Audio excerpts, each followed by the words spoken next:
And action. Of course, that thing that goes up.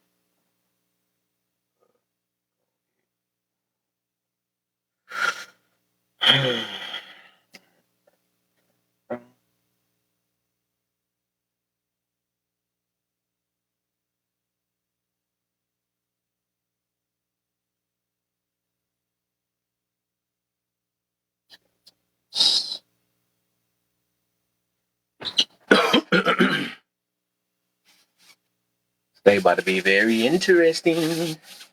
It's about to be interesting. Everybody that's coming in, hit them likes and share, man. I'm gonna start up in a minute. I'll let people up and try to get the 5K real quick.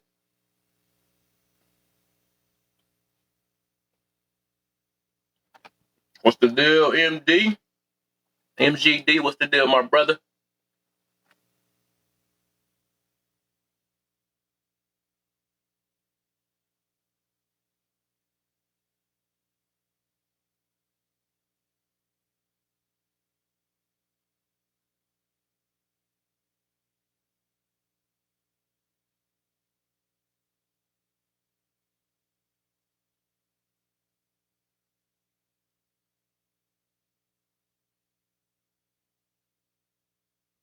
Said slow motion, oh yeah, doing your thing out there, huh? This Sunday.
About to start up in a minute.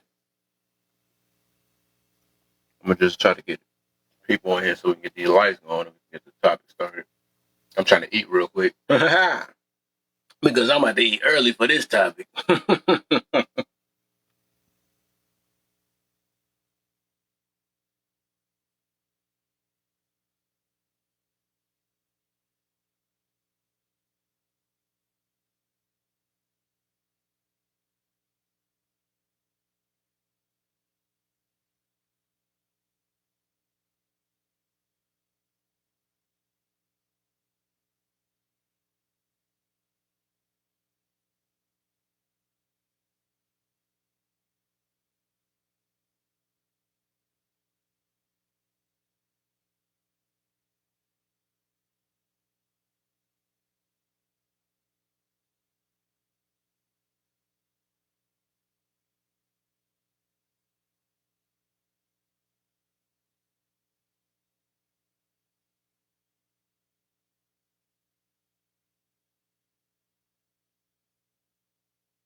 I got y'all real quick. We're gonna play a little music while we wait. Hold up.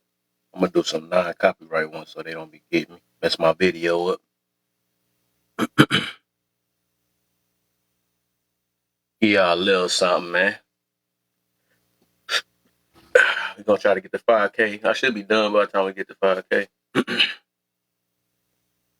get this topic going.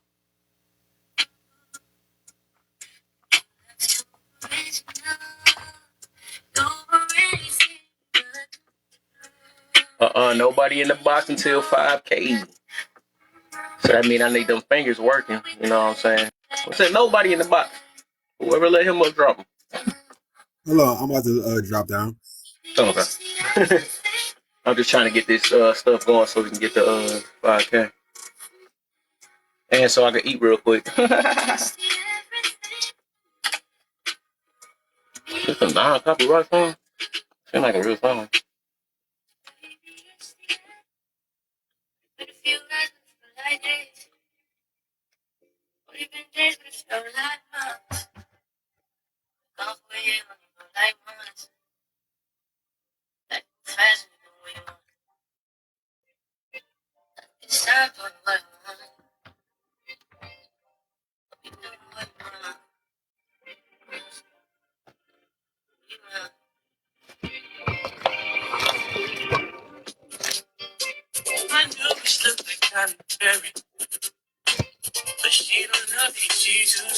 No, they be like copyright. I'm yelling, they on that bull. They on that bull.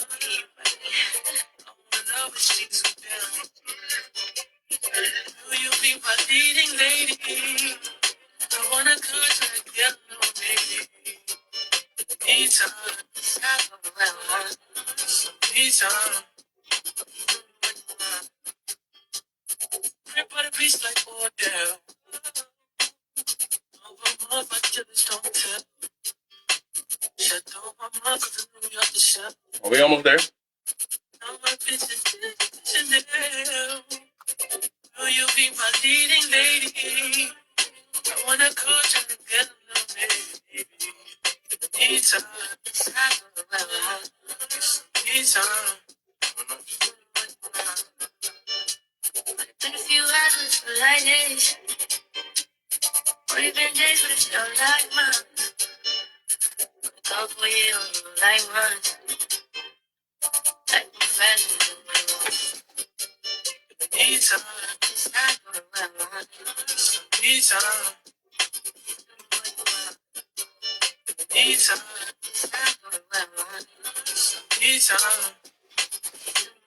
I just thought about that. I can do it through here so it sounds clear.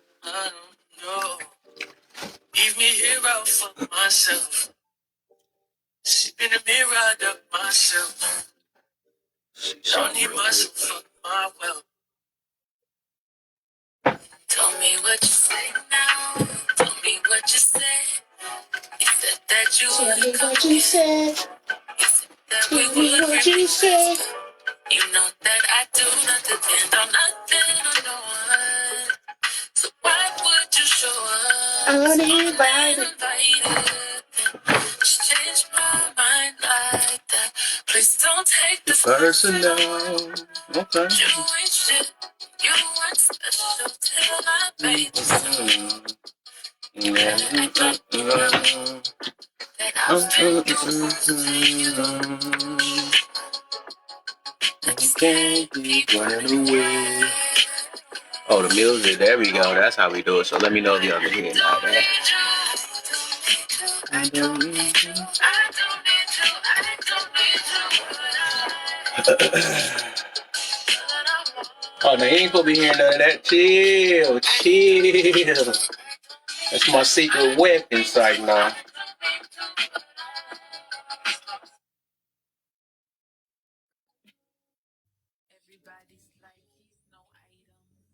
Can y'all hear it? He don't wait for me. He one night some. I never listen, no. I should have figured though. All the shit you was spitting so unoriginal. Y'all can hear it? But it was you, so I was with it. That fire, I'm gonna take that fire symbol as hearing it. Yeah. What the freak I just do? What'd I do?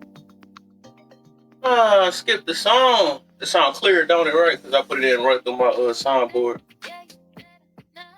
Why is it all women music? What the heck is going on? The only version of R&B they got? Oh, that's my boo anyways. I like Ella Mai. I like her anyways. But she got an attitude problem out this world. Be always be them super pretty ones.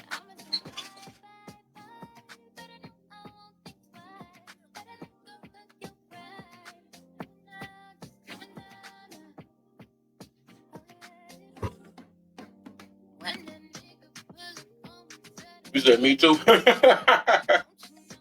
how you know that? I don't know. You know, them main ones don't get checked because they got that privilege. They get to get away with a lot of stuff. I ain't pretty. You're supposed to take my attitude here stuff. You know what I'm saying? You ain't supposed to tell me no.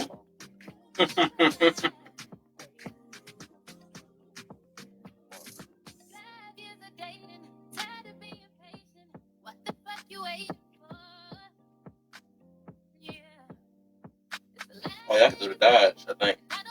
Talk and cover the music. Dodge working. It make the music fade when I talk. But I hear it, that one. I feel like I'm at a club now. Hey.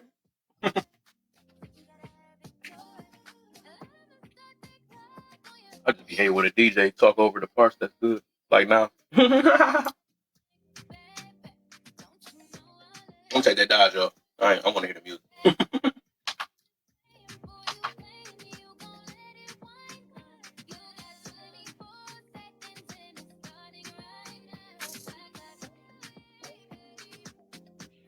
Say this out. There you go. You know what I'm saying? This Sunday.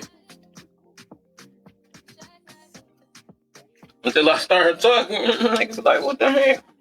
He's back. I'm trying to.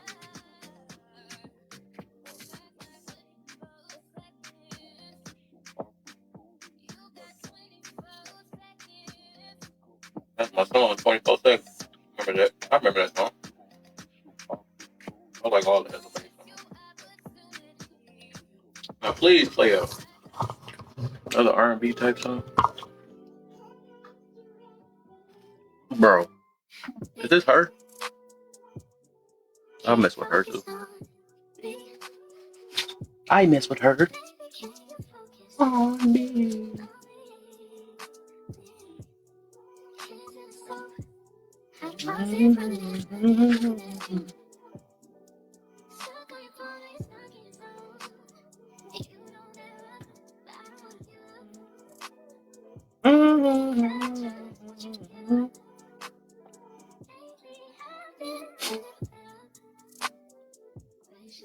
Focus on me.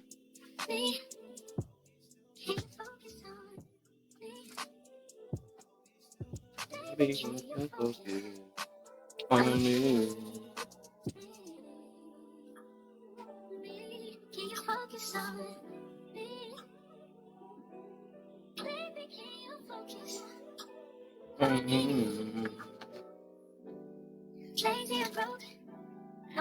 That lazy and broke.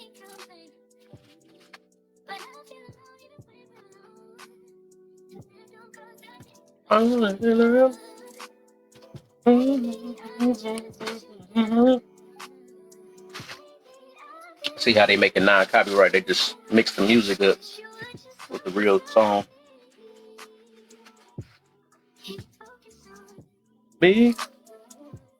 Yeah, that's how I have to start my live. Then I'm gonna have to do it like that. Till I get my room up.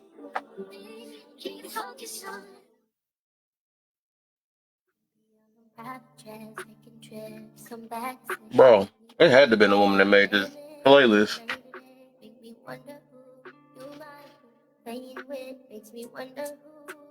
Yeah, it was.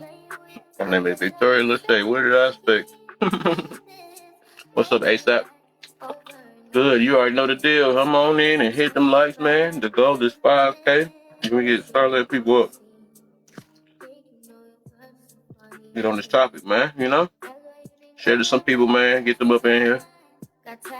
They can also come in here and help hit them likes, you know? Till then, we just listening.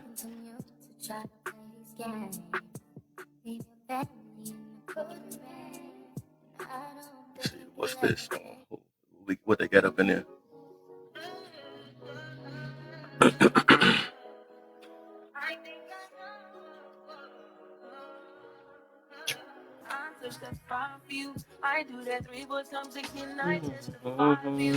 Oh, it's another. What is up? It's only women make non-copy right song. I ain't got nothing against it, but dang, I'm trying to get some of the deep boys talking in, you know, baby.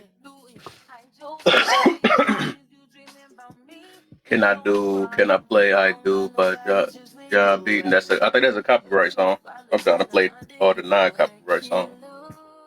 I'm on a non-copyright playlist. They take my whole video. Well, they don't take it, but they make it seem like I don't own my video when I plug the songs on here.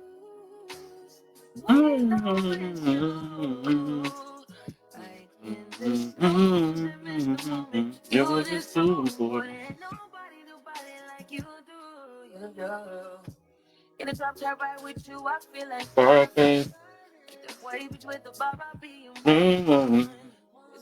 Argument back up to my place. Sex among you, I'm not violent on you. Day one, we had shit, yeah. It was magic, yeah. Smash and grab shit, yeah. Nasty habits take a hold when you not here. Ain't a home when you not here. The room when you not here. I'm saying. A cover? I probably can. Maybe. I think. I don't know. You don't pick. I don't know about covers. I just look up. I look on YouTube and look at non-copyright music playlists.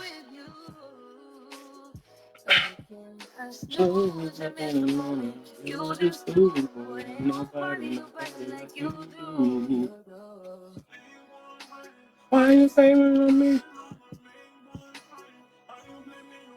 Be the main one for me.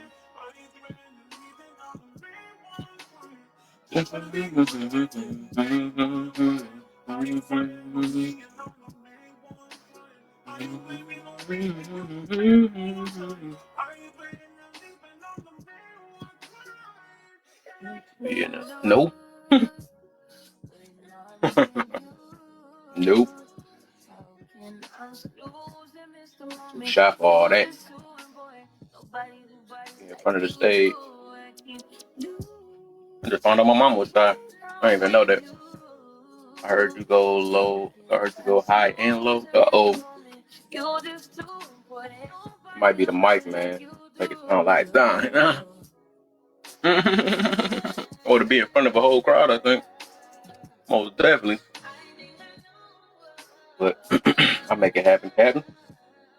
I think I like slowly. The more I be even voicing myself, I start to not really be shy. It's more. I think it's a confidence thing. So I think the more, I guess when I get myself comfortable and get that yesterday I was chilling with my family. We ended up playing musical chairs. I won first place, but I was in front of everybody though. But I was like, whatever. I said I'll do it.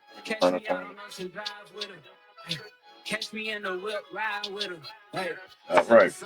I had shot. I said I was shocked. My mama was shy. I see her always singing in front of her, but she was shy. One of these days, in front of people,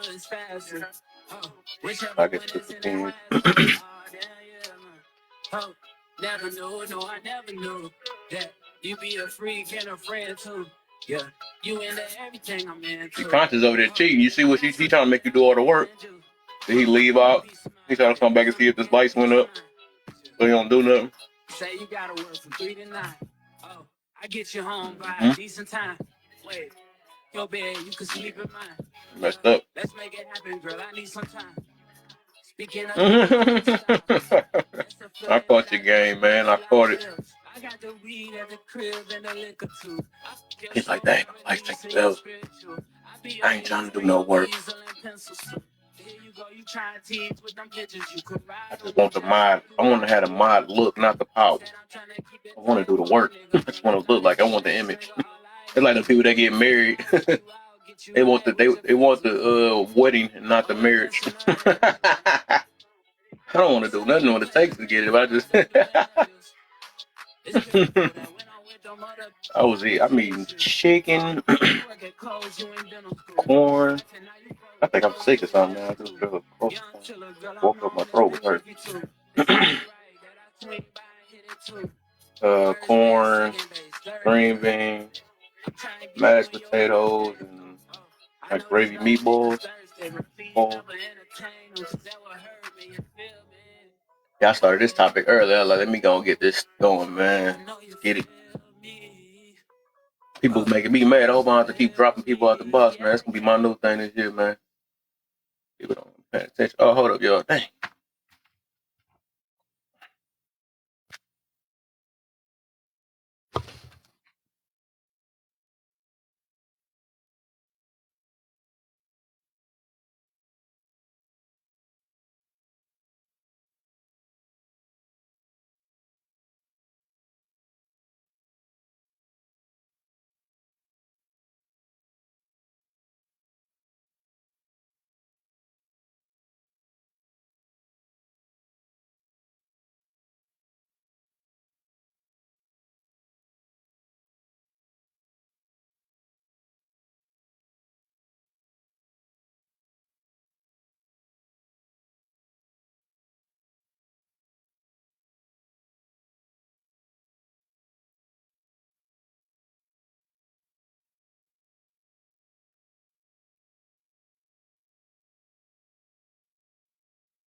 Hey, give me a second, y'all. If y'all can hear me, give me a second.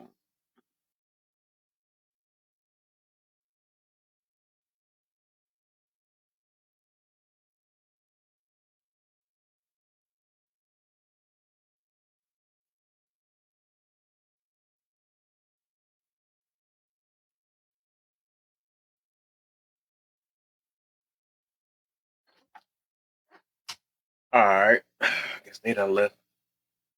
Give me a second, y'all. Get this music back playing. I'm trying to get to. Well, since everybody just left, we about to get to. Trying to get to 6K now. 6K. That's our music on. Yeah, yeah. Well, girl, I know you feel it, yeah. So much to live for, baby.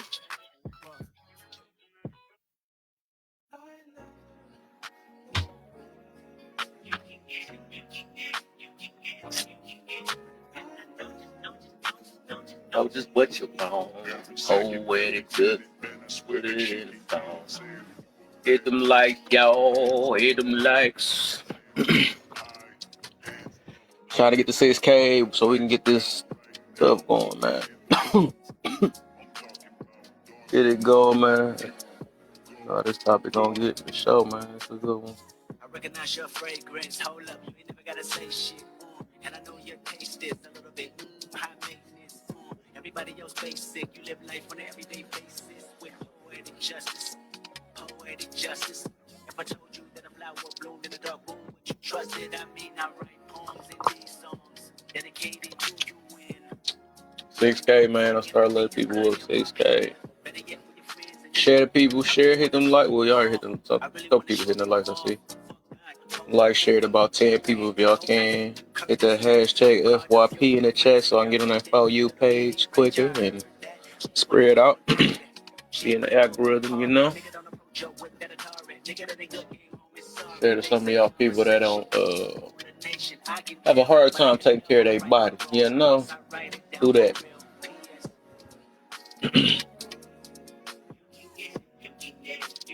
6K, I'm gonna start letting people up in the box.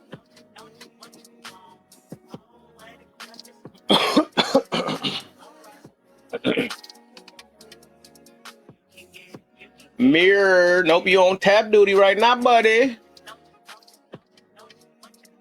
You on tap duty. Try to get the 6K before I start letting people up in the box.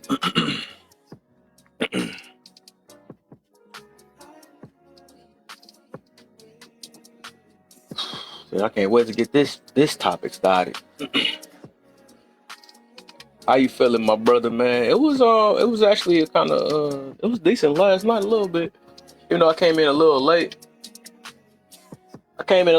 But let me see. Hold up. It went decent though. Both the little sessions, we had some good little talks.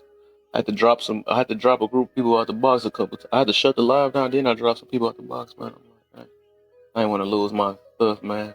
Rebel, what's the deal, my brother? The baby hair bandits better not be following you, man. They better not be following you, my brother. So I'm gonna start this. Gonna be at 6.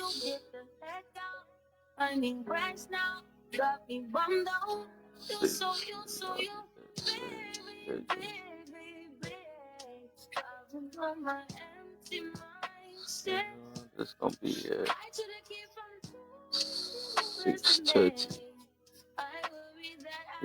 30 on that one.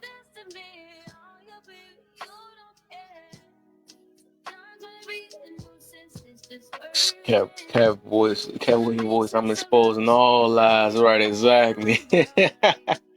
Hey, we almost there, y'all, man. Hit them likes, man. 6K. We're gonna start this topic up in a minute. I'll give y'all a little music just to get it the mood going before we start go back on our pre-sessions, you know.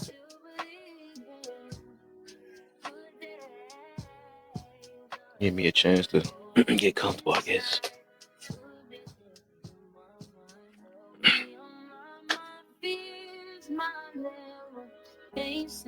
What you been up to, Reb? I ain't been seeing you in no lives and stuff, man. You got about 1,400 pages.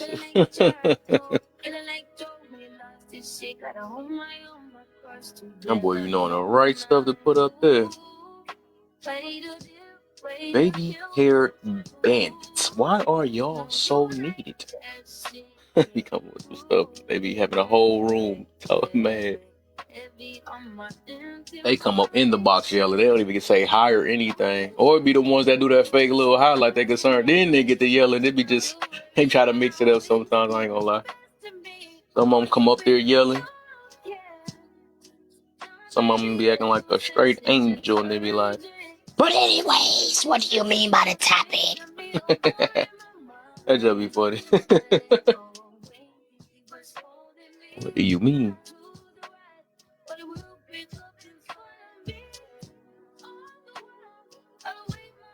Scissor, I ain't if I ever heard that song before. We almost there. Let me go.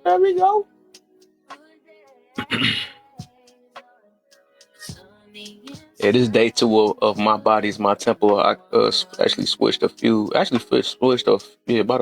almost all the dang on questions around a little bit from the last time. There was a few of them things I asked, so I actually asked this first question, but I didn't have it on the board, so now it made me think about that as I talked about it last time. So I put that one up.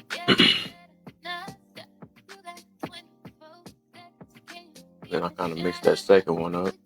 Oh no, I added that. What did it look like? What do taking care of your body look like? You know, or not taking care of your body, and taking care of your body. What that look like? And then that other one, I think, switch that up, and then that bonus, that's the one that's gonna get us. That's what's gonna get the room jumping. You know, how do you sleep with someone, have a baby, and not sure if they are worth marrying? Ain't that something? I just never understood that for real. Like, been sleeping with this person for years. I don't know if they're ready for marriage, though. I don't know if they're worth submitting to. I don't know if they're worth giving. That'd be funny though. Like, but then you give up the best thing that you're supposed to. You give up the main thing, and now you want to ask the question like, why the world so backwards? Oh, we at the 6K now. Let's get it.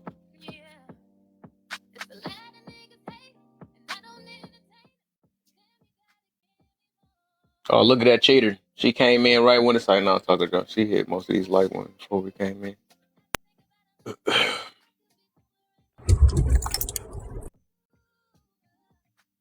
All right, I guess we done with the music. Let's get the party started. I gotta see what this thing on. Get my backup in here too. My backup was in here over there, half stepping. My backup, he tried to join the party now. I just started my backup. You did? Oh. Yeah. Oh yeah, right. I had this thing. This thing is cut out. But I'm gonna change the name of it next week. I called it Check mirror. No, behind the mirror. Behind the mirror, right. Inside of the mirror. Mirror unchecked. Yeah. Mirror unchained. Or it could be like King's teeth as mirror. It's like that.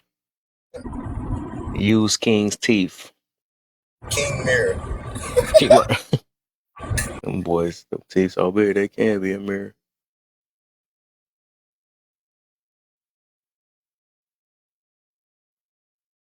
This thing be doing what it want. It didn't even look like this at first. Oh, hold up.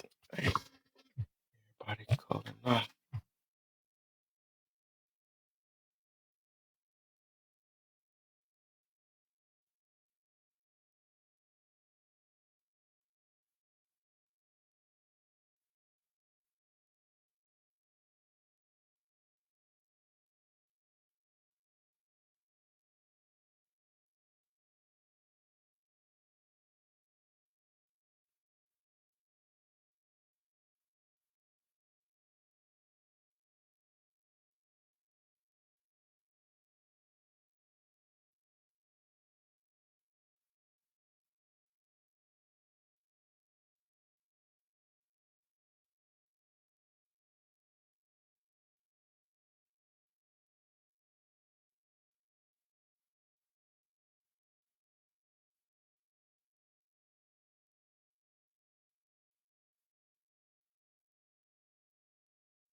What happened? Nah, I'm on the phone. Give me 1 second, yo.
Yo, there we go. Hold up. Dang.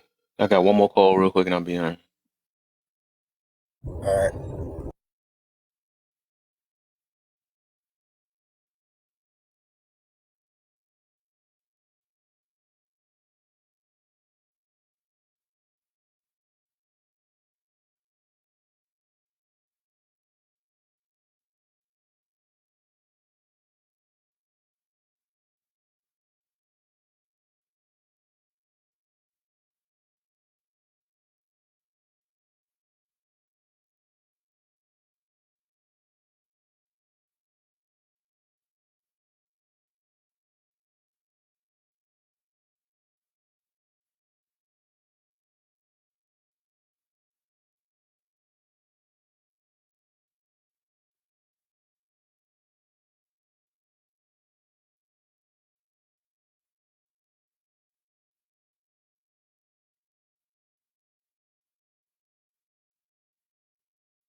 I don't know what is up. That thing keep doing what it wants sometimes. I don't know. That's not weird.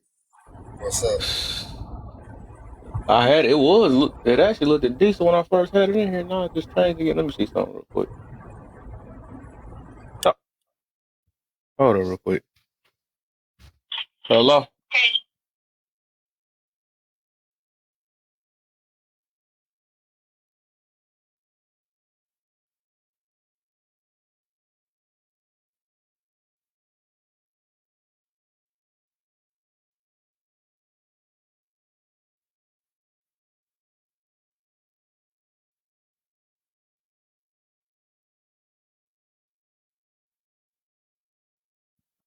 All right. Let me see. I don't know how you. Do it still look the same or no? I don't know. This thing be tripping sometimes. I'm doing one hand, but I can't really see. I'm driving. That's all my trying to see if Simone, because she said I know people that's outside the box can't really see the screen. This thing just be picking and choosing sometimes. I don't know. I'm looking at my backup. Let me see. The Lions won again, eh? Yeah, they beat the Vikings.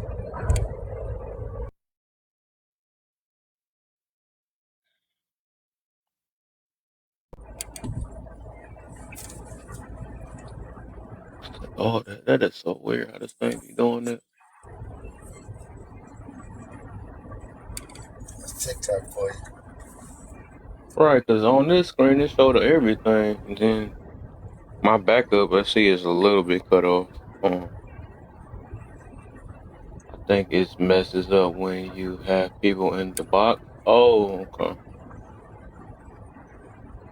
Oh, okay. Let me see something. Can I do this then? Let me see something. Make it fixed. Boom. You know what? Let's just do it like this then. Go ahead and just get the boxes open. I'm trying You already know what I'm finna to. Go ahead and get them started early then. Now I should be able to see it now.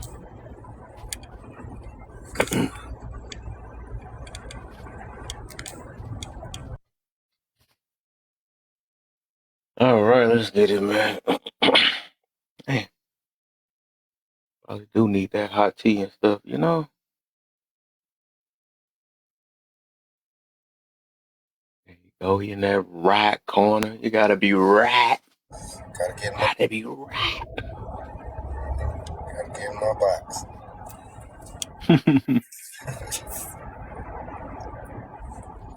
Yeah, man. So, I can't wait to do it. That's the bonus, man. Cause I don't get it. I was talking about that last night. Cause I hear too many people say that. Well, I don't know if he's worth submitting to, but I can suck his Peter Weeder though. What? Make that make sense? That makes no sense at all to me. I just don't be getting stuff like that. I don't get it. Is he the one? Can you tell me if he's the one or she? You know, even her, the opposite way. You know, I don't know if she my girl, but that jump be crazy to me. I don't know. So what happened last night? You said you had to clear out the room, huh? Oh no, same old stuff. They be talking about nothing for nothing. You know, when there's no conclusion, people be trying to get their points across and for nothing. Trying to make you I was like, well, let me just, because I was already tired anyway, so I just dropped everybody. I was like, whatever. I'm gonna say my part. I was only saying because I was literally gonna get off until Jabri came in a little late, so she wanted to hear my two, and I just said it, and then I cut it off after that. I'm like, yeah, y'all talking nothing. Y'all done went back to religion and trying to get people to force this and that, and I was like, I already told my point of view of what I don't believe in. I was like, you trying to force it? I'm like, all right, whatever. You believe you can sell your soul, I don't. Can't sell what you don't. Can't sell what you don't own.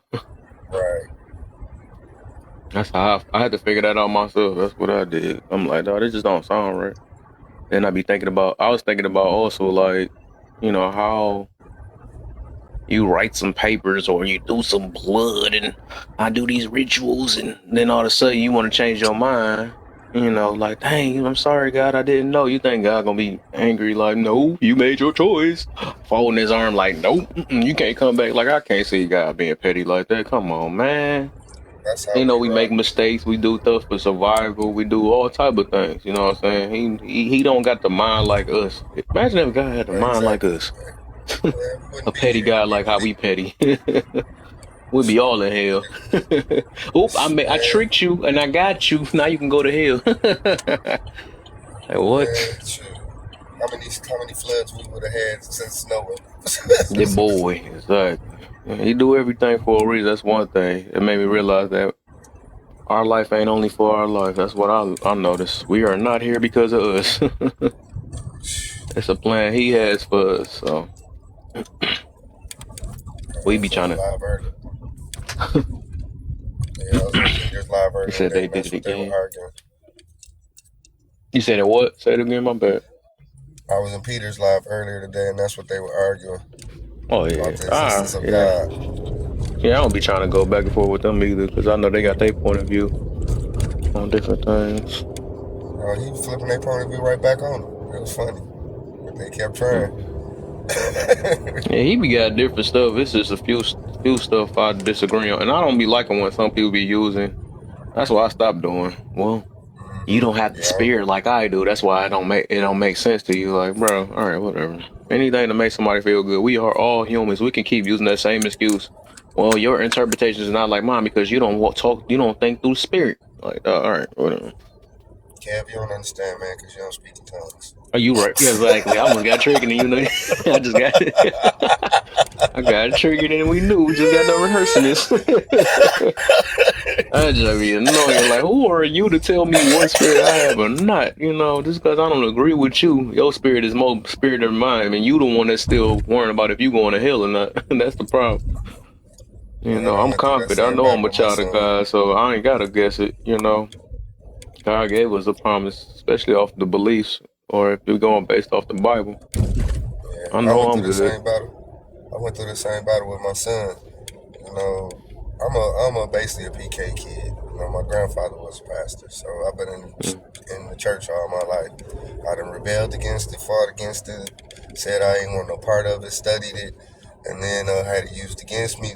Learned that word for myself, and it's funny because it's the hypocritical part to kill most people with trying to spread it, and they don't understand that. If you trying to tell somebody to do something you can't do, Exactly. Exactly. you know.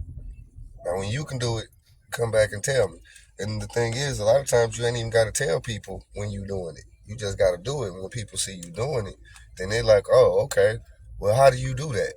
And then when you Hmm. explain, and they start to try to figure it out. But when you trying to tell somebody, Kev, you shouldn't be out there cheating on you shouldn't be stealing, and I'm out there cheating on my wife, All man, right. We'll you make trying to you hear what eat. I'm right? So, That or practice you what you trying to, preach, man. That don't went out the door. Now they say, do as I say, not as I do.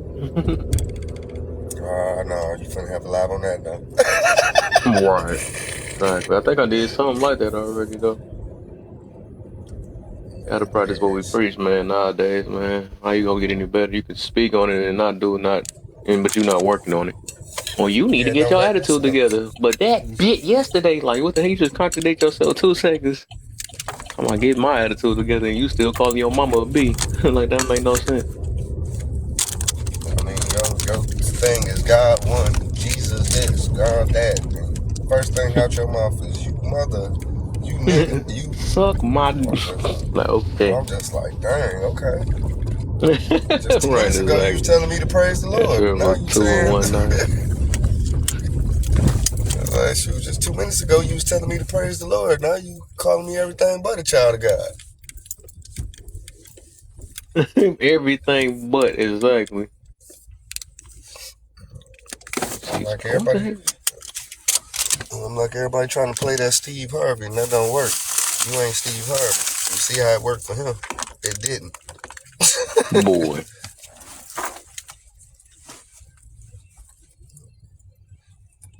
I think that's how the devil get you.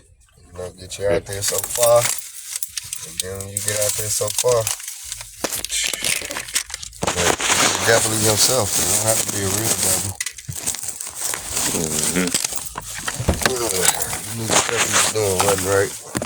Like they're trying to sell that mess to the rest of us. But my thing is, when they say, well, you gotta be this and you gotta have 6 figures, and you gotta be all that doing something, it still didn't matter. Exactly.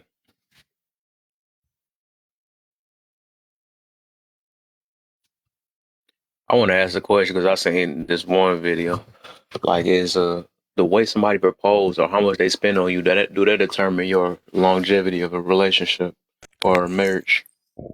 The people got some messed up minds out here. But I mean, I guess that makes sense though, because the way that I can understand though. That's why I say I got to start showing more grace towards people because I realize a lot of people would just still ain't grow out of that.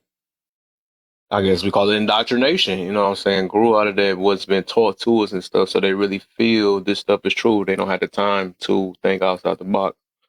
I can't really that's why I say I can't really get mad at them, you know, just because I probably escaped my way of thinking and stuff and another person didn't.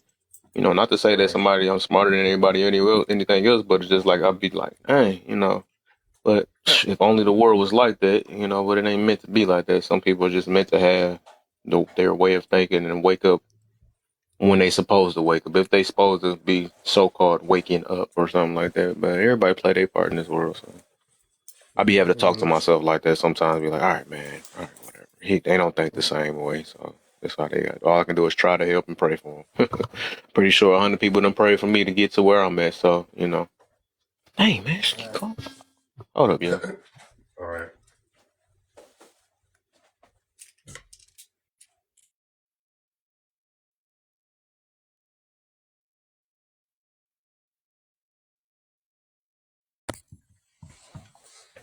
Can I count up on kids?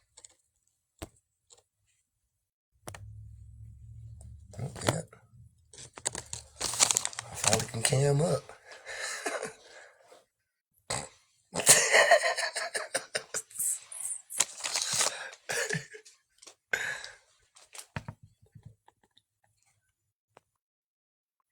But I don't want to cam up for real till I get the mask.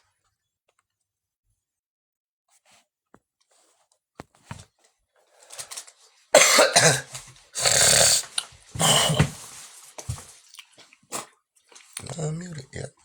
Oops.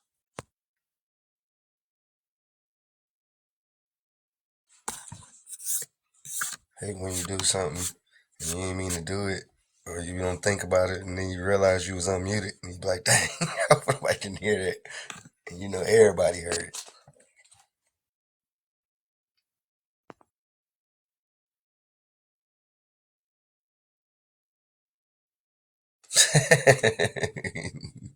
Yeah, I've been gray since my early 20s.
All right, man. Hey, I keep getting this phone calls at the phone calls. What's going on? All right. So yeah, I wanted to I'm about to change not change the background, but about the I wanted to change the lettering on there. I wanted that to be seen.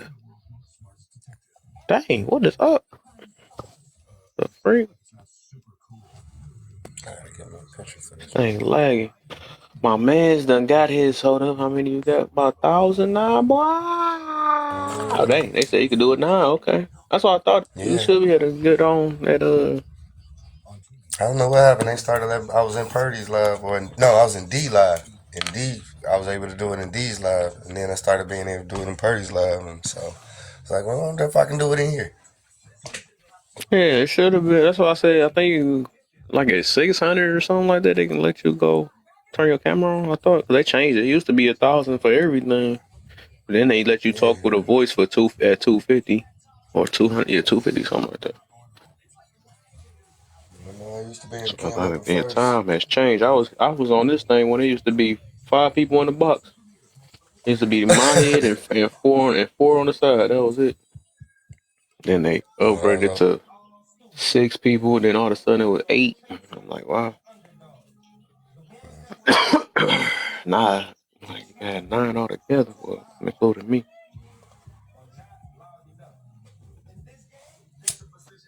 They've been doing some upgrading.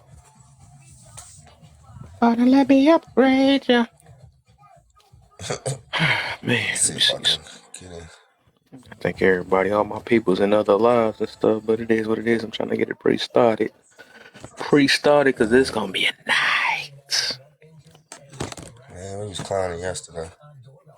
Is that what happened? We was clowning yesterday. What happened? We was just talking about these misandrous women Oh, on not the D Live. We misandrist. was, oh yeah, we was fooling. Misogyny. Like the misandry.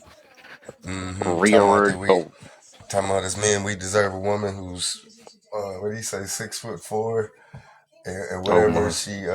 whatever she, on a scale of 1 to 10, whatever she value herself, that's the amount of money she got to make. So Mm-hmm. if she say she a 10, she got to make 10 figures. Oh my. Bet you there's So going to be a lot of ones out here. I'm a one. no, we stick a 1 in front of that. That's 11 figures. Right, 11 figure. I'm an 11 figure maker. Mm-hmm. All right, let's Let's see. get it. I'm about to change. I wanted to do this real quick. Do this real quick. Boom. That's all I did was add a color. The thing still look blurry. You know, never turned out the way I wanted to. Man, forget all that stuff. Man. It look clear, it just looks small. Which one? What part? The whole thing? Yeah, mine. It look clear, it just looks small. It look real clear. Oh, I see what you're talking about. You're talking about the stuff in red. Yeah, that junk. You said. Well, the fact that you pointed it out, that means I gotta change the color again. Man, it's a lot of screenshotting. Right after the Do You Believe? Do you believe and body positivity replace? That's what it Right. look like. That's what it look like. Yeah. And body positivity and my body, my temple. Replace my body, my temple. But everything else is good.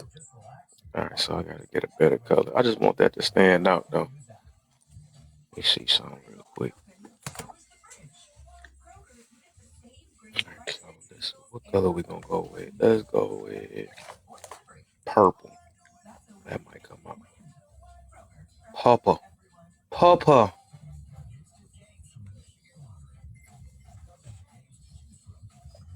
No, we gonna go with yellow. Nope, there you got yellow. Gonna go with purple. The outline on the outside, purple. Something about that outline don't do it for me. We're gonna do it a green outline. Yeah. Purple. Hmm. Okay, let's try that out. Maybe it's stand out. We're gonna try this for the freaking 4th time.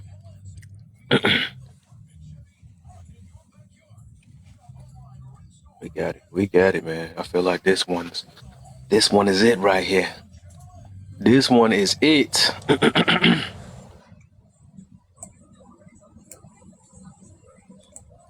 Feel like I'm about to hit the lucky number. So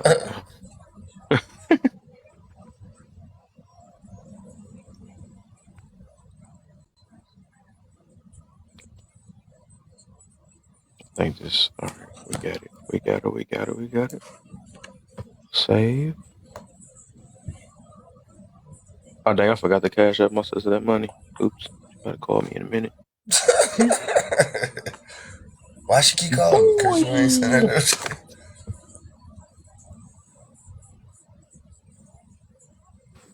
Accept that. Let me send this money now. Oh. Why y'all sending me all these weird, strange lies? Why can't I tell lie I want to? Put your loving on me. Cause I'm vanilla, baby.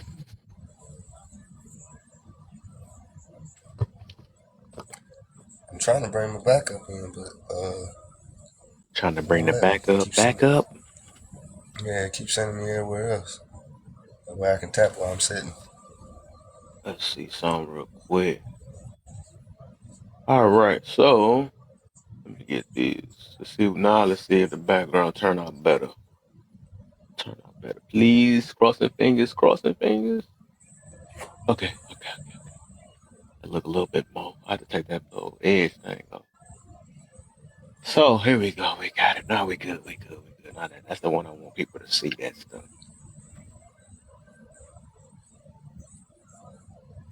How do you sleep with someone? Have a baby. Not sure if they are worth marrying. Ooh, that's gonna be the golden one down there. I know people gonna try to skip that bonus right there. I don't see that bonus, but I can answer the rest of them, you know. What you? I ain't hear. No, I ain't see that. Oh, yeah, nothing right. Exactly. I just got. Mm-hmm. S SYX, what's the deal, man?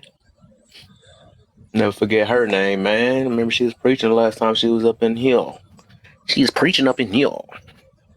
Up in here, up in here.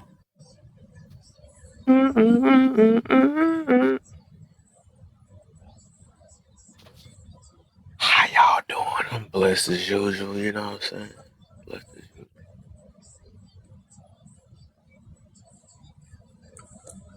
Oh my gosh, she's just calling again, bruh. Hold on. Did you send it?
What's the deal, y'all, man? You already know the deal. Hit them like, shares, and all that. You already starting off good with it. Mm-hmm. Long time. I ain't seen you over there. I know you've been cheating on my life, but it is what it is. You know what I'm saying? We're gonna do what it'll do. You know what I'm saying? It ain't been drama enough. I know, I feel you. But I have some worthy ones in here, you know?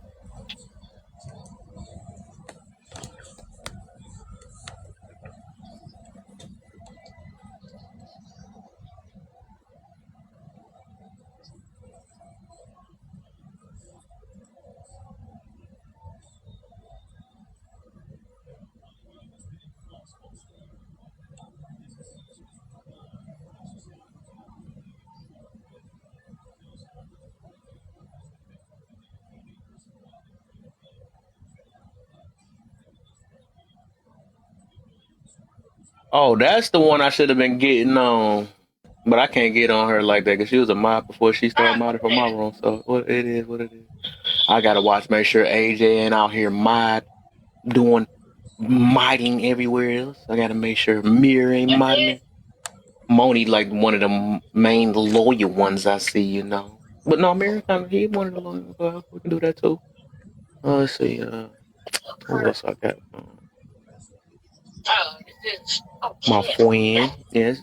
Arthur. She's a very loyal. You know what I'm saying? Nah, I said I'm for beloved. That's the only I other person I'm on I be for. seeing. Oh, You up here long because I'm gonna go back down there and get your lights on. But first of all, you okay, say you ain't gonna be up here long. Look at that. Look how she do me now. You know what I'm saying? It is what it I'm gonna is. go Then down come there in and here get with your the lights. attitude. First of all, I'm ain't gonna that go down something? there and get your lights, so you know I come in and do the lights first, and I jump up here. But anyway, I just had to stop lighting so that I can come up here and tell you. Yeah. First of Give me a all, second. Give me a second, y'all. Give me a second.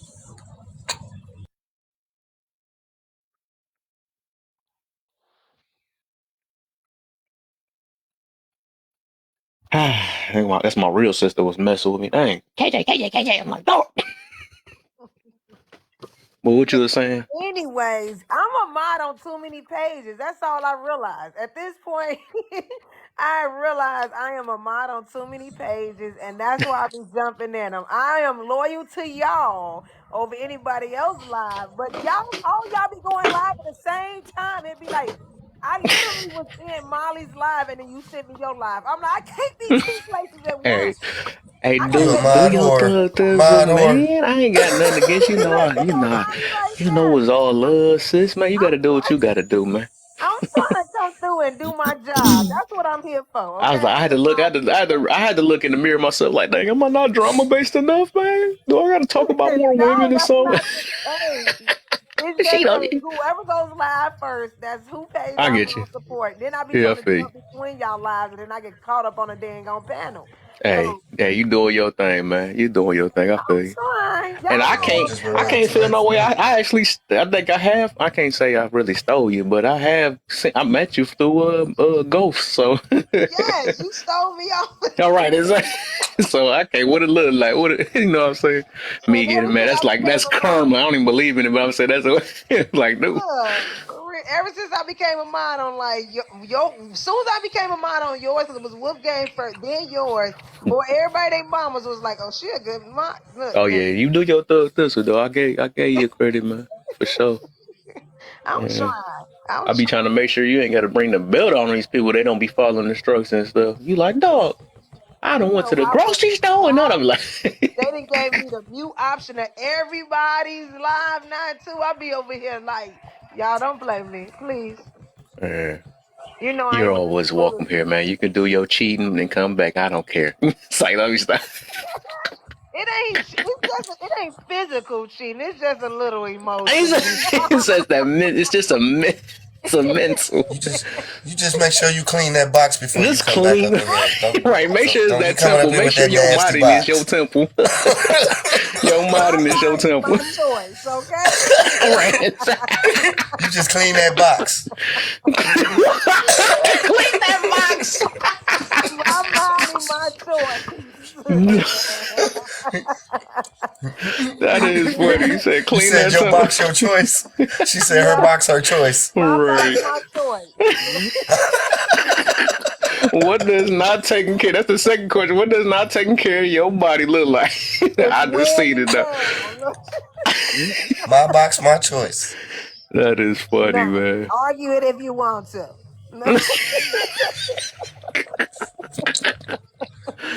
Oh Man, my, that is ain't funny. nothing worse than coming up in TikTok and getting up in somebody's dirty box. That's why I keep my box. Y'all stay out of my box. You stay there. You go right. You right over there. Right. Make sure it's clean. You know. I make sure they wipe it down with alcohol before they come, like the I workout know people. when somebody done been in my box. I know when somebody Right. done been in here. I can see the residue. It looked I like ain't seen somebody it with an like today. attitude problem was in there last time. Soon I walked in the door, Kev, I cheated on Hey, you. I'm hey, like, dang, hey, hey, Kev. can I get in the Hey, shower Kev. first? You know I know because you know I'm an empath. Oh man. Right. Something wrong with y'all. What's up, Tub, man? Welcome. Hey, What up, bag? but But yeah, man, everybody I know else you gonna do be up your here thing, man. waiting for Everybody I get want this Bunny, light man. stuff. Everybody want her. She's such an awesome mind. I know. While we all waiting and we sitting here, we chilling and we joking and all the rest of that. Let me go ahead and tell y'all this. Listen, for shit. Oh my. Can y'all please get those likes. So we really appreciate. We are in 2024. We are going to support everybody's live that we in. So if you're in this live, we would really appreciate if you tap at the bottom. That does nothing much for Kev besides get his live in front of other people. So we would really appreciate it. Whether you agree or you disagree, or you on the panel or you're not on the panel, please make sure you support him some type of way, because he is providing this space for us, and we just want to let him know that we appreciate his time. He could be out here doing something else and selling his body on OF, but yet he is but yet he is up here providing us with his time. He also got the nice little gingerbread man Christmas so long gone, but we gonna go ahead and support him by providing him those little gingerbread man. It's only 5 cents. Y'all can send those 5 cents to support him. Let's go ahead and fill that up so that he got to reset it. That is his way of being able to let him know that we appreciate him. Other than that, y'all sit back, enjoy the show. I don't know when Kev gonna get this started, because it's gonna be somebody arguing up here. So I'm gonna go ahead and just jump back down to the bottom and get those likes up. But somebody is gonna be up here, because everybody, I agree. Your body, your choice, baby. Of course. Of course. Oh my. Oh my. You see why she a wonderful mom, man? I do not. No, I don't agree either. I think she. I pick my body as my tempo over everything. You know, that's what the topic about. But yeah, man, I guess we can get this party started. Oh man, we got the earthquake in here. The other earthquake, you know, the room shaker is in the building. What's the deal different? Who made you mad today? Or who you gonna make mad? You really want to add? So different. Hey, it's goody. Cause SYX. I thought about SYX it. in the building too. Yay, you know she gonna preach some Sweetest fire. Misery. How did you come up with that name? Misery. Sweetest When I'm Misery. done with her, she like gonna be it. sweet as hell in this What's sweet boy. We ain't about gonna be talking about misery? no misery. Well, you know, when they say misery loves company, why you can't have a sweet misery? You gotta take the bad with the good. So if you ain't ready to do both, you know what I'm saying? It's how you look at it. Feelings is based off of the way that you think about things. So if you can look at it negatively, you can look at it positively. So at that point, you might as well join me and live life, because it's a sweet misery. Okay. You say Just let me sugarcoat know that when you're ready misery. to go. Just let me know. Sugarcoat that misery. Is it glaze on it? It ain't It's like, sugar coated. It just is what it is. I You know got what I you. mean? They both can exist on one plane. When I was young, I didn't have no food like that, but it taught me how to make creative dinners. So that's the sweet part of that miserable time in my life. You know what I'm saying? I It's how you got you. want to look at it. I got you. I feel how you did it though. I feel you though. I call it a coat. It's like, let me stop. I think the only reason why I say that though, I mean it's an amazing name though. I only say that because I feel like words is a powerful thing.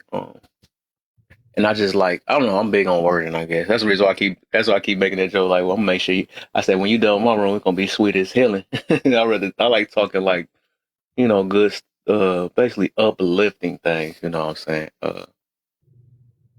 Cause even he had the name Chaos. Well, it's both in this world and stuff, but it's like, well, I can't be peace, you know what I'm saying, the peacemaker or the overcomer, I don't know, whatever, but I feel it, I guess. It was for better understanding that everything comes from chaos, but doesn't mean just because it's chaotic we can't have beauty or we can't see the beauty. Just kind of like what she said in all of it. Just I because know it's y'all about on misery, the same tip. I get you. I yeah, feel you. the sweet misery, the sweet chaos. Look, But yo, I was just thinking, I just think I'm real only like quick. that because I look at myself as a motivator. I'm big on wording for real. I'm really big on wording for real, and I think the way we talk to ourselves or the way we project things is it's a very impactful.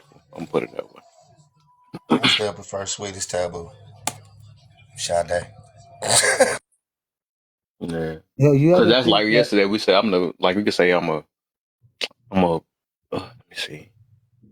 It's like I call it like it's really like it seemed like a cult to me. Like when we be like dang, I'm trying to think of a good example. Basically, like a person that be like, "Oh, I'm good," but they only good when they smoke us when they have sex or something. I don't know, whatever. Like they not stressed.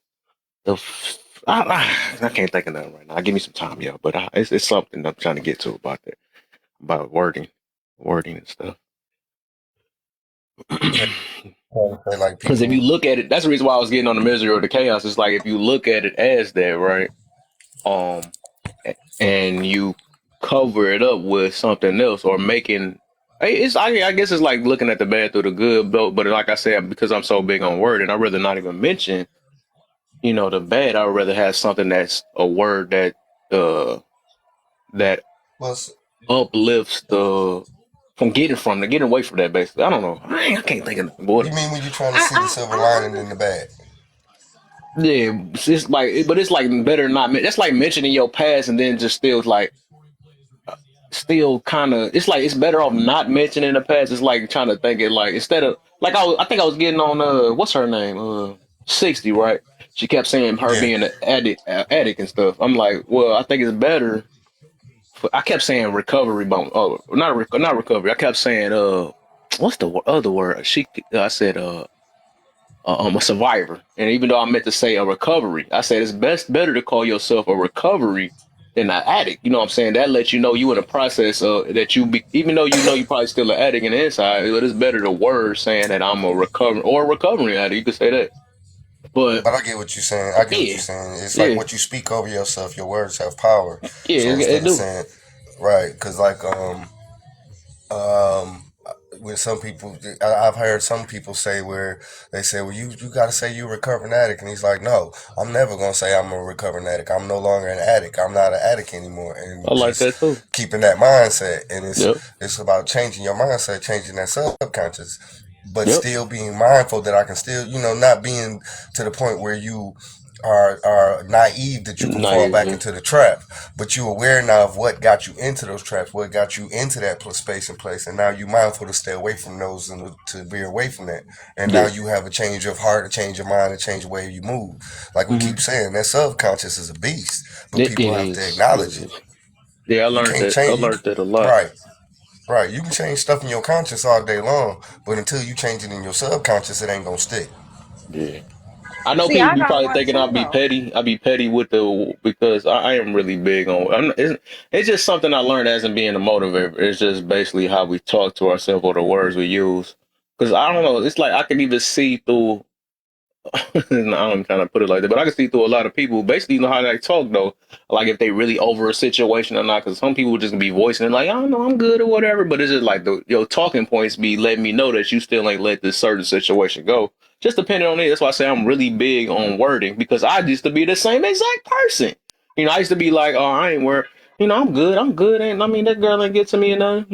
These bees ain't nothing, but it's just So I'm like, no, why am I talking like that? But I keep telling everybody I'm good, but there's a reason why I'm calling women bees and stuff. I must be heartbroken or something and not trying to admit it. You know what I'm saying? But it's just like, why not? Got to change the words up. See, I had to grow out of using survive, right? Because to survive means that you're still like going through something versus conquering the situation and overcoming it in general. Mm. So Survive instead of means. being like, I survived my childhood, I survived my parents, I conquered that situation and I moved on freely, not held back or bound by any chains, no negative traces. That's why I said it's the sweetest misery because it's just what it is. We could be in the same place and you could be suffering and I'm having the time of my life. So Mm, instead of you sitting there being miserable, join me and come laugh. Try to figure out why it's not so miserable. Why I'm looking at this miserable situation with such a sweet glare. Poetry. mm, I can get that. mm. Tap that screen, bunny.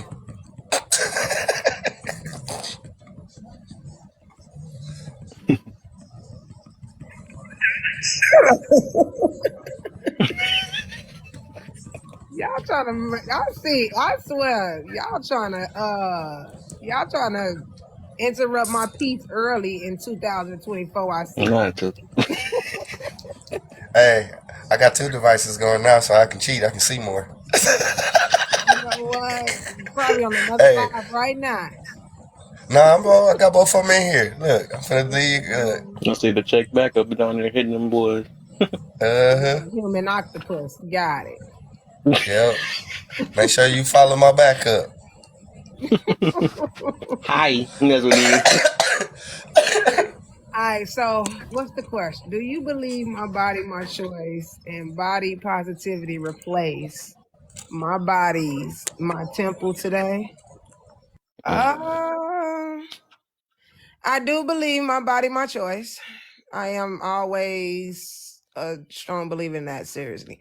But what I choose to do with it is important to me.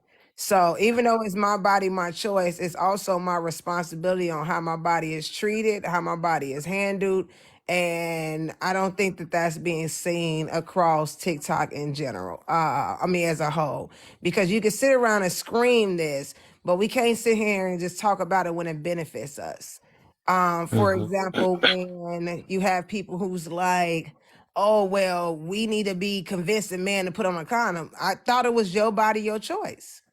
Right. So he's not able to go in and not wear a condom with you if it's considered uh your body, your choice. Plus, ain't no man is gonna sit here and literally be no man is gonna sit here and say, no, you're gonna let me go in you with no condom on. Trust me, he's gonna ask you, hey, he gonna be like, baby, I don't have a condom. Is that okay with you? You got the option of saying, hecky no. I'm Now, sorry, I disagree on that one. There's some dudes that don't care. I mean, They there were are raw some dudes dog that the don't mess. care, but the dudes that I have dating, now mind you Okay, also I got you. keep in mind, I've only had sex with somebody I'm dating, so I ain't do one night stands, none of that nature. Okay, I got But you. when time comes, if he's like, babe, I ain't got no condom, then we high and dry, buddy. I don't know what to tell you. This ain't happening. Like, or you can go to the store, you look, hey, look, you can go get a gas station. I don't care what you go do, but we either not doing it or you can go ahead These and solve that. That's I found these rubber gloves. Can we make this work? absolutely not. No, sir.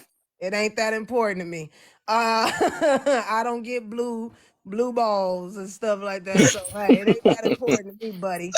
But no, seriously though, like if a man doesn't have it, you have to keep in mind that there's two things that comes after having having sex raw.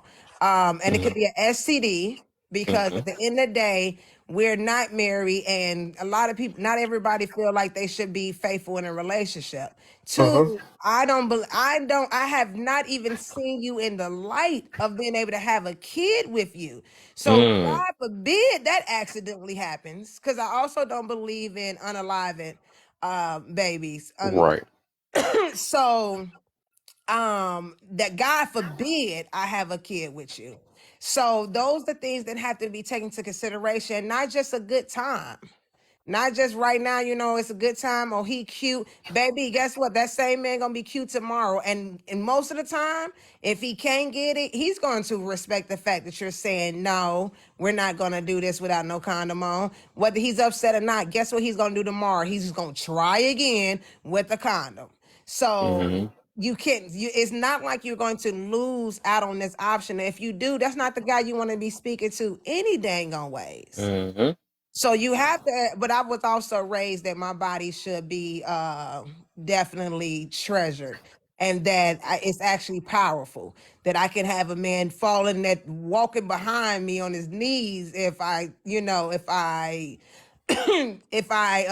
have, what I mean, if I use my pee as a power that it is. I'm All a right, light skin. look, you shut up. Oh, that top part above it in red is blurry. I think I can make on my tablet. I can make it out. It looked like it said what accountability something here.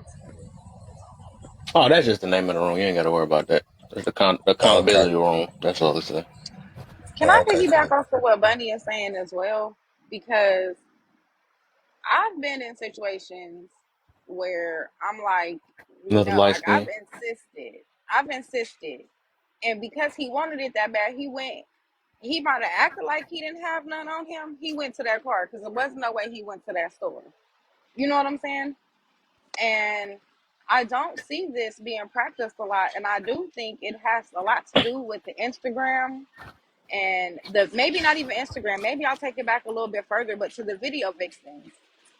You know what I mean? As teenagers, we saw our male counterparts drooling over them Ebony and Jet magazine covers with the naked girls and stuff like that. But now we're at a time where it's all of the morals are gone out of the window. And the way that I see today happening is nothing different from when Sarah Bartman was in her time.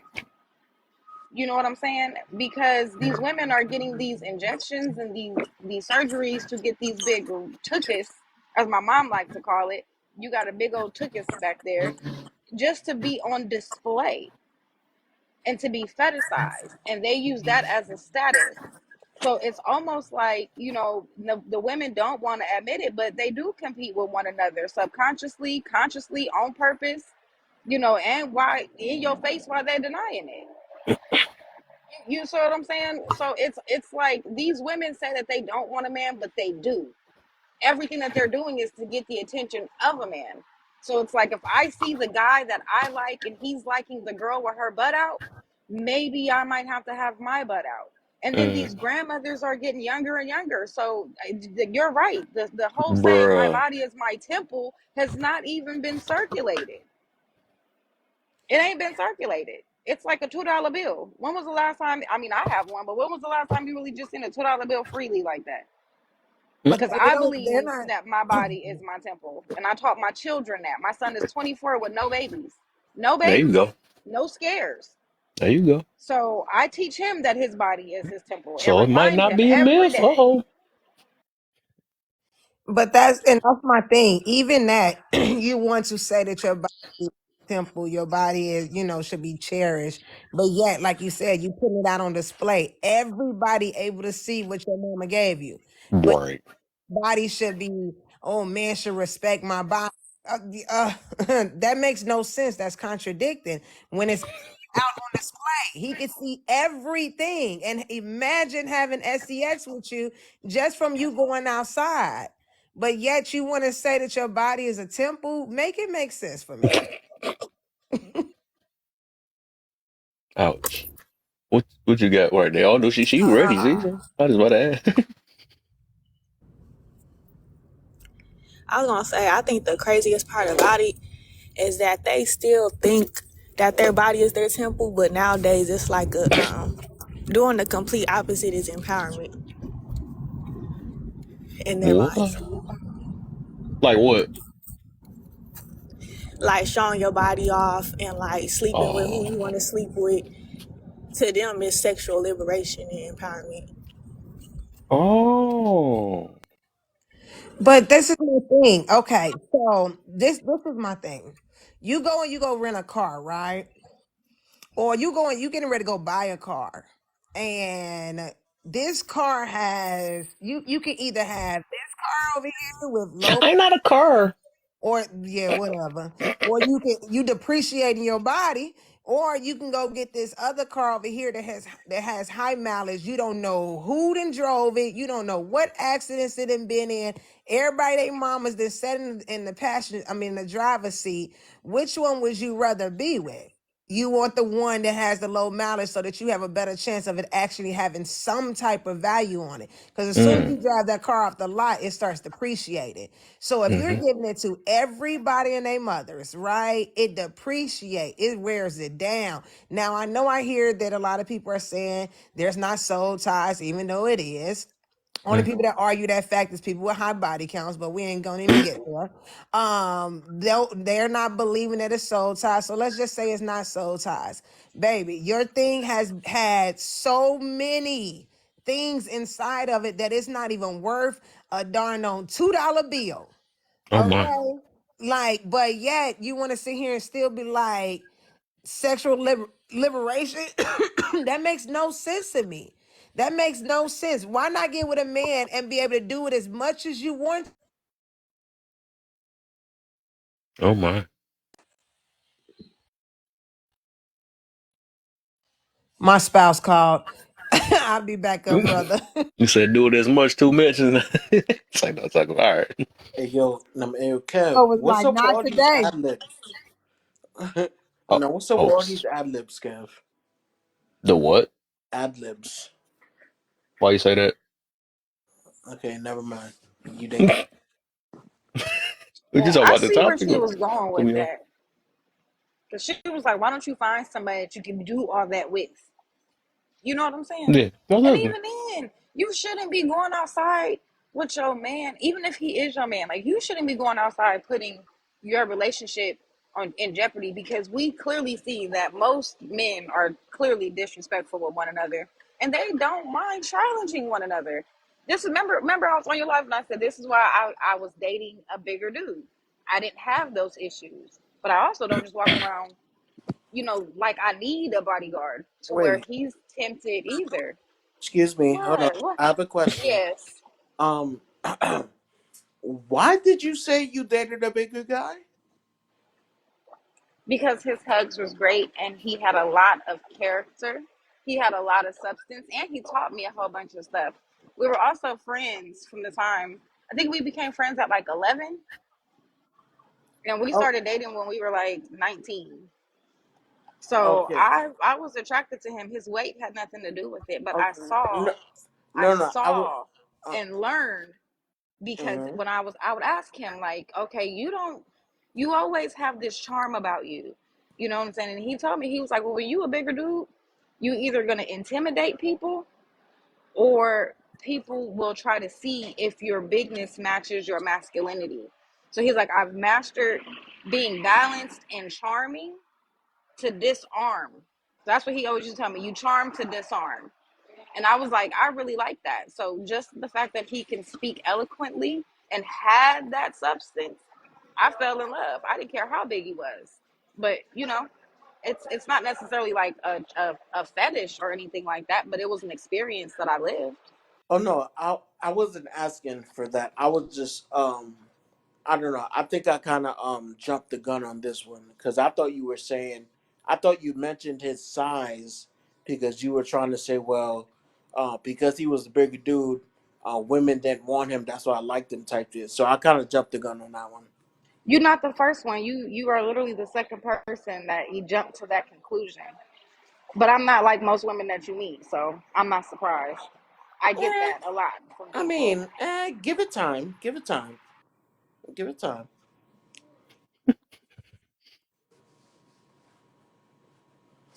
Um, But like I Because always say before I come, I'm not raised by no, what happens? admiration. What happened? You're breaking up. boy, she must got the one bar or something. Yeah, I don't know what's What's the going. deal, Saying chopping? that, yeah, I'm over here going. I'm at work. Okay. What I was saying was,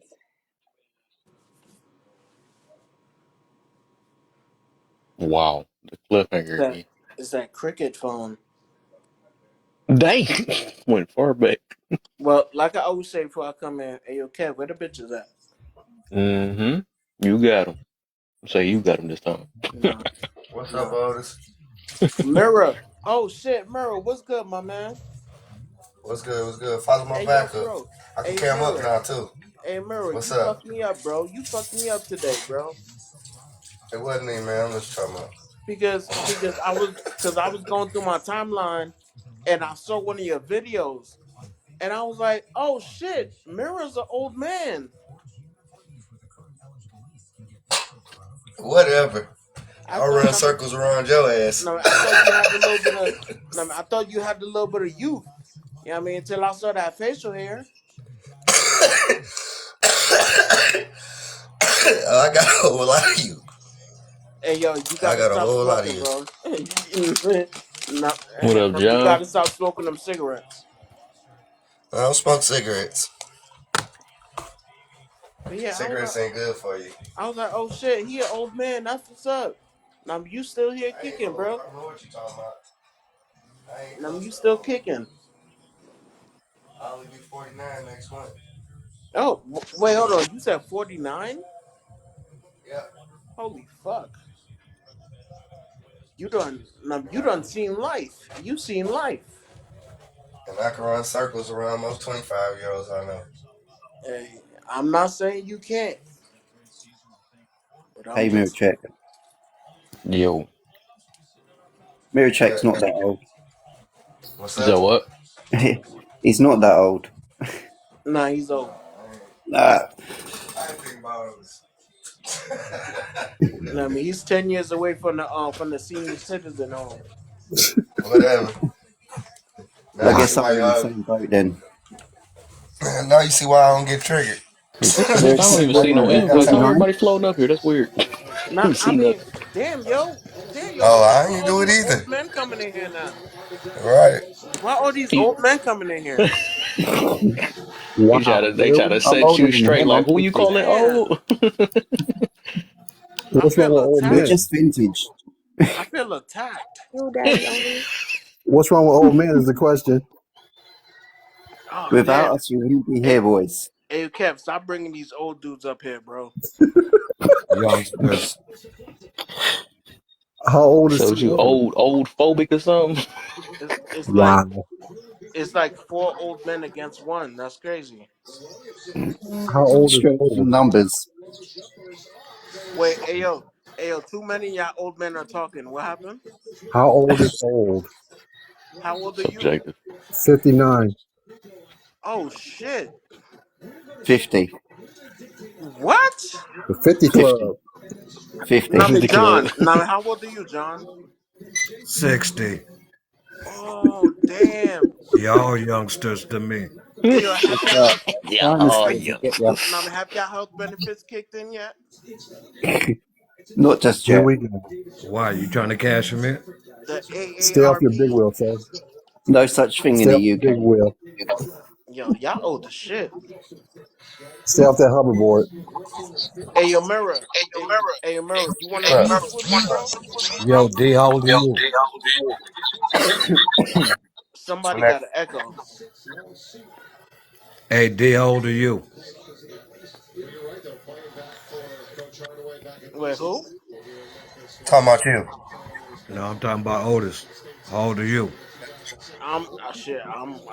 I'm way younger than y'all. That's not an answer.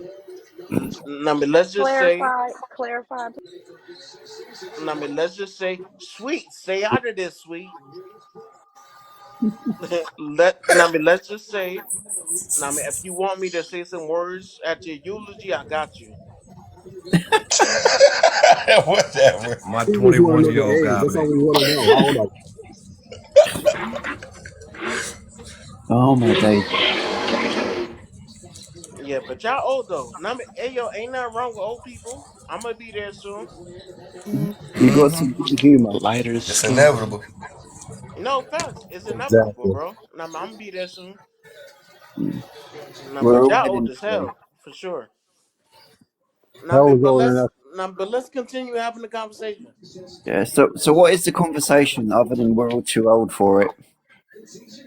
That thing above my Well, head. I can't really read the background. So What about your hair? You haven't got any mirror. wait, what? Do you believe my body, my choice, and bodily Please. prosperity replaces my body, my temple today? Or Mm. That's a complicated subject. Answer to the best of your ability. Mm. I wouldn't even know where to go. I'm not old enough.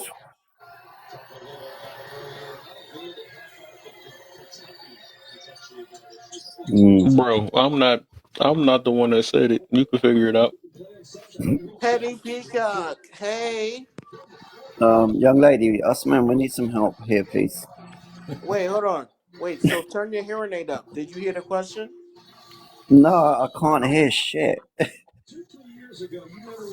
It's all a bit Maybe you fuzzy. should turn your TV down. I haven't got one. I can't. All right, whatever. We about to do this. So John, you see the question, man? I'm trying to get this stuff started, man. What do I believe my body, my temple? Yeah. It say, do you believe my body, my choice? And and body positivity replace my body's my temple today. Body positivity. Get the hell out of here. Yeah. That just pure, that right there is just being pure lazy, not taking care of your body. Facts. You talking about body positivity? That's health issues. That's Oh, did I miss it? definitely health issues right Oh, I there. missed it. I must have zoned out. I done literally missed it. As far as my body, my choice, I'm gonna need a better reference to what you mean by that question. What's up, Jen? So basically, I don't know if you know the statements that been going on around here, right? So I know you remember the old saying, "My body's my temple," right? Yeah. Okay, right. So they got this thing out now that say "my body, my choice." I guess it came from the abortion thing at first, but now they're using it like crazy on different things too. I get to sleep with who I want to sleep with. I get to do whatever I want to do, get these piercings, whatever it is. Okay, body positivity. Okay, I can put surgery on my body. I can eat how I want and forget exercise and all that stuff. So Right. take me as I am. I get That's that okay, part. right. So I get that part. do you believe today that those two things replace my body's my temple? Because the topic itself is my body, my temple a myth now because I don't hear hardly people using that anymore. It's a myth now. Right. That's what I'm saying, right? I'm going to flat out say it. I've made it 6 decades, and it used to be, or at least when I was running the streets, my mentality as far as what the young ladies was, it's your body, it's your choice, but accept the consequences of that. Mm-hmm. This body positivity madness. Bro. Hey, if you want to be overweight, you want to be fat, and call that positive mindset, okay, but don't be mad when ain't nobody chasing you down. Exactly. You can't get mad because you made them choices. You choose to live that way. And I got 5 daughters. So I taught them you got to take care of yourself. Mm-hmm. Plus, with that my body, my choice matters about the way they dress, you got to be kidding me. Back when I was younger, back in my 20s, my teens, young ladies didn't show everything God blessed them with. Not by the way they dressed. The way we Right. treated the way we treated women back then, we treated them in the facet of let's get to know each other. Let's find out what's going on upstairs. Fast forward this matters to my daughters, and I flat out told them, make a young man get to know what's going on upstairs, above your neck, not what's going on down below your neck. That's how you weed out the ones that ain't out there for no good, just want to make you a mark on their belt for sleeping with you. Mm-hmm. And the perfect way I can put that, 3 of my daughters thought I was too old-fashioned, too crazy for what I was trying to teach them. But when they started seeing their young friends getting pregnant, then they understood. Because a man can only do and get away with what a woman will allow to happen. My military days, I had partners from all over the country talking about they got game. No, we men ain't got no game. Is it that woman's made her mind up long before she left the house what was going to happen that night? All it was, were you the right one to come along? Mm-hmm. So if you didn't get no action, your boys were talking about, oh, you ain't got no game. No, the woman already made her mind up whether or not something was going to go down. I myself never worried when I was in them clubs about who I was taking home that night. Because frankly, I didn't give a damn. I came in the club by myself, rolled out by myself. I didn't have to worry about no responsibilities of which young lady, this, that, and the other. My name was not attached to any madness. Too much of what's going on today, there's good points and bad points on both sides of the table. But if you want respect as a man, you ain't got to be high value. You ain't got to be that man that's 6 foot tall, 6-pack, more than 6 inches, and making more than making more than $100,000 a year. If you know who you are and know what you stand for and know how you carry yourself, it speaks more volumes about how much money you got in that bank account. Where I laugh at, what I laugh at the most is when I see these videos and these podcasts and all this stuff with young ladies talking about if you ain't spending a couple $100 taking me to a 3, 4, 5-star restaurant, I would tell them quick, fast, in a hurry. Can you take yourself there? If you cannot take yourself there, get that out your head thinking I'm going to do it. I'm not your husband. Oh. As far as I'm concerned, the only woman, any ladies that deserve to go to those kind of restaurants is when that man puts that ring on that finger. Hello. And calls you my wife. Dating, that's just absolute asinine. Why should I take my hard-earned money, spend it on an hour or two, and to tell you how ruthless my thought process is after 6 decades, it's just quite simple. Back in the 70s and 80s, that's called a high-price call girl. How much more could you save? Take the spending $200, $300, $400 just for some company. What happened to the days when you went to the park, you went for a walk, you went and sat down at a coffee shop and spent time finding out what's going on upstairs? If you cannot hold an intelligent conversation and be able to agree to disagree without getting heated and getting in your feelings, that's why so many people are alone right now. Thanks. I'm watching my nieces and nephews. They in their 40s on down. My kids, they're in their late 30s on down. Sitting back watching. Me and my wife sit back and laugh at what's going on. And I'm a firm believer, if you're a man and you got kids, shouldn't be dating a single woman with no kids, because they don't have no understanding what it is to be a parent. No disrespect to them, their time will come.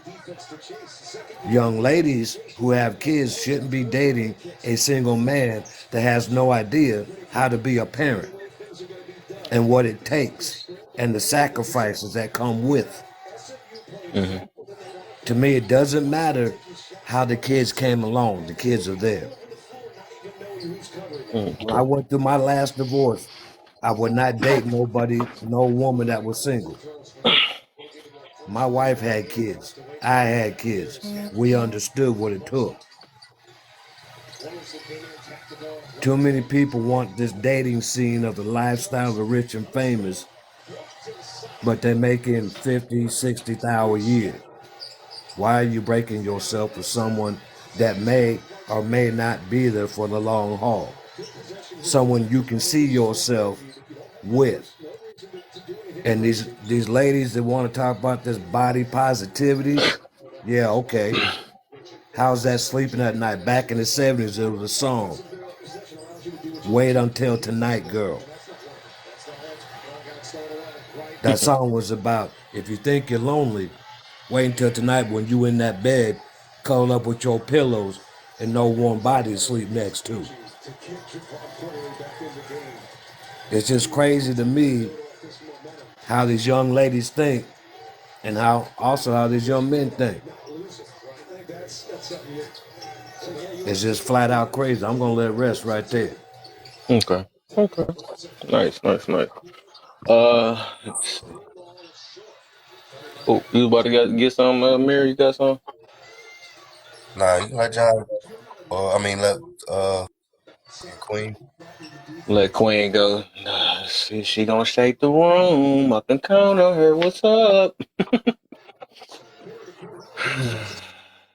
uh, Queen, what's the deal? What's the deal? Try to be light on us today, please.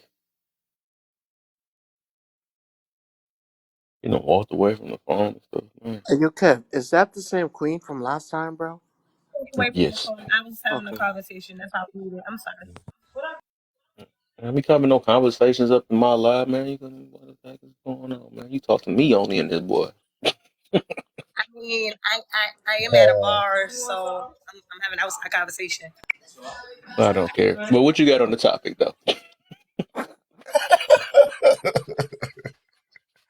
You can bar and talk at the same time. Do your usual damage. Ask the people at the bar what's their opinion. All right, ask them then. Let them participate. Don't talk to me like that. I be chilling. My body, my temple. I feel like I think it's saying my body, my choice, but I guess it depends. It depends on like the person. But see, you see how my background loud. That's why I'm kind of muted. Mm-hmm. Okay, I got you. I got you. So I'm gonna let you rest up real quick. Then forget it. So let's move on to number two, I guess, because everybody did number one. Okay. I didn't do number one yet. Go ahead. Go ahead. Yeah. Yeah, so I mean, I did it the other day, um, but it was a little different. It was a So, do little you different. believe my Yeah. body? Yeah, I know. Do you believe my body, my choice, All right. Okay. and body positivity replaced my body's my temple today? Yeah, I do. I mean, for not for me, but yeah, for a lot of other people today. That's how they living. I mean, like you say, when we talk about Lizzo or when we talk about Sexy Red or these people out here that are just basically doing what they want to do, and Mm-hmm. it's my body, my temple, All right. and it shouldn't. There's nothing wrong with that. I mean, my body, my choice. But the thing is that it's on your choice to limit. You know, even by the law, you still don't have the choice to unalive yourself, but it's still your Mm-hmm. body, your choice. Boy. So Exactly. make it make sense. So Mm-hmm. I don't Basically think I doing need to it say any more slowly. than right. Exactly, exactly. Eating unhealthy. All that stuff is the Question. same as I think. You know. I had a conversation with both of my children, and I had to let them know. I said, "You're at an age you can do whatever you want to do, and I know you do some things in my face that you probably, normally won't do outside, and vice versa." I said, "But I'm gonna tell you right now, you mess around and you get pregnant or get somebody pregnant and shift my position from being a mother to a grandmother. Oh, baby, it ain't your choice." Because you I because noticed. you are now you shifting everybody's position in the family. So you're gonna need help when that baby is crying. You're gonna come to who? The baby's grandma. You're gonna be leaning on aunties and uncles. So you need to know that just because it is your body and your choice, it still affects us as a whole. So I constantly keep them seeds in my keep planting those types of seeds in my children's head, because we lived in a community. We grew up in like a community type situation, like our aunts and cousins, and cousins or siblings. You know what I mean? So what one did affected all of us. Mm, So if you out here going outside and you get sick, we have to take care of you. If you go to jail, you leaning on us. So we weren't really taught that we could just do what we want to do, and it was no repercussions about it or no recoil.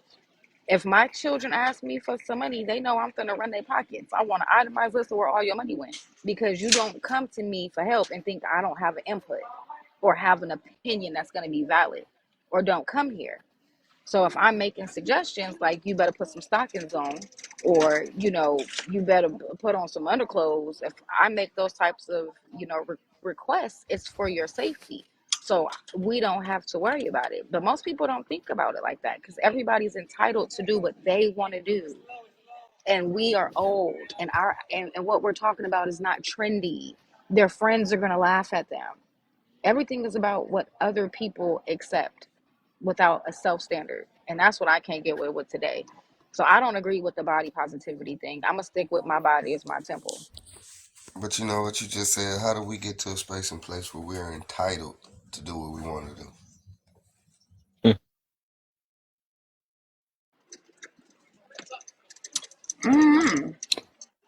I think when Yeah, we it go got me a little bit outside, until you start rocking out. Cause I thought you at first you said you tell your, if I don't they know, it threw me off. if I you thought you said you tell your kids yeah, they can do if whatever they you want to do, but just don't come back with nothing.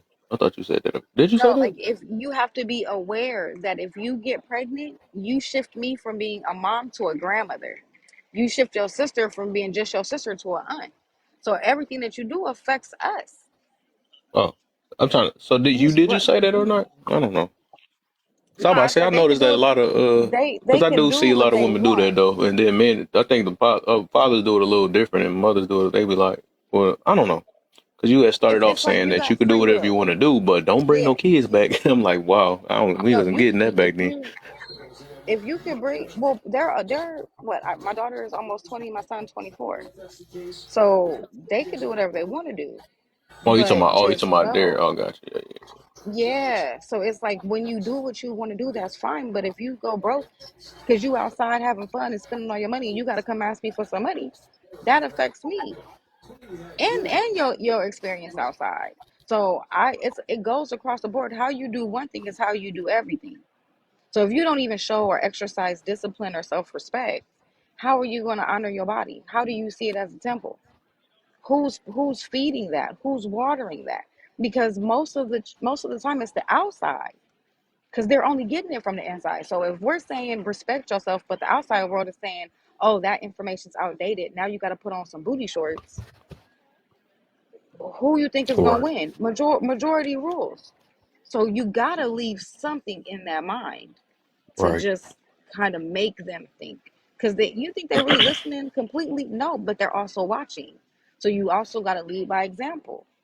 So if I'm honoring my body, because like I said, I wear stockings to this day still. I wear stockings to prom. None of the girls in my class wear stockings to prom. They They do. all They wear had it on the legs. outside now. They don't See, wear it there you on the go, dress. bam. I can't care. Wear stockings pants now. But don't Yeah. sexualize me though. The world we live in, man, it's so funny though. I want you to see the kitty cat, but don't talk about the kitty cat. But don't actually look at The world, we just, man. We Piggyback. praise ignorance. I think that's what it is. Ignorance is praised. I think who said it? What about the appeasing? Was that beauty? Was that altered?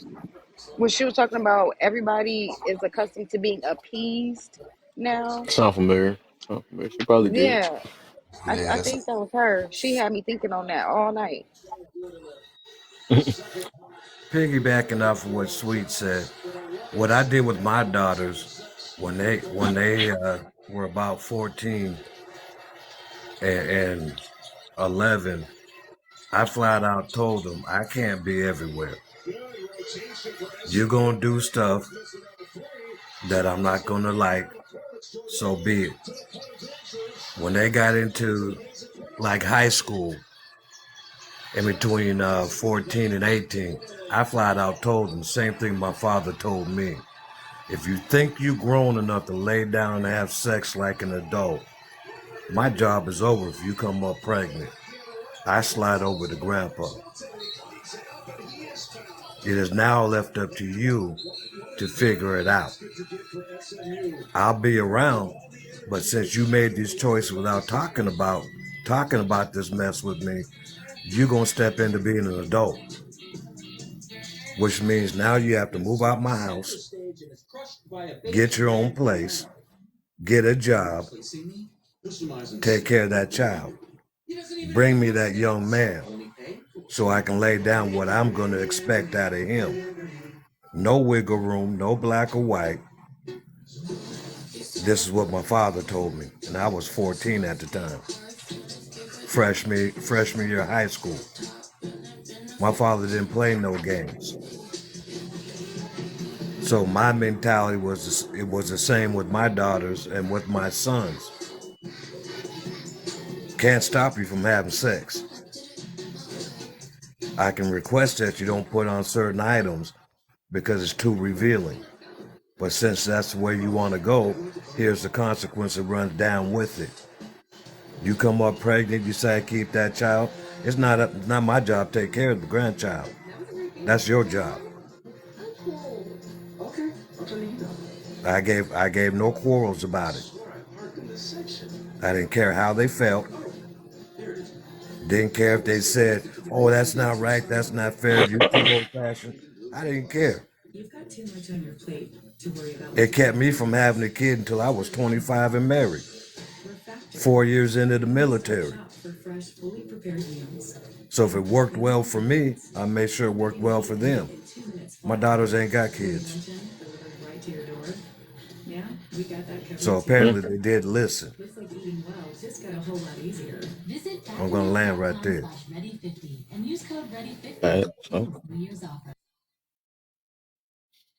Alright, alright, so I think everybody on that one.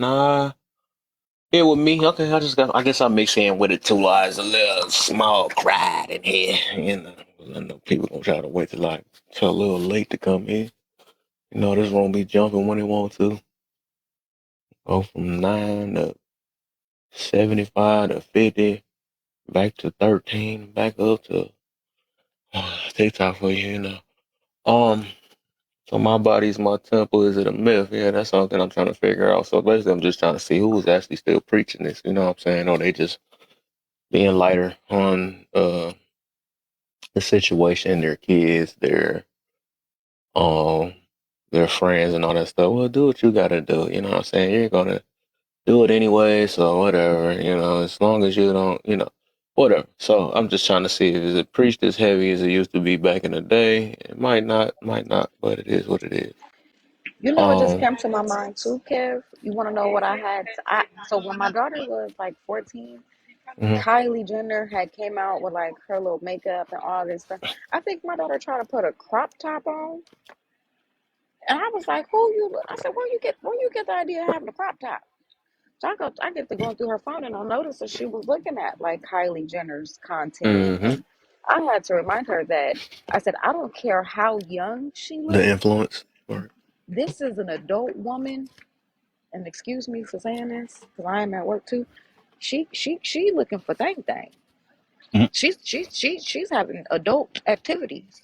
You see what I'm saying? So I don't care if she's marketed to children. She's a grown woman, and you do not get to copy another grown woman. If you're gonna copy any grown woman, you're gonna copy the grown woman in this family, not no grown woman outside pretending to be a child. Mhm. That's what we not gonna do. How she get the? How she get one though? Like how she end up be able to buy a crop top? No, she wanted one. Oh, wanted one. Okay. I thought you said she Yeah, had you know one how on. she wanted to put one on. She like, what was it, the Fashion Nova basket, the little on. I don't shop Uh huh. online, so I don't know.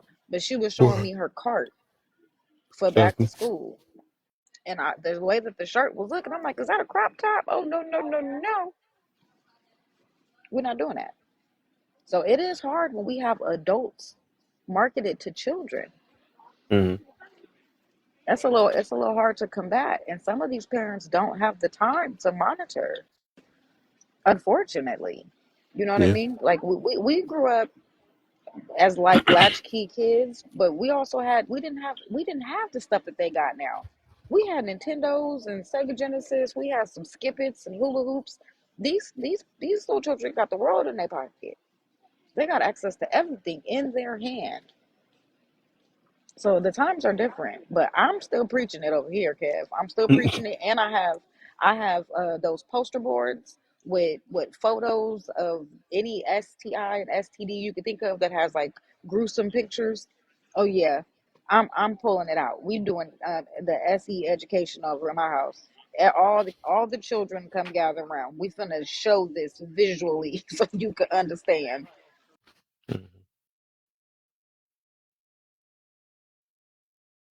Okay. We getting it. We getting it. We know it's parents that's doing it out here. But yeah, for sure. So I guess with the first one, so I can get caught up on that one. With the first one, do you believe my body, my choice, and body positivity has replaced my body's my temple today? If we going based on numbers, yeah, I'm gonna say for sure, yeah. It has replaced it. It might be a little amount of people that's doing it though, but I most definitely believe those two things. And what was the other one? I think you mentioned something about something. Oh no, that was SYX that was in here. She was saying about the sex liberation, something like that. I guess they're trying to influence us or get people to be proud of how many bodies they got nowadays. You know what I'm saying?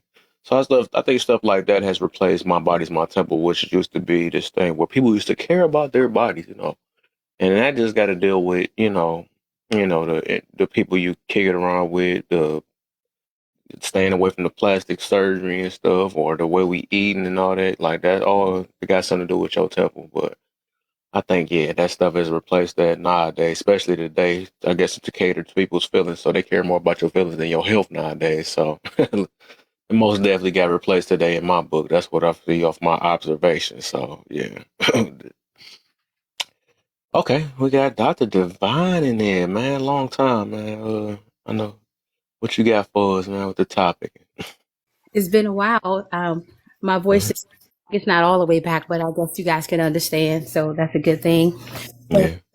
Wow, this topic very interesting, but talked about a lot.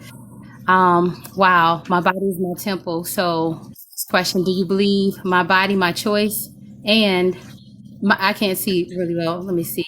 Body positivity. So, this is on so many levels, but can I answer all of the questions kind of like all at once? Is that okay to do? Yeah, if you got to go or something, yeah, you can do it then. Oh, no, I have time. Well, listen, I would say this.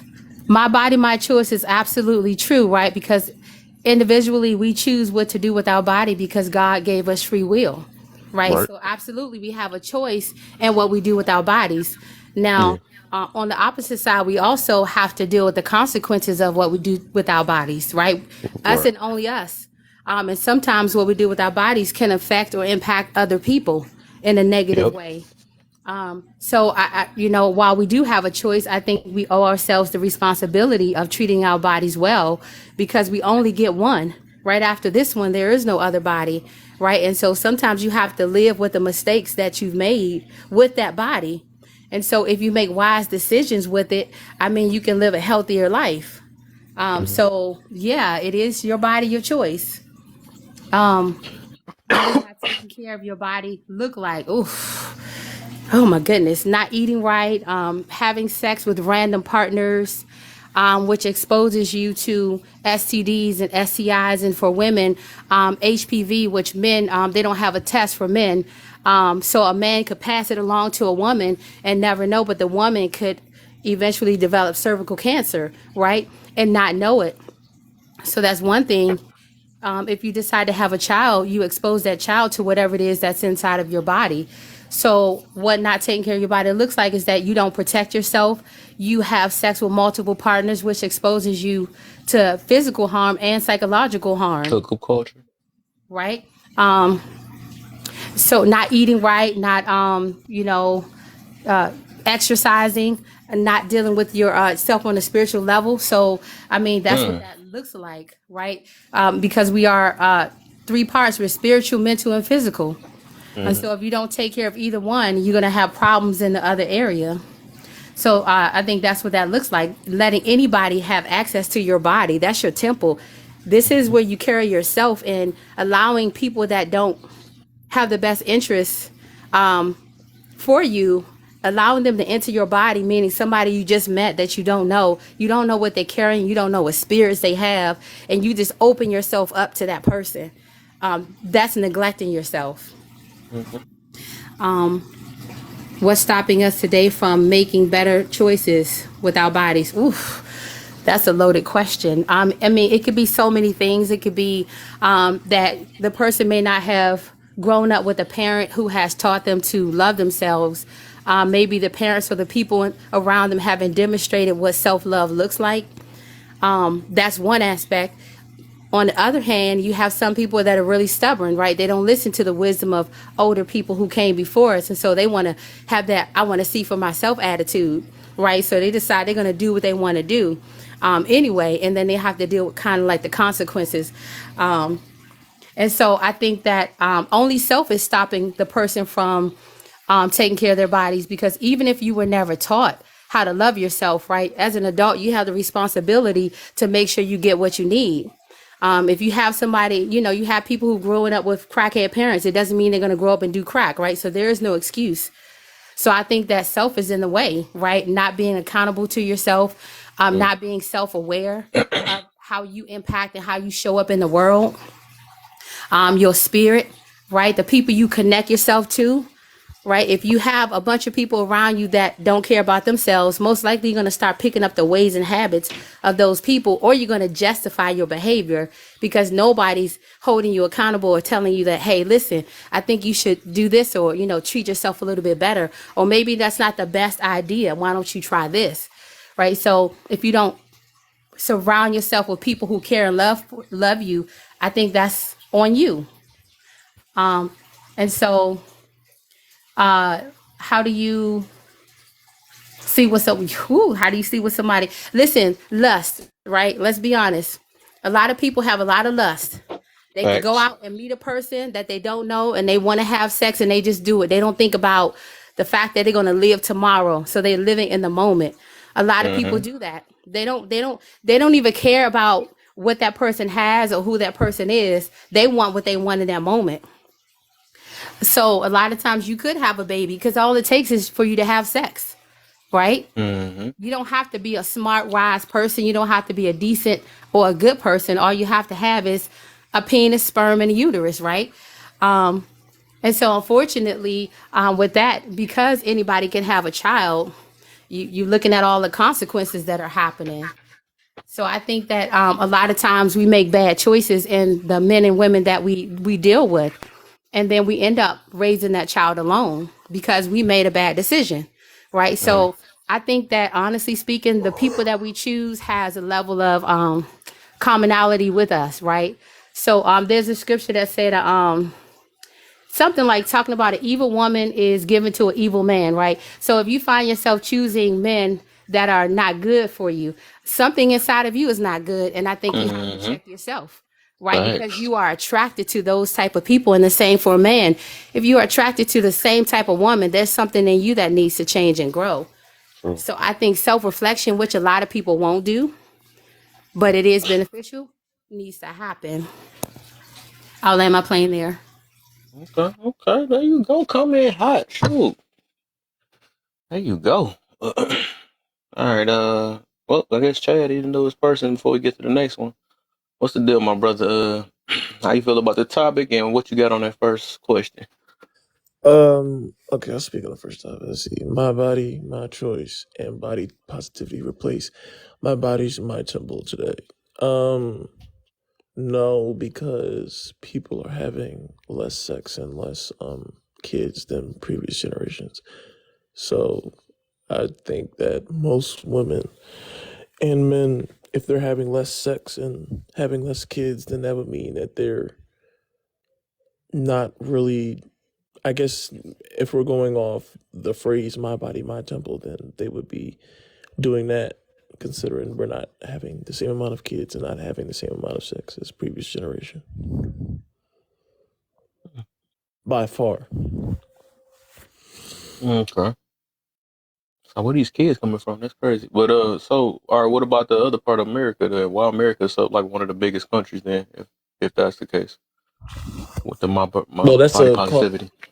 that's a causation correlation fallacy. Just because America is one of the biggest countries in the world doesn't necessarily mean that by generation nowadays people are having less kids. And America's population is I'm saying decreasing, body. not increasing. I'm talking about body's my temple. That still got to do with your body though. So I'm not talking about kids anymore. I'm just you said that part. You said you feel like they're having less sex. You know these lot of baby mamas and uh less baby daddies out here was crazy part about it. But but what I was saying is about the body positivity, right? A lot of people they it's because they got big, basically because they can't control or no discipline and stuff, right? Which is still part of keeping your body, the positive part of body, my temple. Uh, it's a reason why a lot of us are so big now or whatever. So it's like they rather uplift it rather than actually disciplining themselves. That's what I'm talking about. That part. Oh, are you talking about like, so when you talk about body positivity, Yes. that shit for real, like, I mean, it's all types of body positivity. It's people who are proud of themselves on like, oh, I'm big and I guess I feel confident or whatever. And then there's people who are like skinny or regular size. I feel like, okay, I feel this size and I want to maintain that shape. So I mean, I personally work out a lot because I don't want to, become a certain size. So I mean, me personally, it don't affect me. But I think it's dangerous to tell people that there's something wrong with necessarily working out, or telling people that it's wrong for, not wanting to be overweight. I think that shit weird. Mm. Okay. Uh, dang, this thing louder than mother. So I guess I'll start with you because Doctor already answered most of these. So with the second one, and then I'm gonna go to John after that. What does not taking, what the freak? Oh, not taking and taking care of your body looks like?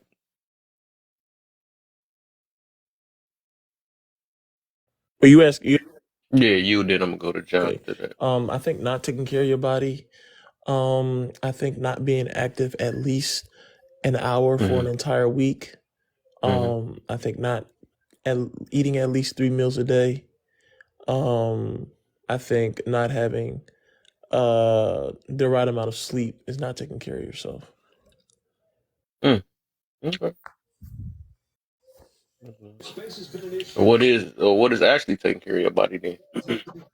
I think doing the opposite of what I said. Like I feel like Listen, if you work out like 4 to 5 times a week, you get the right amount of rest, and you make sure that you're taking in the right amount of food for the weight that you are.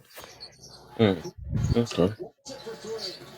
All right, John's on you, man. What does taking care of your body and not taking care of your body look like?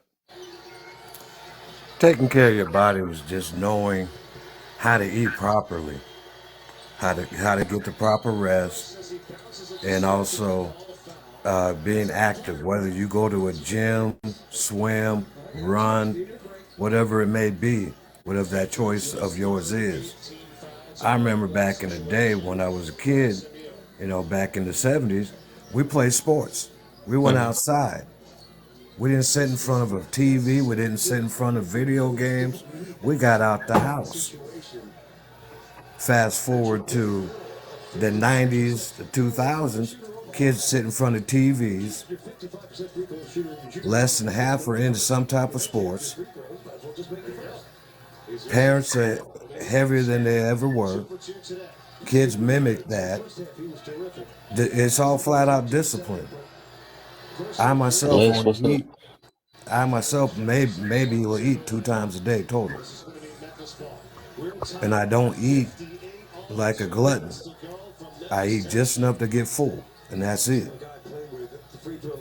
Got to know how to push away from the table. Got to know when you're putting food on that plate that you're not overstacking it, forcing yourself to eat just Right. because you say I'm hungry. Yeah. I mean, here I am. I'm down south, and when me and my wife first got down here, my wife's biggest thing was saying, honey, I'm fat. Honey, I'm fat. We walking around the mall. I'm pointing out at women, going, no, that's what fat look like. Stop it. The women are way overweight. Men, a lot of men nowadays, way overweight. They don't eat right. They don't take care of themselves, and they always complain that it's somebody else's fault. All this mental health stuff, yeah, I believe it's true. But to take care of your body, what it look like, and what to do is solely on you.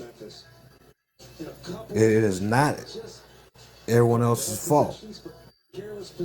One thing I got taught as a young man was don't no one owe me understanding.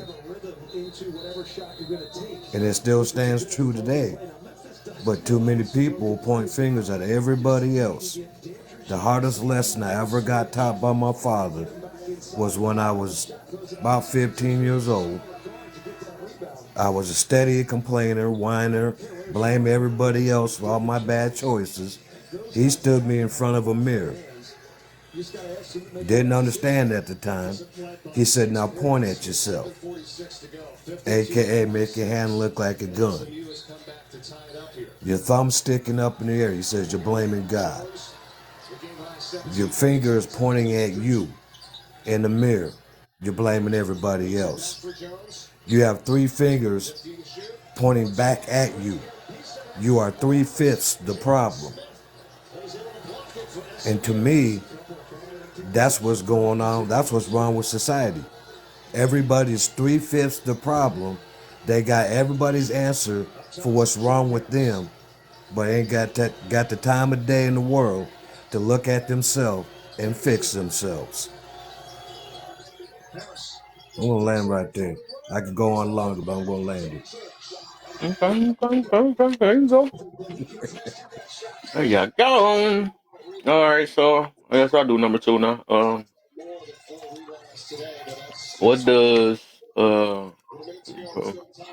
start it real quick? Yeah. Uh, um, Eating. what is she ready with no background? Don't play with me. What you eating? So you unmuted to see what I'm eating. Wow, I'm graham crackers. listening. Graham crackers. What you want, some?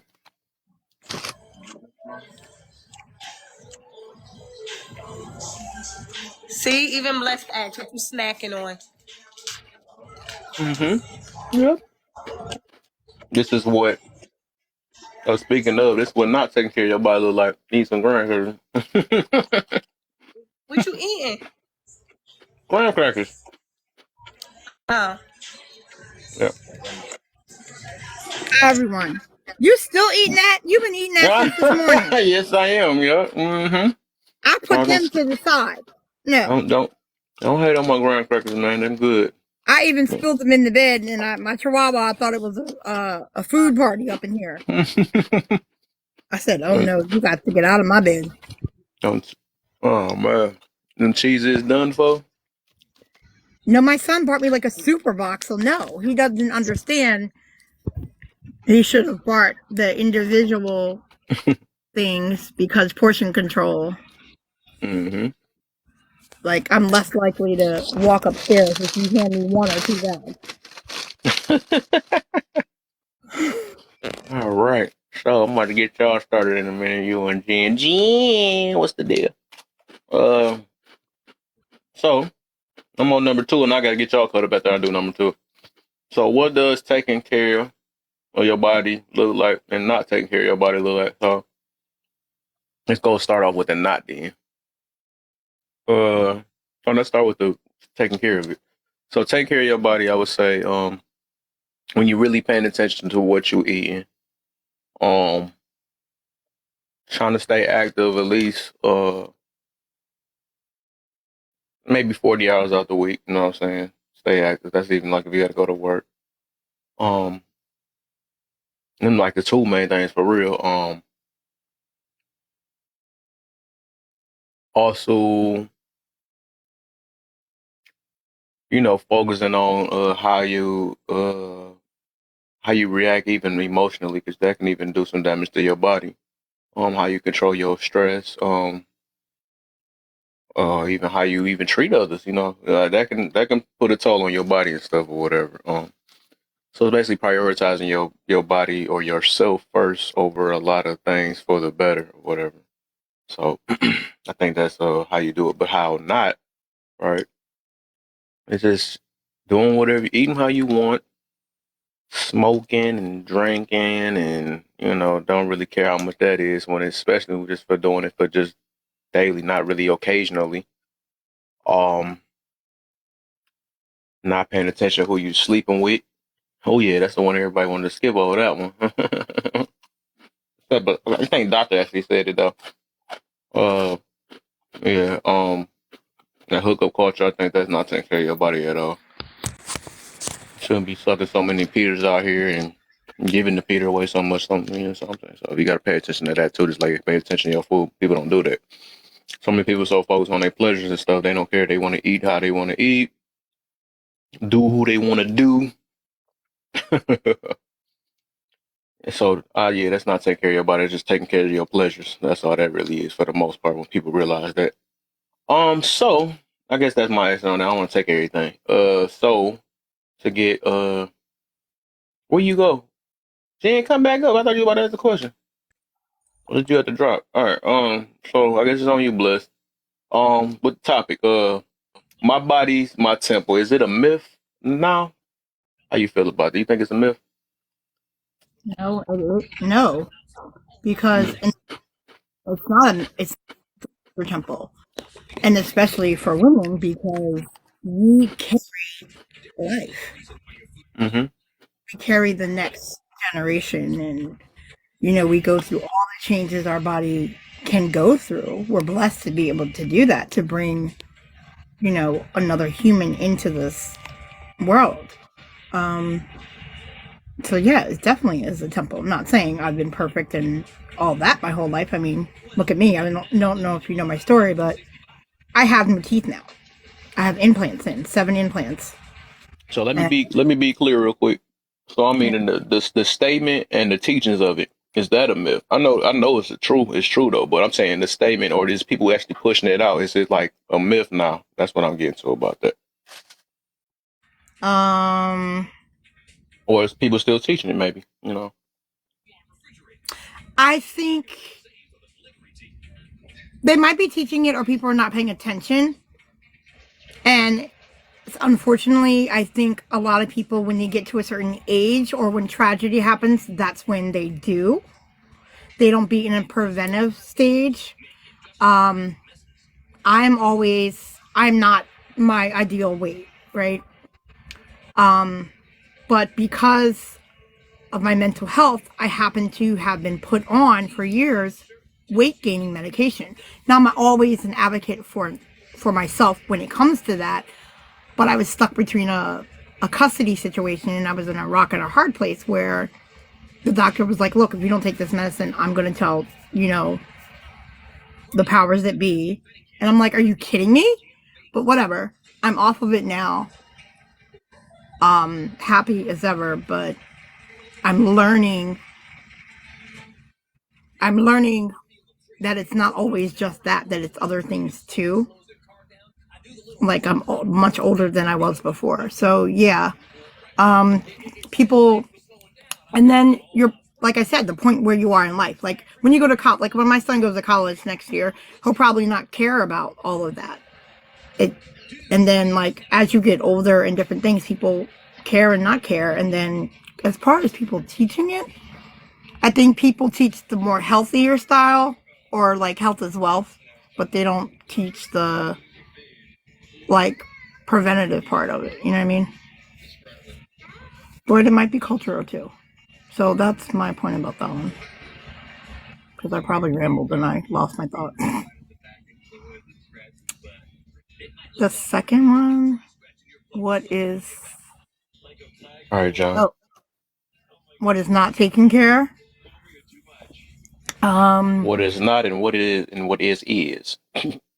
Okay, so what is for me is me telling the doctors that I don't want to be on the weight gainers, right? And then me having for myself. You're talking about ourself or overall?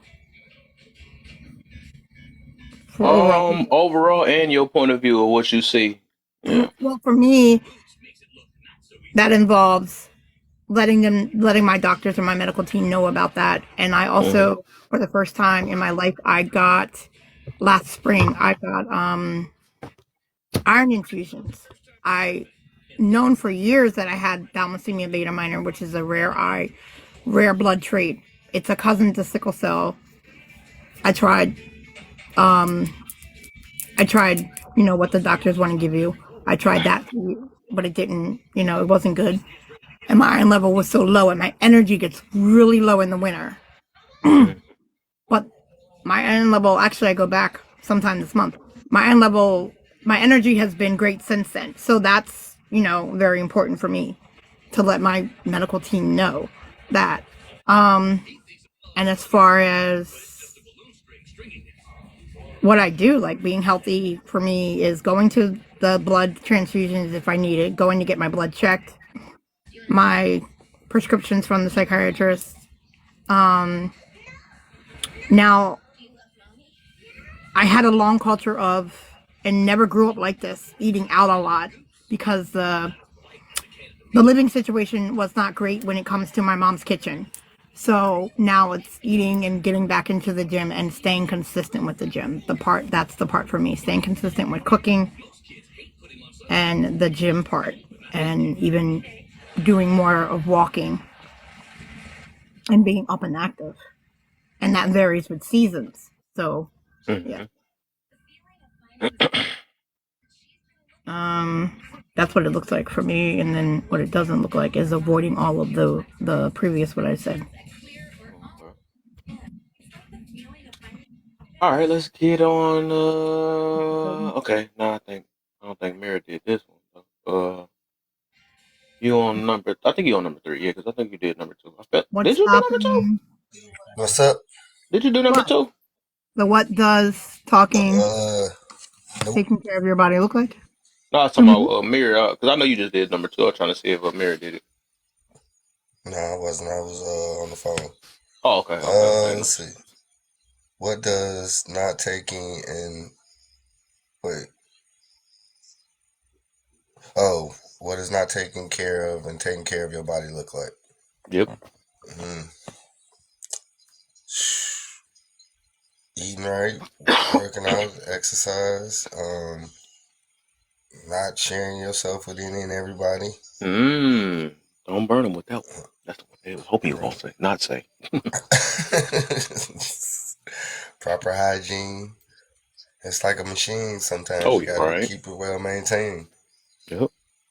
You don't treat it right, it won't work right. Like I said, I'm 49, about to be 49, and I can, keep up with the best of them. And it's like, because I keep working out every day, stretching out, like I said, eating right, going to the doctor, and then, like I say, not sharing myself with everybody. I'm not for everybody. Everybody can't handle this anyway.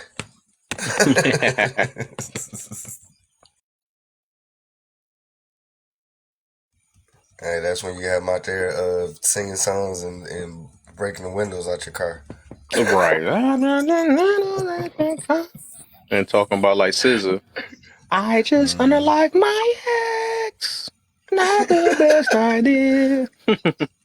I was telling my dad that song yesterday. He was like, "What the heck? This is the stupidest stuff." I was like, "Yeah, only women get away with saying stuff like that." Like over there, enabling stuff, making it worse for people out here talking about unaliving their ex. SZA got that voice. That's the reason why nobody pay attention to her. She got that good voice, so they like, oh, she got to be innocent. You pay attention to what she's saying. She talking to crazy, toxic stuff. But that's what they promote nowadays anyway. Yeah, they crazier the better. But with this break, I want to say this real quick. Hey, Yeah. y'all keep tapping that screen. Keep tapping that screen. We got 7 people up in here. Well, 9 people up in here. The people in the box, though, don't tap the screen. The people in the box, you hit hashtag FYP, hashtag FYP. Share the live with at least 10 people. And Please. we just ask that you keep enjoying it. You're more than welcome to come on up and conversate, but just let's keep it respectful. Let's share the love. And you can give your opinion, and you're more than welcome to gift the host, and you also can gift the people in the box as well. We appreciate it and we thank you. Enjoy the ride. Hey. There we go. So, all right. I guess we're on the third one now. See, Doctor made it no fun, man. I wanted to alternate it. She done did all the good ones, and even though she was preaching though, but My bad. I'm sorry. Y'all can she, expound on it. I want to throw you in here. I want to hear your voice every now and then, man. So, but all right. So, blessed. Well, Queen, she just in there marinating, listening and stuff. I guess she waiting to do her dirt. You know what I'm saying? You know, she try to shake the room when she can. Rose, what's the deal? Welcome to the live. Do you got enough followers up? Let me see. Yeah, come on up in the box if you got something on this topic, though, real quick. I'll get you caught up. So, Blessed, was on you. Now, number 3. What is stopping us today from making better choices with our bodies now that we know what to do?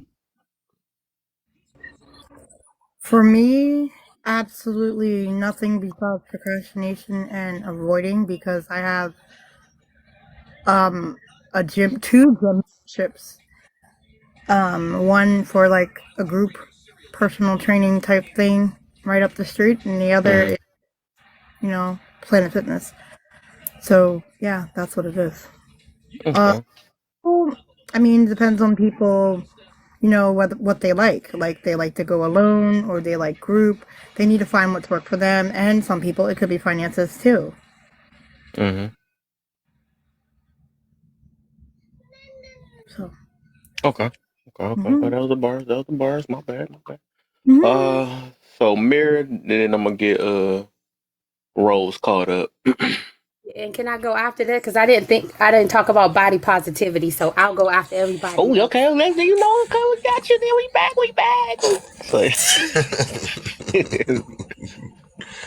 So yeah, what's stopping us? Yeah.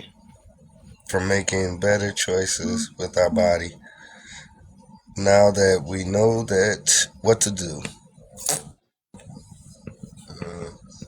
It's my body, it's my choice. I want to. Of course. I can get the same results doing it my way that don't work. Insanity, but I still can get the same results. Mm-hmm. Yep. So that's pretty much it. I can do it in a way that keep doing it in a way that don't work, and keep telling myself that it's gonna work, and I can keep telling myself and making myself believe that I am the exception to the rule, even though the exception to the rule is 1 in a million or whatever the odds may be, depending on the situation, circumstances, and what you're seeking. But you believe that you are the odds to the the exception to the rule. That I'm gonna be the one that have 5 kids and still get married and have a life, and even though I've been treating my body any kind of way and living any kind of way, everything gonna be perfect, roses and flowers, and I'm not gonna have any drama and no trauma, even though that's all I'm carrying. That's how I got in the situation to begin with. But if I don't recognize it, like I always say, you can tell a person they sick all day, but until they acknowledge they sick, they ain't going to get no help. Facts. Okay, I like how you did that. All right, Doctor, and we gonna get Rose caught up. Okay, so my voice sounds so crazy right now, but that's to you. You probably ain't used to it. I mean, you used to it already. You sound good to me. Well, not like that, but I'm just saying. Sound good. Body positivity. Oh my goodness. Listen, I think that people have used that as an excuse to not have self-control, right? Facts. Because everybody knows that the more weight that you are, like if you're overweight, we know that there is a increased likelihood of high blood pressure, diabetes, and other diseases, right? And so what they try to do I think it goes deeper than just people saying body positivity, right? I think that there's an agenda, right, against a lot of our people, right? Because they promote a lot of unhealthy things in the news and radio and television and our music, right? Look at all the behaviors that somebody was talking about. Sexy Red, the most ratchet woman that I've seen or met. But yet somehow she's got a lot of exposure, and you have some people who are cheering her on, right? And she's a degenerate, and that's just my opinion. I hope that doesn't offend anybody. And if it does, okay, I'm okay with that. But just think about this. If they promote what do you call it? Big Macs, right? Supersize, large pizzas, large burgers, large fries, all these unhealthy meals, right? And so instead of telling people, hey, listen, it would be more beneficial for you to be healthy, they say, oh no, girl, you look good. You can have your stomach hanging over your underwear, right? You can have your rolls hanging out, girl. You look good. And you know they don't So look good. BBW. Right, you don't look good. Let's be honest. You don't look good like that. And I'm not saying a person that is plus size can't look beautiful. I think there are a lot of beautiful, wonderful plus size people. But think about what their future is going to look like, right? Think about the responsibility that their children are going to have. Like if you have diabetes, most likely after a while, your children are going to have to take care of you. You're going to become a burden to the people that are below you. So why would you want to put yourself in a position to be unhealthy, to cause health problems? That doesn't make sense. So I think body positivity is just an excuse that the mainstream media puts out there, because they put out there for people to do what they want to do anyway. And according to mainstream media, you can just have sex with whoever you want. You can have abortions. You could, sleep around, meet somebody at the club, have sex, not use condoms. You can just do whatever. Everything goes. But we know that's the doctrine of you know who, right? That's the doctrine of Satan. Do what thou wilt, right? Have no self-control. We know that gluttony is a sin, right? If you are a spiritual person. And even if you're not a spiritual person, common sense will tell you that gluttony will lead you to what? Problems, right? So I just think that it's a disservice to tell people that you can be overweight and it's okay, when that is a detriment to a person's health. You know what I mean? So that's just my thoughts on that. Okay. There you go. Get it on out. There we go. Rose, welcome to the live. You up here. Let's get it. So Rose, how you feel about the topic first, and then tell me what number one about. How you feel about number one?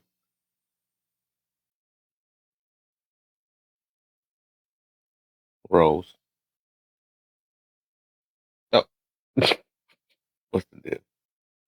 I see. Okay, there we go. Let's see the smile. I take the smile. We can take the smile. Let's go ahead and brighten the room up. I'm sorry, I'm at work, so I was like focusing both. Oh, okay. There you go. I feel so important when y'all at work and still make y'all way in here. You know what I'm saying? I'm talking to I came in here a little while ago. I came in here a little while ago when you first started the live, and then I had to back out because I had to take care of some business on the phone with the bank and stuff like that. So I had to drop out, and then I came back and just watched. Okay. It's cool. That's cool. You know what I'm saying? I appreciate it. You know. So, how you feel about the topic first? Do you feel like my body is my temple is a myth nowadays? I mean, don't get me wrong. It's good to be able to love yourself. I actually dealt with me being called very like fat and big when I was in school a lot, and I used to fight a lot. So anybody that ever said that to me, I will automatically fight. So it came to a time where I ended up stop eating for a whole entire pretty much summer. Like I would eat crackers and go straight to sleep and drink mad water and go to sleep. And I actually got really, really skinny. And then the next following year, people looked at me and they didn't even know who I was. Like they were like, dang, you look nice, you look fine. And I was like, me thinking in my head, and I'm like, y'all can go screw yourselves. Like, yeah, like leave me alone.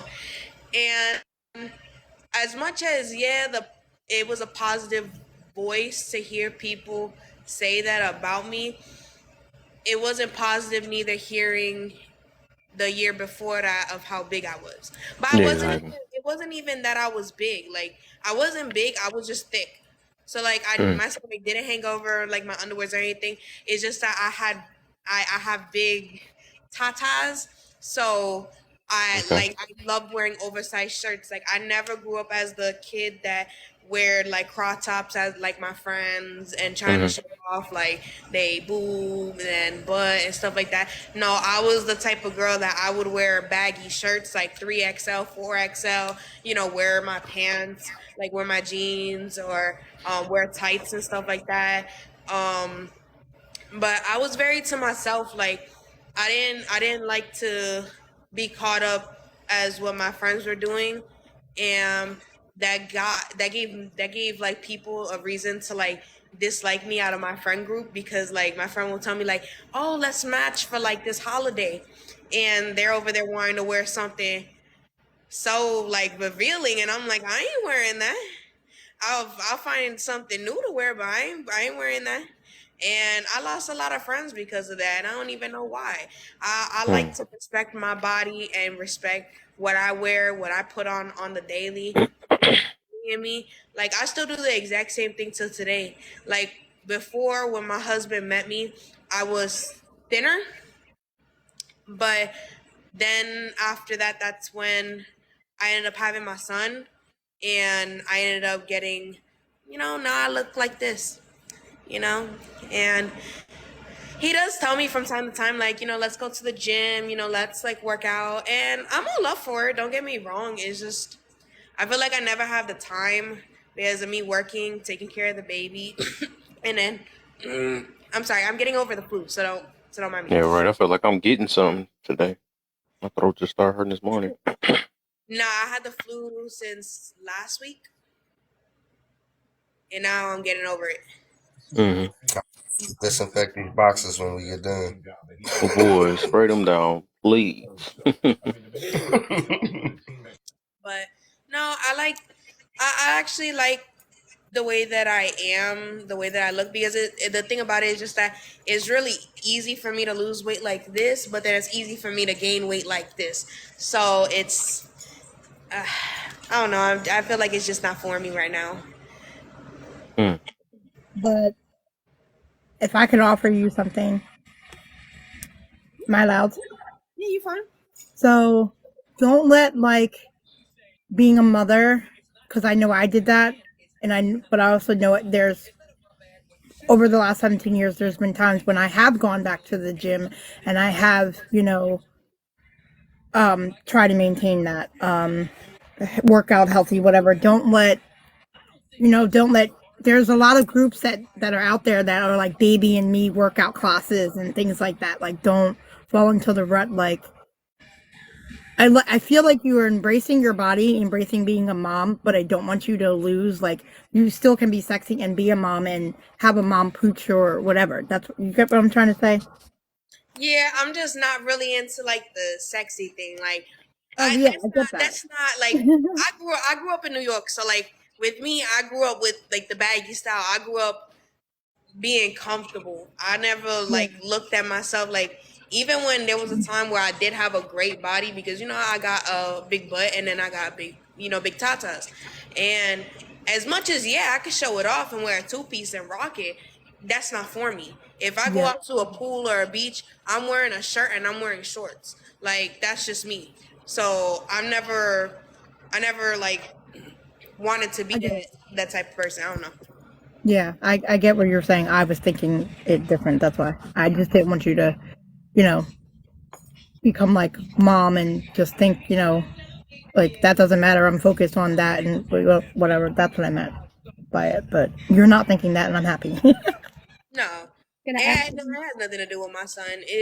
Right now is just that I will work out. Don't get me wrong, I will work out, but just not right now. Right now is not the time to do it. Right now is the time for me to hustle for money and having to get everything under control in my household before I could even think about that right now.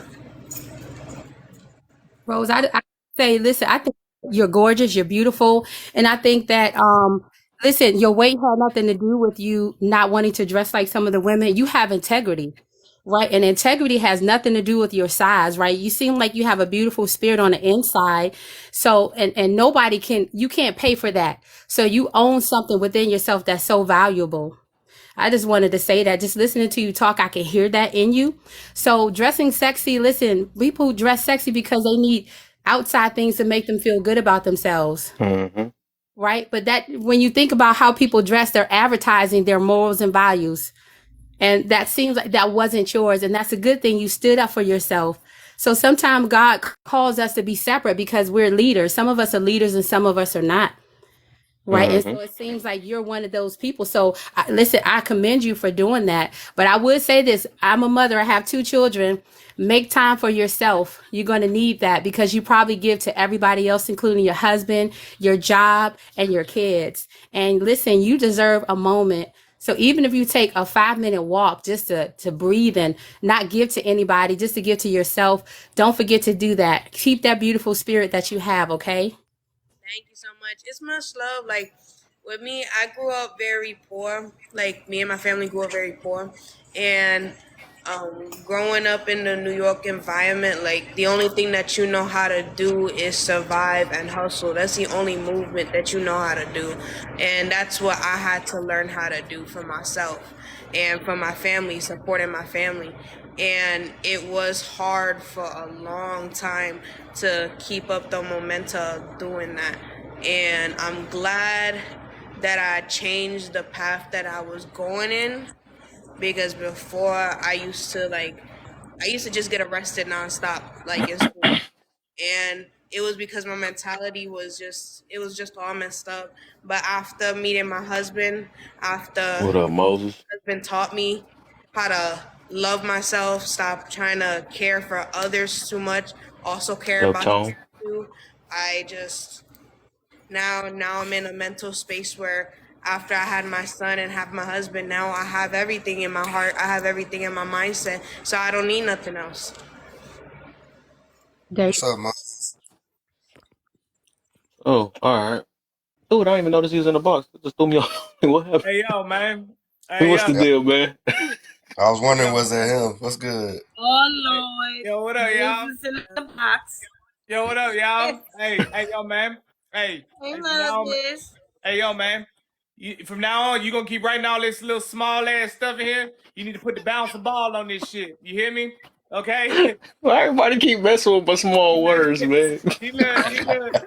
I'm trying, man. I'm trying. Hey, tell him to get a bigger screen. These little baby ass topics, man. We can't read all this. Where my reading glasses at?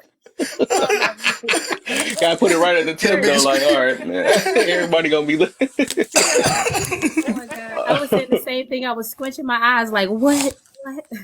Man. Said I'd be right back. Yeah, I wanted her to hit the okay, I'll wait for you to come back. I was trying to get you to get on the topic part. But Oh, me? No, it was Rose, but she just dropped, so I guess well, you the newest one up here, so so how you feel about the topic, man? I had thought about this some days ago. I don't hear people say my body's my temple anymore. So I feel like it's a myth now.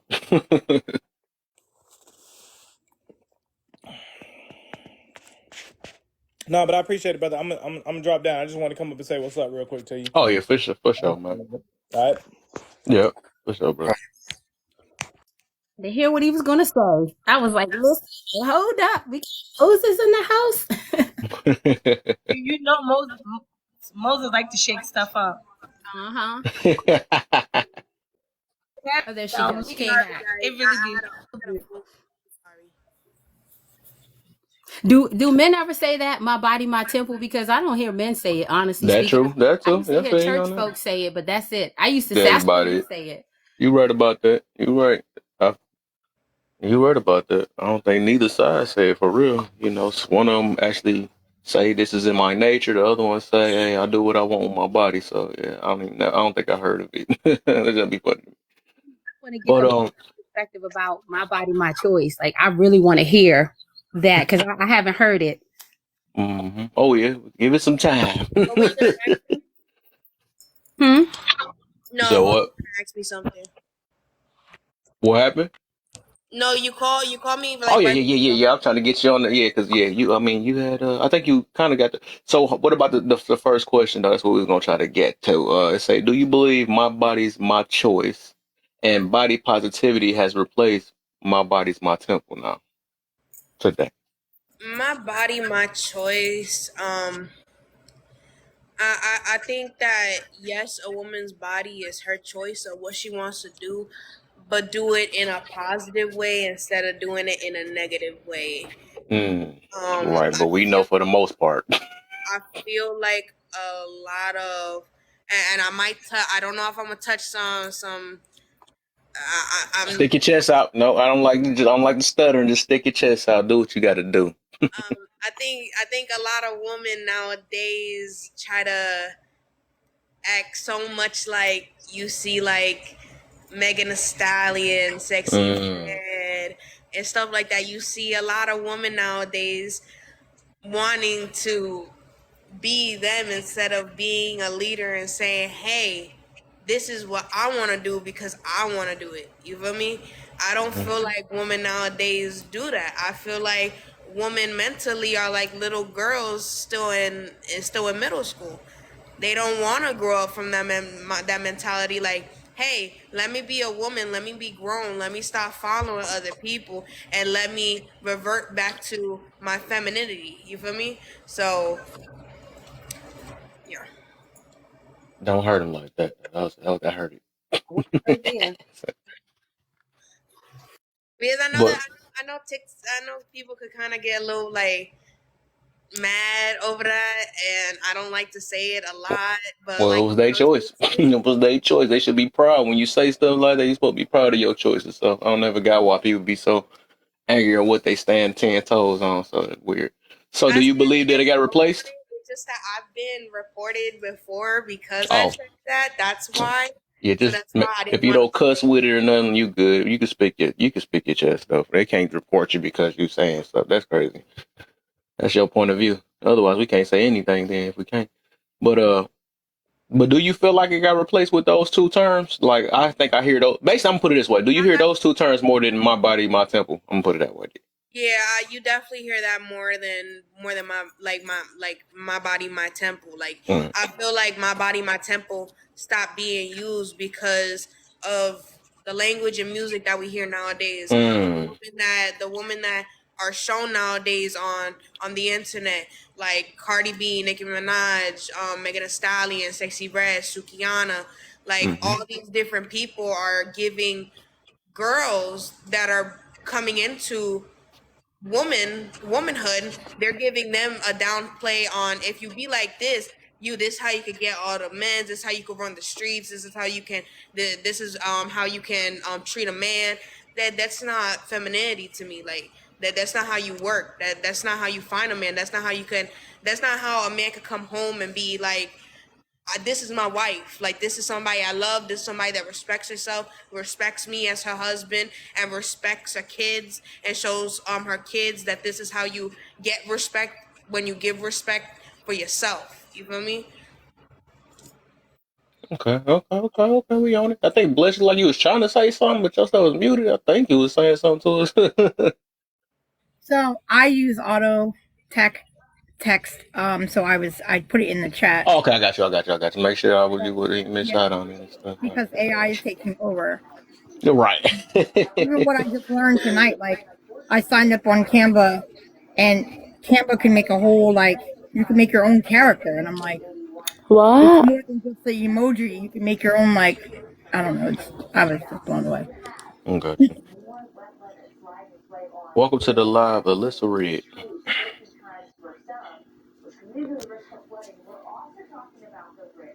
Purple tone. I didn't even know you were on here. Hey.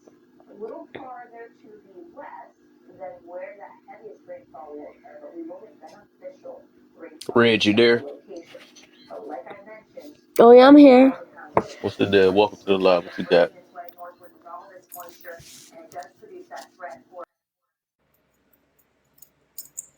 Okay. So, I think we on number two. Two. Okay, two. I think you on two now. Because I think, yeah, because you was the one that had to catch up. What does not taking care and taking up care of your body looks like? Wait, I'm sorry. Hurtful, what happened to your other page? I didn't even know that. Did they banana your other page? I'm sorry. I know Hurtful for a while already. So Yeah, that's I'm smart. guessing this was his new. I'm guessing this is his new account. I think I wish I knew that guy though. That's crazy. I am out of here. That's gonna be crazy. Sorry, I'm talking to. But I'm yeah. sorry. Well, what were you asking me? Oh no, I was on. No, I was just saying. Whenever how you feel about number two to get you caught up, so I can get everybody on three. Well, I think everybody did three. Taking care of it. He said, "Wow, right." I had to act like I. She don't know I knew you longer than her. Yeah. You catching up to Hurtful tone, you know. So I was here when he was perfect. It's like I'm over here making competition. My bad. I'm talking to him. I've known Hurtful since I started my TikTok. Me too. When did you start your TikTok, Kev? Huh? 3 years ago. Like, nah. I'm talking to. I'm talking. You had to go one. She said I'm going one. No, but it was like 4 years ago. I actually started mine 4 years ago. Oh no, I ain't start going live till like a year and a half ago, I think. So yeah, I've been on, but I just ain't go live until. I actually met him through Kana, and we've been and before he was going live. It says, what does not taking and taking care of your body look like? You know what? It's actually a good thing that I got pictures, because I mean, it's a good thing that I got pictures, because the way that my face used to look and now looks is two completely different looks. So this is how I used to look. I don't know if you want to put me on the big screen so people can see like that. Like my face used to be like mass skinny. And yeah, this is what my face used to look like, and now this is my face now. I'm chubby. So taking care of and not taking care of myself now, two different taking care of. Is he gonna do it like that? But yeah. Okay. What was the other one? The other one is you just mixed it all together, I guess. So let me see if you caught up. Let me see. Hold up. Let me get that. I still like this. It was still like to smile anyways. It don't matter, you know. All right. Let me see something real quick. Visual. Yeah, you on three. Then I think everybody should be. Then we gonna get to the special one for the end. I don't even want to know. I don't even want to know yet. What's stopping us today from making better choices with our body now that we know what to do? I think the thing that's stopping us is fast food. Good. That's fast food that's stopping us. My ass loves some Wendy's. I love some Panda Express. Out of those two, nothing else. But I don't eat fast food a lot. I'm just fat. But I think the most thing that is stopping us till today right now is, I think, not taking care of ourselves first. I think that a lot of people tend to take care of themselves last before they take care of themselves first. And that's a big thing that tends to happen with us women. And most times that we tend to, because a woman's brain is always thinking of every single thing. Like, we could think about like 300 different things while a man's thinking about one. And I think that with us, we stop ourselves a lot from doing what we got to do because of what we're thinking in our head, what we got to do to still support, to thrive for our kids, to thrive for our husbands, to thrive for our parents, and showing them what we need to do and how we got things now, you know? Bonus. Is that the one that you were talking about, the bonus one? Yeah.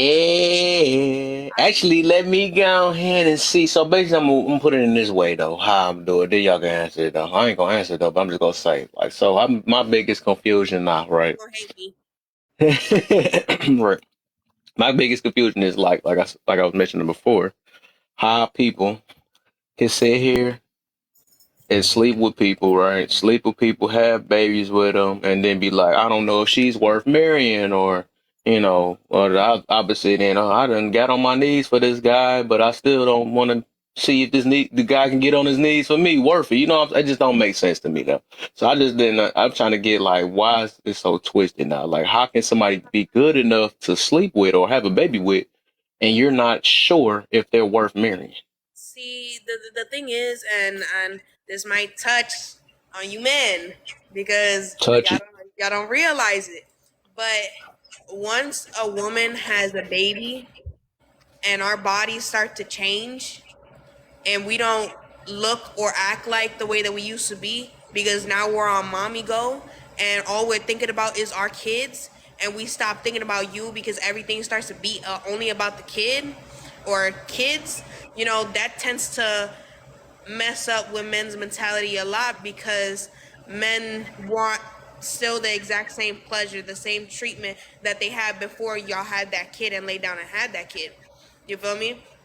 And I think a lot of that tends to touch on who you want to marry because the men start to change because of also you caring about your child. Because that's what happened in my relationship at the moment is that me and my husband, because he's my fiance, so I call him husband anyways because I'm thinking about, getting married to him one day. So I call him my husband. And when I had my son, everything changed in us. I started only worrying about my son and I stopped worrying about him. I stopped calling him. I stopped wanting to look for him. I just wanted to stay baby focused, work focused. And that killed him a lot. And then he started, doing the grass and just keep on doing it, keep on doing it. And it stopped us mentally and emotionally. And right now we're trying to get back on where we can love each other again because I don't want to break up the relationship. And did I say something bad? You did. The K word, but you all right. Yeah, you got to stay on the live. Sorry. She looked like, hold on, what is that now? So, wait, before you rock out too deep, because I don't know if you heard, if you understood the question, though, because, what you were saying was good, though, but people need to hear that, though. So the question is basically like this, right? It's people that will be with a person for so long, sleep with them, do all this stuff or whatever, and then they be like, I'm not sure if this person is worth marrying. I don't know if this person is worth submitting to. I don't know if they want to be yeah. I was getting to that, friend. Yeah. And when my husband started, smoking some trees, I ended up getting super pissed off at him. We started bickering like every day. And we ended up leaving each other mentally and emotionally. And I didn't want to. He kept asking me if he wanted to get married. If he wanted to get married, let's get married this year. Let's get married next month. I want to get married to you. We already been engaged for a year. Let's get married. And I kept telling him, no, I don't want to get married. No, I don't want to get married anytime soon to you. And now that we're back on us, now it's he don't want to get married to me because over the fact of how many times I said no. Oh my. So that sounds like on both ends. Okay, so he said he was having this fun, but he don't know if he worth marrying at that time. Wow, that's what I'm trying to get to. So that's what okay. We gonna get somewhere though. So, Queen, let's go. I want to invite her in this one now. Yeah, you talking today? Now you got to talk. Come on, unmute. I see them two little dead bars up there too. Them bars need some resurrection up there. Man, what? Get them drinks out, Queen. Come on, Miller. Come back. We got you. We here. Come on up in here. Oh, drinking ass. Come on in the room. Come on in the room. She done put us down, man. But all right. So I know Devon, she unless you want to add more to it, she already said lust overall, but do you want to add more to it? Bruh, yeah, you came in just in time. I'm asking this question. We got to get some more people in here too. I can't wait to keep asking this one. It's gonna be so lovely today. So You know what I Divine, mean? besides the lust thing, can you try to make it make more sense for the audience? You know what I'm saying? Like, how do we can sit here and sleep with a person all year and, have babies with them and be like, hey, you the love of my life and all this stuff and Kev, still be like, I don't know if, huh? I'll be right back. I'm gonna All go to right, the bathroom real quick. I don't wanna. for sure, for sure, for sure. All right, we here. Right. And then be still questioning like, dang, I don't know if they worth marrying. I don't know if this is the one. But they We don't on want the to put last one. it in your mouth though. That's gonna be crazy to me. Right. So, yeah, I think I'm gonna be honest with you. Even for me, growing up, my parents didn't necessarily teach me about how to choose a person or what dating is about, right? I think dating is a pseudo to what the word says, right? It's a way to get us to really live a lifestyle that's not conducive to, good psychological health. So I'm gonna say this. Think about this. How many people have been told how to pick somebody or what dating is all about, right? Most teenagers, right? You start getting horny as a teenager. Let's think about that, right? So if people come into my office, they always tell me when I say, what was the conversation about sex? A lot of people say, I learned from my homeboy, or I learned from one of my girlfriends, or I learned from, watching porn, right? Or watching TV.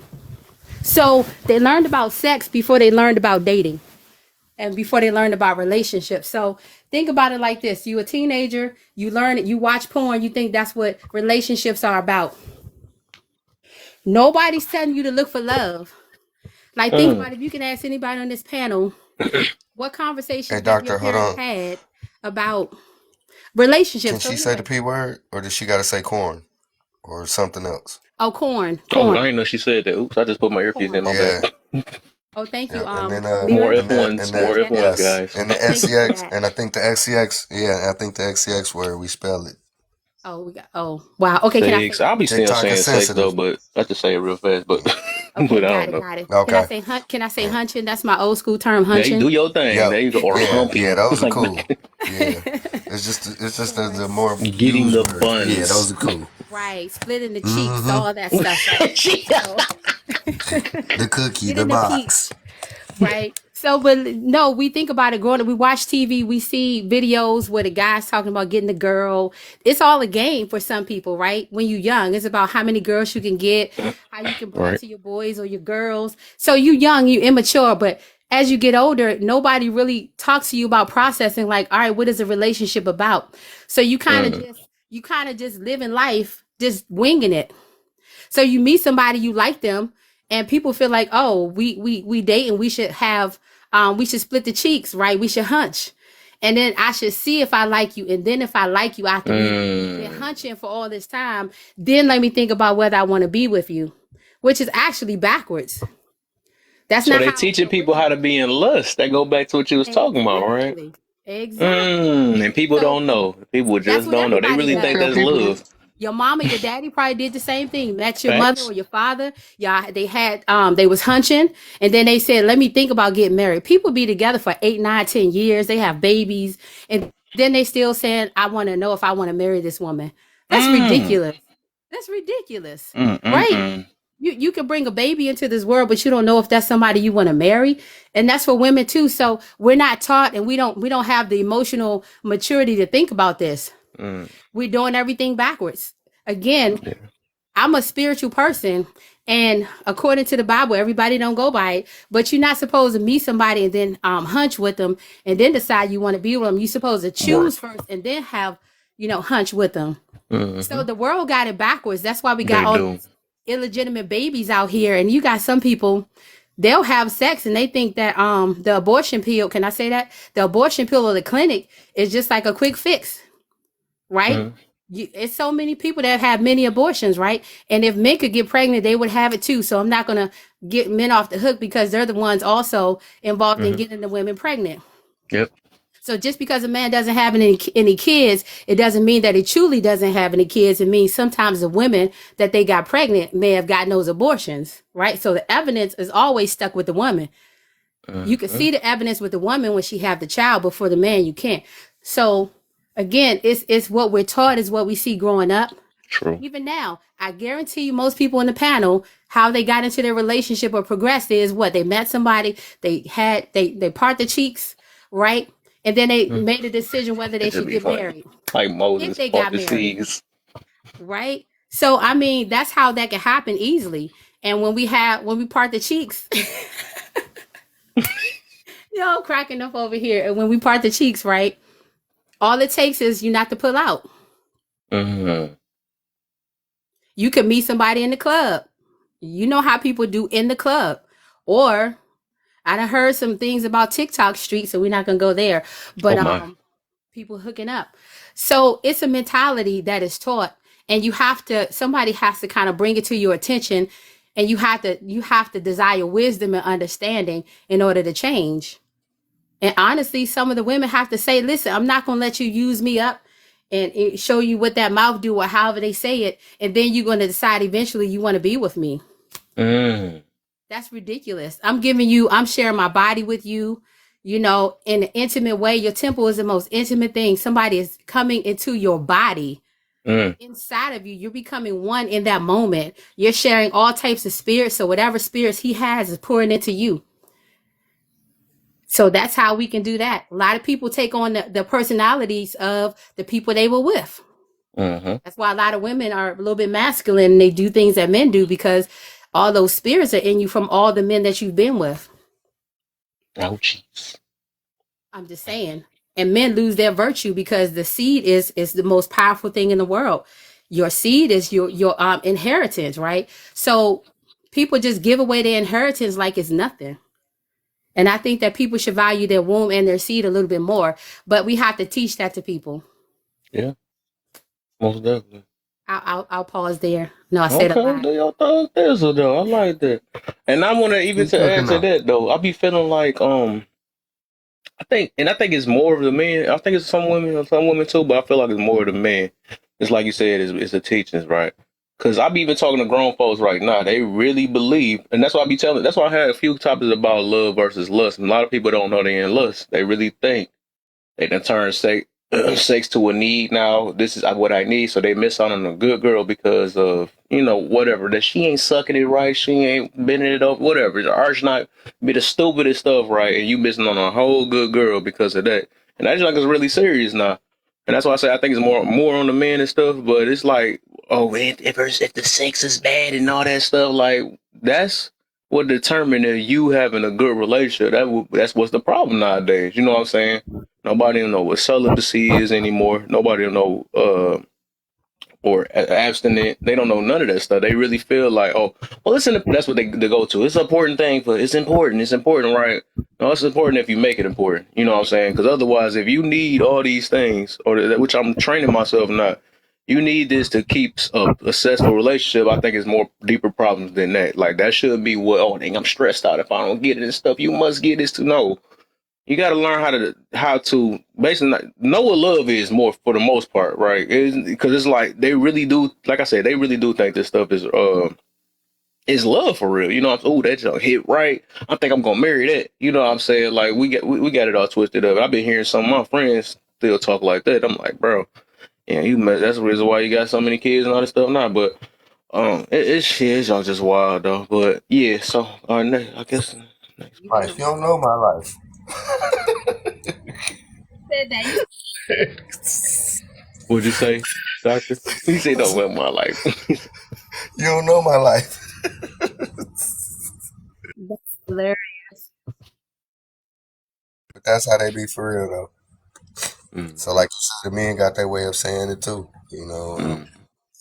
But yeah, like the doctor was saying. Go ahead, Doc. No, I was saying no. Listen, Kev, you hitting on something. Like I think that topic right there that you said, the difference between lust and love. Yep. Like I even hear people say about a marriage, "Oh, I'm getting bored. Your sex is bored." Like, no, you just got married because you wanted somebody to serve you. You ain't want no relationship. Because if you love somebody, you're not gonna leave them because the sex is boring. Because that's a conversation. You know. Yeah, I would love to talk about that some more. Yeah, I'll bring it up What again. you We gonna mean? It's talk their about it this job. week then. Yeah, because I need people in It's that. I need that to marinate in their head. Like you're not really in love. You literally gonna destroy a whole relationship because the sex is bad or whatever they want to call it. Like, okay, that's the way you look. trained yourself. I deserve to be happy, and if they not making me happy, then I deserve to go find somebody who gonna make me happy. Until they don't make My me body, my happy, choice. and then I After deserve, that, and then I'm gonna deserve to be with somebody else until they make me happy, and don't make me happy no more. And then when they don't make me no happy, I'm gonna deserve to be with somebody else, and then I'm gonna deserve to be with somebody else, and then I'm gonna deserve to be. Oh, my bad. My body count going up. Right. Say that again. You're gonna have about 20 daggone people trying to be happy. yeah, deserve. All right, I think it was Jen. She said she wanted out of all the, so she said I gotta come up for the bonus. This the one that's gonna get everybody right here. So let me re-say it again for the 14 people. So basically, with this question is like how or why? Why do people can sleep with anybody? Oh, I'm just having fun and all this stuff. I don't know that's what they call it nowadays. But still, you sleep with somebody, have a baby with somebody, and then you're not sure if they're worth marrying. Or not sure if they're worth submitting to, sacrificing yourself for, and all this other stuff. But then you give up the best thing, the most important thing, actually, a part of your body, you give that up. You know what I'm saying? So why is it like that? It just don't make sense. You can trust them with your thing, but you can't trust them with a ring. I made that one up right there. You see what I'm saying? Yeah, I was listening to hear the answer to the bonus. But you know, to all the questions that you have on here, I really think it all boils down to the state of a person's mental health. I think once you realize that what you know, what you hold on to, and what you try to put out in the universe to everybody is not working for you, then that's the time to pause and take heed that there are things missing, things that you're holding tightly to that have happened in your past, childhood, relationships, whatever it is. And that's the time that you begin to start healing. And healing is a lifetime commitment. It's not like, oh, I went 6 months to a therapist, I'm healed. It doesn't work that way. But I think the mental care that people do not offer themselves, which is the best gift that I gave myself, because with the healing and unraveling who you are up to whatever age you are, and you start analyzing yourself and why you've made the choices that you did, and why you let your body go, it all encompasses mental health to me. And so I think it's so prevalent now. It's just a prevalent thing to, sleep around, eat fast food. Everybody is on some sort of substance to make them feel good or have the courage to even go out. All that boils down to mental health. How much do you care about yourself? And if you're not treating yourself well mentally, nothing is going to align with that. Nothing. Absolutely nothing is going to align with somebody who's neglecting what they need to heal.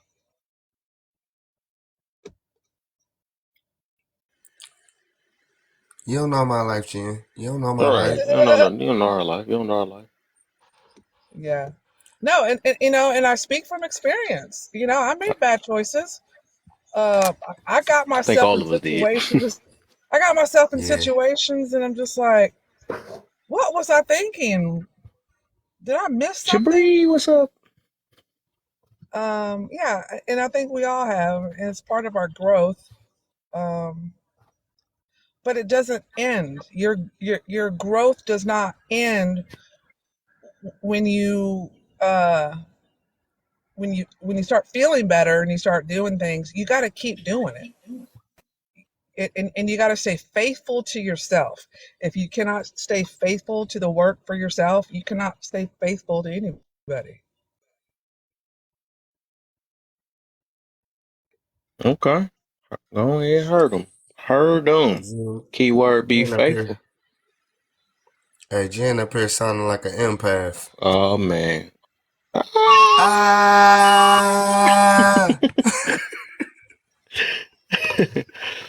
All right, I feel like I guess y'all last two, so bless and I'm gonna get married last, you know. Go ahead and bless, man. What is the deal? Why is it like that, man? How can people be sucking on Peters and giving Peters and don't think that they're worthy enough for marriage? And they do it for a whole years too. And you gotta call you on the phone. Okay. So you married in. But Kev, thinking about it, the bonus. I've never been in that situation, so it was kind of hard for me to wrap my brain around it. But again, I think how it's worded. I think I can only assume an unhealed person needs that person's company, and I think that's pretty much it until something brighter, wealthier, shinier comes along. So that's why they're not itching to get married. That's just my guess. You know why I say also the reason why I made that bonus like that, because it do tie back into my body's my temple though. So it show how much they cherish their areas, their special areas that's supposed to be made for a special time, right? Show how much that they actually cherish it. That they really give that thing up, but they not to a person that ain't worthy of it, right? That's what it is. I just want to get this feel out the way, you know what I'm saying? But I don't care. It's not a treasure no more to me no more. So that's how I look at it, you know. So that's the reason I'm asking the question like that. Like, people got to realize, like, if you could do that, just because it kind of reminded me of, like, somebody had this not a live, but there was a video and they made saying, hey, like, why women say I gotta wait till you get married to? And it was talking about women at that time. Oh, before I know if I'm ready to submit and all that stuff. But then they giving the cookie up.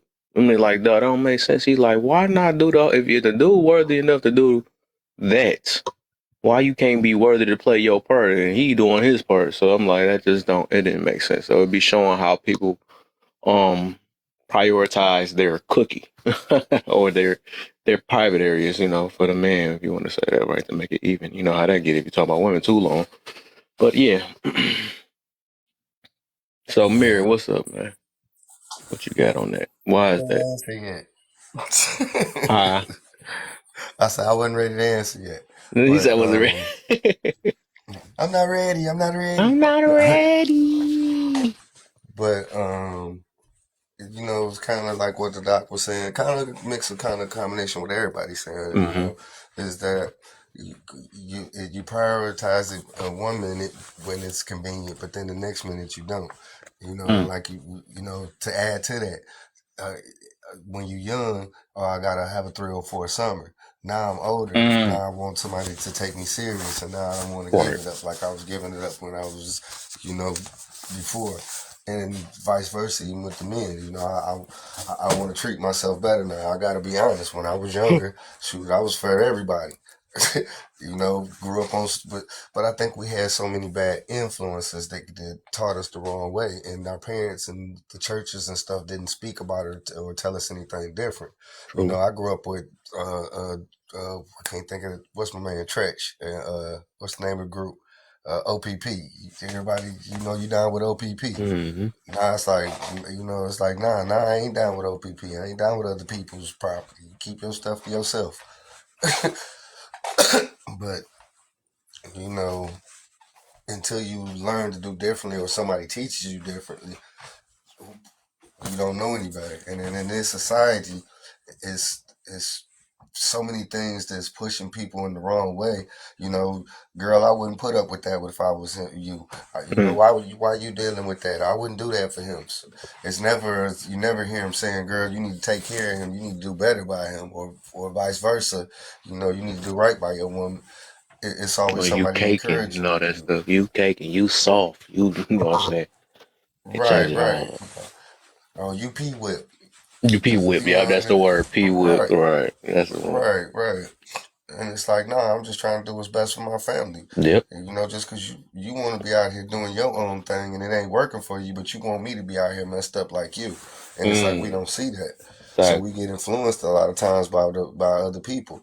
And I think even men, we do it, maybe not to the extreme that women do it, but we hear other people's stories and we take that mess home and take it to heart. You know, start looking at our women funny or start looking at other women funny, you know, because he done got messed over. Like, oh, all these, ain't none of them loyal. And it's like, no, it's like you say, you got to do some self-reflection. You got to do some healing. But it's just easier to blame everybody else. I was joking about it yesterday, but I kept saying how we say all, but we always say we don't mean all. But words are powerful. Yep. Then if you don't mean all, why do you always say all? Mm-hmm. That's how they feel. Make it make sense. How right. they feel. And even if And they then it's change, all that's good why I said until even if a somebody person flip it change on the you. word up, they don't change that they still mean it in their heart. You could say some, but you still mean it in heart. You know what I'm saying? You still mean all. Right. And it's all good till somebody flip it on you. Now you don't like it. When somebody got, well, all so-and-sos do this. Oh, well, why you got to say all? I ain't like that. But you just did it to me. And it wasn't cool when you did it to me, but I said something, but you made excuses and justified. So it's a lot of it is just to do with the way we think about stuff. It's seriously being honest with yourself and really thinking about why you do stuff you do sometimes. You know, like I said, there's things that you've done, and you sit back talking about why I did that. Mm-hmm. You know why you did it, because you didn't take the precautions. You basically was out there living fancy free. My body, my life, my choice. I'm doing this. Everybody encouraging you to do something wrong, and you think you in there, but then they let you know it's wrong because then the first chance they get, they bring it up and throw it in your face. Mm-hmm. So it's like, when we gonna wake up? You know, that's why I say I be, you know, going back and forth with you, but at the same time, I clearly understand what you're saying. You know, when do you stop being brainwashed? When do you stop accepting that there are things out there manipulating you in your life? When do you stop, you know, doing things that you don't want to do and then trying to justify it? Mm-hmm. Now you in a space and place in your life where you saying, well, maybe I don't want to get married. When the whole time that's all you were seeking. But now because you don't see it as something that's obtainable, now you just saying, well, maybe I don't want it. Like a little kid, still acting like a little kid. Exactly. Well, maybe I don't want no cake because I can't have no cake, so I don't want no cake. Right, exactly. And show You know, how it's the much, same right? thing. That's the Grow people that up. want it easy in life. That's what it is. Well, if I can't get it easy, that means it's impossible. I'm gonna take my ball and go home. Because I can't be on the team I want to be on. I mean, we try to make stuff happen the way we want to make it happen. It's like you get with a dude, and it's like, you know that, like the song "Silly." You already know that dude ain't about you. You know he ain't thinking about you. He just trying to get what you got and get on moving. That's all he want. Yeah. And then you get caught up, mess around enough times, and you get pregnant, and now you got a baby bomb. And like you just said, you knew that was the way that you thought was gonna trap him, but it didn't. Or if he do hang around, like you say, he still don't feel that you worth the ring. Yeah. If he would have felt you was worth the ring, he would have tried to give you the ring before he would have tried to get the box. Exactly. But that's also on the standards that you set as well. So if you don't set them standards, hey, if she gonna give me the box and I ain't gotta give her a ring, hey, I mean, I ain't gotta do nothing but hit this and I can keep it moving when I get ready. I mean, let's be honest. And it's like, once you have sex with somebody, SEX with somebody, you become emotionally attached. I think you're good on sex, though. Yeah. You become emotionally attached to that person. And we sit here and try to tell ourselves that we can go against our nature and things that we haven't done anything to work to go against that nature. I mean, just like we're having a conversation about eating. You haven't done anything to stop yourself from overeating, but yet and still you know you trying to act and talk like that you can just do it, and you haven't taken the steps. You know, you got to change up what you're doing. You can't keep doing the same thing. You can't keep living in insanity and expecting something to change. You can't keep expecting something different and living the same. I mean, yeah, expecting something different and you keep doing the same thing over and over and over and over again. And I land my plane there. Mm. Well, I okay. also think like my more I get thinking about it. It's society pushing it out too. And the stuff we be watching, the music, even the TV shows, like the little kid, like the innocent ones, right? Because me myself, I was about to say this too. I don't think we should be letting our kids, huh?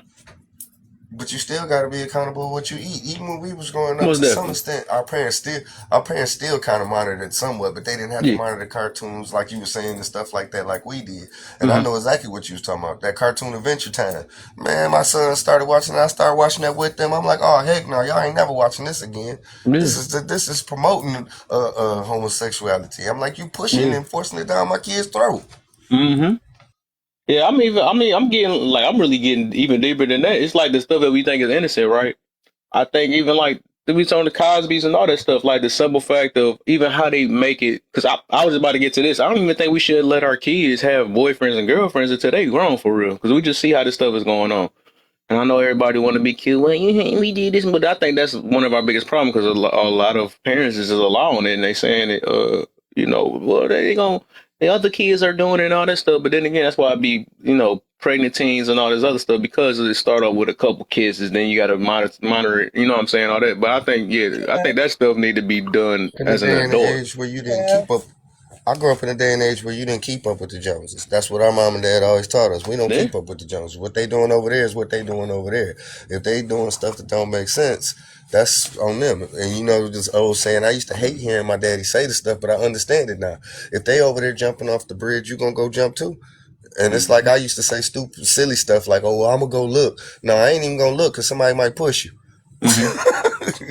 Yeah, that's what I'm saying. It's like that, but in the innocent shows too, though. Like I'm saying, like the with Bill Cosby, right? And all them, they had the little kids. First you start seeing them doing a little. I mean, it's literally the innocent. It seemed innocent, right? They kiss, and then all of a sudden you see them make love scenes and stuff. And I mean, they still see this stuff. You know what I'm saying? That's what they think love is. Okay, they cute. I think you're cute. I kiss or whatever, and we're in the bed. You know what I'm saying? So that little stuff that we think is innocent, this stuff is really getting pushed even in the smallest innocent shows. You know what I'm saying? So we really think that's what love is, and we're teaching lust like me and Doctor were just saying earlier. That's lust being taught. That's why everybody feel like this is a need. You know what I'm saying? Sex must happen. So, or it got to be good or whatever. So I know. And then they getting tricked. Like they getting like, and that's what I'm saying. Like all this stuff is getting pushed, and I can understand why a lot of people think that, people can be so worth sleeping with, but they're not worth marrying. And that's the problem. And that's the reason I'm doing this topic, because we got to realize what's going on or understand that is not love. That's lust. Right. And they're pushing this girlfriend and boyfriend thing, right? No child should have a boyfriend because it's supposed to be leading to a relationship or marriage. That's what it's supposed to be about. But think about this. When I was young, right? You had groups like New Edition and all of them. All those little kids were talking about sex and girlfriends. So, and even when I was 14, what was that group called? Listen, they said, it don't matter, just don't bite it. Y'all know who I'm talking about. It's the world's biggest. I'm a little older than y'all, but Ice Cube was with the NWA, right? NWA had those types of songs out, and 12, 13, 14, 15, we were all listening to it. We were all singing it. And even now when you got, I call it Dirty Red. So Dirty Red, you got little kids twerking and singing her music. Right. So they're being socialized from a child when you're a baby all the way up to an adult. And that's all you know. Think about that. All of us have been exposed to that music. Right. Music and TV has power, especially for our brown children, right? I did a research study myself and I published it, and it talks about how, and we're the most studied group of people ever. And they said that if children, brown children, black children see somebody in the media that they like, they're most likely to imitate them. So how many gangsters and people doing all this stuff in the media and on shows are likable, but they're doing all types of crazy stuff? So they know if the kids like the artist, they're gonna imitate them. They're gonna have sex. I'm sorry. They're gonna have Split the ass booty. sooner. Oops. I want to say split the booty. No, I I what you can't say that said. with kids. That sounds horrible. They're gonna have ass sooner. They're gonna smoke sooner. You know, they I advertising got you. smoking weed and doing ecstasy and all this crazy stuff and music. So I mean, what do we expect the kids to do? They have no chance. You know what I'm saying? They're being trained up as little kids to have perversion in their minds. So we got to protect our kids from all this craziness. They got drag queens reading stories in libraries. Like, what for? Why? You know what I'm saying? So we gotta protect it. And guess what? Just like the kids are being influenced, the adults are being influenced the same way as the kids. Because they're singing Megan Thee Stallion and dressing like what's the girl named, the Spanish Latino girl, the one that's I know married what to you're talking about. Offset. Yes, and look at the lyrics. So if we're listening to it unconsciously, we're putting it in our spirits, and that changes our morals and values. But again, Like we, if I tell you hmm that, and I tell you that you're sick, and I tell you that you're sick, but you won't admit that you're sick, you ain't gonna go get no help because ain't nothing wrong with you. like I saw those little kids twerking to the Dirty Red song, and I was just appalled.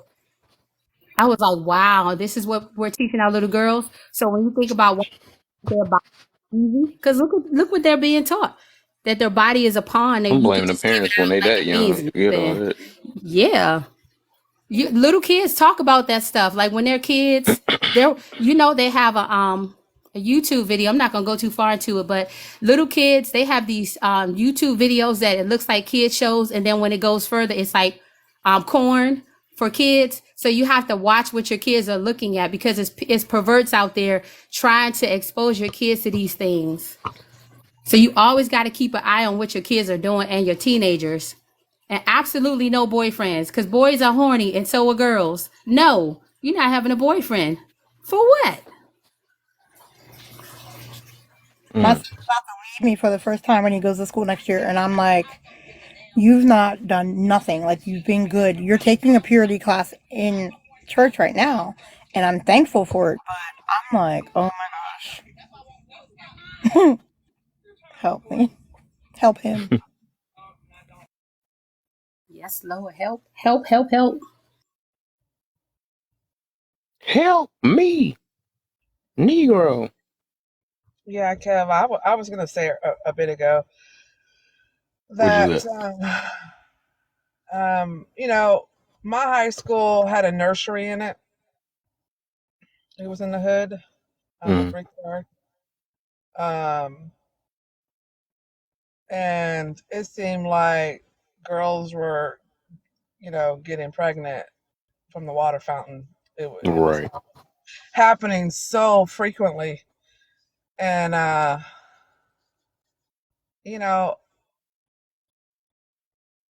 was scared. I was scared just by going past that nursery door and those kids screaming all the time. But I think I didn't have the mind for that, I guess, because I was always involved in sports. Mm-hmm. I didn't. I worked in high school, got my first car. I mean, I was doing it in high school. But I came from, a family that were very strict too, and I think looking back at my life, and knowing what worked, I think more parents really, and Dr. hit on it, I think parents really need to put the hammer down on their kids. Like, I see it when I go out, teenagers talking sideways to their parents, man. Like my dad would have backhanded me. You know, Boy. there's like a level of respect that I know that I was taught, and maybe we could say it was a generation. I don't really believe that, but I think parents need to stop being their kids' friends, and we've all heard that. But you need to put the smack down on them. Like No wrong. seriously, like seriously, like you know, we weren't allowed to watch secular television and True. listen to secular music. I hated it because I didn't know what was going on, you know, with my peers at high school when they were talking about stuff. I was always lost. But I look back at it, man, I'm like, good job, mom and dad. Good job. Because they didn't allow us to have that type of influence. And you know, I wasn't popular because I knew everything that was going on. I was popular because I made good grades. You know, I was an athlete. You know, kind of attractive. But I don't know. I just think that parents need to really keep their kids occupied. And my dad used to always say, Their kids more and discipline them less. Like they were so hurtful. An idle mind. Hold on, Mir. An idle mind lets the devil in. That my dad said that throughout him in the house. He would say that. So if he saw, he would say that if he saw us just sitting around doing a bunch of nothing, he would tell us that.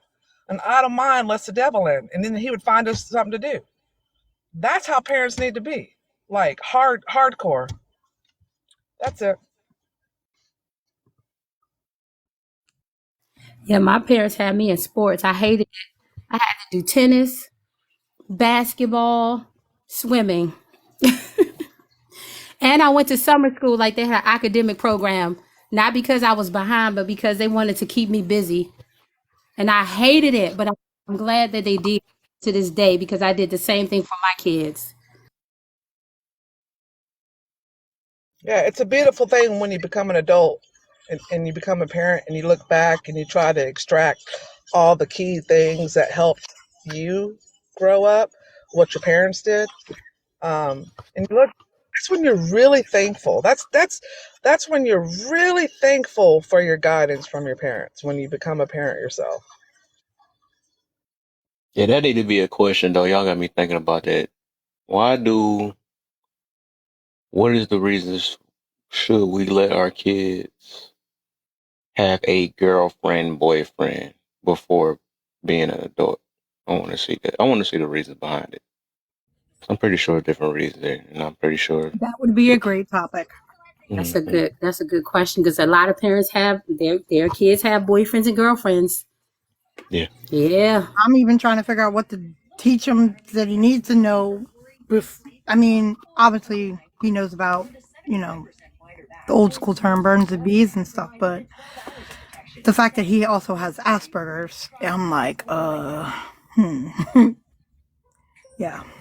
I feel like I need to teach him a little more and a little different some stuff. I don't know. Daniela, so with him having Asperger's, does he have a talent? I mean, does he have, because my experience and I've done a little bit of study on, you know, adults with Asperger's, they're very intelligent, they have a talent.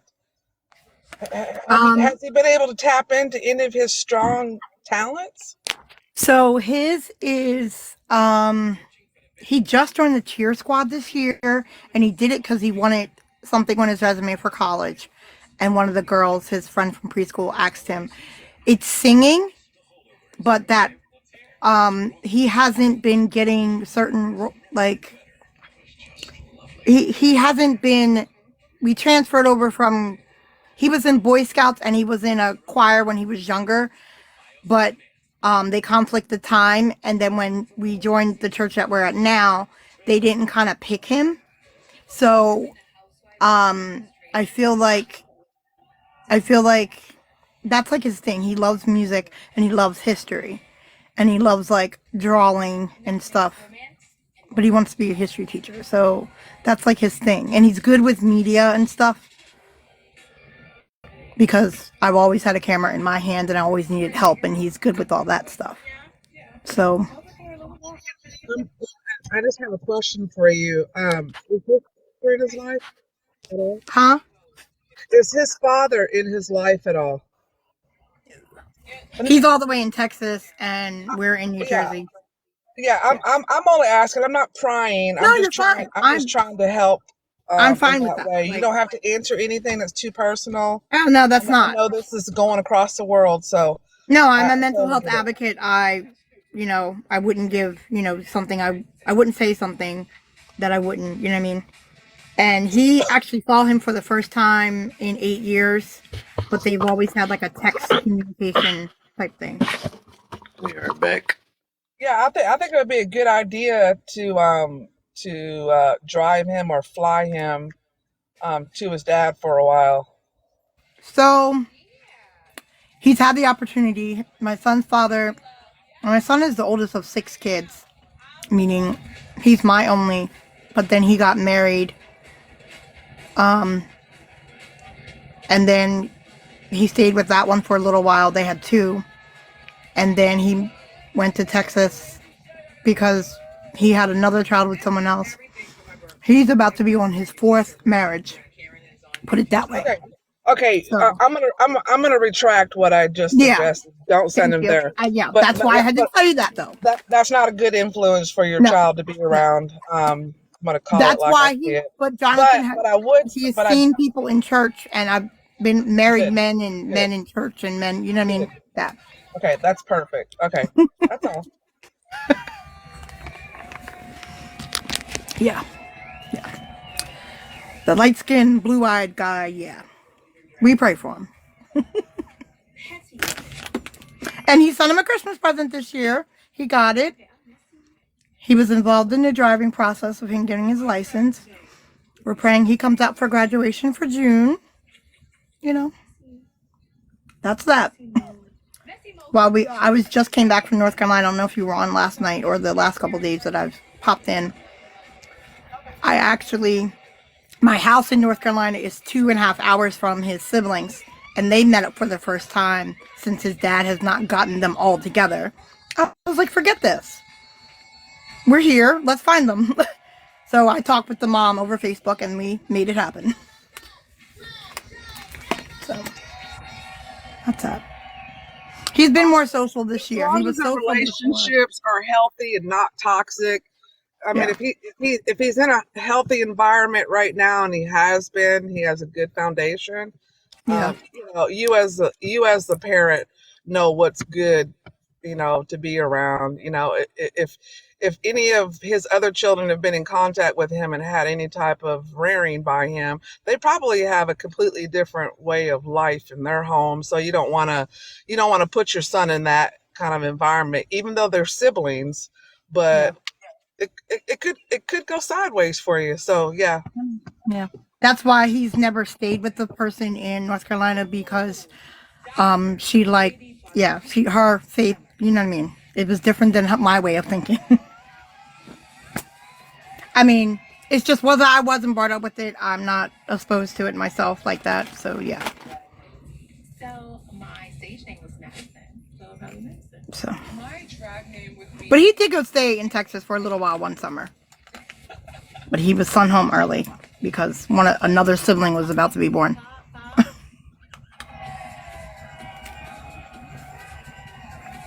I think I probably would have been a queen if I wasn't already a queen. I'm telling my daughters to date.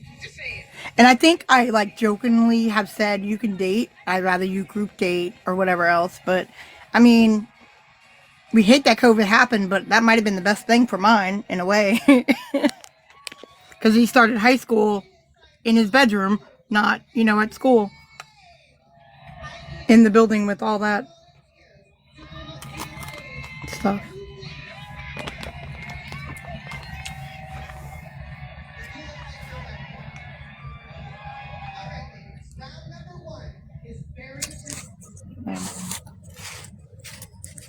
You said what about COVID? I'm sorry, I was doing something. I said my son definitely, he started high school in his bedroom, So the whole like high school dating experience and stuff, he hasn't even had time to like even find like youth group and be out like that. He's only, the girl he's gone to the dances with the last couple years has been the same girl that convinced him to cheer, and they've been friends since preschool. So, and he's had a lot of bullying with girls kind of in this town, and basically because they didn't know how to express him. We don't need girls in your life that like you like that. Well, the internet doesn't help much either. Nope. I think that's become a bigger issue too with the kids, with the children not being taught right, not knowing, the parents not spending as much the quality time needed with them. And then it's like we already had the TV raising us. Now it's like you got the internet raising the children, and it's up to where they search and find what they choose to And then see. the behavioral issues with coming with that or not wanting to be, yeah. I'm still trying to get over kids watching an adult play with toys on TV, on like YouTube, instead of them actually playing with the toys. I've never been that. I don't get that. As a kid, I want the toy. I don't want to sit there and watch you play with it. I want to actually play with it. But they were entertained by just sitting there watching. I don't even know about that, and I probably heard about it through like places like this, but I've never sat there and watched it. And my major in college was early childhood, so that just blows my mind too. Exactly what you said. Like, no way. But it's because we're trying to take a softer way to parenting. And it's like, we keep trying to come up with well, there's no manual to parenting. Well, what I do know is that if this works, then you use that. If it doesn't work, you don't use it. And what we're doing now is using a lot of stuff that doesn't work and still trying to make it work.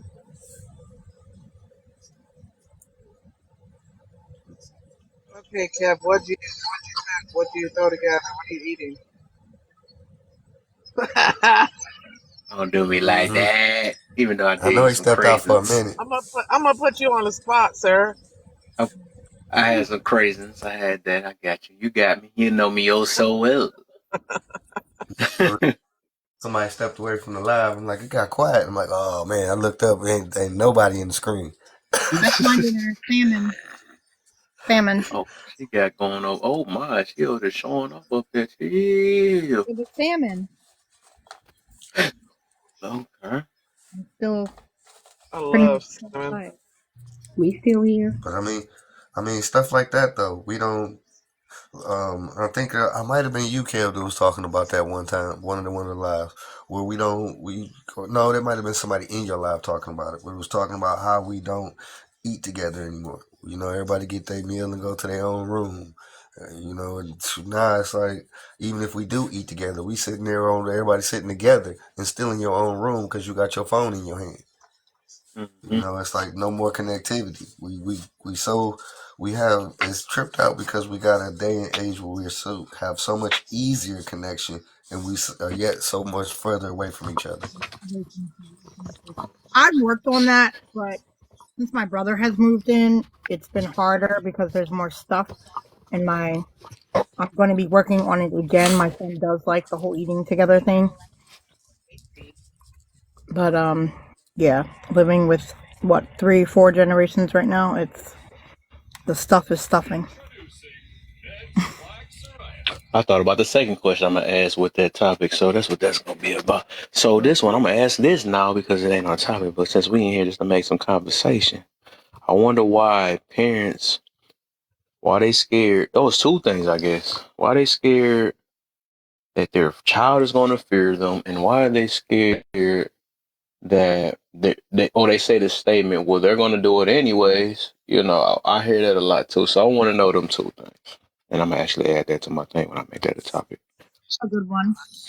There's 2 people in the last month that I know have, and I know I'm a suburban kid, and I didn't grow up, my dad was a pastor, so I didn't grow up with like parents doing that. So it's different to me.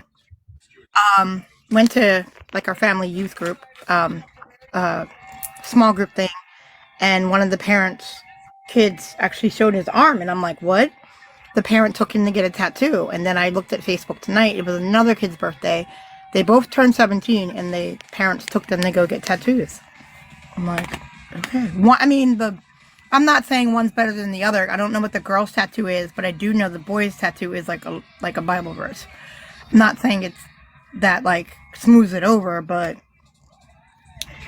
if I had the option to take my kid, if he was going to go do that and make sure it's a reputable place, I kind of rather do that versus not. But I don't know. I hope she didn't return it already. She found it. You already know I got something. My thing is, we just done gotten to a place where we're trying to let children be adults, and it's just flat out lazy. I'm just gonna call it what it is. A lot of us have tried. It's not soft parenting. It's lazy parenting. Maybe I can friend my doing what's right. Maybe I can bribe them, or maybe we can make a compromise. This is your child. This ain't a co-adult. This ain't a roommate. This is your child, and it's like we've gotten to a place where we think we want to give a child the choice, and it's crazy because you'll submit to a child, but you won't submit to a man. Ouch. Think about that. Think about that. You're submitting unto a child, but then you won't submit unto a man. You're trying to basically love your children and raise your man, and you don't understand why it don't work, because you're supposed to raise your children and love your man. You ain't supposed to be picking up after your kids. You're supposed to be teaching them how to pick up after themselves, because what's going to happen when you are not around? Good looks, too The bad. rest of the world ain't going to pick up for them. So now that you've got all these entitled, I deserve children running around, and we looking crazy like, what's going on? How did we get here? That's how we got here. Because we think we can use the buddy system to raise children. I tell my children now, they grown. My son is going to be 25 this year. And I still tell him, you are not my friend. I'm going to always be your father. There was a level of respect that we had that now that we don't have. And, you can hear it. I mean, as we talk on these TikToks and how people talk to one another, it's so quick and easy to disrespect each other, especially when you hide behind the camera screen. And so the level of respect has gone. You don't have respect for your parents. You don't have respect for anybody else. You don't have respect for your own body. So that's why it's my body, my choice, and I land my plane. Ooh. Okay, now. I didn't know who was next. I'm sorry. Let me pause. Do your thing. Your chest already out already? Do your thing. No, I think a lot of parents are trying to live through their kids, to be honest. They trying to let the kids do all the things that they wish they could have done. And that's not cool, because they're trying to be their kids' friends. It's like they trying to take their kids' energy, try to take the youth from the kids to put it on themselves. And they got to realize, like, your time is up. You can't live through your kids, because one, your kids are children. They're not adults. And that's why a lot of times you see parents allowing their kids to smoke weed and, saying stupid stuff like, I would rather them do it at home than out in the street. Like, either way is not good. You're teaching them a bad habit, because some people get addicted to things like that. So I think sometimes the parents are just living through their kids. And another thing, sometimes just because they're parents, they don't mean they're great parents or good parents. Sometimes they don't have the right morals and values. And guess what? They're passing the same nonsense and dysfunction down to their kids. To be honest, we hope that parents are good, but we know reality is a lot of them are not. Some are great, some are okay, and some are terrible. So I think that... Question, go ahead. This is the one of the... my ex-wife was good for this one, so that's why it kind of is a touchy topic for me. It's a little triggering. But the question is, in trying to make... when we had... This is the logic that I'm told. Well, by me being a friend to my kid, they feel like they can come and tell me any and everything. Did you tell your friends everything? Did you tell your friends the truth? Because I know I didn't. No, no, absolutely not. I think being I think parents say they don't have any other ways of really talking to their kids. Like my daughter would tell me a lot of things because I'll ask questions, but she also knows that I'm not her friend. I'm her parent. I'm here to guide her. So you can't be a parent and a friend at the same time. It just doesn't go together because guess what your child is going to think? They're going to think they're on the same level. And your kids are never going to tell you everything. That's just not reality. That's a state of delusion. Kids are not. They're just not going to do it. And like you said, we don't even tell our friends everything. Some things they're going to feel comfortable telling their friends some things. But I mean, when it comes to accountability, how can you hold your friend accountable if you're supposed to be teaching them? That's just backwards. But I think that some people think that that's the best way because they don't know any other way. I'm not going to call them a bad parent. I'm just going to say sometimes they lack the skills and they don't know any other way.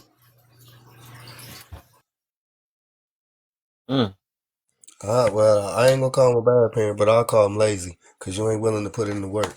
And what I recognize is if you put in the work when they're younger, it's a lot easier when they get older. And it's like you realize the problem, but you ignored it. Like cussing, for instance. It's funny when they're kids. No, it's not funny because what happens is they turn into teenagers who cuss, and now you can't control it. Now you want them to stop cussing. Right. And now you can't do anything about it because you let it go when you could have handled it, when you could have got control over it. It's Does we she have want to be liked? Because sometimes to. parents just want to be liked by their kids. So they just kind of pretend to be their friend because they don't want I don't know, it's a thing about some adults and their kids. They just don't want to be the bad guy. But sometimes you But then have it's to like, yeah, but then it's like too, as a parent, I'm always encouraging my kid to do the best. As a friend, be. what do your friends encourage you to do? What you want to do. So now you out there, we out there, and you know this boy ain't no good for me because he wasn't no good for you. But you out there encouraging him. You should go talk to him. You should go talk to him, or you should go talk to her. Encouraging your child to go do something. It's crazy. It's ridiculous. You got them sleeping in your house. I mean, come on. How you got your kids sleeping with somebody else's child up in your house? Cause they your friend, and you trying to make it okay, and then you sit there and look crazy when the baby come out of it. And a boy and a girl that are teenagers sleeping in the same house, the same room. Yeah. And now today, you can't even have the same sex kids sleep together no more. Yeah, you're right. That's a recipe for disaster. No way a boy is gonna stay over my daughter's older now, but I wasn't even gonna have a boy in my house at all. No, because we know teenagers. We were teenagers before. We know how teenagers are. They're just not emotionally mature, but they're very impulsive. And so you got to watch kids, and you got to really provide a lot of structure for them, so they No, they're won't my fall into friends. They will temptation. tell me. They won't. They're gonna tell me when they're having stuff. They're gonna tell Oh me. no, they will not. They will definitely hide it. I Oh got But if boy, they wow. y'all done tell gave you me and like you okay about I with got it, 5 questions when we do this topic now. but if they That's tell you and So but the topic gonna be if they friendly tell you and parents. you okay with it, why? That's crazy. Why would you be you okay with your child having minor? It's like and then you okay with them having minor sex, but then you're not giving them the things the tools that they need to understand it and to have better instruction. So you basically sending them out in the world ass backward like you went. all you need is dads in the household because dads, for the most part, provide structure. And they guide in a different way because women are too lenient at times, even when they're trying to be hard. Either they're too hard or too lenient. And I'm not saying that some parents are not in the middle ground, but most likely, if you look at the way kids grow up, you could tell the woman is easily ruled by the emotion. True. So you need that father in the household because he can set the tone like, no, absolutely not. We're not doing this. I don't care if you have emotions and you feel like they're going to tell you absolutely not. If the dad is in the house, no boy's going to be spending the night. We already know that. They're going to shut it down because they're a man and Right. they know how men think and they're going to protect their daughters. Mm-hmm. I say that even the fathers have to protect the children from the mother and the mother from the children. He protects everybody from everybody. You keep like Yes, absolutely. Absolutely. I'm gonna tell you, there was one time, not to go depending on too the parent, far, because sometimes, yeah. but I tried to talk back to my mother one good time, and I got jacked up against the refrigerator. My mother spanked me one Ooh, she time. remember the exact area too. That was I remember that I got jacked up. My collar was up. He was like, "Don't you ever talk to your mother Shit, like that again." those Captain Crunch up there. Yep. And did I talk to her like that again? Nope. I sure didn't. She didn't have to spank me. My mother spanked me one time in my life. Yep. But that presence of a man just really, really got me straight. It's just something about that tone and the force of a man. God made him that way. And that's why we need two parents in the household, you know? All right. Y'all ready for him? Well, this gonna be Yeah. Yeah, I wanted to I'm hear that. debating. Maybe tomorrow or the day after tomorrow. It's so juicy, made me want to do it tomorrow. So it's gonna be the topic gonna be called friendly parents. That made me think about stuff. That's how I be this. Y'all see how I be just thinking about stuff, and that's where my topics come from. So the first question gonna be why allow kids to have a relationship before being grown? The second one is why are parents scared that their child will fear them? The third one is why do parents give the statement they're going to do it anyways? The fourth one, are these the parents that don't like parenting advice? And then the fifth one, this is what happens when kids have kids agree or disagree. So yeah, I can't wait. And Kev, when you mentioned that one statement earlier, I was thinking about that. And I think what worked for me was when parents tell you to do things or not to do things, and they're also living by those same rules. That's when you gain respect from your children. Because a lot of parents are smoking, drinking, Facts. all this, but they're telling their 14, 15, 16, 17-year-olds, oh, you're not an adult yet. You can't do that. No, Do that's as I the say, wrong not as I idea. do. You are leading them to the same thing. So as soon as they turn 18 or 21, they're going to be doing the same stuff they saw you doing. Mm-hmm. Right? So, my parents, along with myself, that's how I learned to be a parent, was I did not tell either of my daughters not to do stuff if I wasn't doing it myself. And it's like, that's where you wrap up that whole friend idea. And that's where you gain respect, not fear.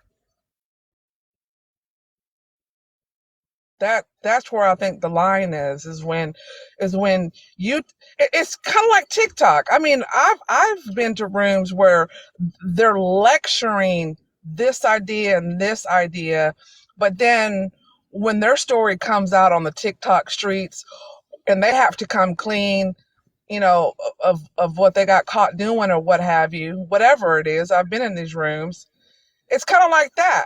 After they're telling, don't do this, don't do that, don't be this, don't, and then they get caught up in the same rhetoric that they're preaching, right?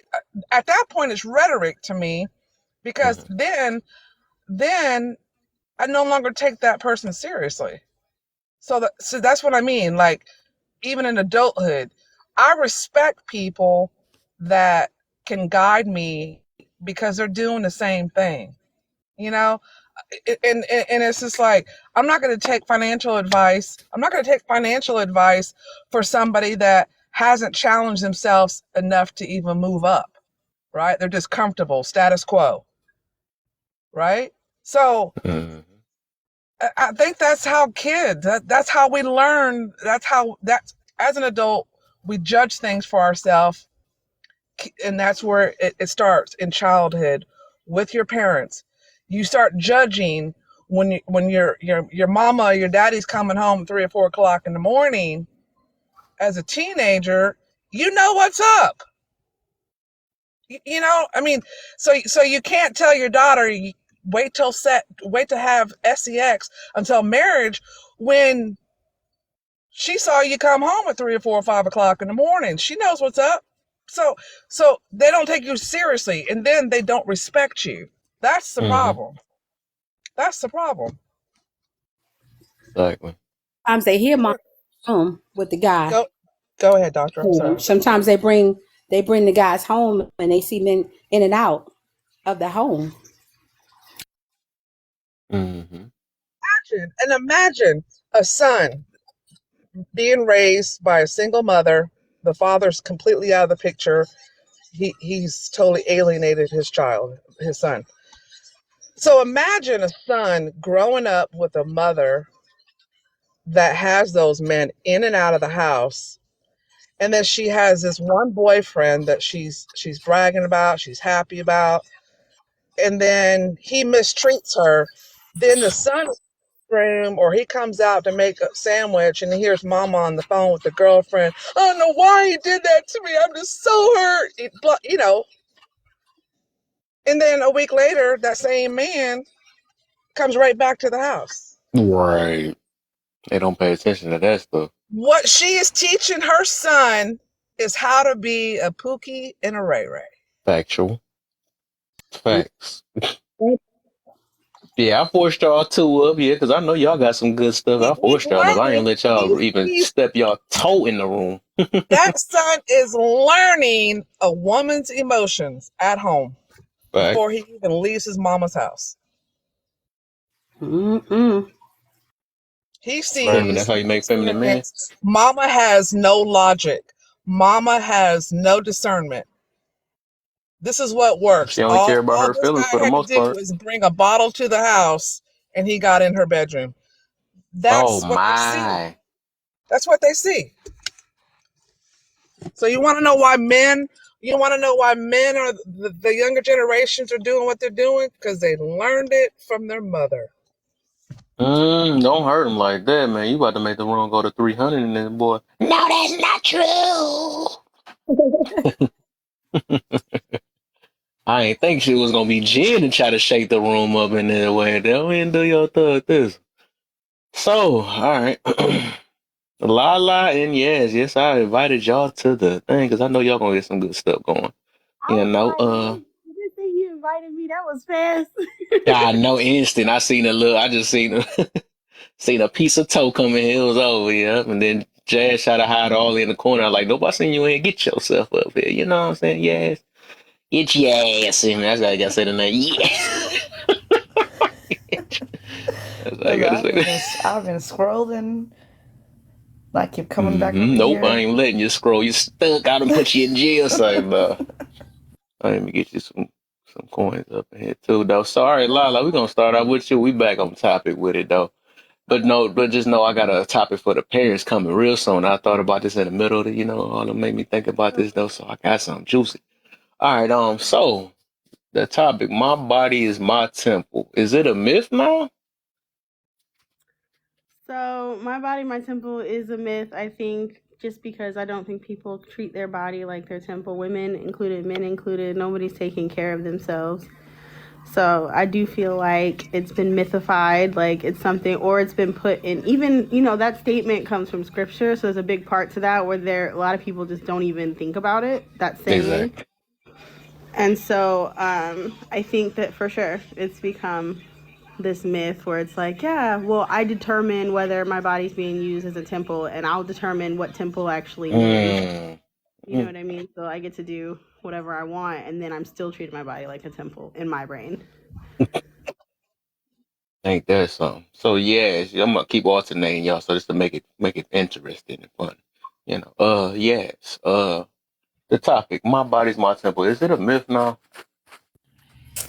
I agree with what Lala said. It's a myth now because people forgot the whole meaning of a temple. You take care of your body. You treat it like the way the creator made it. You don't harm your body. Like, I see people that say, I can do, like Lala said, I can do whatever I want to my body. They tattoo every inch of their body, put piercings all over it. Um, people that like pain and oh my God, this is so much crap people do to their bodies, and then they say, "Well, it's my choice, my body, my choice." Yeah, but you're not treating your body like you care about it. That's not how you treat something you care about. Right. Okay, since you almost dang there, is that first question. Now let's go ahead for the first question. We're gonna start with you, yes. Do you believe my body, my choice, and body positivity has replaced my body's my temple today? Yes, my body, my choice has definitely replaced my body, my temple. Body positivity is different because body positivity is people trying to love their body for what it is right now. Like I'll use mothers for example. We are learning to look in the mirror and say, you know what? This body has created life. Whole human came out of this body. I gotta love the piece of work, the piece of machine that it became because it helped me create with the help of the creator. It helped me create a whole human. People that go through cancer and stuff like that, and they go to double mastectomies. Am I saying that right? Yeah, when they get their breasts removed. Body positivity, they gotta love themselves because if you don't love your own body, who's gonna love it? My body, my choice part is the myth that replaced my body, my body's a temple, and but people usually go towards the abortion part when they say my body, my choice, or they go to the extreme version. The abortion one is not that extreme, in my opinion, but the extreme would be people. You've seen those videos of people putting little things in their skin and like needles or whatever, and using the weight to pull, using the body of the weight of their skin, because the skin is an organ, to lift their bodies off the ground. Who did that? What's his name? That guy, that rapper, that singer. Um, he sang Skywalker, Luke Skywalker, or whatever. You know what I'm Miguel. talking about? Who? Miguel. That Luke Miguel, Skywalking on yes, these Miguel. haters. Yeah. You saw he performed that one time, and he had these things ripping his skin and lifting him from the stage up in the air. I don't know if y'all seen that. Nah, I probably didn't see that. Yeah. So I wanted to go back to what you said because I feel like that was like kind of a contradiction, right? Because you said nobody's gonna love your body like yourself, right? Which is true. But then like body positivity is like it's a contradiction though, because it's basically like getting validation from everybody else to love yourself. That sounds so backwards. Body positivity is not. You are, in my opinion, body positivity is you're not looking for validation from everybody, but you giving yourself self confirmation and self awareness that your body looks different now, and you are able to acknowledge the fact that your body has gone through changes. I'm not talking about like the changes that you actually inflict on yourself, but the changes that naturally happens to your body. What? I think I'm getting confused because why is it a movement if it's for self? So Like it's looking like for validation for everybody else. I need to let everybody know that I'm positive with my body. That's what I'm trying to see. Like it don't make sense to me. I think Yasmin is correct. Like in the original version, like these original, I guess version I can say of body positivity. That's where it started. But now It's not like that no more. That's what I was about to get to too. No, it's not like that no more. And now it's like, oh, it's body positivity means I can be not sorry, 600 pounds and Right. clearly unhealthy, and say like, oh, this is I love my body the way that it is, and it's like, yeah, but it's not healthy, and you convincing yourself that it's healthy is even more detrimental, in my opinion, to your health than just saying, okay, I need to do something about it. You know what I mean? So I think people are using it as an excuse to not take care of themselves. Like Lizzo. So, and that's Lizzo. why I said, but taking the body means my temple is taking care of your body, taking care, and not going to the extreme of weighing 600 pounds or being anorexic. Yep, that So too. so overall, do you think? Okay, then let's say this. Then, do you think it's helping or harming more with that body positivity movement? Oh, It's helping some be people's more. mental, but it's Mhm. harming. It's harming, definitely harming. I think widespread across society. Hi, baby. Sorry. I think widespread across society, it's probably harmful now, more harmful than it is helpful, just because people have tainted the movement, which people do with a lot of different movements. Like, it starts out, makes sense, we're good, feminism being one of them, just saying. That makes sense. You should have a voice, okay? And now we're like, all men are awful, kill them all. Like, you know what I'm saying? So it I'm doesn't make alive. sense. Oh, sorry, unalive them all. Your F1. chats, F chats. You gotta get My one of them a day. dang, I never am the one that has to say Do your something that thug thistle. It's all right. but it's We got true. you. Like, we At could least it be wasn't like, me this time. oh man, I try to be careful. But yeah, like that's kind of what happens. It starts out like, this is important because moms have like buku stretch marks from having a baby, or like she said, a double mastectomy is a great example of a reason why someone should still be able to feel positive about their body, but it's been taken over by lazy people.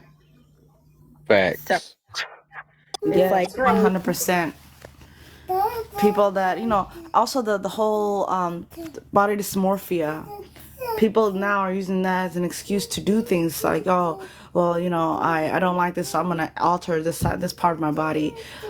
Like, did y'all know that there's a surgery where if you get cancer in your femur, they can remove a portion of your leg, take your foot, rotate it, and attach it to your thigh, and use your foot, the back of your foot, as a knee, that's so your amazing. heel. Mm-hmm. That's actually amazing. Wow.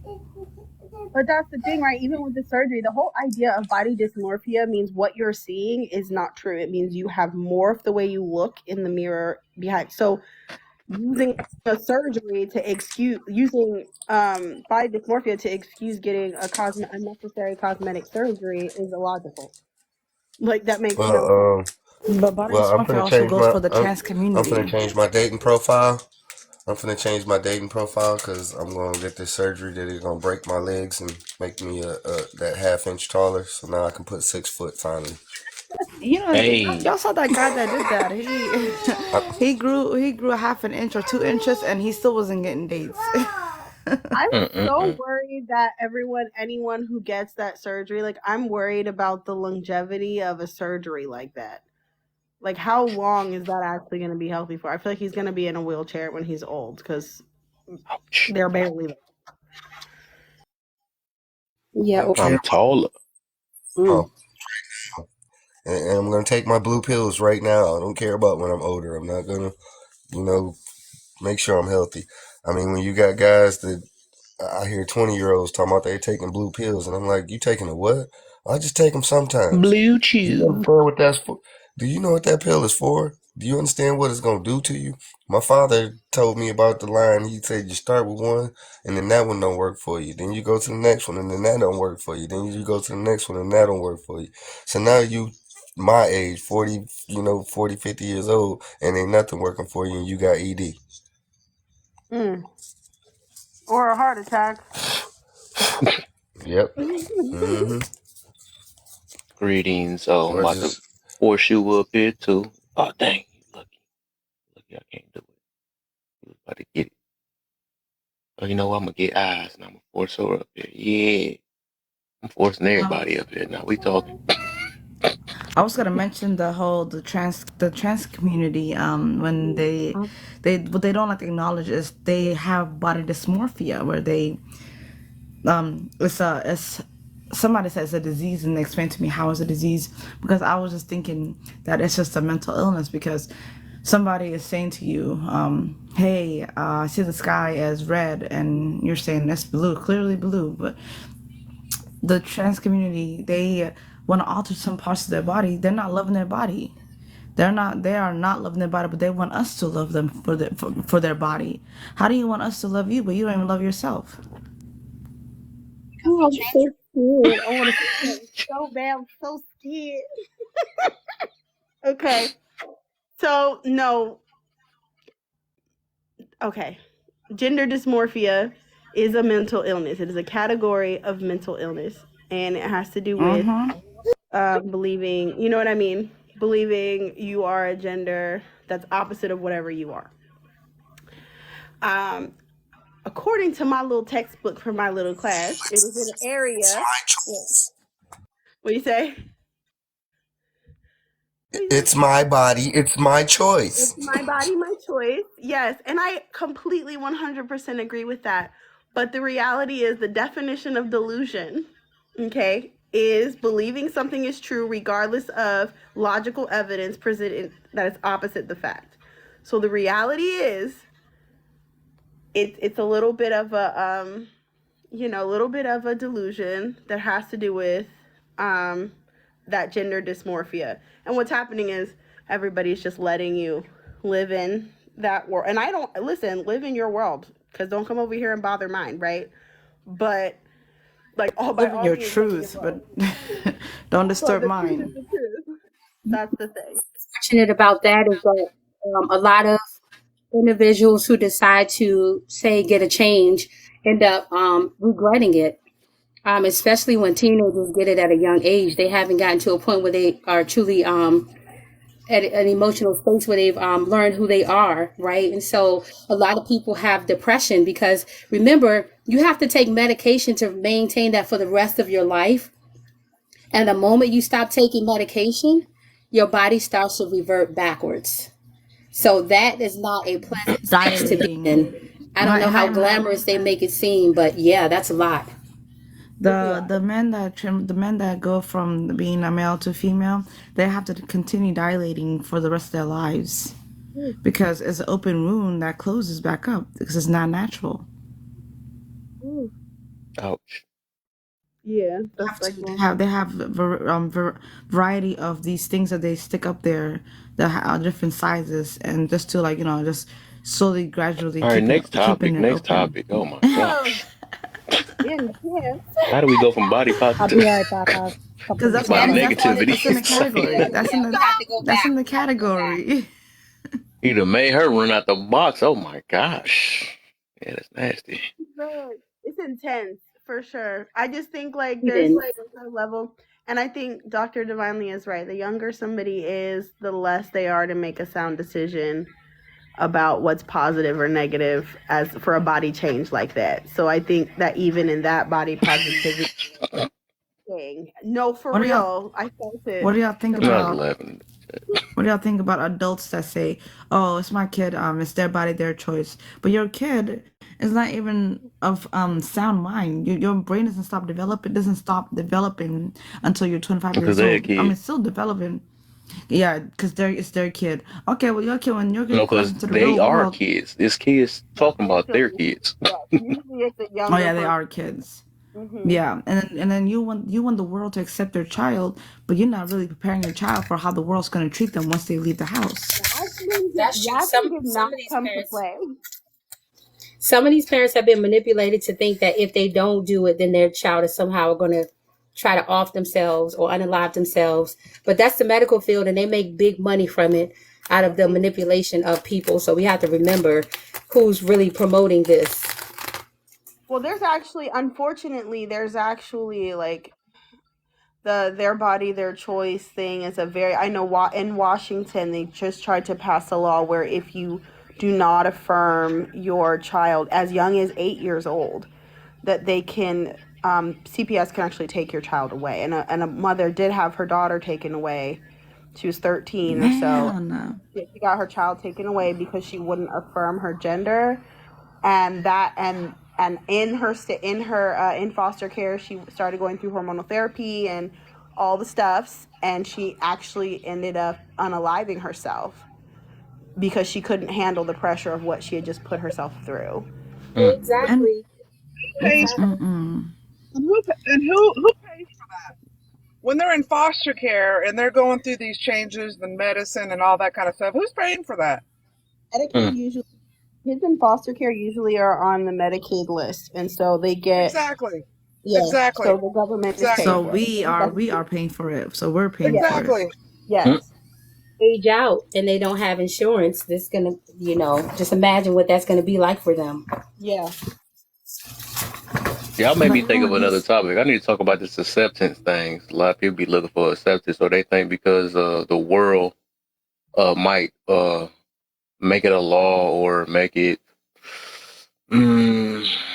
I guess, put it as a rule. I don't know what they want to call it. They think that's going to entitle everybody else to Why accept can't you them. just accept me the way that That I am? that is so weird to me. I mean, that's But I crazy to me. am.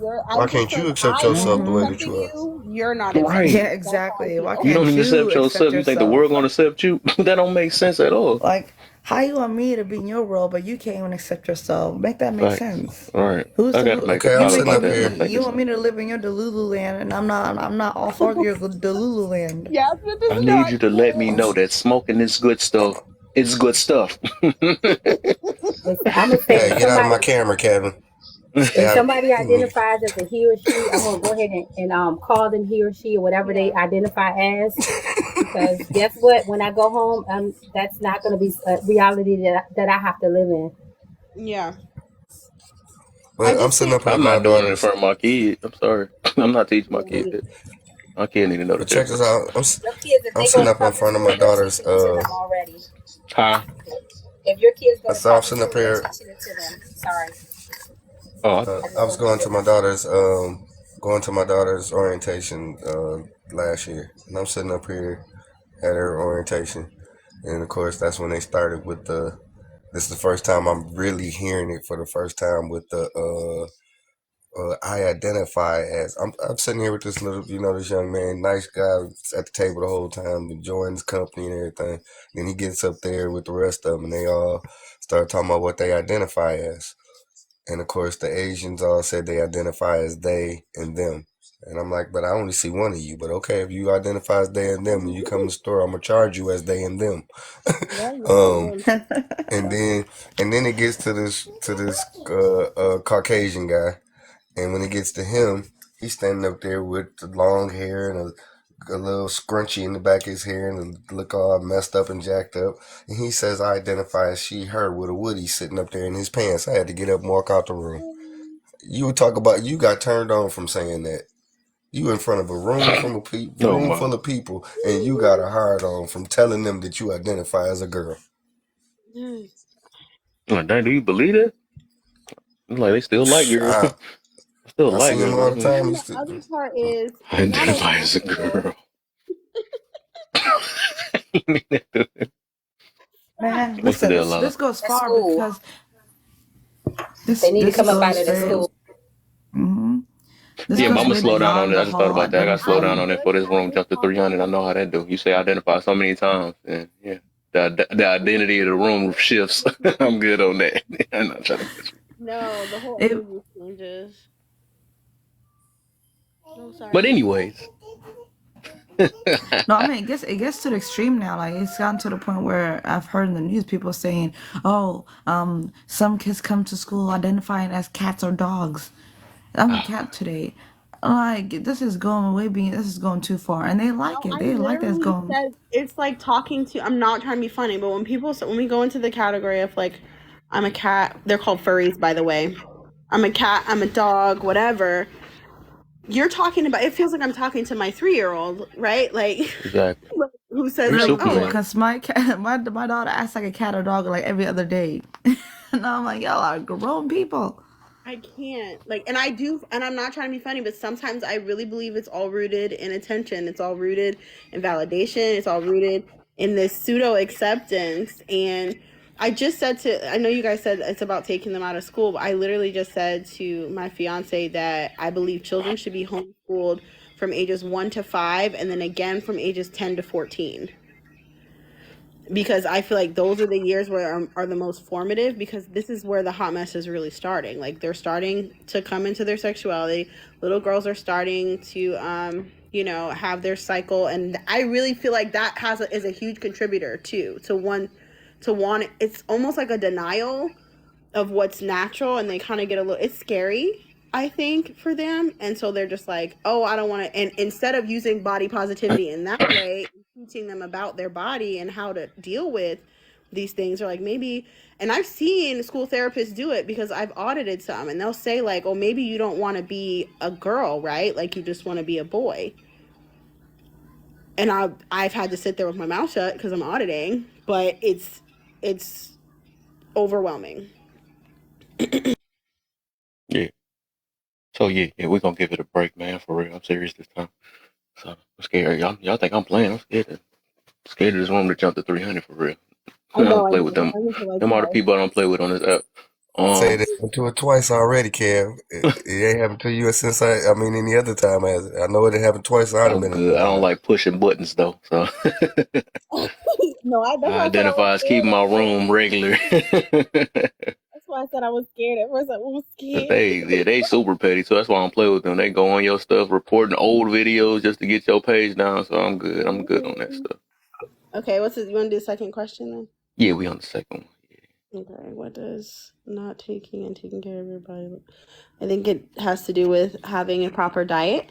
I think it has to do with getting the right amount of exercise, which is not just about weight. That's also about mood and emotional regulation. You know what I mean? Like you need to release those positive serotonin in order to be a normal human and not be flipping out at everybody. So Right. I think taking care, and I think covering it up is a part of taking care of your body too. Sorry, not sorry. Okay. Did you mention oh never. Go ahead. Yes.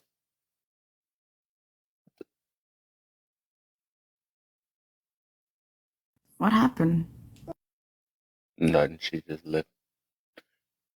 No, she probably got something phone call or something. Might have dropped in out there and hit the light.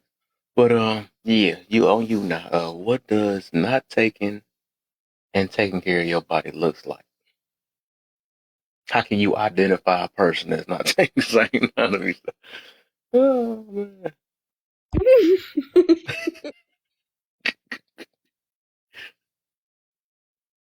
Yes. You there? You asking me? I thought you said Yeah. Oh, what does not taking care of your body look like?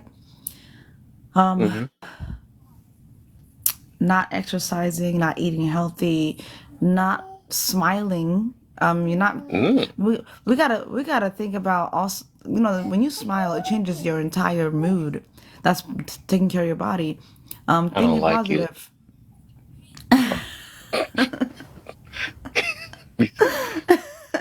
Hey, don't be Otis now. If you're not taking care of your mental, you're not taking care of your body, because your body, your mental controls everything. If you like to be argumentative, you're not taking care of your body. Let's be real. If you are somebody that looks for sympathy all the time and that likes to complain about everything, you're not taking care of your body. The body, you got to take care of it from within first, then the outside will show. If it's not just about eating or exercising, we got to think about the within part. If you're always drinking, doing drugs, doing stuff, you're not taking care of your body. Everything that's happening inside will surface to the outside eventually. Okay, so I see y'all scared to mention the other part. What about this? If you over here riding ponies that you ain't take care of your body. If you don't care about who you sleep with, you know what I'm saying? You sleep with them. No, that shows a complete disregard for your body's health. Just being out there like that, you know what I mean? Like that, right? Like that. I just don't feel like you're being safe, not only for the other people, but for yourself. Like, I do not understand how somebody can stretch themselves quite literally and figuratively. So thin. I still cannot. Nice. I still can't come to an understanding of that. Like, and these men don't be never mind. Never mind. There was a story, and then this is very, very real. This woman, somebody was telling the story to me on their live, and he was talking about how one of his homeboy, got the G word, that STD. The G bomb. Yeah, from oral. And it was so bad that it got to her mouth, it got to her gums. That's how bad it was. You gonna pay attention to me? Get off that TikTok. Baby daughters just sleep. That's why I'm able to say anything at all. She said, nah, she said they stayed the night up with her. They stay up with her. Mm-hmm. Or put me on the TikTok. Right, you gonna put me on it. I'm grown like you. She'll be talking to y'all if I put her on. She'll definitely be talking to y'all. We're not doing that because she's not gonna let me have my phone. Yeah, do this one. Yeah, anyway, she ended up getting gonorrhea, and it spread to her oral. And this guy, he was like, "Is it really cheating if you get look? Okay, it's yours." And he was like, "Is it really cheating if you just get oral?" And this guy, his homeboy was like, "Bro, don't mess with that girl because she be around." And he was like, "Well, I didn't really cheat." And he told his girl what happened. He admitted it took him about 3 years to get his woman back. They've been married for 50 years now. But she went to the clinic, she came home, she was like, "Why do I have gonorrhea?" Oh my. Man. And that's taking care of your body. There are people that are out in this world that don't ever go to a clinic to get a checkup. Right. Even people in the adult film industry, they test for everything except the herp. They can't. Not the herp or derp. You don't test for the herp or derp. That's what I'm saying. And so they'll say like, "Oh, we get tested every month" or something like that. But that's the one thing they actually do not get tested for. They don't test the men for HPV either. Yep. Just so you know, there is no test for men, so the men can pass it without knowing it. So and that causes cervical cancer. So that's another thing that people need to look out for. Y'all better trust the doctor. She know what she's talking about. I just feel like it's such an. I can't. Oh, sorry. Oh, you can go ahead. I wasn't talking about nothing. I just think it's such an intimate event for women that there has to be like a psychological component to being out there like that. Like that. Just be hearing that accent. I don't know where you from. It just come out of nowhere with it.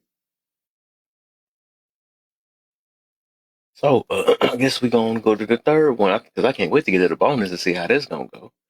Again with the new couple people, So what's stopping us today from making better choices with our body now that we know what to do? I don't all answer at once.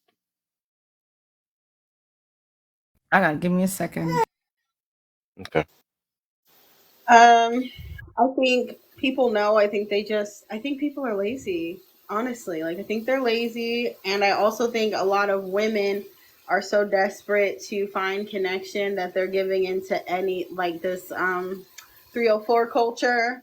Mm-hmm. These 304 phases, all of those things, they're just giving into it because they think that means that they'll be healthy because these women appear to be happy on the outside, and they're like, it must be something I'm doing, let me join the movement, and then find out very soon that they're equally as depressed, if not worse. Ouch.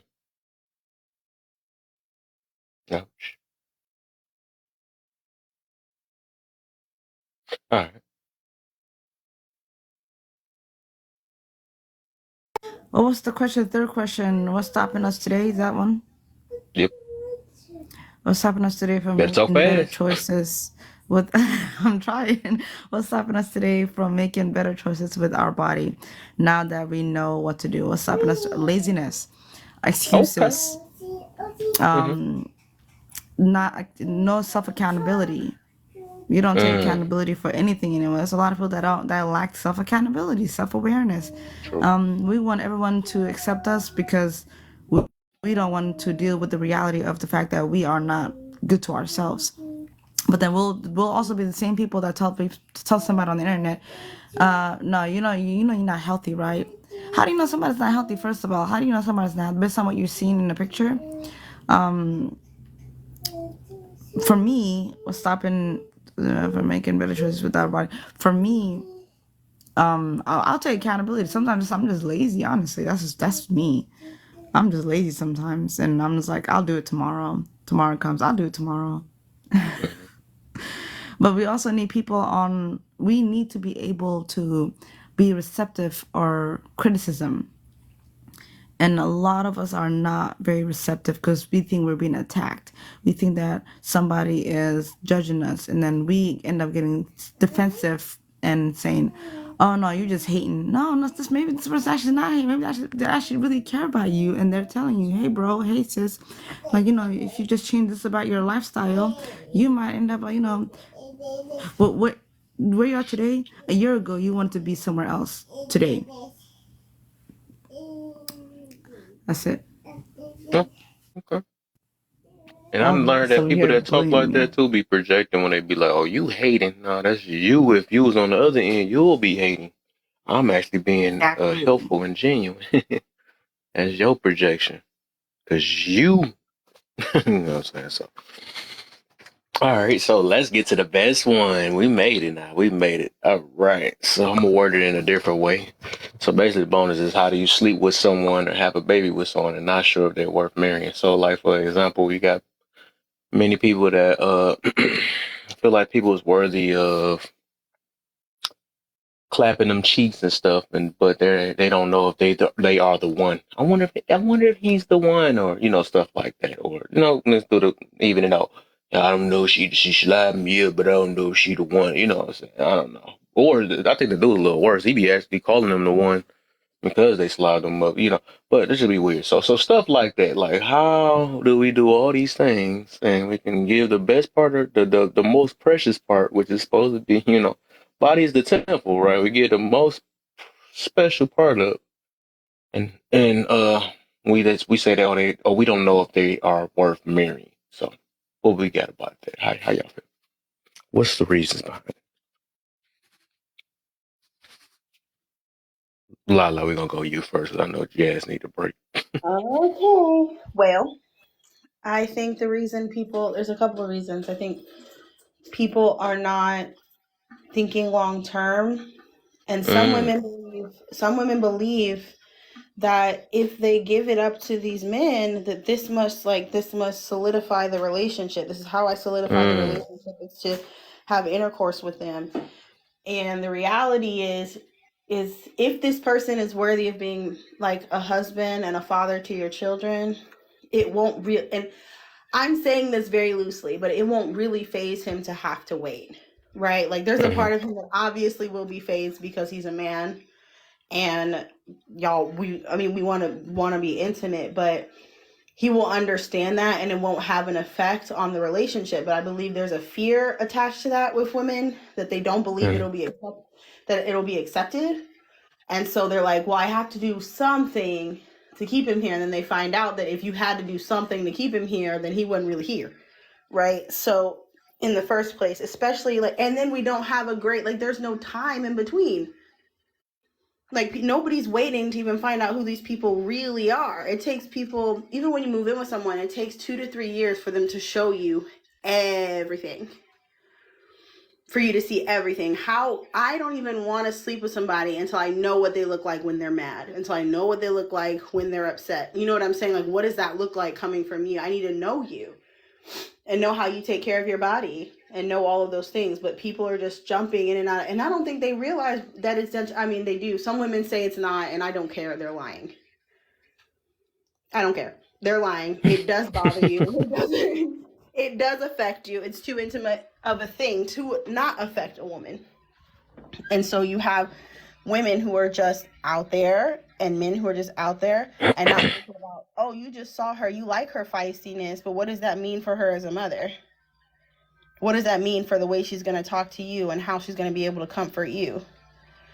They don't think, nobody's thinking about the future, which is so weird to me because, we have the lowest birth rates now, right? That we've had in a very long time. And there's a reason for that. No one's even thinking about having kids. And that should show you the state of mind where people are. Oh my life. There were abortions. Just remember that happening. Keep going, Lala. I'm just talking junk. Sorry.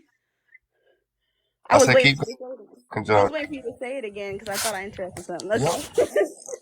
You don't know my life. You don't know my Okay. You life. don't know. Right. I don't know. You're right. You're right. My bad.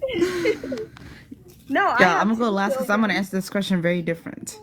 Yeah, I have What you two got? children. Yeah, you should go. That's a good idea. Oh wait, who what?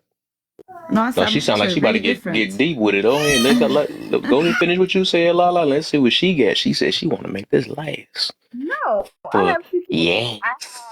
I have a son by a previous relationship who's 9 years old, and I have my daughter by my fiance who's only 1. And the difference between the two was I truly believe that I was being stupid with the first one. Like, I believe that I was ignoring everything that I saw to be true because I'm one of those people. I think everything's unicorns and rainbows. Everyone's misunderstood. You don't know. You know what I mean? So that's what happened for a long time. And I let it go for 2 years. We were together for 2 years before I even got pregnant. And I should have been left. And I didn't leave until actually I got pregnant. And this partner didn't meet my son until he was 2 or 3 because I was single for 2 years. And he didn't even meet him. And he only met him because of work and was very meticulous about how I did things. And so I feel like if people were just more careful, in my honest opinion, then they would save themselves a lot of heartbreak. Mm-hmm.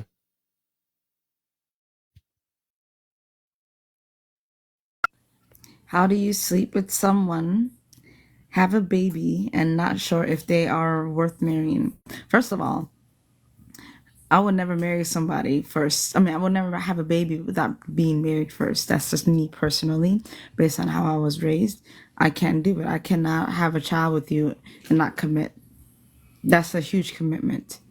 And how dare I put myself in that kind of situation where if you're not willing to commit to me and marry me, what makes you think that you're gonna commit to a child? I mean, there's a lot of people that have 5, 6 kids and never get married. I mean, hey, everyone's different. I just can't do that. But also, with that being said, I got married and I had a kid, and it didn't work out. That man, he might as well have been a baby daddy, to be honest, because of how he maneuvered, and his actions did not match up with his words. And a lot of times, some people people will see that kind of example and say, then why even get married? Well, not everybody's meant for marriage. Not everybody is meant for marriage at that time that they got married. And So the real question is, that's the reason why I asked this question right here. So a lot of people not meant for marriage, but a lot of people is meant to sleep with though. That's what I'm trying to get to. Like people is good enough to sleep with them, but they're not good enough to marry. Not everybody is meant for marriage at that time. Sometimes you might get married when you're like 20, in your 20s or 30s, but in reality, you might need to be really, you might need to get more mature and get married like when you're 40 or 50, because maturity is not about the age; it's about the mental. So, but some people, this is the thing. Like, I believe if you're not ready to have a baby, you're not ready to have sex. That is There just you go. I know people scared to say that part, but I'm trying to get to somewhere. That's the reason why I asked it that way. That's why I literally. But a lot of. Oh, sorry. I was just gonna say a lot of people don't know they're not ready to have a baby. A lot of people just act like they're invincible to getting pregnant. I agree. I was in a live maybe 2 days ago, and this girl, oh my God, she's driving me nuts. This girl was talking about how, you should be able to sleep with whoever. Everybody needs a 304 phase. This, the whole spill. And I'm just like, no, she didn't. Girl, the whole spill. And I was just like, I'm gonna pull my ears off. And so she was, I literally put, please don't talk to any little girls ever in your life. Don't give them any advice. You're done. Stop talking. Please keep that opinion to yourself. Like, don't be putting the 304s in people in little girls' heads. Exactly. And the reality is you're telling them that they need to test the waters, whatever the heck that means. But here's the reality, and I don't think people realize this. If how it's supposed to be is both parties, men and women, because men are just as valuable, are supposed to be saving themselves for marriage. You won't know the difference when you get married about what's good and what's bad, and any of that you'll be exploring together because you are both pure. The problem is you've exposed yourself to so much that you can never. That's why two virgins are happy having intercourse together, because they don't know anything else. There's nothing else to taint the idea of what it's supposed to look like.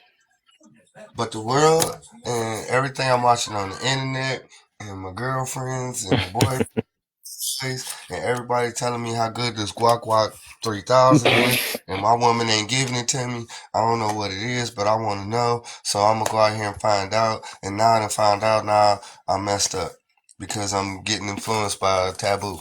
I want taboo things. Or let's talk about the foreign industry and how they get our minds thinking that this is a reality. These people are acting. They are professional actors. This is not how real life intimacy works. I'm sorry, nobody's doing that. And if you are doing that, you have gone so far that when you meet a regular person that it's actually good for you, and they don't know how to do that, you're gonna be like, oh, you're boring. This was never, and I said, I know It's weird. that One person go up and one drop. I know. I'm Christian and everybody's not, but here's the reality. This was given as a gift. The sex itself was given as a gift to married couples. There's a reason for that. Everything that I can do with a man right now, I can have all the different, we call them the layers of a relationship, but all the different sectors of your life, financial, spiritual, all those different things you can share with anyone. I can walk up to Kev right now on the street and share a connection on one of those levels. But the one thing is supposed to be reserved for me and my husband that no one else can connect with me on. It's supposed to be sex. But they giving that thing up like it's just easy money, you know what I'm saying? At the end of the day, people gonna admit it. It's a lack of self-discipline. That's why I be asking these sweaty questions, because I know a lot of people want to dodge that part. Like, oh, man, but I need this. But that need is why the world the way it is now, because people don't know how to control it. I was once that person, you know what I'm saying? Another reality to this is the more people that you let, there are, somebody said in the comments, soul ties. I think somebody said that in the comments. I think I read that in the comments, soul ties. Every person that you sleep with, your bodies are connected in a way. They did a study on this prostitute, and they studied her brain, and they found so many different DNAs in her brain because of how many men that were going inside of her. And your body, you become these other people's, and their energies, they go inside of you. It goes for, mainly it does affect women more, because we are the ones that are being, people are shooting the clubs inside of us. And when that happens, the DNA of a man's sperm stays in the woman's vagina for about 7 days. That's how you can have sex after, like, right after your period, or before, like, on your period, and then get pregnant, like, right after. And you're like, I didn't have sex, how did I get pregnant? Because the sperm stays in your vagina for 7 days, and then after that it stays in your body for about 7 years. So that person's DNA is actually intertwining with your DNA as well. So, well, you was in the live yesterday though. That's crazy, because I got an opposition on that part too. So you was in there when I had to drop the whole dang on live so I can get my part. I think you was in. Wait, you dropped everybody when Otis came with that back. Oh, you was at that part. Okay, you wasn't at the other part where this dude was kept talking about religion and stuff. Whatever. But so with the soul tie thing, I don't think soul ties work in that type of way. I don't think it only works through just sex. We only just use it as a sex thing. I think soul ties is anybody you really connect with, two souls trying to connect with each other or spending a lot of time with each other. It can be a friend. It can be a family member. It can be now what we talking about with that part, that's more of the DNA. I can believe all that stuff, but that has nothing to do with the souls and stuff. That's just like the DNA connection. That's all that really is. Soul tie is a very vague thing though, because that is a part of soul ties, because that's why sex is supposed to be a sacred thing and not just for everybody, because you are connecting with this person. You are connecting whether you think you are or not. You are connected, especially if it's like somebody that puts it down, and they're like, and then the woman goes crazy or the man goes crazy, and they're like, oh no, you're not leaving me. That is a connection that happened in like that first time meeting. That is connection. Yeah, I can tell you ain't hear what I said, but I feel you though. I heard what And you I get said. you You because said that's what soul I grew up ties. off of. We grew up off that though. I get you. But I No, was I just get what saying you're that saying. can I was literally just you can trying to have a soul tie elaborate a little without bit. having sex though. That was my point I'm getting to. And then it's a No, I tie, agree with you. huh?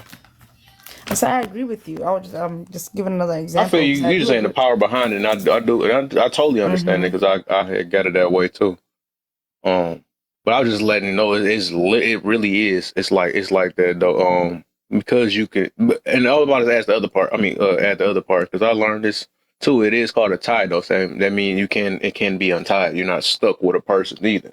It's not it's called soul stuck or soul. You know what I'm saying? And you can also pray for a release Like even depending with that situation. depending on how you believe. Yeah, Christians believe. Myself, you can pray those types of things away. Yeah.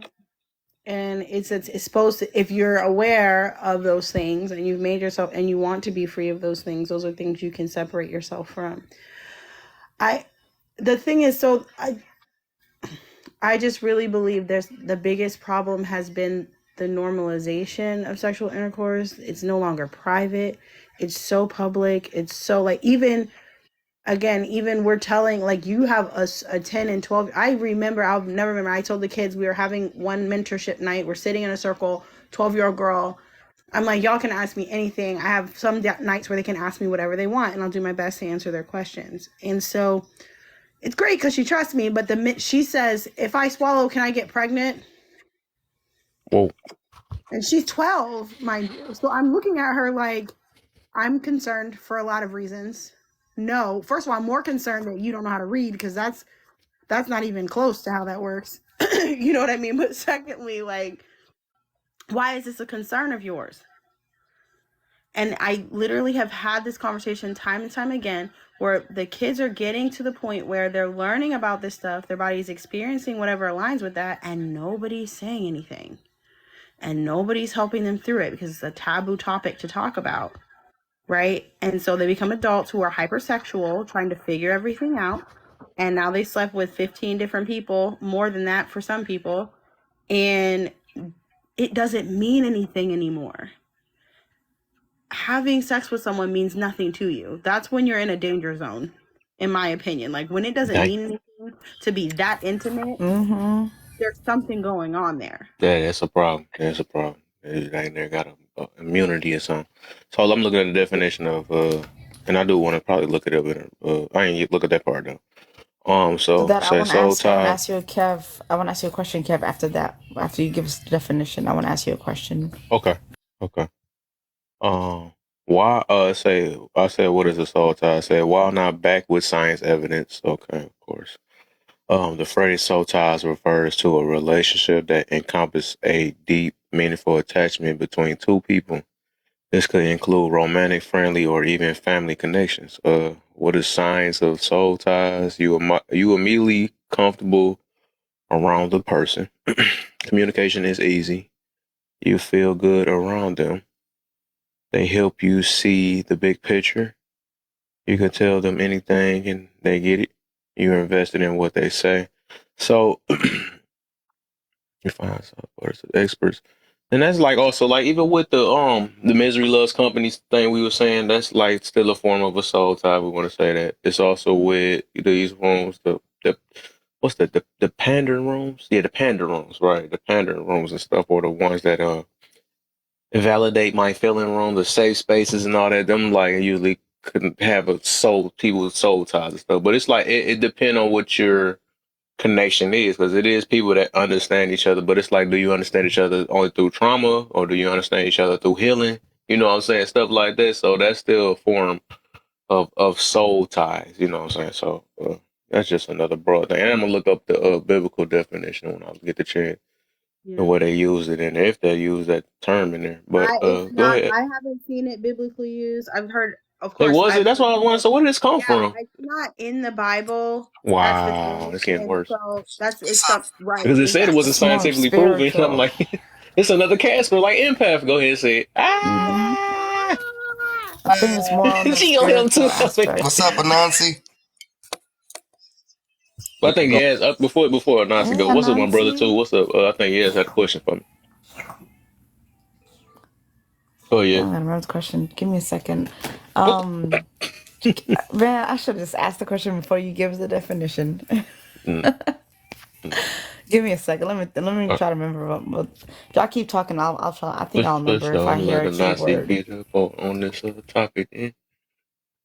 What you like? You about to say something? Not Lala. You got your stuff No, on I mute. was just gonna say I was looking again. Yeah, it's not biblical. It's something that people talk about at church, but So I it's not shouldn't waste biblical. my time, huh? Don't That's worry crazy. about it. I was just You're about to looking look it at up too, see if it's in the Bible. I mean, it's interesting to see, but what people come up with. But no, it's not. It's not. There's no scripture that talks about soul ties. Soul tie. Wow. No, there's no scriptures talk about soul ties.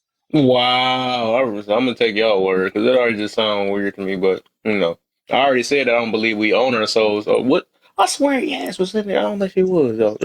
And that's what we get. I That was was the there when you debate said about, we don't own our souls. That was last huh? night. Oh no! I was You there was. That's why I said you with hadn't that been in there. I swore you was in there.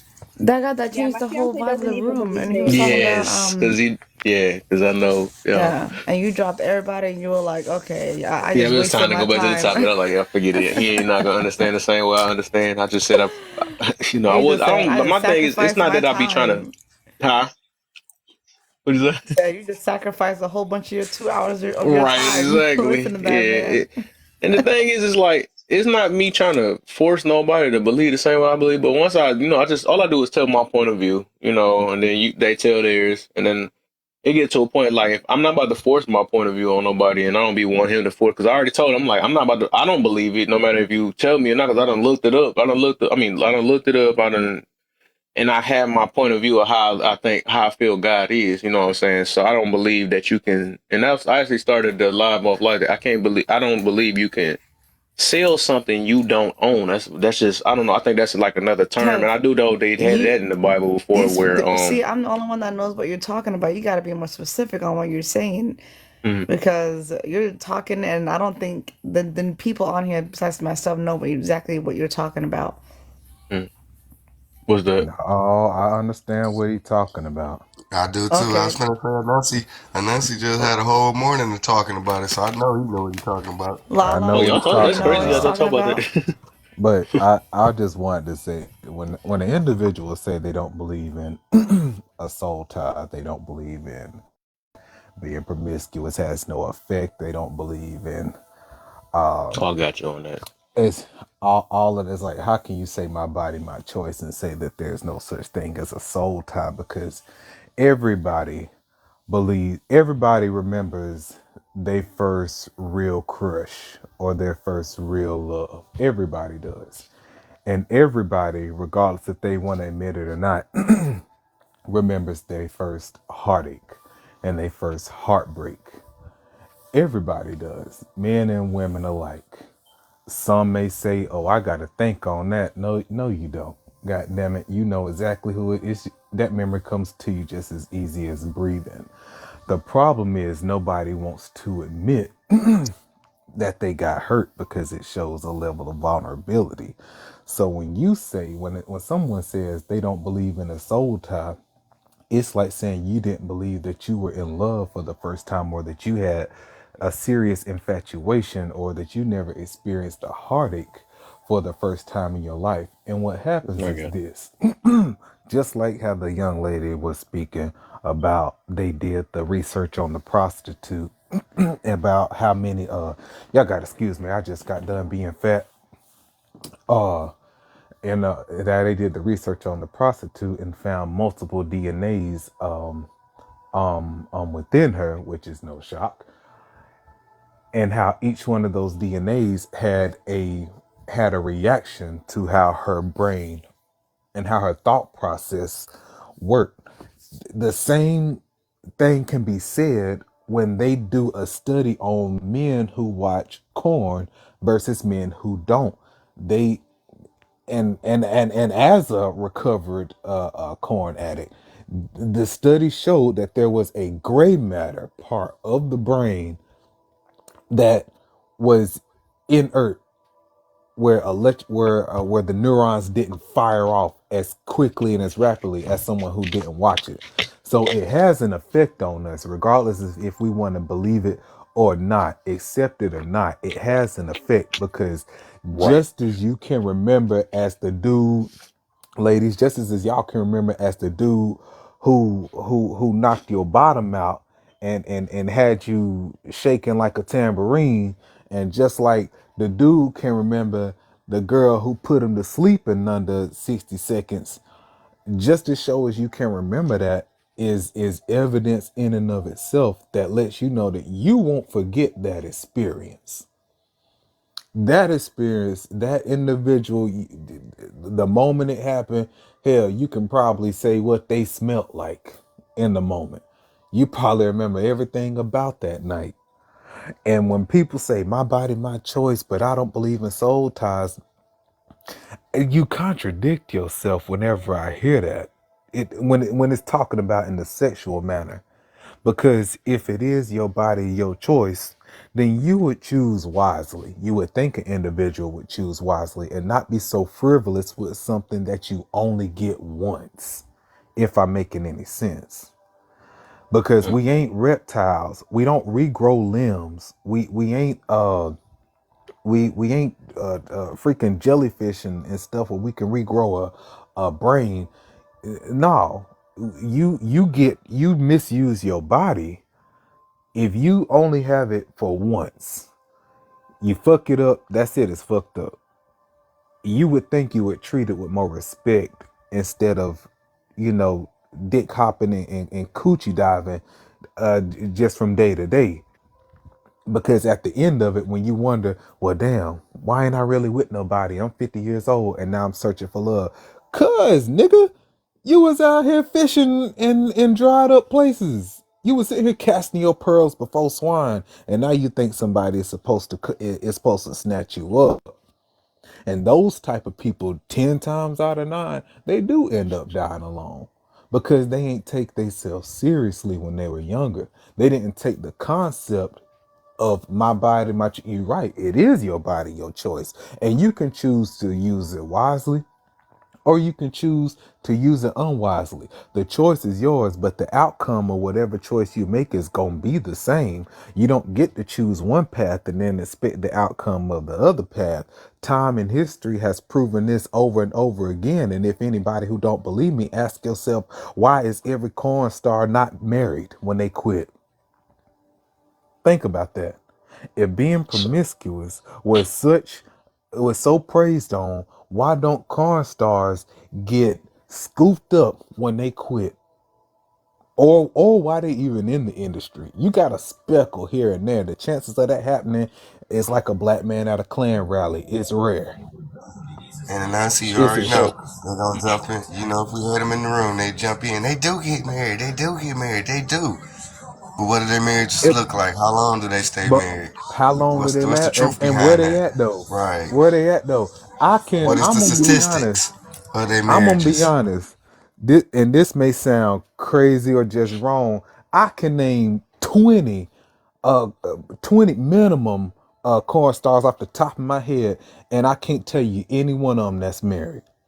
You can YouTube the top 100 of all time, and then not YouTube, Google the top 100 of all time, and then Google how many of them actually got married. And I promise you, the number will go from enormous to minuscule every single time. Every single time. So So if you don't think that that's serious, you kidding yourself. And the last thing I'm gonna say is body positivity was created by the food companies. These fat folk dying like flies out here before they time. So that's a joke. And now I'm gonna shut up.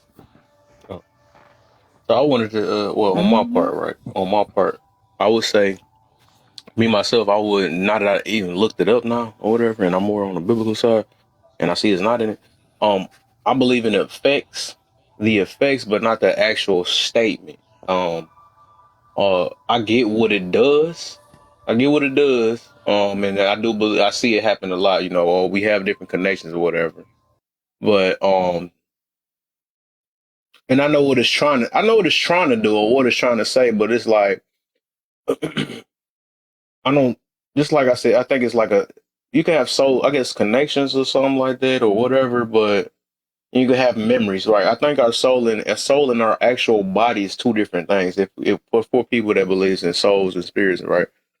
I think that's two different things and stuff. And I think we're connecting. We're trying to fit in these DNA things, which is not part of your soul or your spirit. Is not like once your body dies over, them other souls is not that these so-called tied. It's not going to be connected to us when we go to heaven. That ain't real.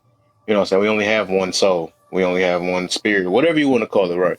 We only have one of those.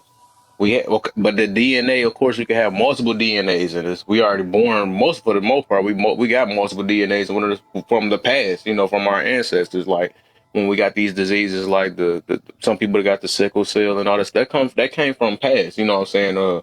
Certain blood types and all that stuff. Yes, that's multiple things that you just don't have yourself. It came from the past. So that's just that's body stuff, right? But your spirit and soul is two different things. So like them connections is not going to make no effect. Well, from my belief, right? Them not going to come with you in heaven with you or hell, whatever you think you're going. It's not going to go with you. You know what I'm saying? That person got his own spirit, his own soul. It is what it is. But I do get, like I said, the effect and what it's trying to say, but not just the statement. I don't believe in the statement though. But I do see that a lot. The connections is real between family, friends, and if you sleep with somebody, you know what I'm saying? But we know that sleeping with somebody is a major, it's a deep, super deep connection. I could get it. It's that feeling and stuff. But it's no different from when you were addicted to can I say drug? Addicted to Have an addiction. I guess addiction, right? Let me put it that way. It's no different. It's literally because you can be tied to that Let me ask you whatever a memory, question, all that stuff that brother. go to memory. You can be tied to that too if you want to put it that way. Let me ask you a question. Do you believe in, and there's no right or wrong, but personally, do you believe in the statement, it runs in the family? Nope. You Or don't? Okay. no, I believe in habits. I believe in habits, but not. I don't think DNA.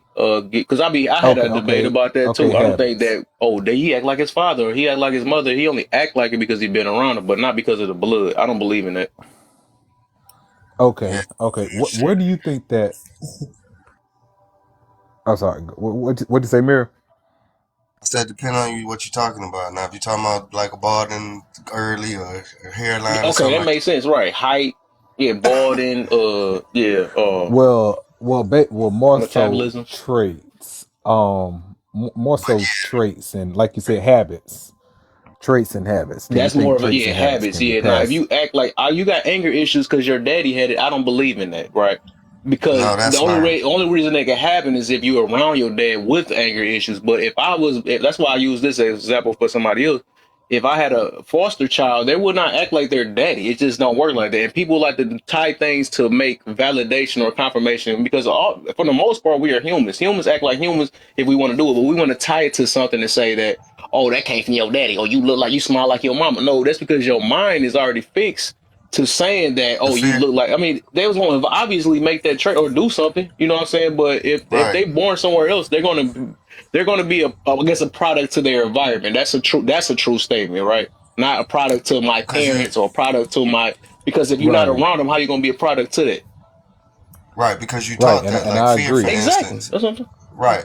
Like I agree. a fear. A child has no fear of like insects, for instance. A child go right up and pick a spider up and think nothing of it. But when they parent here, you see them pick it up and they scream. Now that child develops fear. So now the next time that child sees a spider, it thinks of fear. Yeah. That's danger.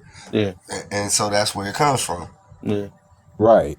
Right. And so the reason I asked that question is because you see that statement came about because, as you said, brother, habits were being passed down. Right. Now, the thing about habits is, now I'm a firm believer in the scientific statement: energy is neither created nor destroyed. It simply True. takes the form of new energy. Yeah. When we procreate, now the human body contains around anywhere between like 30 to 40 trillion cells in it. Those cells carry energy that carry traits, not specifically habits, but traits. Some traits do carry habits. There's a difference. Now, what I'm getting to is this: whenever somebody procreates and it wasn't planned, or they just out there and they just doing whatever, what ends up happening is the energy and the traits get passed down, right? Say an individual procreates with somebody who wasn't no good from the get-go. They knew it, but they were just out there having fun and being frivolous and whatever. And then that individual turns out to be a deadbeat. Now, it don't matter if it was a man or a woman. Say she took her child to him and never returned, or he found out she was pregnant and he stopped dealing with her, whatever the case may be. And what ends up happening is that the DNA that carries the cells, that carries the traits of that individual, shows up in this child. Now, the traits, not habits, now the traits, as far as their looks, their voice, the way their body is built, and etc., etc. And what ends up happening is the parent who is taking care of that child sometimes, not all the times, but sometimes starts introducing the habits that the parent who left who's not longer around starts introducing their habit. You look just like your daddy. You look just like your mama. You act and you see where I'm going. So I'm not saying the habits are carried in. They are, but they are not. But the traits get carried, and from the traits, certain habits come forth. I had this conversation with my family when I was telling them, this was last year, I bought my grandmother a juicer for her birthday, and I got her this one of those cold pressed juicers, and because she has diabetes, type 2 diabetes, and I told my family, and not to my grandma, but I told my cousins, my siblings, I be cussing them out all the time, and I was like, y'all got to stop bringing her all that bullshit. Stop bringing her all that shit that ain't good for her. I'm tired of hearing diabetes runs in the family. No, y'all don't run in the family. That's why y'all fat as hell, looking like the Michelin Man. Stop bringing her that bullshit. Can't now one of y'all walk up some steps. Nah, y'all don't run in the family. Y'all don't run in the family. I'm just telling it like it is. Look, funny. my Run to family the don't table. like. They're right. My family don't like. I probably got one or two family members I really fuck with. But at the end of the day, I was letting her know. I said, "This is what y'all need to get, buddy. Y'all need to get the beetroots. I bought her watermelon, beetroot stuff to get her blood pressure under control." And and I was letting them. Well, they was telling me, well, she liked to have her moon pie. She liked to have. I'm like, she liked to have because y'all keep getting it for her, and we keep thinking it's okay to have that. Not even in moderation is it okay to have that. And see, these habits get passed down because the traits of an individual show up in people, and because they believe that grandma used to do it and granddad used to do it, it's okay because they used to do it. No, it's not. And habits normally come from traits. And traits are what get passed down through DNA. So call it energy, call it souls, call it DNA, call it physics, call it whatever you want. But when a trait pops up in a bloodline, when a trait shows itself in a bloodline, we all say, oh, you look like so-and-so. You look like such and such from the family or from your side of family. And a lot of times, whenever they say you look like so and so or look like such and such, we automatically tend to stick that person with a habit that so and so or such and such used to do. I hope I'm making sense, y'all, and I'm not just talking. I really do. Oh, you making good sense. That's why we letting you talk. That's why we letting you So, cook. so we gotta be careful whenever we decide to have a soul tie and procreation with people, because their traits are always gonna show, regardless if you didn't know that person from a price of tea in China. They traits are gonna eventually show up, and you are gonna associate that trait with well, your daddy used to do this. No, and it could be the child could have done something that they didn't even know their mama or daddy used to do. Like when I started playing harmonica, my family tells me I favor my uncle who passed away when I was really, really young. When I started playing harmonica, they told me, your Uncle Wayne used to play harmonica too. I never knew my uncle to play harmonica. Never knew that he used to play. They just associate, oh, he got that from his uncle. I'm like, I never saw my uncle play the harmonica. Never. Right. And so it was a habit that they claim I picked up simply because I favored my uncle. Simply because of that. Does it make it factual? Is there any scientific proof behind what I'm saying? Absolutely not. This is just what I've observed and what many people over the years have observed. So soul ties that pass on traits that are associated with habits very much so do happen. It ain't 100% guaranteed. But if you want your offspring to have a good habit, it's probably in your nature to procreate with somebody who has good traits that you won't pass down, that you want to be passed down. That's all I'm saying. Now I'm gonna shut up. So, I think the reason why I just don't, I think, like I said, only thing I see really, kind of getting past in DNA is like I said, height, skin diseases, and, I mean, it's so much other stuff that go through the blood, metabolism, maybe, can't take a certain allergies, stuff like that. I got you in a minute, love. But, stuff that like characteristics, I guess that's what you were saying about traits, like stuff like that right there. The reason why I'm so against that, right? And then it's because like me, I've kind of proven that different. Like, because I probably act different but I don't think the same way as my father and my mother and stuff. I mean, I can say I got different characteristics from them, but it's like,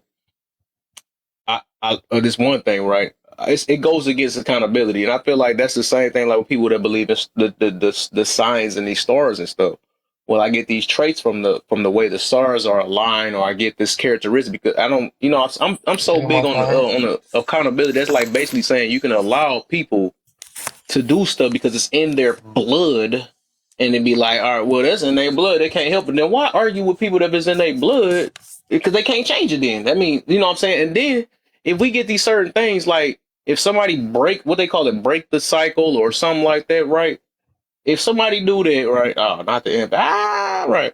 So if somebody like that, mean that will give nobody a chance to break the so-called habit, cycle, character, whatever you want to call it, right? They ain't gonna give them a chance because they don't take accountability, because they automatically basically looked at that this is what you're supposed to do. It's in your blood to be I think you said like deadbeats and all that. Isn't like that's crazy. I mean, there's people out here in this life that mean that you're just not marriage material and there's nothing else you can do about it because you're forced to be that way or something like that because it's in your blood. So I just be like, I feel like stuff that we have choices to do in our life. We might not have a choice to the way we think, right? Sometimes, though, our brains function different ways, and that can be a genetic thing too. I believe our brains can be like it can function different ways, but we have the control of how we want to, like what we want to put in our brain.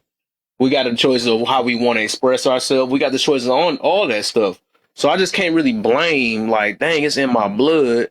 I can't change this because my great-great-grandfather was like this or something. I just can't do that. Like, it goes against the thing called accountability. And if it was really like that, it's no point of getting mad at these 304s being 304s. We can't get mad at these deadbeats being deadbeats. We can't get mad at because it's in. They can just come up with excuse. Well, my grandfather was like that, or my great grandma, or whatever, because it's in our blood to do that. And I mean, there's nothing they can do about it. So it's like, why? You can't force it. So I can't. I believe everybody can change for real if they really try hard enough. They can, unless you just mentally ill, or you can't really, or you got to take it. Whatever. I can understand that on that end, but for the most part, a lot of people making their choices, they got a choice enough to even sleep with people. Like they be coming with all this other stuff. They want to come with the sympathy and victim mentality after that. Like, oh man, you just don't know. I had no choice, but then you just you the one chose this dude at the club. You know what I'm saying? You chose this girl to do that, and now you caught this disease. That's your fault at the end of the day. You know what I'm saying? You still gonna be held accountable. Like, when is the point that when is the time we gonna actually be accountable for the stuff we do? That's what I'm getting to, right? So it's just weird because we gonna keep using these excuses, and somebody gonna have to stop the excuse. We can always, if we gonna always blame somebody, we can go to the beginning of time, blame Adam and Eve for why we are the way we are now. If we want to go there, you know what I'm saying? Because it's always these traits and all this other stuff has came from people way before us. So who is gonna be the person that be like, all right, I got a mind of my own, just like a lot of us doing today, right? I got a mind of my own, and that's something you got to want to do.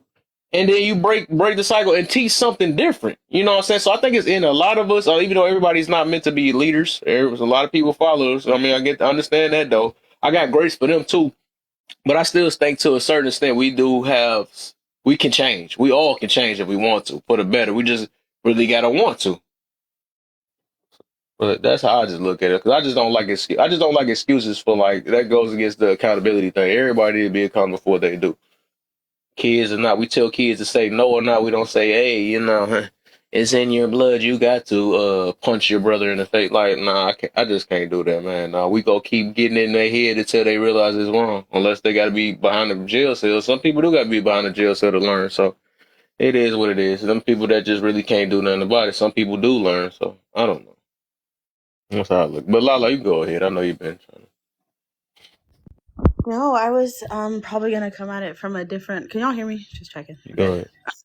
From perspective, I know I'm a interventionist. That's what I do when I mentor. I'm a behavior interventionist. It's usually kids with mistaken behaviors who are just out there doing crazy stuff. And the main reason, this is why it was interesting for us to talk about habitual bad behavior from adults. I believe that there is a correlation. Like, I believe that someone can get a bad temper, someone can get certain lack of self-control from their parents, but I do not think it's genetic. I think it's by observation. So usually somebody who's doing something bad, we say it comes from two things, either an unmet need or a lagging skill, something they have not learned to do, right? And so if a parent has a lagging skill, like if a parent is always screaming at their child to put their shoes on or something like that, right? Freaking out when it's time to get ready to go and they're like panicking, that means they usually have a lagging skill as it pertains to transitions. And usually that parent will still have that lagging skill even if they have kids because nobody's addressed it or taught how to do it. Right? And so then their child by default never learns how to cope with that lagging skill, and they then have trouble with transitions because their mom had trouble with transitions and her mom had trouble with transitions and nobody tried to fix it. Right? So I think that it's more taught through modeling with the parent. And I also agree a little bit with what I don't want to say it wrong, Anansi was saying as it pertains to like parents, you know what I mean? Just parents pushing habits onto kids too. Because the more that I say you have which I don't believe, I'm going to say this right now. I know, right? I don't believe anger problems exist at all. I believe there's a lack of self-control. I don't believe anger problems exist. And so, but people will say like, you have anger problems just like your dad, right? And it's like, no, he has a lack of people ain't got love problems then. That's just emotion, like everything. Right. So it's like you have anger problems. No, he doesn't have anger problems. You haven't taught him to control his anger. And his dad probably was never taught to control his anger, again, with that generational thing. So that's just how I feel about it. Yeah, exactly. That's what, right. That makes way more sense to me for real. Like, all of us are adaptable. That's one thing I believe. Like I said, that, and like a lot of this stuff, it will kind of contradict. Like I said, it will contradict this product to the environment situation, which is like might be the most truest, if I made that word up, truest statement, right? Because it make way more sense. Who you around is actually gonna help you evolve to be this certain type of person. Like I believe, even like say I've been American all this time and I go to Europe, whatever. If I be there for so long, I've been here for what, 33 years now, right? I'm 33. If I was to go there for 40 years, I would be more up on those habits or traits or whatever you want to call them, right? From Europe, you know what I'm saying? I don't adapt to that style. I don't know how to talk the way they talk because we are adaptable. As humans, we just adaptable. If most of the people over there is always calm and all that stuff, I'm going to have their ways. It's not going to just be out of anger, I mean, we're going to have, I'm just saying that, but the way they handle it and the more that's more repetitive, the thing that's more repetitive over there, that's more of what I'm going to pick up. You know what I'm saying? If I was born into a hippie thing, I started doing a hippie life for the rest of these, like I do it for the other 40 years or something like that. That's going to kind of take more over than me having American mindset and all this other stuff. That's really, I mean, it's like out of no choice. There's no way to keep that same mindset or the way. That's why people go to the different states or whatever and come with an accent out of nowhere. That's how much of an adaptable as humans we are. You know what I'm saying? It's unintentional. We're like, dang, I picked up an accent and didn't realize it. You know what I'm saying? So, I mean, we are human. We are adaptable. All this stuff can really change. It's not, I don't think none of that stuff is really it's not in our blood. You know, it's just, like I said, like if it got to do with height or problems or blood problems or skin problems or I don't even got to be problems, good stuff too. Good hair, all this other stuff like that. That's what can be in your DNA or whatever, or the way your brain thinks. You know what I'm saying? That could be a DNA type thing. The way, mental disorders, all that stuff could be. That don't get taught to you. You don't get taught mental disorders, or you don't get taught have a blood type zero or something like that. You can't get taught that stuff, you know. High metabolism, that can be, you know, that's happened, but you just got to adapt to what you got and stuff. You know, just like when you grow with maybe have one leg or something like that, you got to still adapt to that lifestyle. But, you know, I mean, just stuff like that, right? That's how I look at it.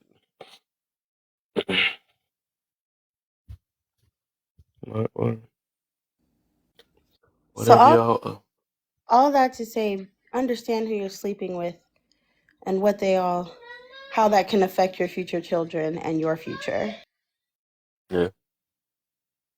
But you gotta understand yourself first, though, so you can know who you sleeping with. You don't know yourself, then you ain't gonna really be able to have good pickings yourself. I agree. You're not picking from a healthy place. There's no way you're gonna have. Ain't no way. All right. Most of the time, you picking something that's already within you. You know, I'm still confused on this body positivity thing, y'all. Look,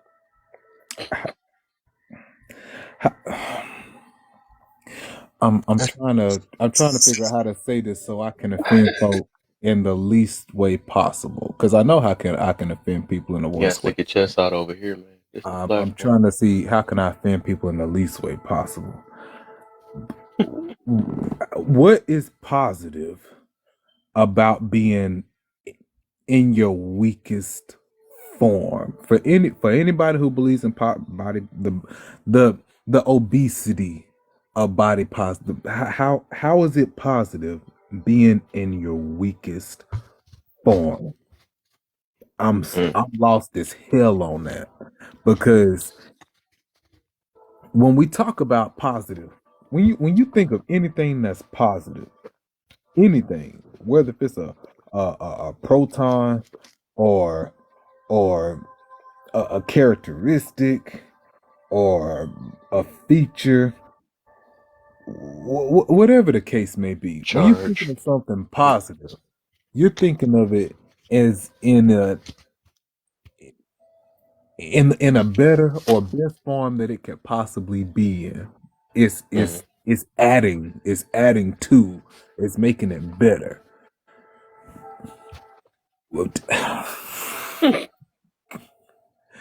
see, That's so funny. You remind me when you did that part with Gideon be doing it. He make me crack up. You know that how really. I swear, man. I'm trying to watch my words because TikTok hit me with the "you up here making hate," and I'm like, I'm trying to save people lives. That's I'm why. For trying to educational You know, and I purposes only, you see, got to do it like that. like and I see. You know, if you telling the truth, that's wrong. Now, if you tell lies, they'll let you talk all day. But you The start sweet telling the truth, they lies, gotta not the edit harsh that. truths. absolutely, and it's like whenever you look at what's going on with these I guess I don't know what they call themselves uh obese activists whatever you want to call it. Whenever you look, hang on, let me get it right. Who's seen My 600 Pound Life? Who's seen that show? Oh, I think we just talked about that. I watch Oh, that show. I watch that show when I'm eating snacks, so I don't eat the whole thing. I'm not even gonna hold you. just change your mind quick. look, let me tell you, and Monty, that's my PS4 in the background. It helps me sleep. I just turn. I don't even play shit. I just turn on, let Wow. the Man, somber so music. hey, why you disrespecting that system like that, man? Man, Look, don't look, do my PlayStation like that. Do the I Xbox done like played everything, man. I done played everything. But here's the thing about My 600 Pound Life. Look, that doctor on there is probably my favorite character on TV today, and probably Doctor Now. I freaking love Doctor Now. I wish I could be his assistant. I don't know shit about medicine, but I wish I could be his You assistant. just want to be And in the the thing, room. I just want to be in the room. And the thing about Doctor Now is this: the man's over 50 years old. And when he tells these people that I've been studying medicine longer than you've been alive, which ain't gonna be much longer because you don't want to listen to me, how Dang. can you tell me that you know more about your body than I do? And this one woman on one episode, she was saying, because I've lived in it for 22 years, and he's Yeah, like, I you know. don't understand. Yeah, so you know the episode that I'm I know talking exactly about. what episode you talk about, and she gotta be one of us, and that made me so upset. And, I was and like, she girl, got That sound like one of us. The sad part. she exactly is one of us. I'm sorry, Monty. Hang on. Let me turn the TV off since Focus, You irritating money. with that voice. Focus. it wasn't She was it in the wasn't even up background. that loud. that lady But said, I'm a picky eater. She said, I'm a picky eater. He said, you are over 600 pounds. You are not a picky eater. How about you are that? not a picky eater. And my question is, when folks say Well, I need to this see is that guy, bro. What the she gonna pick and eat everything you put in front of her. man, just or My Eat everything. seafood diet. 600 Pound Life, it's worth the watch. But when I hear people say body positivity, and I would love to go head to head with one of these body positivity people, and I would love to try to They gonna extract crush you, man. what is physically, yeah, but mentally, Oh, bro, I'm telling you, I they're grew gonna up, give you every Say, argument oh, in the you gonna book. beat They're me gonna find mentally? I'm gonna every beat you loophole. physically. man. They're gonna find every loophole that they can Look, possibly find, and then call you. I They're know they gonna call will. you uneducated. They're gonna find a Fruit Loop hole, the donut hole. I know they will. But you gotta understand something. I'm from Booty. Oh my Mississippi. god. I'm a country boy from Mississippi. I grew up on Petty Street. That's what I do. And I call bullshit, like, again, I'm from the country. I know bullshit when I smell it. And this body positivity thing is bullshit. Now somebody gotta say it. It's bullshit. Y'all don't believe me? Look this I up. just This think is a it's fact. ironic that everyone automatically refers to one group when we talk about body positivity. That means that there's only one group using it. Right. I Like I know was they talking want. about earlier. I think People they're the that ones that have took over it. That's cancer, what it is. They just the and ones who then took over. Exactly yeah. right. Because here's the thing. Because my original statement was, remember, what is positive about seeing your body in its weakest form? That doesn't matter, and I mean that both for both obesity and for those who starve themselves. I see nothing positive about it. But and I lost my train of thought. Surgeries. The surgeries, because there was a article out there about the man and the woman who became a life Barbie and Ken, and even though he has abs, but his muscles are synthetic and he cannot lift like more than 20 pounds. Dude, you not worth a damn. But here's something that I want to point out to these fat activists. Victoria's Secret, and y'all can look this up. So when Not no Victoria's secret no Secret more. tried to do their plus size body positivity thing, right? They sales tanked by over 60%. So last year, Victoria's Secret got rid of all plus size models and clothing because they were suffering in sales. Now, why would they do that if it's positive to be plus? And we ain't talking mathematically. Why would they do that? If being plus size is so so positive, and I'm gonna say this about our community. I'm gonna speak to the ladies, because they don't hear it from my men. We gotta start telling our sisters the truth. We gotta stop saying you big boned. There's no such thing. You ain't a doctor. Curvy. We gotta stop saying that. She just thick and big boned. No.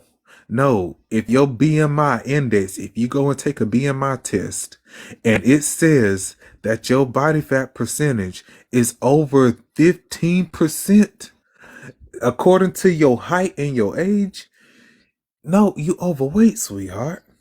Because You literally, have to remember that there are people that have thyroid problems as well, like we health get problems. that. We get that. But honey, there are some folk out here who are eating thyroids. Yeah. And we can't sit up here. We can't sit up here and pander to those because it's one thing for your doctor to say, and you can say like, yo, my doctor has shown me, I'll show you like, yes, I have hyperactive thyroids. And hyperactive thyroids is a result of not eating properly. That's a medical fact. That is a medical fact now. So we can't pander to that. And we know that these folks You're won't right, get that actually. You're stuff. absolutely right. So yeah, I know. I have a cousin, and I got on her ass about the same thing. I'm like, you can't tell me you sitting up you eating a honey bun. She used to love these honey bun and bologna sandwiches. I'm like, I get it, fam. I do. But if you talking about you want your thyroids under control, you gotta stop eating all this sugar and bread, baby. You can't keep consuming bad things and expect your body to just fix itself. It's already working hard trying to get you to walk to the door. Okay, we can't just focus on the gigantic people. We gotta also talk about the anorexic people as well. But Lassie, you can't tell me that I can't do crazy stuff and still get good results. You can't tell me that I can't have a hot girl summer and still have a great marriage. You can't tell me that I can't eat what I want to eat and be all out of health Crazy and out of shape people. and still be not get back in shape when I get ready on the New Year's when I get ready. And you can't tell me that I can't raise my children how I want to raise them and be friends with them, and they're not gonna be the perfect children. You can't tell me that because I'm the exception to the rule in the insanity that I'm living in. Yep, the insanity, the Lululand you're living in. But you know what I can tell them? Is this. I hear women say, I've heard women say, not all women, I heard women say that there are no real men out here. And a lot of women don't understand why that statement has came about. And true fact, the testosterone in males has declined over the decades. One of the biggest reasons why it's declined is because of the GMO and the things that these young men are eating. Sugar is a natural testosterone suppressant, and it's an estrogen booster. And what happens when you feed child a bunch of sugar? This is a medical fact, ladies and gentlemen. Sugar in an old person's brain is called Alzheimer's. Sugar in a young person's brain is called ADHD. ADHD makes you not be able to focus on anything. And when you get a group of men who can't focus on anything but eating, their testosterone level drops, ergo producing a generation of effeminate, weak-minded men and weak-bodied men. So it does start with the food. And wait, take that back. It starts with the mind. Because what ends up happening is people are really sick in the head first before they become sick in the body. Diabetes is a mental disease. It really is. It truly is. When you tell someone who is a diabetic that they can't have sugar, they be ready to fight. They really do. Mm-hmm. They seriously do. They be ready to fight you. And I've tried this myself. I was like, you know what? I want to see if it really is like that. I went 1 week without consuming no artificial sugar. Y'all, I was ready to slap somebody. And I ain't a diabetic, but I was ready to slap somebody. Now, if I was ready to slap somebody and I'm not a diabetic, imagine how the diabetics felt or feel. So when it comes to body positivity, whether if it's anorexia or obesity, it's a mental thing. For an individual to say, I don't look good enough unless I'm skin and bones, or I don't look, or I'm fine and I can be better when they literally weigh 2.5 people, that's a mental thing. But either way you cut the cake, they dying well before their time. They are dying way before their There's a time. correlation. There has to be a correlation because we're in a generation where everything is okay. And I think I said this on a live before, that certain people are coming to the forefront, certain movements are coming to the forefront, and now most people are unhealthy because everything is approved. And there's only one parent out of a parenting pair, mother and father, who thinks everything is okay and I'll still accept you by nature. And so the fact that the same movement correlates with the same person who would say that is not by coincidence, in my opinion. And so you have women, saying everything's okay. You have the feminist movement saying everything's okay. And now we have people not only unaliving themselves, and some people unaliving themselves slowly by feeding themselves to death or starving themselves to death, right? It's just, and the kids are a hot mess. So at what point do we say, like, there's something wrong with what we've put together here? Hey, Lala, everything isn't okay. The only things that are okay, they are the wrong things. The things that were good, the things that worked, the things that were going, that go right, those things are not okay. Those are the things that they're fighting against. They want you to respect somebody else's gender assignment, while yet not respecting your right and your I can't think of the word, but your views. So they're enforcing anything that's negative, anything that goes against you, your family, that works against you. Like you said, the body positive, but it's not really positive. Exactly. Because if you ask any one of them, I like to look at scenario as a health scenario like this. If I had 10 minutes to save my life and I had a mile to run, at 10 minutes, when I work out, that's how I formulate it in my mind. I got 10 minutes max to run this mile, or else I'm gonna die. I gotta get help. Could I run that mile? That's how I look at it. Almost like a military setting.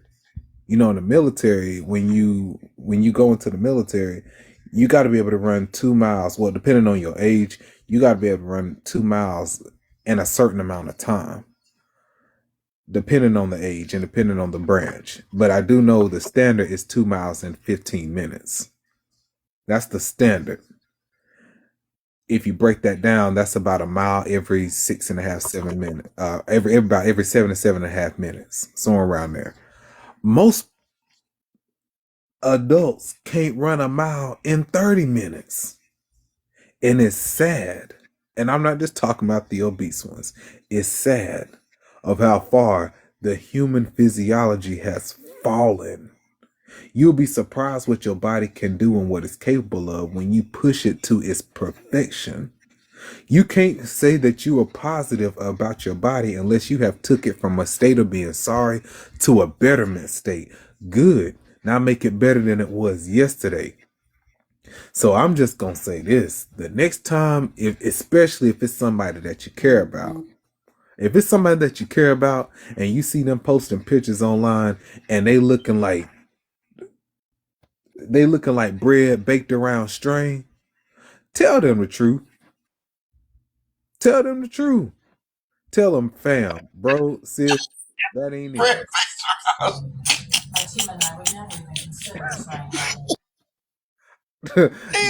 Red baked around string. Look, I'm only saying, I promise you, if I brought any of my family members up here, they tell you this is how I talk to them. This is literally how I talk to them. This is how I talk to anybody who I consider a friend of mine. I'm like, don't post that picture. You shouldn't have wore that. Nope. You need to do this. You need to do that. Because I expect any real friend of mine to do me the same way. Nah, you shouldn't have wore that. You shouldn't have done that because this is what's wrong with it. Or you need to work on this to make it better. And nobody wants to be better anymore. They want to be comfortable. Call me old school, but damn it, I don't see no such. I don't believe in this body positivity shit. I don't. Yeah, But Kevin, oh, sorry. Go ahead, Mir. no, you was alright. That's it. No, I was just gonna say I'm looking at the bonus question again, and I'm just wondering what men and women on the panel consider worth marrying. So, Kev, if it was a woman, what makes her worth marrying, in your opinion? I ain't gonna put me on the spot. What the frick going on right here? It's your That's the room. question. I thought that was the question asking. You said what's to make a woman worth marrying? Yeah. Let me do like the Gideon. All right. Wait. Sorry, no, I'm talking to what's worth wearing? First off, it's the things that I talk about though. She know how to control her emotions. She know how to keep peace. She not always addicted to attention. And that's all that I'm doing on my red flags though. But basically, if she just at least try to bring some type of understanding and still know how to get back to peace, willing to work things out, and can handle her emotions. I guess I'm like the main things for real. I think they worth marrying. And it don't sound like much, but it is a lot and be able to take constructive criticism. You know what I'm saying? That too, be able to be accountable. You feel me? You want an imaginary That's woman. worth marrying. For accountability's sake, I say you want an imaginary woman. I know, a Barbie. I want me a Barbie. Build a Barbie. Mirror. I'll go That's next sad and to then say. you and That's see. You cool with sad. that? That is sad. For me, she gotta be a wife when I meet her. She already gotta be grateful, humble, cooperative, compassionate, empathetic, peaceful, realistic, and an adult. No Delulus? Oh heck nah, no Delulus, no insanities, no negativities. Nah, but I don't expect nobody to be perfect, but just with all that other stuff, you shouldn't be Delulu because they don't seem to go together.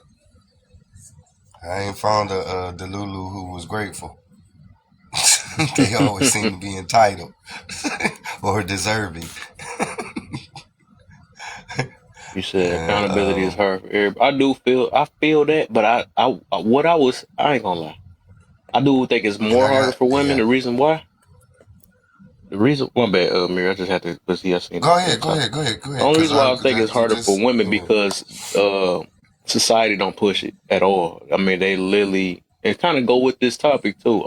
They're gonna enable it rather than hurt their feelings. They scared to hurt women's feelings. You know what I'm saying? Because the first thing we think about is mother for the main thing. So that's the reason. It's kind of hard for them to take it because they automatically take it as like automatic offense for the most part. But it is, I would say, it's men and women, but I think it's way harder for women because they, like I said, just like we was talking about the body positivity thing, they're not going to tell a woman that they're fat. They're just going to say, love your Right. curves. They're going to say, you fine how Love you are. yourself You know what I'm when saying? you Oh, when they are. make a mistake with Pookie and Ray Ray, that we talk about all the time, right? Oh no, you strong, you're independent, you all this stuff. Like it's It was really him. It was him. hard to hold, and I hate to say that it's like that, but it's hard to hold women accountable because, like I said, when you got the world that's helping enabling that situation, and No, nobody it gonna tell ain't, them that they brother. wrong. It's kind of hard though. But yeah, I do believe it is hard for both sides for the most part. But it's just, and I ain't no competition thing, but it's more even harder. Like especially with the pretty privileged, they get away with so much stuff. You know what I'm saying? At least a dude got to come with some type of value to this world, to maybe slide with something. But otherwise, the police ain't letting nothing slide. We already know when it comes to jails. She felt a certain way. I'm not going to give her that much time. We're going to let that slide a little bit or whatever. Or the teachers, like they got teachers that's the women teachers that's RAP3 and these little children. That's way different from when a man do it. You know what I'm saying? They probably give them a few years, not as many years as a man gonna get it. So it's like it's all the way different though. So This I can brother in the understand why comments he said, said that though. this dude in the comments said, I don't tell a woman nothing. Look here, brother. Let me tell you a quick story. I never forget, and this is just how I was raised, y'all. So pardon me or don't. I don't give a damn. When me and my girlfriend first got together, before we got together, we were talking, and she asked me, "What is something that if an individual don't take serious, you don't see yourself being with them?" And I said they help. Hands down, no question about it. I'm talking physically, mentally, spiritually. If a person don't take their health serious, I don't see them being with me, let alone even being in my circle of people that I like daily conversate with, because I believe that health is wealth, and without it, you ain't got nothing. It's literally, you could take the richest person who ever lived, snatch their health away from them, put them on the brink of death, and they will sell everything they have to live one more day. That is a fact. And I said that because I've seen so many people in my own family leave this earth before their time simply because they refuse to just take a moment out of the quote unquote busy day to be healthy. Now, you say you don't tell a woman nothing. Brother, if you love her, you better. You better. Because if you don't tell her, somebody else will. And women love to say, oh, so you were just gonna let me walk out there and make, you better. You absolutely better. If you care about her, you better tell her, babe. No. If she asks, be honest. My girl hate it, but she love it at the same time. She was like, I hate the fact that you so honest with me. I said, oh, so you want a comfortable lie? That ain't what you signed up for. You knew I was gonna tell you exactly what you need to hear, because that's how I was brought up. And call me petty, but would you rather somebody in your ear telling you what you need to hear versus what you want to hear? And leading up to that bonus question, how do you sleep with someone / have a baby and not sure if they're worth marrying? Now, the sleep with part, I can answer. Hell, with that, yeah. Still, tell them what they need to hear. Both of them. Tell them what they need. What they need to hear. Have a baby with? No. I'm not having a baby with nobody. I have no children. Not one. And I don't plan on having any with somebody who I have not married. That just goes against my moral code, and it goes against what makes sense. But once you tell somebody the truth, they only got two choices: accept it or reject it. That's it. It don't make it any less true. But what you've done is let that individual know that this is what it is. So you are no longer ignorant to thinking that you are correct in the way that you're thinking.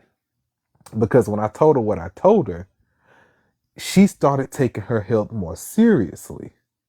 And because she took her health more seriously, several of her health problems started going away.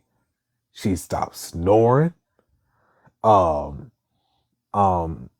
Breathing got better. Attitude as a whole just got better. I mean, a lot of those things. And this is before we even got together. I told her nobody who takes their health seriously can't call me they friend, because that means you don't care about life, and I do.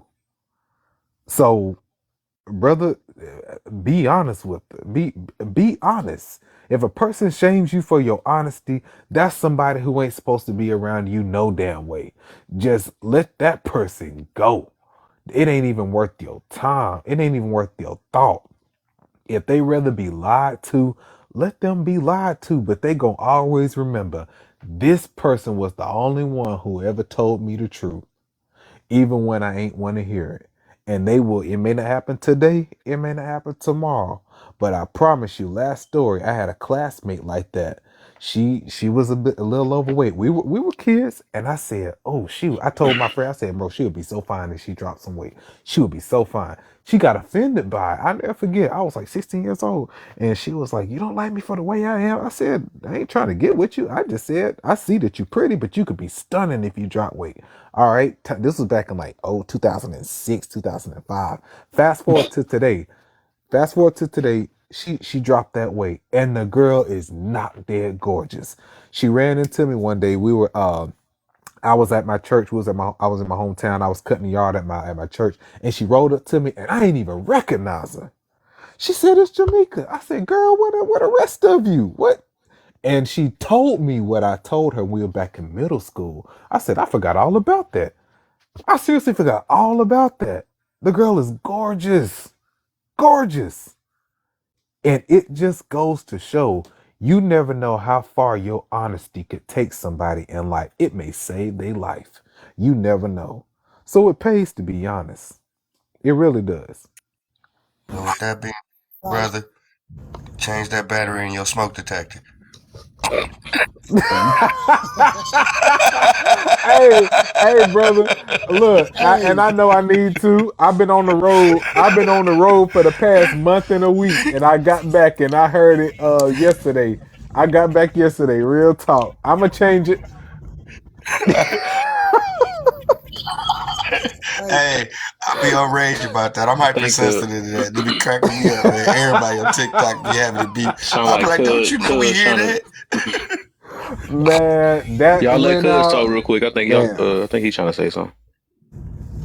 Yeah. What's going on, panel, man? How's everybody? What's up, Mino? What's up there, my brother? Hey, because I was the one that put in that comment. I just want to kind of touch on it before it got too far off the subject. Okay. What I was saying is, like, I think I said something about the accountability part. That's where it started. And the thing is that accountability is nothing more than recognizing. That's it. Accountability is easy for some people. It's hard for a lot of other people, right? No matter either whatever gender, it doesn't matter. Accountability is hard, period. But what happens, though, I think we get it confused because women, if you really look at it, the makeup industry by itself proves that women take accountability. They realize if they're not perfect because they're trying to spend all this money to get perfect. So that in itself, by itself, tells you that they say, and they look in the mirror and say, damn, you know what? I ain't up to par and I need to go buy something to make myself look like whatever it is that they, you know what I'm saying? So, but I think the problem though is you can take accountability, but then not put in the work after to change it. And I think that is where we see a problem. Like, you know what I mean? And I think that goes with anybody because we get comfortable. Like my man said earlier, when we get comfortable, why do I need to change? How many people do you know? There's men that are overweight that can't see their belt loop. But yet, if you tell them, they're not going to accept it. They do the same thing that women do. My brother's good. I got my money. I still got bitches. Okay.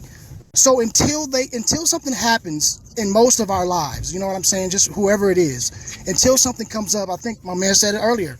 if it's a big health scare, if something comes up to where a doctor tells you, hey, you got to stop doing this or you're going to unalive, then all of a sudden we change, right? But if we comfortable in our life and, we still have a social circle that accepts us, we might not lose that weight, even though we know, that it's not as healthy. But a lot of people, we're like, well, I'm still able to do my life. I'm still able to be cool. I'm still, I still have success in whatever I'm trying to do. So it's okay, right? On the other side with women, there's still men who like women that's bigger. So a woman will sit up here and say, well, you know what? Why do I have to lose weight to please a man? I mean, we hear that all the time, right? And it's not because they want to. It's because they're comfortable with themselves, whatever habits they have. But until they get uncomfortable is when that will change, right? And they have to do that for themselves. For whatever their life brings them, however that comes into a life, they have to do that. And a lot of times, like he said, when he told her the truth, right, that truth hurt. But she started to say, you know what? Damn, if he said that, maybe something about him that she wanted in her life. So then she put the two and two together and said, well, maybe I need to change up and I can get these type of people, right? But that was something that was important to her. That's why she did it. If she didn't give a damn about what he said, and if she didn't even, like it made no difference, she'd still be the same way. That wouldn't have done anything, right? But it's still good to be truthful. You know what I mean? I think that we should start to be truthful with people, but we have to also realize that truth ain't gonna land if that person is not ready for that land. You know what I mean? Like they just not gonna accept it. They gonna fight it tooth and nail, like you said with the diabetic. Once you have a habit, that sugar, you know what I mean? That's addictive. We're all addicted to it. If you live in America, you're addicted to sugar, and whether you want to realize it or not. Whether you want to take accountability, like I am, we all are, because everything that we get is loaded with sugar. Unless you grow everything on the farm and your own stuff and you don't get nothing processed and nothing, you are addicted just like everybody else. And like he said, when he stopped doing it for a couple of weeks, he got irritated, right? I would do the same thing. Like if I don't get my coffee in the morning, it's a problem. But it's not because I like coffee that much. It's because something in it, caffeine, sugar, the cream, all that, you're addicted to it, right? So now, once we got to this point where we are now in this society, all of these things are literally unaliving us. These are the reason because of the food that we get. We can't get around it, right?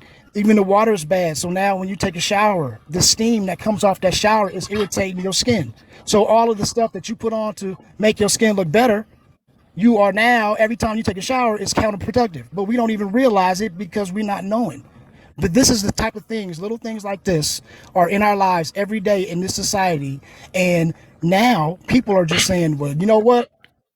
I can't control it. I can't change legislation. I can't do nothing about it. I got to wallow in it. So guess what? I'm 30 pounds overweight. I'm going to love it. And now we got the body positivity movement. And I say to myself, you know what? I don't like it all the way, 100%. I don't agree with just telling people what they want to hear just for the sake of doing it. But on the other side of that, just to be fair, it's kind of like, well, what else do you want them to do? You want them to walk around feeling like, you want them just off themselves? You know what I mean? So I guess it's kind of like a balance. We got to figure out a better way to get the point across. But I don't know if just, downing them and, and shaming them is going to work either. But I don't think we should candy coat everything. I think it got to be a healthy balance, if that makes sense. I think some people is not even, you can't balance with some people. Some people just not meant. Like either the weak gonna stay weak, the strong gonna stay strong. That's just how it is. It's an unfair type world when it comes to that. It's like it's nothing. Sometimes some people got their mind made up no matter what. If you talking baby to them or if you talking tough to them, they gonna do what they gonna do no matter what. So I mean, it's a gamble in life. Everybody can't get on the train. Everybody can't get on the train though. Yeah, they can't. They can't, man.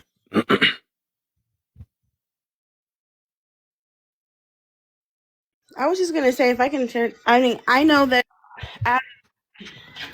I've encountered a lot of women that have trouble taking accountability. I've also encountered myself that has trouble taking accountability. And there was at one point, I know when me and my fiance had a conversation before we even got to this point, I told him some of my deal breakers for even moving forward in a relationship, and he told me some of his, and one of his was he's a personal trainer. One of his was being healthy physically, or at least taking your health seriously. I did not take my health seriously for a really long time. And at first, I would get upset. Like, he already told me ahead of time his family had health issues, and a lot of them passed away from self-induced things, and he did not want to lose his wife for self-induced reasons. And so this was a very big deal to him. And so when we had the conversation, I blew it off for years. And I was just like, yeah, okay, but either you accept me for who I am or you don't, right? And so that was my energy toward it, because I just didn't want to hear it. And it got to the point where I realized that I was waiting to be engaged because I wasn't listening. He was telling me exactly what he was looking for from me in order for us to move forward, and I was ignoring him. You know what I'm saying? And so I feel like even in that instance, it took me a long time to be accountable for the fact that I was being unhealthy, intentionally knowing that that's not what he was looking for. And I know that happens with a lot of women that I've encountered. Somebody who doesn't want a chunkier woman will say, I don't want a chunkier woman, and they'll be like, well, then they don't see her beauty for who she is, and that's just a normal thing in the female community, that it has to be everybody else. But but you just said it. You were accountable. You just didn't take action. That's what I'm saying. You already knew, and you admitted it to yourself that, okay, but you can accept me for me. When you say you can accept me for me, that by definition, you have already taken accountability. You already know what the situation is. The problem was he didn't make it uncomfortable enough for you to change until, like you said, after a while, it got to you to where, damn, you know what? Now it is important. I know that I need to make this change. So you were accountable, but you weren't made to make that action. It didn't, you know what I'm saying? It didn't register to you to make that action until a lot later. Does that make sense? My responsibility, being responsible at the accountable. There you go. It's responsibility. Right. But the accountability you did take, because you already admitted it. You just didn't do it. I don't. You get what I'm saying? So I feel like, it's tough, I guess because go ahead.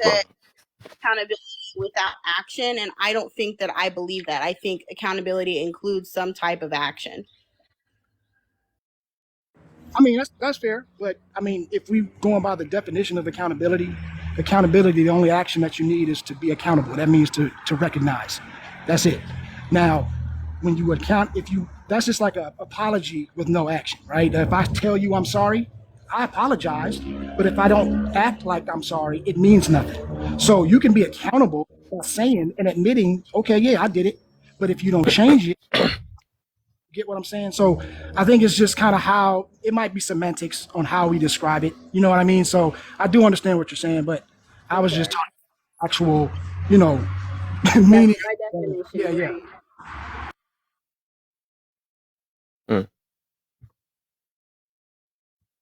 So you think you say that you said even that you said about simply admitting, right? I think, man, what the heck? I was definitely sick.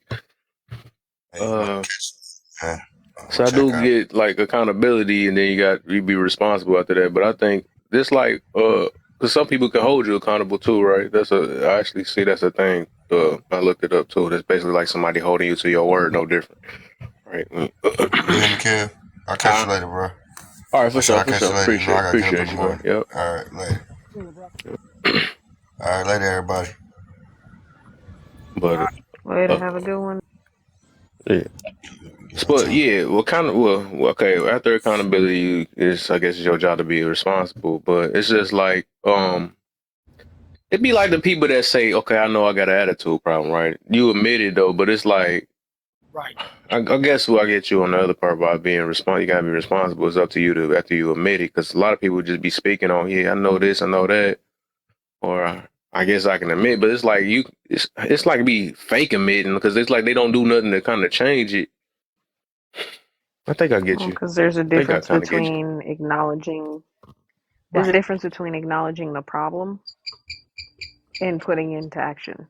Those are two different things, and most people only do the first part of that because they feel like, oh, we've been told that's the biggest part is you got to acknowledge that you have the problem. Well, yes, acknowledgement, of course, is important, but you actually have to do something if you want change. Yeah. That's the part that Right. most people miss a lot of the time. So, and it's Like I another. would always say Okay. I just thought about it. You can't be yeah, accountable, right? If you always blame something on the next person, right? So it's like you could say, "Ah, well, I know that," but then it's still their fault. You know what I'm saying? So that kind of contradicts the whole accountability session that I'm meaning about that. And right. Like if somebody I'm trying to says, think of a like way. somebody was like overweight, right? And they're like, and you say to them, man, you know what? You need to lose some pounds. And they're like, That's holding yeah, them accountable. I would lose some weight, but all the food got sugar in it, like I was saying, right? And so like they're blaming it on something. That would be them Yes. not taking accountability, right? Yeah. I would say. Like that. But if they said to you, well, I just like food, so what? Now, that shut the conversation down. They were just accountable, but they're saying that they're not going to change. Now, I get you. Yeah.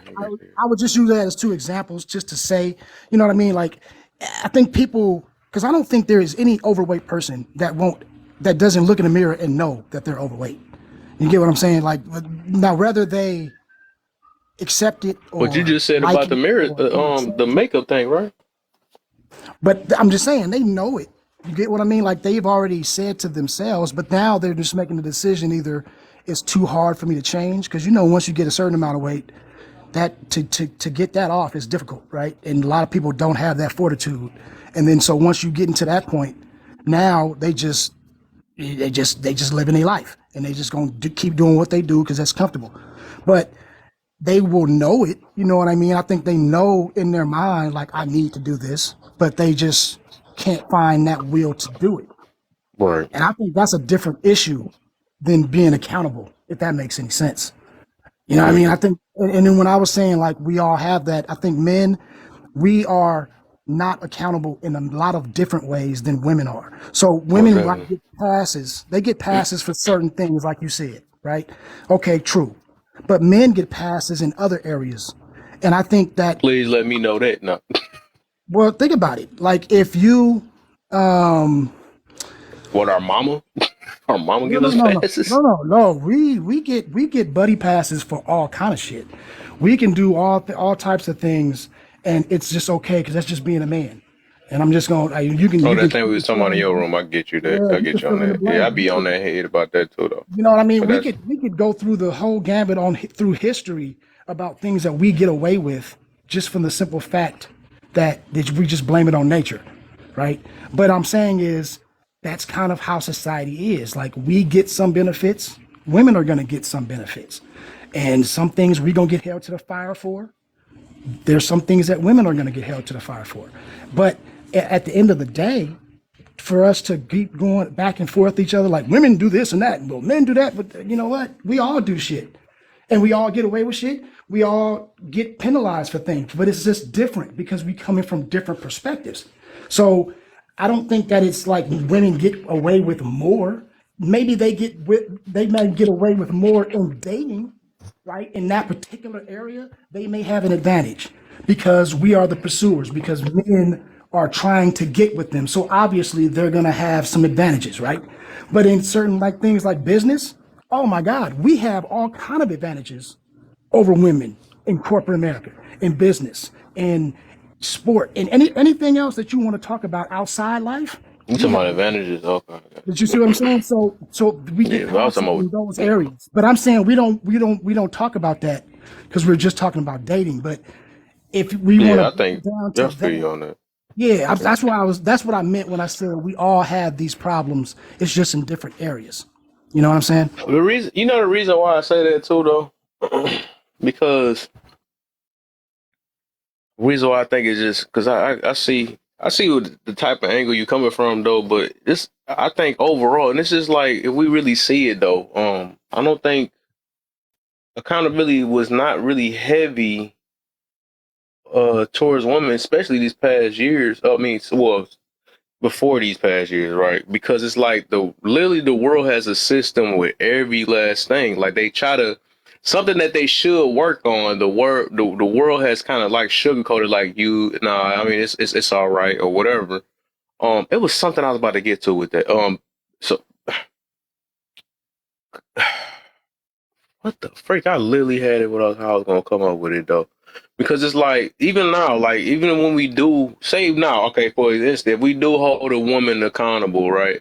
They take offense to it, like, it's like, and then it becomes this thing called, well, you're shaming and you're doing this, but it was, none of this stuff was happening back when the man was getting it, right? Because we just so used to it. I get it, though, because we go online, but now it's getting so bad that if we do hold a woman accountable, they get banned. You see what I'm saying? Or they got people that, just like people don't like Kevin Samuels, they don't like different stuff like that, but they've been having Wendy Williams and all this other stuff that have been tearing men out the frame, and they still got to show they not getting unalive threats and all this other stuff. So it's just like I said, the world, even now, I was just talking about this with my dad, right? About this, like SZA online. I mean, SZA, the singer and stuff. She getting away with singing, I just unalived my ex, not the best idea, and all this other stuff, right? Or I got blood all in my shirt. All these songs, she got all this all these songs with her, basically getting away with talking about another man, right? I mean, I get they say the bees ain't this and all that stuff, but I'm just saying, like, stuff like that. I be saying, like, if you was to reverse the roles, if a dude was like, I just unalived my bee, that junk would have reported so long ago. You know what I'm saying? The guy, you heard this song though? You heard the dude name came this, and I'm and they literally let that play on the radio, literally just saying that. You know what I'm saying? So it's like stuff like that. As long as feelings involved and stuff like that, they assist feelings, because feelings is what kind of make this world run. You know, feelings is what make us fat. We were just talking about, right? Because that makes money. You know what I'm saying? So they're not gonna push stuff like be healthy and all that other stuff, or if it's feelings based, that's the reason why there's a lot of stuff that's getting allowed with the laws now, and I'm not about to get somewhere, but that's based off feelings, because feelings make money. So they're gonna, if it ain't hurting nobody, just let it go. It's right in our eyes as long as it's making us money, but we're gonna allow these laws and all this stuff because it's based off it's feelings. You know what I'm saying? So I mean, when it's feelings, I look at it as when it's feelings based, like them the least held accountable and stuff, for real. From my observation, right? And we see how nowadays that you can't say anything to a woman for the most part. You can say everything to a man, but you just can't say nothing to a woman. You don't see a man biting back. Why let me make you sure. Like we know we don't see that though, for real. It's like a crime to say something about a woman nowadays. Here's the thing though, right? Because I am so offended. Now think about this though. See, you can go for that. Right. But let a dude say that he getting that we don't understand, right? The thing is that men have evolved to be able to speak to each other in a harsh manner. That actually that uplifts us. Okay, it has the reversed effect on women. Okay, this is a fact of communication.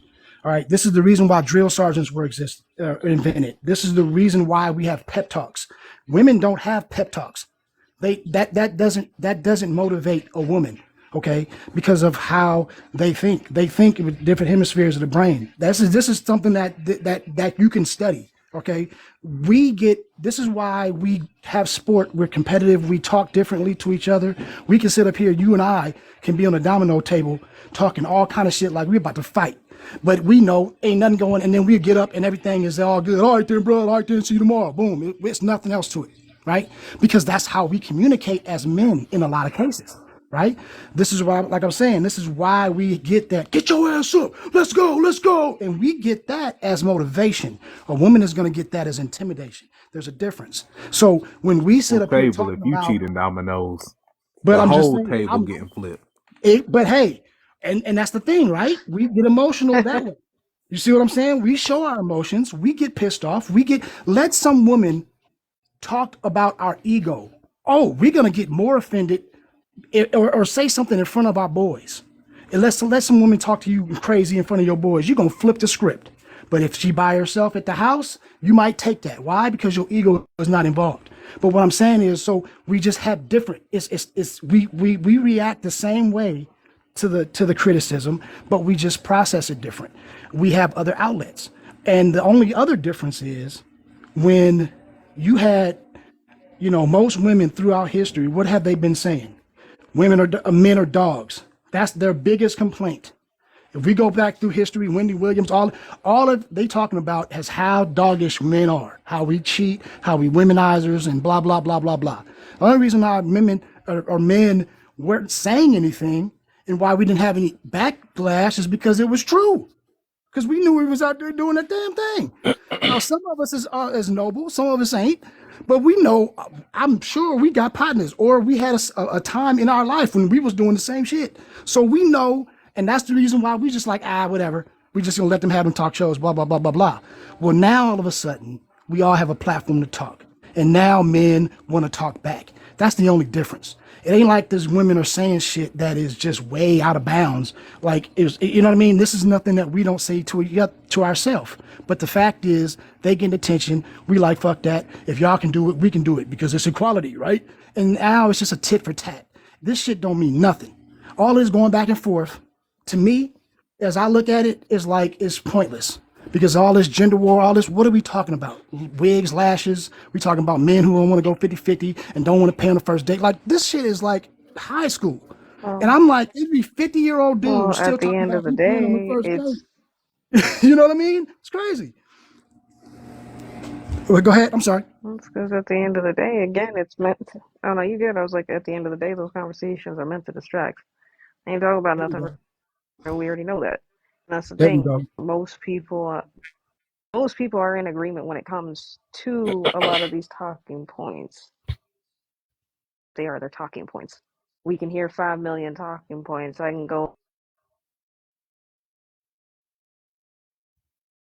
conversations about man ain't shit, this, that, and third. I don't need a man. I can hear that,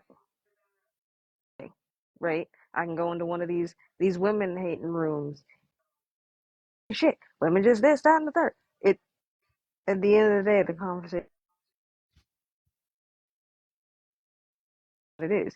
Now, as far as the whole women thing, lately, I'm gonna say it like I said. Okay, this Is her feminism, stuff lagging or is it me? Yeah. the feminism bullshit is what's. Hold up. Yeah, you was breaking up. You might have to repeat all that. Boy, I was trying to thought it was just wow. I It thought it was kept. me too. Yeah, I thought it was me. I was trying to fill in the I blanks. said, let me All see right, if I can can y'all hear break me now? the elephant in the. We heard you, but then it was going in and then It going was out. Can just y'all hear me fading. now? It kept fading, right? Yeah, I hear you. Can you hear me now though? Okay, cool. No, I Yeah. was just saying. I was like, this feminism bullshit is really what's fucking up the world. At the end of the day, and it's what's fucking up our community. I'll say it again, and I said it the last time we had this conversation. If you are a person of color, feminism does not apply to you. Feminism is for YT women.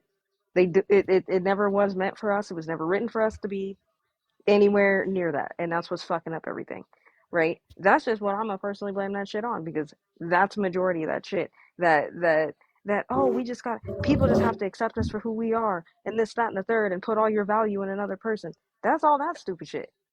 That's all that stupid shit because anybody who's ever been worth a damn, any woman that's worth a damn, knows that that's not the fucking case. That all comes from self, right? So at the end of the day, these conversations, man versus women, fucking pointless. But I've been saying that. It's just my Yeah, 2 cents. I'm gonna get off my soapbox, but I'm just saying, like it does not I make agree. sense, and that's the reason why. And it's the reason why things turn into myths, and it's all talking points. People speak in sound bites anymore. If you listen to these conversations, it's all sound bite. Yep, There's no original thought. There's nothing original no more. I agree. I asked this guy one time on my live. He came on and he had I let everybody talk. I don't want everybody to have different perspective. You know what I mean? I don't do arguments and none of that. So it's like, come here and tell me what you got to say. Speak your piece. And he got up and it was like every word was. First, he came with Kevin Samuels. It was like word for word, verbatim. And I was like, bro, I said, hold on. I don't want to interrupt you, but I already heard this, what you about to say. I can almost complete your sentence because of how you talking right now. So what I want you to do is give it to me in your own words. At least if you agree with him, that's fine, but tell it to me from your own words.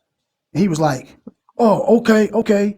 and then and went back in and was going on the same exact thing. And I said, bro, you can't even change the words. Like, are you serious right now? Are you just a parrot?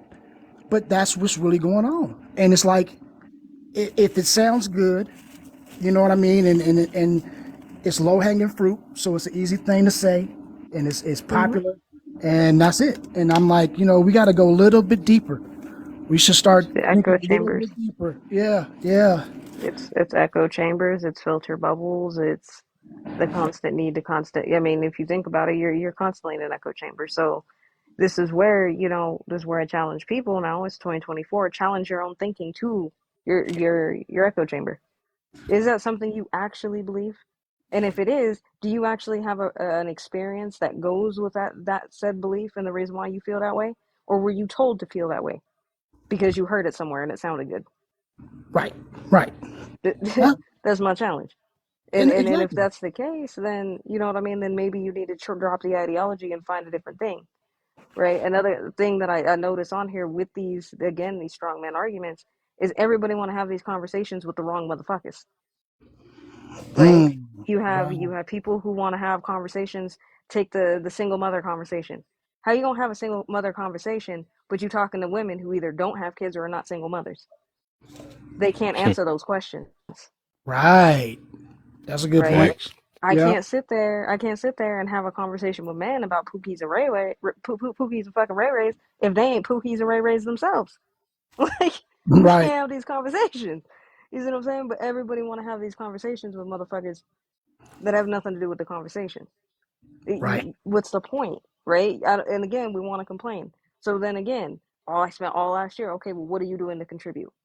Right? If you having a conversation, I hate 304s, this, that, and the third. Well, what are you doing to contribute to that? Are you contributing? Are you sleeping with the 304? Like, what's going on? If you ain't got nothing to do with that, I don't even understand why that's bothering you. That's all the way the fuck over there. Who cares? Right. Do you, right? Because there's different people, right? You have people who are like, yeah, they're gonna condone that. Yeah, whatever. Do what you need to do. It ain't hurting nobody. Fine, whatever. Cool. Not everybody is a 304. Not every dude is a POS, and not every woman is a piece of shit either. Like, find the people who are in your tribe and raise your kids in your family within that dynamic and find people who match that. Not everybody is going to match that. Not everybody is destined for you. I don't know why this is such a hard concept for people. Right. And then you know what? And just to be fair, just because I know people be looking and listening, if you, how do I say this and be polite? Okay, there are absolutely degenerate women out here doing everything that has been listed. Exactly. No doubt. Okay, there are degenerate men out here doing all the things that have been uplisted. Okay, we know that. Okay, but the thing about it is that when we get this gender war, we can have a conversation and talk about women and be like, cool. But understand that when you're trying to defend a side tooth and nail to where like, oh, men don't do anything wrong and it's all women, that's when it's a problem. Or if you're saying it's all men and women don't do anything wrong and that's when it's a problem. My thing is, listen, we can admit when we fuck up as men. It's okay, bro. It's okay to say, I fucked that up. My bad. I'm trying to work on it. And then talk about women if you want to. But don't act like you holier than thou. We everything we think is right because we're logical, and everything is just our way, and we, you know what I mean. And then all bad is on. That's the problem that I have when we get to those extremes. You know what I mean? I'm like, if we keep it real and we talk about the good and the bad, I think those conversations will be productive. But when you start blaming everything on the other opposite and all that, that's when I'm like, oh, here we go. Here we go. Right. Yeah, I got the same issue. I got the same issue when it turns to that, and I also got the same issue when it comes to having a conversation with the wrong motherfucker. Like, have the conversation with the right person, right? Your audience is, you know what I mean? I can sit there, I could build an audience based on just talking points. Many of us, any of us can do that. We've seen that happen. That's why you have these toxic lives where they're saying really problematic shit, but it's all talking points. It's all strongman arguments. It's the same thing over and over and over again. And that's the thing. So it's like, okay, well, when do we elevate? Because if you think about it, We've all been having these same conversations since 2020. It's 2024, boo boo. We still gonna continue. Seriously. Like, we're not moving forward. You know what I mean? We're not moving forward. We're not elevating the conversation. We're still doing the same thing. So at the end of the day, yeah, I've always been neutral. Do I see the good and bad in both men and women? Of course I do. I will call out bullshit where bullshit is. Right? Yes, women, I'm sorry. We got to learn to take more accountability for the shit that we do and stop sitting there and acting fucking stupid when another woman calls your ass out. Because we do exist and we do call you out. So stop sitting here acting like, well, women don't call out other women. Yes, the fuck we do. Yes, the fuck we do, and we get blocked faster than anything else. Let's talk about that. That's the same with us. That's the same with us. As soon as I say anything that resembles something against a dude, it's like I'm a panderer or I'm something else, and I'm like, okay, I'll be that, whatever. I mean, but I wasn't even saying nothing against you. You know what I mean? But it's just automatic in nowadays. If you don't agree with whatever narrative is on that being spoken at that point, you know, even if you are, you know, not even saying anything that's against anybody, they just it automatically becomes, oh, you must be pandering. Oh my God. And, No, or it's you know what I mean? people And it's gotta just, understand that yeah, there's differences between us. Obviously, we all know that men and women are different. We operate differently. That's okay, right? There's not a right. problem with that. Of course, the conversations that we're gonna have are gonna be very different. I'm gonna have a different conversation with my homeboy than I will with a homegirl. Granted, don't get me wrong, the same accountability and the same call out's gonna be there. The tactic is gonna be different. There we See, go. that's the part y'all miss. It's the tactics. The tactics. The way you do something. That's all it is. But at the end of the day, again, you know what I mean? This is the world that we live in. This is what happens when everybody wants to jump on Me Too movements and sit there and play, I have it worse than you. Stop comparing apples to fucking oranges. We're different. It's okay. And if you have somebody who's championing and being like, no, you know, that isn't really how that works, right? And it's somebody of that, you know, if I'm talking to a man and he's saying, hey, that's not how that works, how am I going to argue that as a woman? I can't argue that. I Right. can't argue what it's like, right? Stay in your fucking lanes. I'm tired of this shit. I'm tired of seeing men's mental health lives and it ain't nothing but women in there. What the fuck are y'all doing in there? You ain't got, it's a men's mental health live. Just like if I see a woman's mental health live, I don't expect to see men in there. Fuck out of there. The Let fuck? me ask you this though, because this is something that I've seen, and I don't know if y'all have seen it, but I got, you know, friends and people that host men's mental health lives, and nobody shows up, right?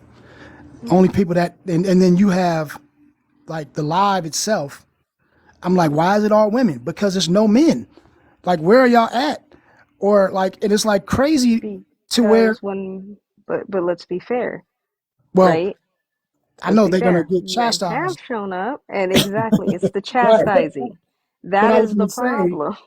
but see then, but here's the thing too, right? Because I said that too, and I was like, you know what? It's probably because if you show that your hand, right? If you, it gets put out as you're the weaker. You're like you're exposing yourself. A lot of men ain't gonna want to do that, especially if they don't know you. Not Right? publicly. Right. You know what I'm saying? So we got to understand that. But then it was like, I think I used Kevin Samuels for an example. I'll use him again. He even admitted it to where he was like, listen, when I'm giving y'all information, when I'm telling you the things that's going to benefit your life and the things that you need to do, all you N-words, he said N-word. I ain't going to say it on TikTok. He said, all you N-words don't come.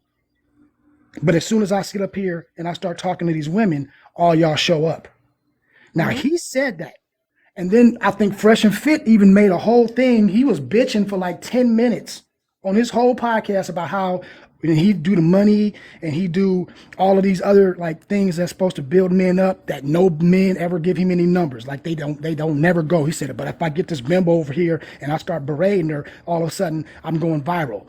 So he was mad that the men don't want to hear things to help the men. They just want to hear them talk shit to the women. And when I saw that, then it hit me. I said, you know what? That's a good point. And now when I see it, fast forward to now, I see when we start doing things for, you know, lives that's strictly about information that's going to help dudes, they won't come. They'll just, you know, But if I get online and I start talking some shit about a woman, oh my God, it's flooded. And so I think it's just we want drama, and that's the way we Mm-hmm. can get it. And it goes both ways because I see it with women too. Well, You know what I well, mean? at the end of the day, let's talk about Yeah, the human aspect of that, because the human aspect of that comes with toxicity, there you go. right? And if you Yep. think about how it was, say, prior to lockdown, right? Everybody was free in their toxicity. Matter of fact, you were almost encouraged to be toxic. You were encouraged to cheat. You were encouraged to, at least, especially for us young people, I'm 30, right? When I was Right. in my 20s, yeah, hookup culture was the shit. Yeah, fuck your feelings. Fuck catching feelings for somebody. Just be out here. Do that. Do this toxic shit, right? And then the pandemic happened, right? We all went on these healing journeys, but again, we never learned how to have healthy banter with people. So what do? We need the drama, because if you're doing healthy shit, that shit's boring. It's mundane. We don't know what to do with it. Right? Well, what Right. do? I'm used to all this toxicity. You know what I mean? I've been around this toxicity my whole life. Now, Right. now what do? It's gone now. Now everything's boring and it's mundane, and there's not a whole lot of excitement. So what do? Right? And again, it's because nobody was ever really told about that second part. As you're healing, find a hobby. Find something that fills your time other than toxicity. Then you won't have a problem with this mundane, right? You'll find yourself being more spontaneous. See, there's a Right. difference between spontaneous and toxic, right? Right. Anybody can create drama. It's another thing to be spontaneous. Be like, hey, look, check this out. Let's talk about that. And it's completely spontaneous conversation. Most people don't want to do that. Most people are still within their toxicity. And that's the thing that we have to come to terms with, both men and women alike, and everything in between. We have to get under, we have to unlearn the toxicity up here. So that way We we have can not done that. recognize that Yes. you can actually have fun and actually be exciting without being toxic, but we don't know the difference. Is that what you? Exactly. Ah, Yes, yeah, exactly. yeah. Because if you could Okay. see, you and I are having this healthy banter right now about this same topic. Look at the numbers in this room. It stayed at 13 this whole conversation. Right. Right? But if you and I were screaming at each other with straw man arguments, these numbers would jump. We already know this, to 15 to 13K people in here trying to watch and eat their popcorn. All right. So for the next 5 minutes, fuck what you talking about. Look here. Let me tell you something. No, just That's what it is, you know what I mean? But if you think about it, that's why people are obsessed with things, right? You got people on both sides obsessed with the word, with the narcissist word. You obsessed with these stupid words that we now make fun of on Kev's Live, and you'll hear us all yelling about. The reason for that is we tired of hearing these fucking words. I'm tired right. of hearing your exes. Oh, all my exes were toxic. No, you're toxic too. You have to unlearn your own toxicity. Look, the When you common deal with a denominator, toxic person, you have to unlearn the toxicity that you had with that person. The common man. denominator is you. There you go. Both men and women. That's you. If all your relationships are toxic, you doing something toxic. If everybody in the room telling you one thing and you the only one talk, it might not be the room. It might be you. Like, Right. you know what I'm saying? It's, I mean, don't get me wrong. I understand it's hard out here, but I'm like, listen, if your dating pool is dirty and your dating pool is toxic, then maybe you need to switch pools. Maybe that's the Not only problem. that, You know what I not mean? only It's not that, only one here's, pool. well, exactly. There's not one pool. Just like there's not one pool for friends, there's not one pool for anything. There you go. Right? That's the thing. You can find the people that you need. You can find your tribe. Not everybody's destined to be there. That's the problem. Right? I see so many videos on here talking about, I don't know why everybody always leaves. Because that's selfish to think everybody needs to stay with your ass. Not Right. everybody's destined to stay. They got to live their life too, at the Right. end of the day. And some people are trying to grow away from toxicity, honestly and wholly, right? I'm one of those. I'm trying to grow away from my toxicity. I want happiness and peace, and I don't want to be around people who put me in survival, men and women. I do not care. Right. Like, I don't want to deal with it. Right. I'm going to go over here. And that's the thing, right? I've had to unlearn my own toxicity so that I can have these conversations, so that I could be around these people and not bring in toxicity, right? And recognize when it's my toxicity. Okay, well, what is it? Why am I really bored right now? Why can't I sit in these productive lives? Oh, it's just toxicity. I'm craving entertainment. Right? It Right. means I'm bored. What that means is, right? Again, you have to train your mind. Your mind's a muscle. It takes 21 days to create a habit. Just in case y'all wanted to know, 21 days. Create any type of habit. Change your mindset for 21 days. Because I thought it was 23. Mm-mm, And 21 days. now 21, that means I got 2 days of a little shorter. That'll work. 21 days. 21 days to just consistently do what you need to do, right? So if your goal is, oh, well, you know, I wanna have healthy eating habits, right? One of the questions on here, what does not taking care of your body look like? To me, it has nothing to do with weight, right? It has everything to do with the choices you make. Okay, I am tired of seeing every time I try to look up a diet, right? Look up a healthy diet, right? Which, first off, let's talk about what the word diet is. Diet is what you're consuming on an everyday basis, right? That's a diet. If your diet is only consisting of, you know, chicken nuggets, processed foods, we already know you're going to be unhealthy, right? Everybody in here knows this, right? You got to put veggies The down. mental You too, got right? to eat correctly. I said that diet includes what you mentally take in as well, right? Exactly. Yes, your mental, right? It does not matter if you change the food on your plate, but if you're not changing the things that you are mentally consuming, it doesn't mean shit. You're still going to feel terrible. If everything you're watching is blaming other people and all this toxicity, it doesn't matter how healthy, or if you decide to be a vegan, you decide to do any of these healthy quote unquote diets for you, it ain't going to do shit. Your mental is still going to be fucked up, and you're not going to be able to hold on to that diet for very long. Exactly. And You that's got to really, change your mindset. that's when when you start doing it for yourself, that's usually when that light bulb kicks on. That's when you decide, okay, you know, but until then, that mental is off. That's the reason why you can't stay with the quote unquote diet. That makes a lot of sense. That part. Makes a And lot of you sense. also, you also have to be honest with yourself too, right? If you're somebody who may need help within your discipline initially within those first 21 days, reach out and have your support system, but make sure these are people who are legitimately going to support you. They're going to hold you accountable. Have an accountability system, right? Have small rewards. This is the problem. A lot of y'all come up with goals every damn year. Oh, I have a goal to do this, that, and this, that, and the third. But then you end up falling off halfway, not even halfway through the year. Within the first couple of weeks, you fall the fuck off. And the reason why is because you didn't create a plan to get there. What was your action plan? Anybody can come up with a goal. I was just gonna say that too. And the goal that they do come up with is not realistic. That part. Like you Have a can't be, realistic goal. yeah, you ain't gonna be 250, and then talking about I want to go back to my high school. That's my goal by my birthday. What? That ain't gonna happen. You just go. What you mean That now? part. And that's not always When you fail, necessarily healthy. yeah, you're That's the gonna set thing. yourself Like, up for failure. Like, yeah, and I'm then you I'm get I'm gonna tell depressed. you I'm gonna tell you right now. It doesn't matter whether you are a bigger person or you are a small person. They don't necessarily small. Just because somebody's skinny does not mean that they're healthy. I'm gonna say it again. Just because somebody is skinny does not mean that they're healthy. And then Because they could be doing unhealthy time shit. for the cheap seats. One more time for the cheap seats. I'm saying one more time to the cheap sheets. Just because a person is skinny does not mean that they are healthy. Matter of fact, it could be far from it, right? Thanks. At the end of the day, you have to know what healthy looks like on you, right? I'm not sitting there saying healthy looks like, oh, I'm just gonna eat a shit diet and not work out. No. Okay, your body needs movement and your body needs to consume the right things. So if healthy for you is being 140 Yeah. and healthy for me is 110, that's fine. You You see what I'm remember? saying?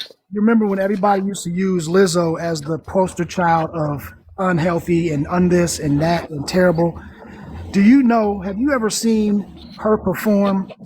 And the way she get out in a show for 2 hours, I'm looking at that like I promise you, she could outdo most people.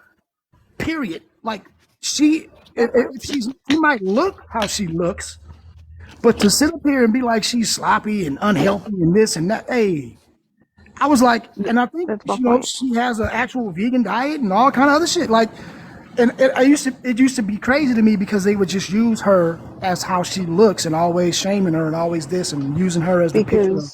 But I'm Because like, no, we have a mental idea of what we think healthy looks like, and it's pushed to us right. constantly, Do you believe? right? So do I think that the message of, oh well, don't do anything and everybody has to accept you for you is the right approach to that? Hell no, right? Because at the end of the day, the only approval you need really is from you. But however, you still want to be healthy if you want to be around people that you're trying to attract, right? So if you're trying to attract people who are healthy within their mindset, healthy within in the way that they're moving in life, you're not going to get that if you're being unhealthy by just sitting around not doing shit, right? You're consuming the wrong things mentally, you're consuming the wrong things in your physical body, you're not moving, you're not doing anything, and all you're doing is complaining about your situation. You're not going to attract people Right. that way. You're going to attract all the wrong fucking people that are terrible for you, that just want to sit there and pander and keep you in that same place. Would you say a fair, I guess a fair demand would be you should try your very best to be the optimal version of you. Yes, because that's That's all you That's it. can do. There you go. All Minimally right. every single day. Let's push that. The only goal that you have, or the minimum goal that you should have every day is just to get up and fucking try. Get up and try, right? Most of y'all don't even want to fucking do that. Yeah, I'm calling people out. I don't care. Most of y'all don't want to do that. You don't want to try. You want to sit there and talk about it, but you don't want to actually put in the work, put your fucking shoes on, and just go do it. Okay? Just get up. Get up. I don't care if that means you walked across your house and you ain't walked across your house in 2 years. Fine, whatever. Make whatever strides you need to. Make whatever little goals and little rewards that you need to. Whatever. But whatever you are trying to you're trying to achieve, you need to be able to visualize that. That's the problem with you unrealistic people. Y'all want to visualize something that's unrealistic as hell. Oh, I'm gonna be rich. You gonna be rich in a year? What's your plan for that? And what is rich? What you mean? Oh, I'm gonna have all that. No, realistically speaking, what are you going to do? Is it something that you can actually do? Not what you want to do, because there's gonna be days you ain't gonna want to do it. But can you push through that? Right? I don't want to have to get up and go to the gym every fucking morning. I didn't want to this morning. I still got up and did it. There you go. So, do y'all believe in a unhealthy weight and consumption? Yes. I was just talking about that. If you're consuming unhealthy things, No, you're never not gonna in get that. I'm talking. Well, I your should have weight. said consumption amount, because I know it's a certain amount you're supposed to eat a Yeah, I day. don't believe And in it's that. a I don't. calorie intake and No, go ahead. I think that depends on the I'll say person. we got calorie intakes, right? And only ask this because it's like I get we trying to I guess make a pass on being a certain way, but I think certain weight can be harmful to your body, like your joints, Yes. your Yes. organs, your Consumption is a bad problem. knees and all this other stuff, right? And But consumption is the issue. you also got and I don't even think you could pick up weight with because a lot of us try to eat till we full. That's not good. That's not a good thing. We try to eat till we full instead of satisfied or whatever the other word is, right? We're supposed to eat a certain amount to keep, I guess, to maintain a certain thing. So even if you could be as healthy as you want, but it get too much of something can make it unhealthy, whatever it is. Of course. Yes, we So can't over. The problem is, I think the issue is that people overindulge. right. Right? We overindulge in things. So yes, that is a major issue. Right? I can honestly tell you from being somebody who's been small my whole life, but was on a huge consumption diet because I kept being told that I was unhealthy when I was at my healthiest. And then having to consume that many calories is what made me sick. Right? Yeah, I'm still skinny. Yeah, I still have muscle tone. That doesn't necessarily mean I'm healthy. You see what I'm saying? Right. Can you imagine having to consume 3,000 calories in just food? That's not including the protein shakes that you got to be on, because that's 6 protein shakes, double scoops. You spend all day fucking eating. That's just to maintain weight. I feel like If I only want in to gain, I America gotta lose we get 4 to to 5. debate. We get to debate Exactly. this. Well, not debate this, but say that dang, well, some of the big people are healthy and stuff, but you got people that's in a and I know our food is Well, different the too. I reason understand that's what's gonna come behind that, but you got people that's there's a reason the why I'm saying Chinese people and all that stuff. They not debating. They know what's for the most part. Majority of the time, if somebody's bigger, they most time they are unhealthy.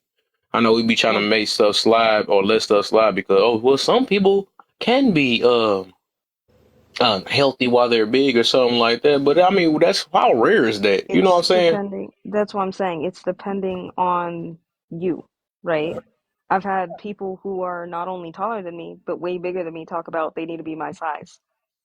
Oh, I used to Right. be your size. I used to be your weight. With your height, that's unhealthy for you, right? Based on your build, that's unhealthy for you, right? If you're 5'8", okay, I don't think you need to be weighing at about 120, right? That may not be healthy for you, especially if you're a bigger build. That's not going to be healthy. To me, you're no different than being morbidly obese I mean, at think that about this. point. When you see these fighters, right, and they're fighting in the ring, looking lean, Floyd Mayweather, he is at an unhealthy weight when he's in the ring fighting. That's not healthy for him. He has to cut weight. They have to monitor him. That's why Right. they got doctors on the side of the ring, because they can just go, they can unalive in the ring because they unhealthy. They you know what I mean? That Right. so it can go both ways. You know what I mean? And Yes.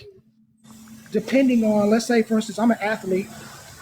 If I was eating 2,600 calories during season, well, we working out so much that's okay. But if you eat that 26,000 calories or 2,600 calories and you're just sitting on the couch, see now there's a difference, right? So it depends on who you are, what you're doing. Think about those bodybuilders. They eating 4,000 calories, whatever it is, but They don't live long. But exactly, but they look great, right? They all buff and muscle, and they're not fat, but they're not healthy. So what I'm saying is, our perception of what we see doesn't necessarily pertain to actually what's healthy or not. And I think that's Yeah, I what. feel you.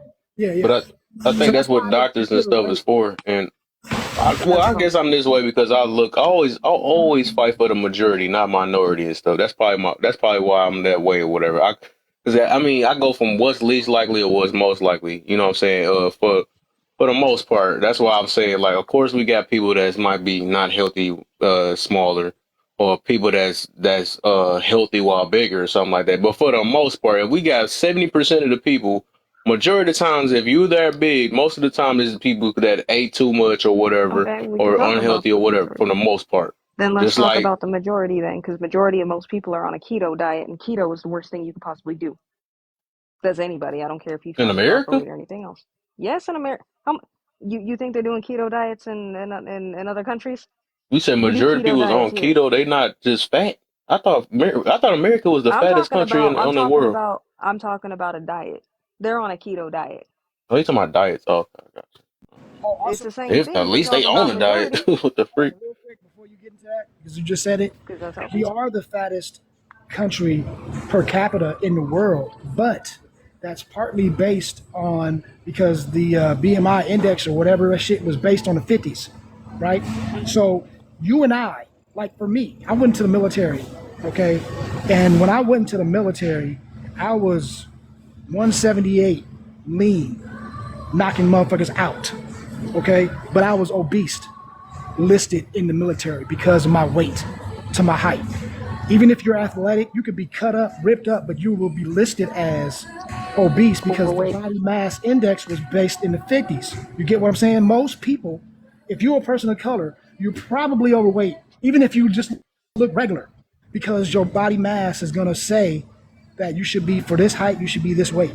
So when they do that and they send those reports out per country, you get what I'm saying? Then we come out as having the most obese people.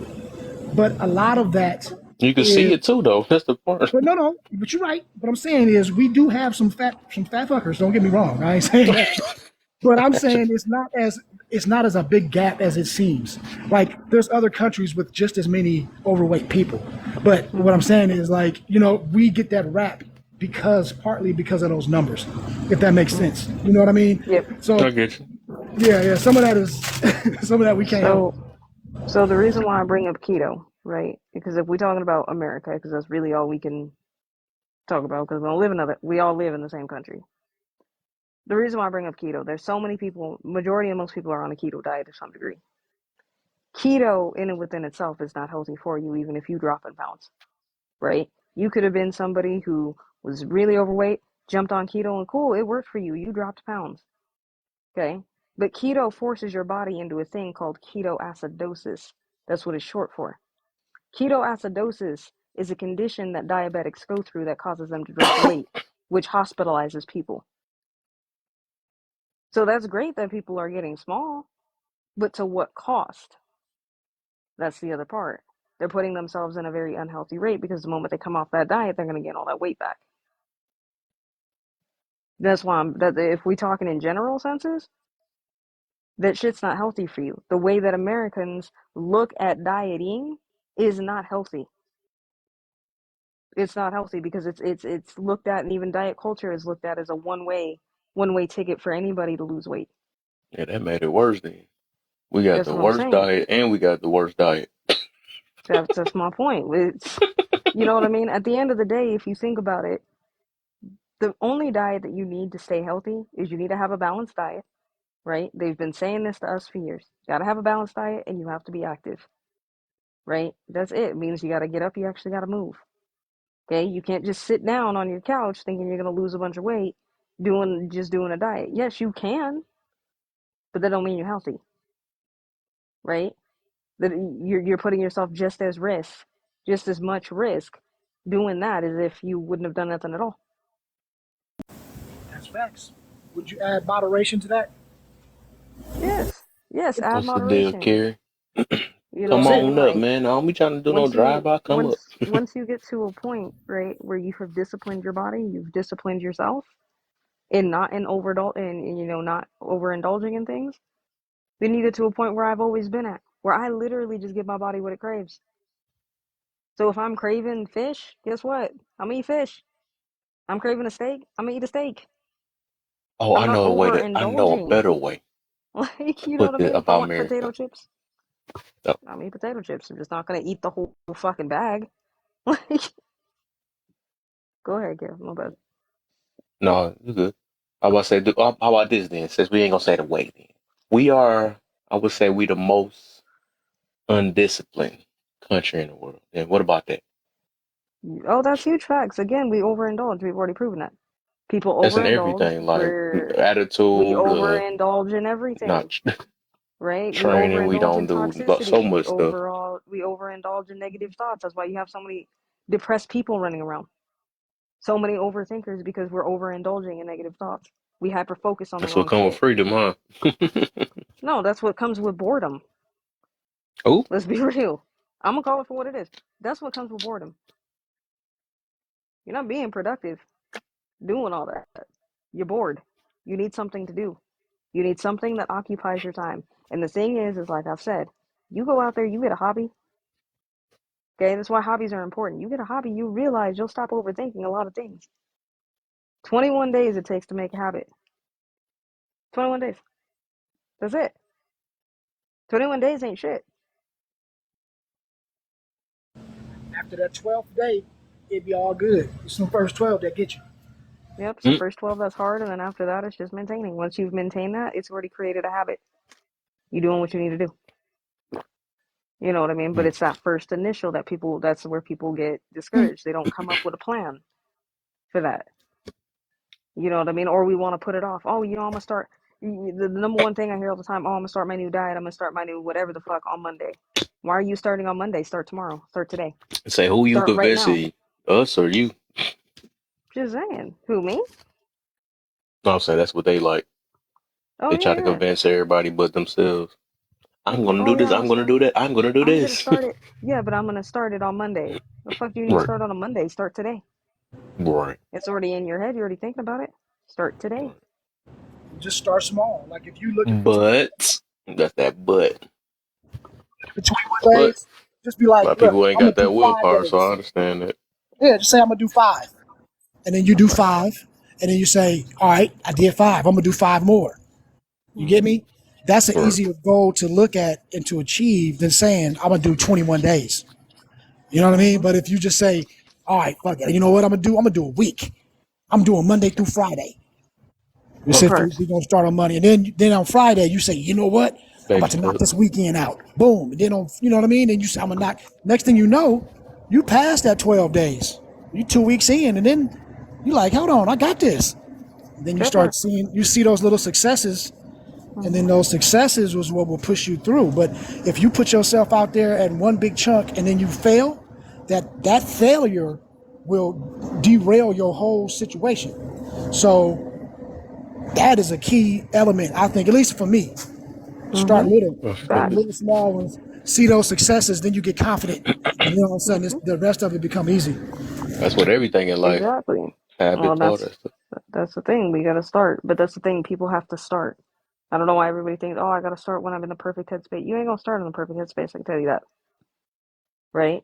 You're gonna 9 times out of 10, people who legitimately get things done and create these habits, right? It's been shown multiple times. They start these things not when they want to, right? They don't sit there. They don't wait for Monday. They just start that day. You know what? I'm gonna do this for 5 minutes. I'm gonna do this for an hour. But it starts right then and there, and they just continue. They continue. They continue. Yeah, you're gonna have days you're gonna want to give up. You're not gonna be super motivated to do it every single day. But on those bad days, that's where your discipline's gonna come in. That's where that comes in. Everybody thinks it's supposed to be easy. Oh, well, when I want to drop weight, it's gonna be easy. No. Oh, when I wanna get in shape, it's gonna be easy. When I want to stop being toxic, it's gonna be easy. No, you're gonna have hard days. You have days you don't want to fucking do that. It's easier to feed in. That's the challenge of it. Can I also add to, I don't know, anybody listening and you trying to do something and you trying to set yourself up on a schedule, it is very important. Get you a physical calendar, a piece of paper or on a wall. Get you one of them whiteboards or whatever, and with the calendar that you can see every day and mark off what you do when you accomplish it, because it hits different when you look Get down. and see those check marks as you're counting that off. Because then when you do it, you start seeing how you slacking. And when you actually can visualize and you look at it like, ooh, I'm tripping. I need to, it makes it a difference. When we have these computers, we got our phones, we put them in there. We don't even look at that shit unless it's an alert. And then we just, snooze it and we don't even see it. But if that shit is staring you in your face, it hits different. And I tell you, that's the one thing that, it's old school, but it works. Yes, you do gotta write it down. The other thing I'll encourage everybody to do is get a journal. Right? Go. I don't care if you have to go to Walmart and go get one of those 85-cent notebooks. Get a journal. Start writing. Right? Write down what you do. Right? Whether of course, yes, you want to get a calendar so you can physically see the progress that you made, but also just writing things down. We're still very much, those types of people, right? We still have to write things down. We didn't grow up, let's be real. Most people, if you're an adult, you did not grow up with technology where you got to write everything down on a computer or a tablet. None of us are those people. We had to physically write shit down. Okay? Physically go write stuff down. Write it out, get it out of your system, and do what you need to do, and write down your accomplishments, the things that you accomplished that day, right? And be realistic within your accomplishments. If your accomplishment is, you know what I mean, don't stay in the minimum portion of those accomplishments, however, right? But if you're first starting out and your accomplishment is, say, you're dealing with depression, right? I'll talk about something I actually deal with. Getting up out of bed sometimes is the most that you could do. Write that down, but don't stay there, right? That can't be the only accomplishment you had and you're now 3 months in, right? Keep pushing the bar. Put a timeline on it. Yes, this is going to be acceptable, but only for this time. Then I got to get up. I got to do more stuff. Let's keep pushing it. Little by little. It's going to be baby steps. The problem with most of y'all is y'all want to create unrealistic shit. Oh, well, I want to battle depression. Okay, that means I want to get up. I want to go out to the club. I want to do all these things. I want to get my body back in shape. This, that, and the third. You've already overwhelmed yourself right then and there. Fine, write that down. Put those as goals You're to right. get to, but have little goals. You got to have short-term goals. A short-term goal is something that you can accomplish in a short amount of time. A long-term goal is usually a year or more. Hey, when you do these things, do you have like small celebrations for small accomplishments? Like, I do. you know what I mean? Like when you're going through it, it's like, you know what? I gave Absolutely. up sweets, but if I get through this particular thing, I'm gonna have a donut. Fuck it. Yeah. Like that's my thing. And you know what I mean? It may be something small, but does that work for you? It could be something small. However, I try not to do the thing that I'm trying to quit. So if I'm trying to cut back on, say, soda, right? Because I have a problem with soda, right? I get real addicted to sodas, and then I go through like spurts and times where like I don't drink no soda. So like if I'm sitting there and I'm like, okay, cool, I'm gonna go a week without drinking soda. I'm not gonna reward myself with a soda. I'm gonna reward myself with maybe something else, right? And be like, you know what? I went a whole week without soda. I'm gonna eat some cake. I got you. You see what I'm saying? Or I'm gonna eat this cookie or whatever. Well, you know what I mean? And you cut it down little by little. So if you're somebody who's trying to get away from sugar, you got to figure out the things that also make you happy. So if that means, you know what, I'm gonna go a week without consuming sugar, and I'm gonna reward myself with, say, a concert that you wanted to go to. Do that, right? I'm gonna reward myself, and I'm gonna take myself out on a date. Do that. I'm gonna go see that movie. Do that. By all means, we have to reward the little things too. Right, but the important thing is that at least the thing that works for me is I write it down. I have like 6, 7, 8, I don't know, I don't even know how many damn journals for different things depending on what's going on. I got one for working out, I got one for my mental, I got one for jobs, I got one for just goals and goal planning, financials, you name it. I've got a notebook for every single aspect that I write certain things in, and then I just have a regular old journal. I just write whatever in, right? But the point is, I'm not saying you have to be as meticulous as I am, but writing this stuff down is what helps me, right? Writing this stuff down is what's pulling me out of this depression. This is what's pulling me out of these things that are hindrances to me when I'm not on point with it, right? I'm human just like anybody else. If I'm not on point in that aspect, yeah, I'm going to fail and I'm going to struggle a lot. But this is how I've learned how to combat it, is just getting a journal, writing it out. You know what I mean? Maybe I'm right. Oh, you know, I was in Kev's live and this was said and it kind of hurt me, so on and so forth. Work with your own feelings, right? This is how you learn how to unlearn how to unlearn being toxic to other people. Write it out within yourself. Share those toxic feelings and just designate them into this notebook or whatever. Hey, you know what? As you work through it. I just thought of something, and I don't know if you've ever thought of this, but do you realize that you just wrote a book? That you probably got like 3 books right now that you could publish? Oh, probably, yeah. And actually, I'm talking about right now done. You could probably create a whole nother thing of, this is how I work on my depression. Do you know how platinum that shit would be? I'm just throwing that. I just want 10%. Listen, if you do it, I'm just saying. I just heard it. I just want. Matter of fact, I don't even want that. Just send me a free copy. Just autograph that shit for your boy, and then you know what I mean. Just don't forget about you. You know what I mean. Your cousin let you know. You just did.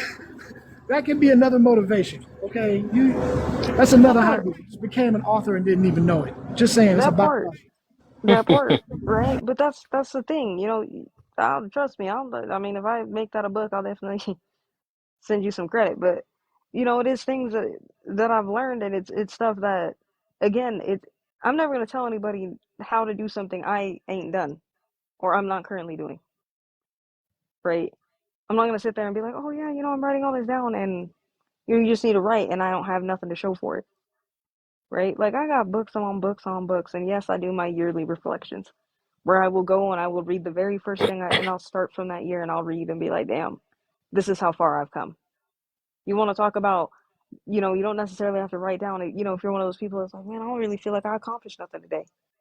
You'd be surprised just writing in a journal going back at the end of that year and rereading, and you'll realize the shit you overcame without even realizing it, the shit you accomplished without even realizing it, and the mindfulness that'll start to take place within that, because you'll start to be more mindful of the way that you talk about yourself, the way that you treat yourself. You'll also pick up on trends because, again, we put ourselves in mental prisons based on the vocabulary we use. See, that's the other part, right? If you're constantly walking around talking about, I'm stressed, I'm stressed, I'm stressed, and that's the only thing that you ever say is, I'm stressed, guess what? You're going to be stressed. You're going to be able to pick these things up, but you're not going to be able to pick it up if you're just talking on social media. You got to write the shit down. That's what it is. I'm not against anybody having feelings. Have your feelings. I don't care. Keep them to yourself. Keep them in your journal. Work on what you need to work on. It's not everybody else's responsibility to placate to your feelings. It's your job. Work on what you need to work on. That's it. For all my brothers listening, that's why we had game film. You remember that? So you can watch.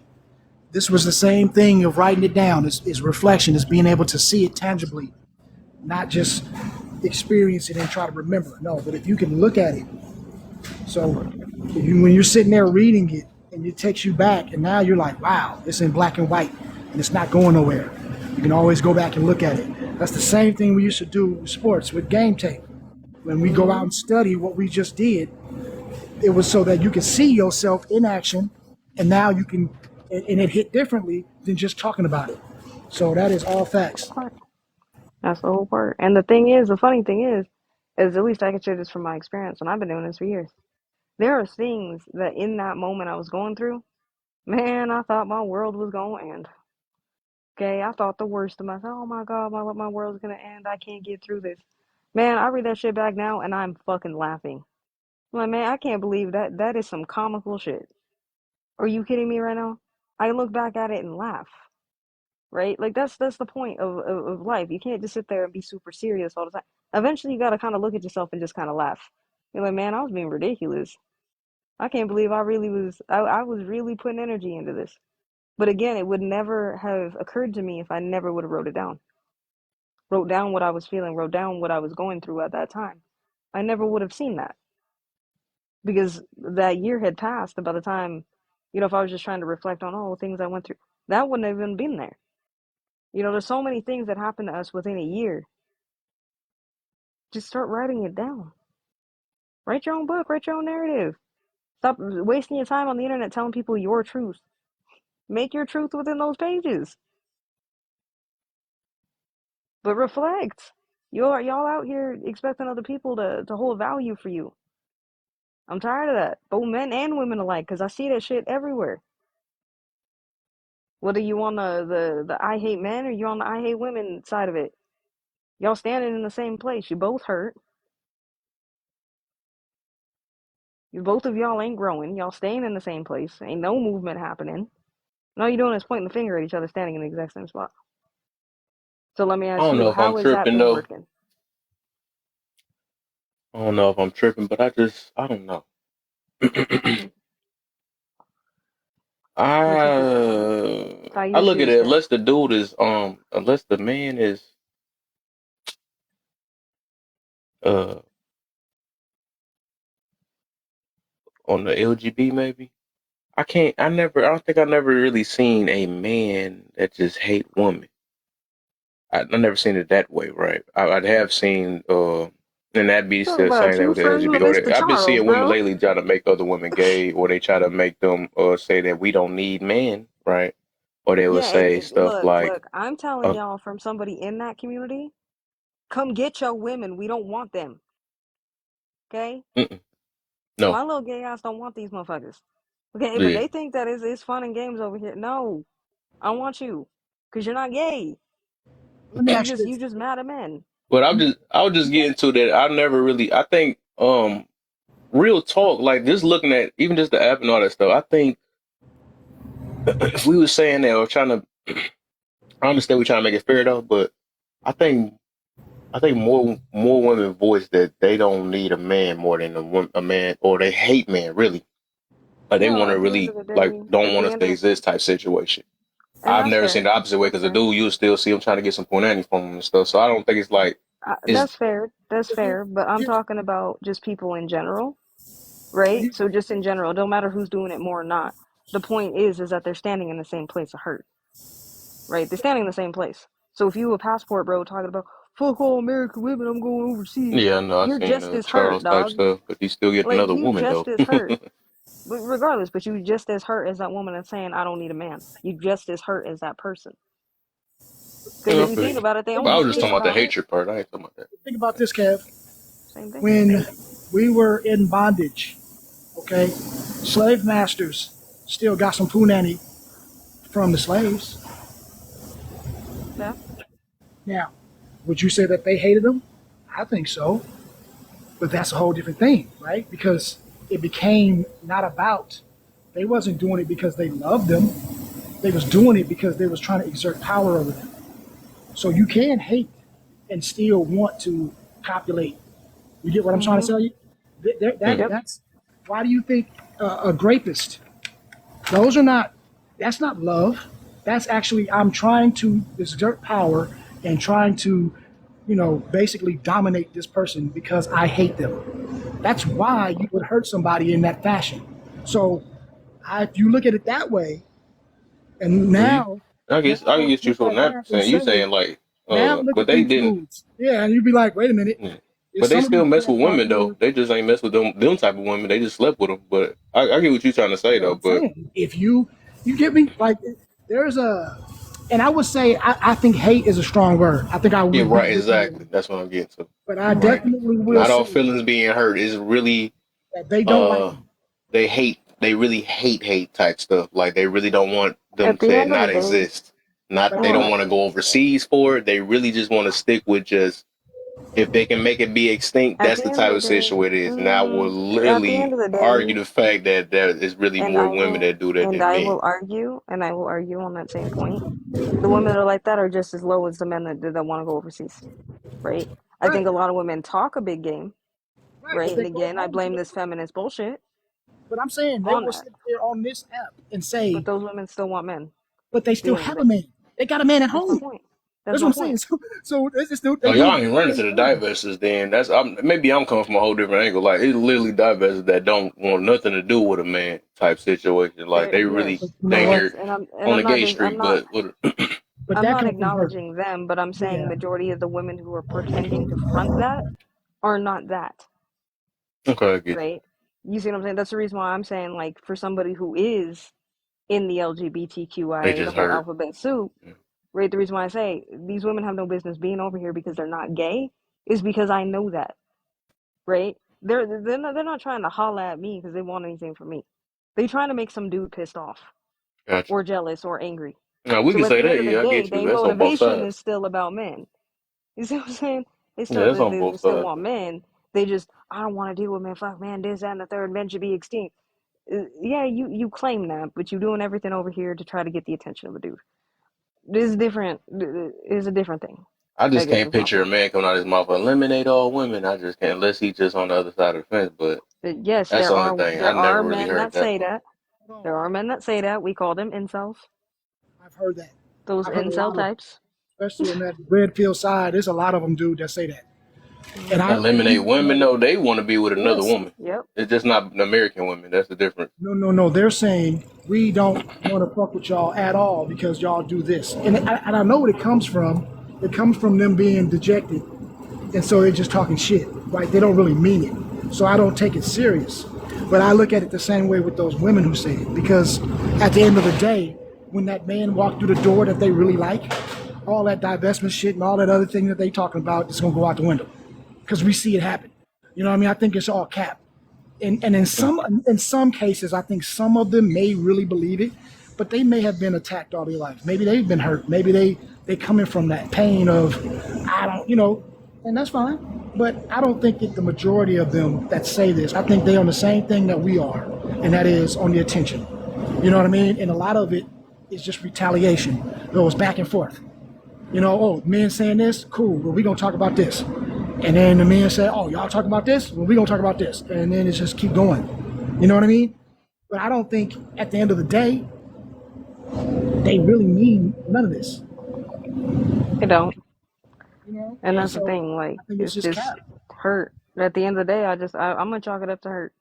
You got hurt people out here bleeding all over everybody else, and then they're the ones, unfortunately, where they keep getting the consensus from everybody else, and it's just like, no, that's what makes it seem like, I understand women like me, definitely, yeah, we are a minority, right? We are, but not all these women really out here believe in that shit. They're just, it's an echo chamber that they're in. They're stuck in that. That's why I gave that challenge earlier. Ask yourself, is this something that you actually believe in? And Is it something you've actually experienced? If you have not, probably don't feel that way. You're just being told that. Kev, I only say that because I've been on lives where I'm talking about, if you didn't think there was a bona fide man hater, I would have thought that by everything they said. You know what I mean? They was going in, and I'm like, ooh. But then they've come on my live, and it's a whole different perspective, right? And I'm like, ooh, okay. But it was because, and then they've even told me, well, you guys are not disrespectful, and so I feel like we could talk differently. And I'm like, oh, okay.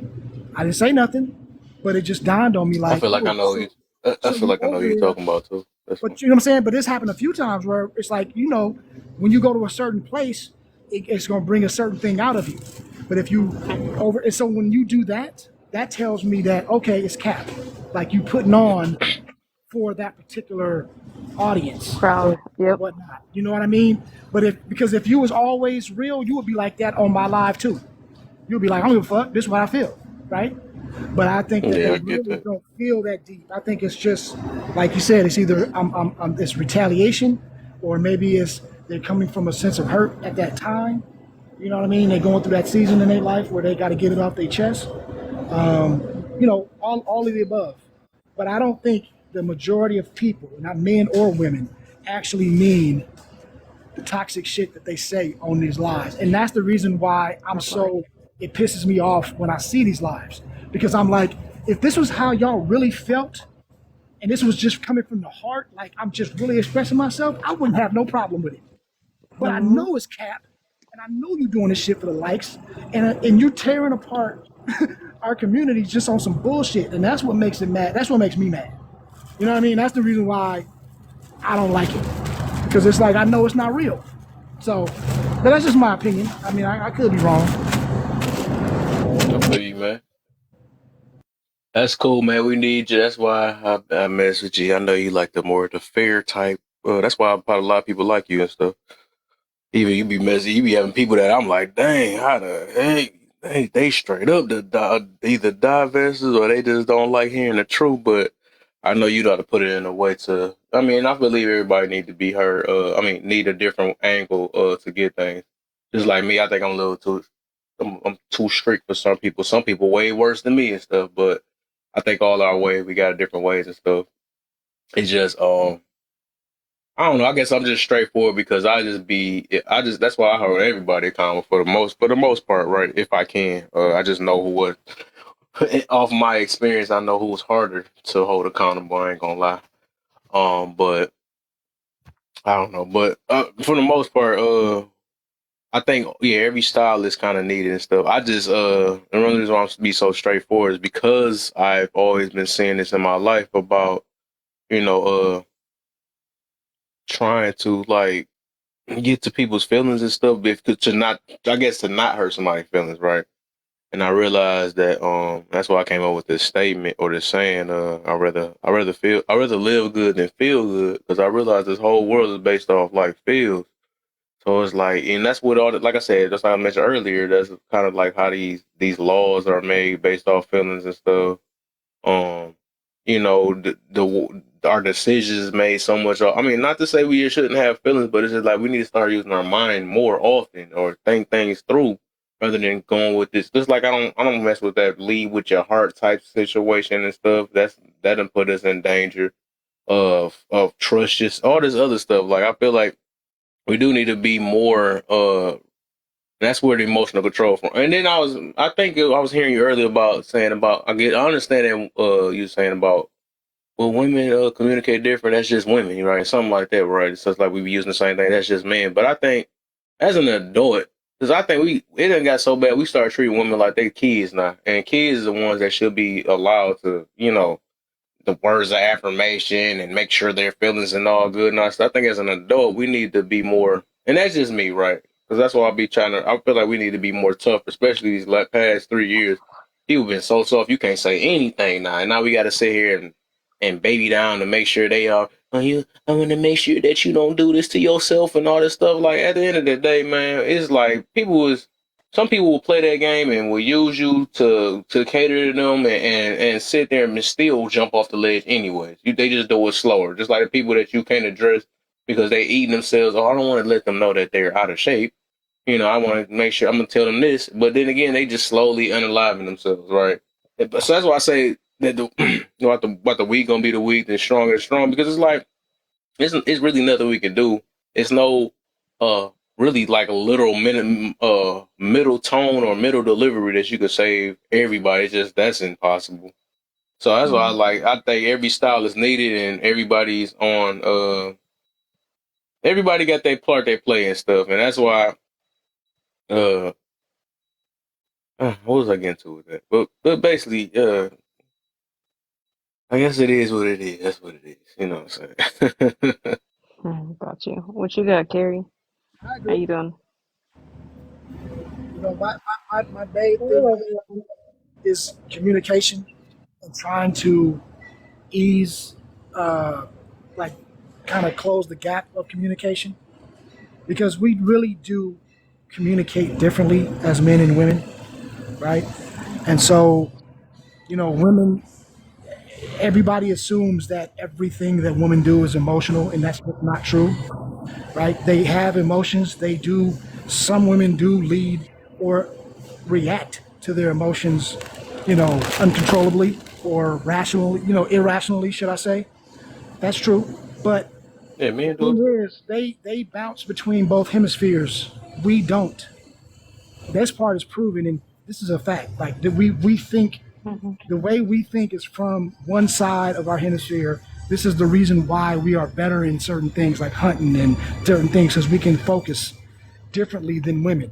Women can multitask better than men, right? This is a fact. This is not an opinion. This is because this is how we're kind of, it's just how we were made up.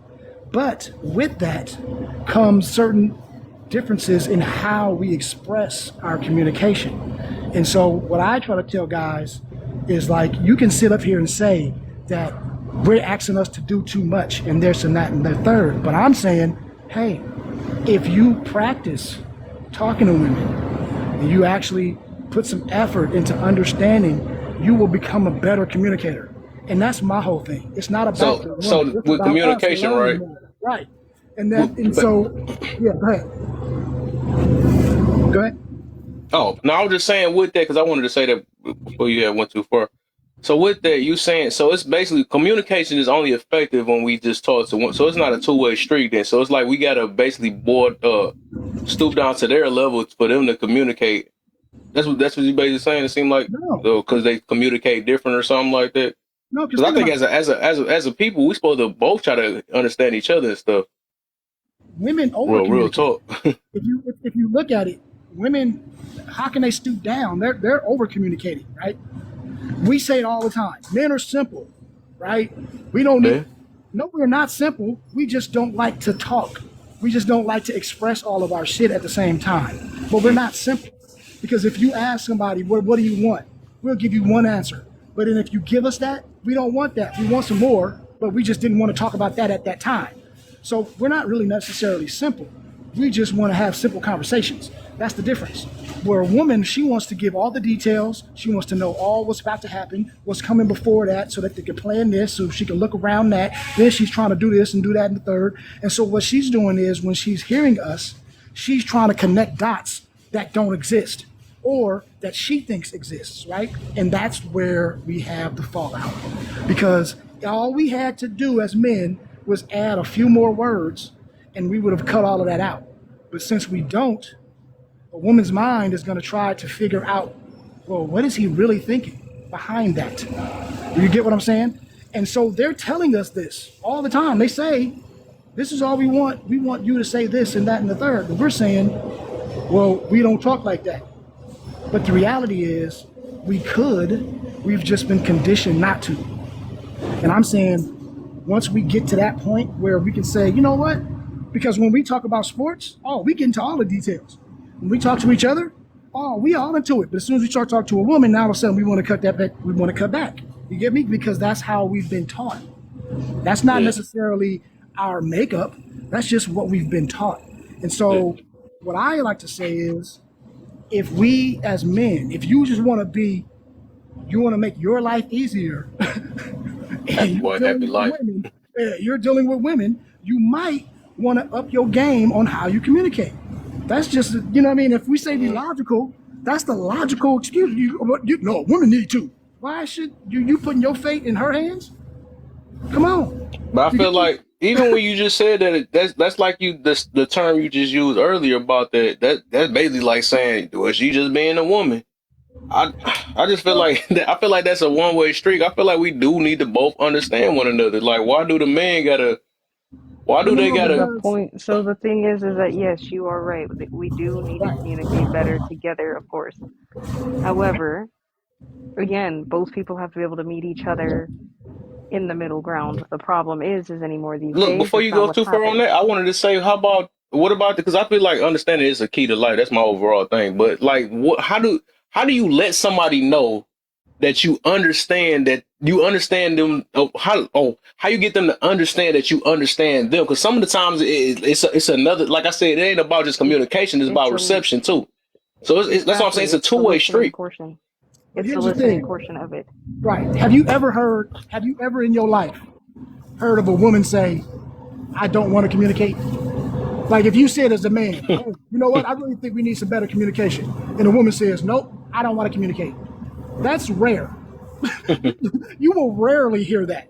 So if you as a man. What about understand though? But hold on. But what I'm saying is this. So what I'm saying, meeting halfway, because this is how it's going to happen, right? We got to understand as a man, we have through history, maybe not right now today, and not everybody, but through history, we have basically resisted. We have said, no, we don't want to talk to women. Y'all need to follow us. Okay, that's been the doctrine, right? That is what the submission and all that other shit, that's what all that's about. I'm the head, you need to roll with me. It's my program, you need to get on board, right? So this is how we've been taught for centuries, okay? Now, it's gotten to a point where women are like, quote unquote, we don't need you, because they're saying that they can make a living without you. That's what that means, right? But that strokes our ego. When we hear we're not needed, that hurts, because this system has told us that that is the only value that we have as men, is to be needed for protection, for provision. If we don't have that anymore, what are we, right? And that is the reason why so many men are under pressure right now. That's why we're so depressed. That's why unalive rates are ridiculous, because we cannot figure out what our worth is. If women don't need us, then what are we here for, right? So that's the subliminal messaging that's happening. That's the reason why men are so triggered by, well, y'all don't need us. You don't need a man, right? And a woman will say, I don't need you to live, but I want you. No, that's not good enough, because we need to be needed, because that is what's been ingrained in us, right? So the only way that we can get around that and understand what our true worth is by digging in to the soft parts that we don't want to touch, and those are the emotions.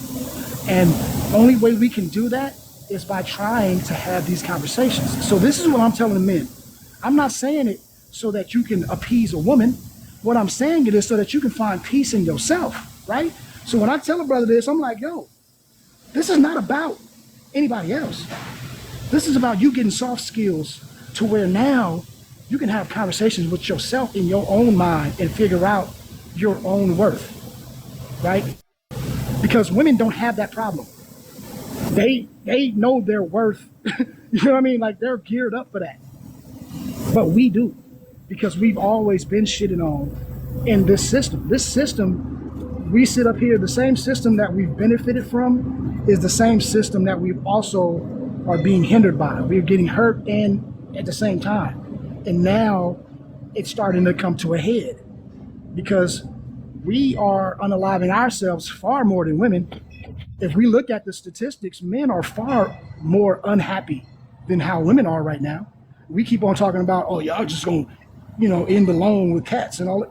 That's not really what's going on. The reality is that's us being alone. You know what I mean? So if we as men, we need to start giving the information to each other like, yo, this would make it easier. You know what I'm saying? And that's the only reason I'm coming from. I'm not saying that you were wrong, because I do agree. There's a lot of women who don't know how to conversate without interrupting. You know what I mean? You say one thing, they don't even hear you anymore, right? I have that problem with my fiance sometimes. And I've figured out through listening how I get around to her. It might not be the same as every other woman. You get me? So it's just gonna take some time, but we don't want to do that because we don't want to have them conversations. So I'm just saying, if we start practicing that more, it'll be easier. And trust me, once I got over that shit, man, my life turned easy as shit. But before, you know what I mean, I was always having altercations and misunderstandings and all this other stuff. Now, I'm good. You know what I'm saying? Because I just took the time to actually just say, you know what? Let me try to look at it in a different way. And so then, so I'm just trying to share the knowledge.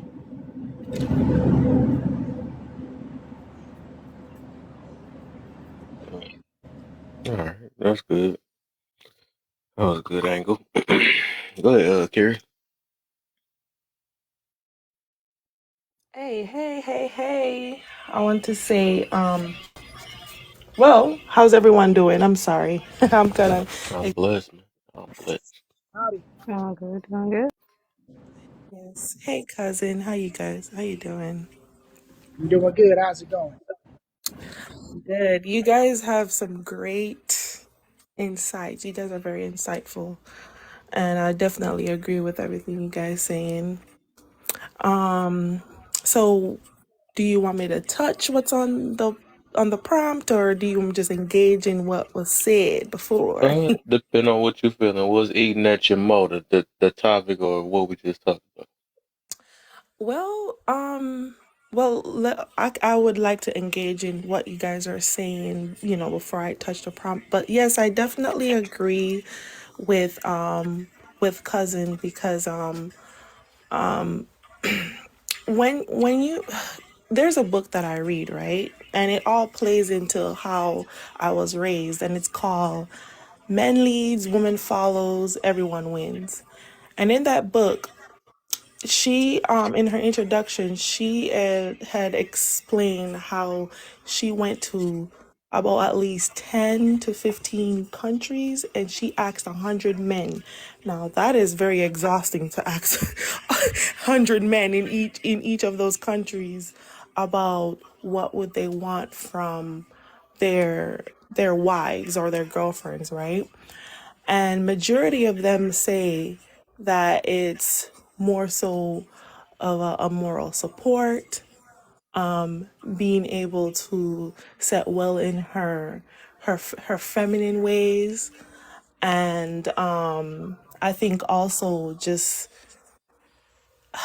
she said something, I have to go back and read it, but like being there for the family. I had said receptive on another live, like understanding and listening. And it's just a small thing that these men ask of their woman. They don't really ask that much. Anything else is just more so of extra. And it's crazy to me when I was reading that book, and I'm like, wow, these men are simple. These men are simple into what they want and need from their woman. And they necessarily said, hey, I'll just take care of everything, whether it's to protect, provide, and, all those extra stuff, right? Now, when she goes into like details about like how women or wives are supposed to be, we have 100 list of jobs that we need to do, as far as like taking care of the home. And I think that's what some women here, the woman that I know, our lack thereof, because we all say, oh, we don't want to, we don't need a man, but we want him. But everything that you're asking of him is a need. So it's like Right. they try to correlate the things that they want within that need, and it just kind of not like it just makes zero sense to some sense, It's a because talking point. That's why. right. So like when you say when we say, oh, we want him to be emotional, or to be open about what's being said, or want to talk about, or blah blah blah, blah, they're talking about as him just being like just to be like us. You know how women are, like they say what they feel, this and the third, but some men are just like, I'll say what I say, but I'm not gonna get too deep into it. I think it's just, I don't know, it kind of caused like some sort of like friction, because most men are not like that. They're just not emotionally like that, but it doesn't make them less understanding of what's going on. That makes sense? I I don't get you. know. Yeah. So yeah, all I'm saying is that, like, I kind of I get what you guys are saying, because it's like it does kind of cause a friction of like certain things, that what women want and what they need and all that stuff, and all that crazy stuff. It's kind of exhausting, because I've been talking about this like literally the whole day. I've been saying it in my group, and some of the women, they just don't understand, or they understand and they don't want to understand. And yeah, that's what I come up with. I'm sorry, I'm so tired. You're good. You're good. Trust me. No, I feel you on that. I mean, again, I'm, it's kind of what me and cousin were saying earlier. Where a lot of these conversations, especially these men versus women conversations, it's all just dumb talking points. Yes, They dumb yes, talking points that it just get recycled over and over and over again. yes. They're straw man Over. arguments, and Yes, it's just over. like, at the end of the day, like, and I've always said this. I think I've said that since y'all pretty much met me. I don't care for those conversations, right? I Mm-hmm. care about adults, both men Yeah. and women alike, and we gotta better ourselves. You know what I mean? Not just for the sake of each other, but just for the sake of, future generations. Because, these young kids are looking up to us. We out here doing all this stupid shit, fighting amongst each other, saying all Yes. this dumb shit. These kids are believing this, Yes. right? Because they're hearing adults say it. It's like, well, we can't sit there and say, oh, we gotta do, women, you guys gotta do this and that for the betterment of the kids. Well, okay, well, and then on women on the other side, oh, well, men, you gotta do this, that, and the third for the betterment of the kids. What are we both collectively doing? How are we both? I mean, we're both we're both contributing here to Yeah. damaging these young people who are listening to this, Yeah. because we're the ones they look up to, whether they want to admit it or not. And this is the reason why they do, and this is the reason why we see a lot of the shit that we see. Yep. And the Absolutely. history is going to continue to repeat. You're going to have a bunch of young girls that don't like men, you know what I mean, and think that they don't, oh, I don't need a man, and fuck men, and this, that, and the third. You can have a bunch of guys, young men growing up and not liking women. Mm-hmm. Yeah. So, Why is that? yeah, and then because they're don't get me hearing these wrong. conversations. They're hearing these conversations about how shitty the other one is. Why, you know what I mean? We already have a generation of people who don't even want to join the workforce because they've heard too much shit. Mm-hmm. They threw in the towel. They didn't even want to fucking drive. Fuck it. I ain't even gonna drive. I'm gonna go over here. I'm gonna go live and find a way to get on disability and just live my life that way and be Yeah. entitled to everything. You think people aren't gonna do the same thing when it comes to relationships with these young people? They're already doing that. That's why the Right. dating pool is the way that it is. You got young Absolutely. people chasing people in their 30s. The fuck? Conversation with a brother the other day. Yeah. He was saying that he was done. He was fed up, and he was tired. And I was like, okay, well, let's talk about it. He, how old are you? 19. I said, 19. I said, 19. You fed up for what? What you fed up about? You ain't even started yet. You fed up about these women and blue, blue, blue. I said, okay, well, wait a minute, talk to me now, because I mean, I know I was into my fair game of debauchery when I was younger, but at 19, I wasn't fed up. I mean, I was still just getting started. Now, what have you been doing, my brother? So he says, well, you know, I'm just saying, man, you know, all these women just want to take you for your money and blah blah blah. I said, okay, so tell me. I said, well, what happened? Well, it didn't happen to me, but I said, whoa, pump your brakes. You just told me you was fed up, but you just now telling me that it didn't happen to you. Well, I know two things can be true at one time, but this one ain't one of those times. Like this is a contradiction. What you mean? He says, well, I mean, you just see it. You see it all online. You can see everybody I know. I said, okay. So basically, you're living vicariously through everybody else. You're making these decisions based on what you heard somebody else say, but you have not experienced any of it. No, I mean, my ex was. I said, okay. So did your ex take you for your money? No, I wouldn't go out like that. So what are you talking about? See what I'm saying? And that's and it just goes home to show like they're just looking at this and looking at celebrities talking about, oh well, they're getting paid all this child. So his father ain't teach him? And I'm like, bro, first of all, Everybody got a daddy. you're not Kanye West, okay? You're not gonna be having to pay $200,000 in child support. You don't make that. Like, this is not your life. What are you talking about? No, they're just trying to get money. And I'm like, oh my God. So, like you just said, it's them looking at things and hearing all of this stuff. They're hearing all this rhetoric and making decisions based on that. Not even entering the game, not even experiencing any of this. But because we have this internet and all of these conversations, they feel like they know firsthand. And I think that's a problem. And that's my whole thing. That's the reason why I said. That's why I'm like, oh, go ahead. I got one thing to say, and it's the same thing with our women today, because they get into a relationship. We're so young, and y'all don't get me wrong. Hey, it might be right for you to get in a relationship that young, but logically, when you're 19, especially for women, you're not emotionally like equipped to be in a relationship. Around that time, you're supposed to be like learning more about yourself, or whether to just get an education, or I don't know, just to get into different things. And no, I'm not talking about be free and go let your JJ go from southeast north, and no, I'm not talking about that. I'm talking about between the ages of 18 and 25, you should be get into different things that, you know, have your mind going and your physical body going.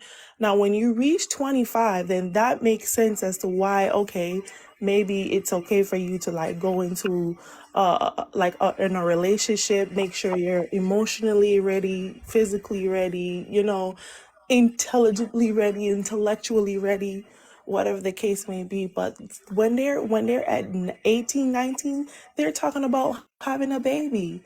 For instance, my cousin, and not to talk about my cousin, I love her to death, but she had her baby at 17, and she was in there talking about, oh, I just wanted a baby. 25, she's 25, y'all, about to have a boy. And you know what she said to me? She said, I wish I had done things different when I was younger, because now I'm regretting these things. I'm in the medical field, and I'm getting all this type of money, and I can take care of my children, but I can never find a good man that could take over the space of protecting and providing for her. Now, when she said providing, I'm asking her, what does the providing part means? And she said, well, if he has the money to take care of all these kids. And I'm like, wait, so you don't want any type of provision as towards gratuity or integrity, or providing his discipline, providing his emotional needs to his children, and let them understand some sort of structure like you don't want that? And she said, no, I just want him for, like, he just need to like take care of things, take care of the house. He should just give me his check, this and the third. And I'm like, oh, you're still not even ready. But you're regretting you're right now. You're regretting your decisions, and what can anyone do about that? Pretty much nothing, because you already did what you had did when you were 16. 16. She was ready to say, "Oh, I want to have a baby." Not once she ever said, "Oh, I just want to go finish my schooling or do something or learn how to plant flowers or I don't know Well, something." that's because the concept of relationships and having kids is completely bullshit. Absolutely. A lot of the time, it's we as a society does push a lot of things too, but at the same time, kind of going back to kind of what I was saying is like these kids are looking at us like this. Yes. You know what I mean? And the thing is I'm not sitting there saying that there's nothing wrong with us in our 30s. It's just I'm just gonna put it this way: if you're 19 years old, you ain't gonna have much in common with us. Mm-hmm. If you're if you're in your early 20s, you're probably not gonna have a whole lot in common with a 30-year-old. You may not, but understand that that person is also coming with 30 years of their own baggage. That's the part nobody ever wants to talk about. The personal baggage that you have when you go into a relationship, right? People don't talk about that. Yep. It's always, oh, well, what can I get out of the relationship? Oh, if I want to be with a guy, then he has to be able to pay my bills. That's all surface level shit. Are you really getting to know that man? Do you guys have the same values? Thank you. Right? Because if he's wanting something more traditional, you're wanting to be modern, that's not going to work out. Absolutely not. We got to also point, and I always say this because as an older man, I have to, like when we talk about accountability, I think men have to understand that we got to be accountable too, because anybody that has, in this society, right, the older you get, the more attractive you're going to get as far as resources, because it takes a while to get some shit, right? So, yeah, if you got a car, you got your own spot, you got all this stuff, you're going to be attractive to women. Meanwhile, they're in college or they don't have these things you do that's attractive. Men know this, they use it as leverage, right? So women have to understand that they're not looking at you as, oh, you're on the same level as them and you're just so mature. No, they are immature, okay? And you have to recognize that if a man at 30 plus is still looking at women at 19, he only want to do a couple of things. He ain't, you know what I mean? And if he does, his mind is not in the place where he needs to be. I'm just gonna keep it 100. That's not right.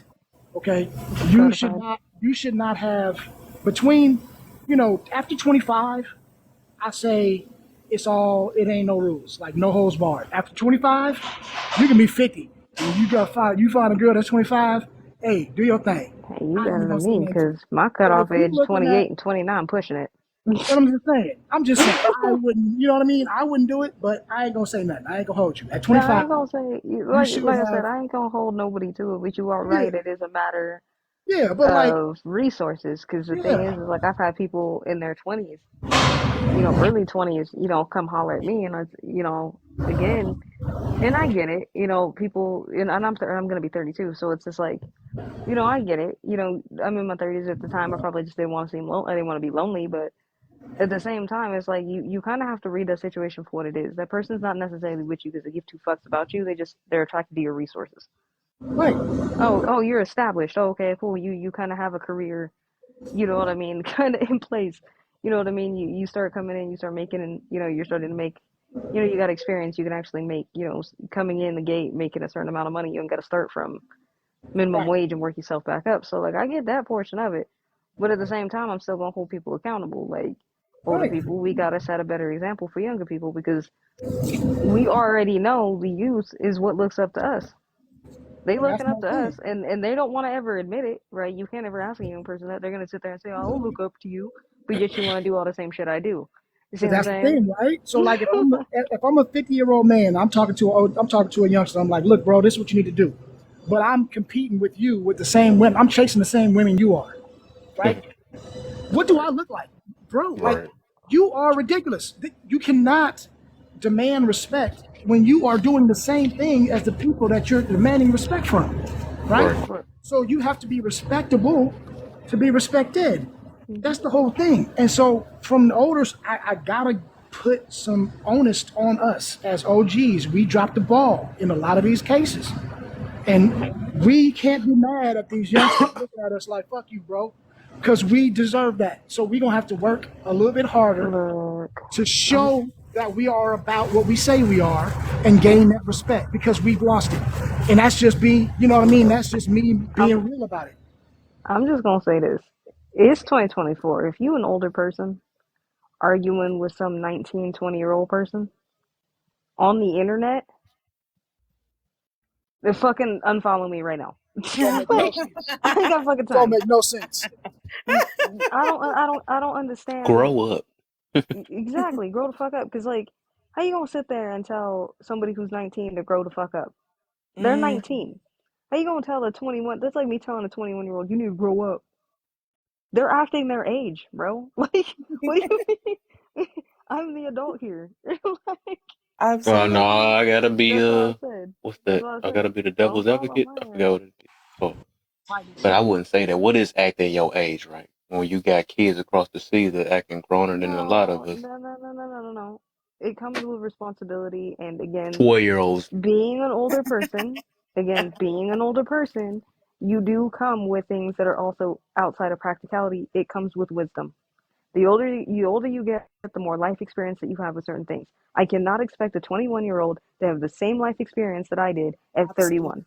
Yes. Absolutely No. fucking not. We talking about what do act? No. You know That's I what I got mean by act your age, act your act wisdom. your age. Stay Okay. in your place. If you're 21 years old, I ain't got no business to come argue with your dumb ass. Let Yeah. alone on the internet. That's your That's I like parents' would say job. some 21-year-olds that's like is a older than wise. some of these 7-year-olds. Hey, hey, and look, I can agree with that. I can agree with that. But here's the thing. That's like the wise arguing with the fool. But now everybody's gonna look at the wise and think he the fool arguing with the fool. So Okay. it's like the thing is that, like, yes, some 20-year-olds do have some maturity. Like I have family that are like Yep. 21, and they taught me some things that I didn't even know. Facts. I'm a little old school. I'm about to be 28 on the 31st of January of this month, right? And there are some things that they said were like, I don't want no grown folk um trying to disrespect me and this, that, the third, and blah, blah, blah, blah. And I was like, oh, I said, you know what? You are so right. Because if you want to respect an elder, they have to be able to respect you too. So with that being said, Well, respect is if I earned at know the end that of the you're day. lack, if I know that you're lack something, all I can do is say, hey, baby, can I show you something? Can I show you a few methods of certain things that you might not know, and maybe you can understand why we say the things we say, instead of saying, you don't know ish, you don't know that, you're just Right. 21, you're just a baby, you know what I mean? So it's Definitely. like, so Yeah, I'm not. there are a Yeah. lot of the times when like I would Like, tell my I'm not gonna tell them that they don't know shit. Like, they know what they know up to 21 years of age. right, Right? right. Like, that's perfectly fine, right? And you know what I mean? But when I'm talking about is I'm talking about adult maturity, right? Mm-hmm. The ability to have a certain conversation, the ability to talk to somebody who has an opposing view, the way we handle things, Yep. right? I am, in every sense of the word, an adult. I do not handle things and throw temper tantrums. If I do something and I have to take accountability, I face the responsibility, the repercussions of that as an adult. I Mm-hmm. understand that.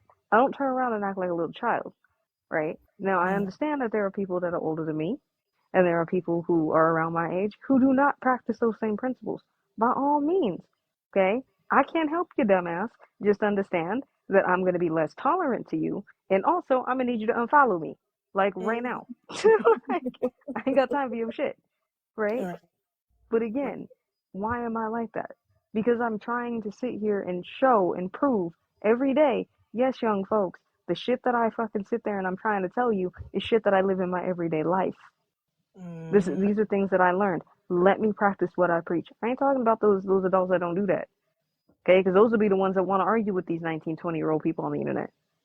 Oh yeah. They ain't practicing what they preaching. They just want to sit here and argue for the sake of arguing with young people, right? And as people who are in their 30s, right, or around that age group or older, we've all heard that at one point in our lives. Oh, you don't know shit. You're too young for this. We've already been through and down that road. Right. We've been down that road. We don't earned our lumps. We don't did what we did. Right? We understand that there's certain things in life that are gonna humble you. We already know life's gonna humble you. Oh yes. If you Life. have Some not people figured that out don't. by now, again, if you have not figured that out by now, okay, those of us who have figured that out, okay, not talking about the ones still eating That's why paste. age don't mean nothing. Now, I ain't talking about the ones still eating paste. I ain't talking about them. I ain't talking about A those lot of people. older pace eaters.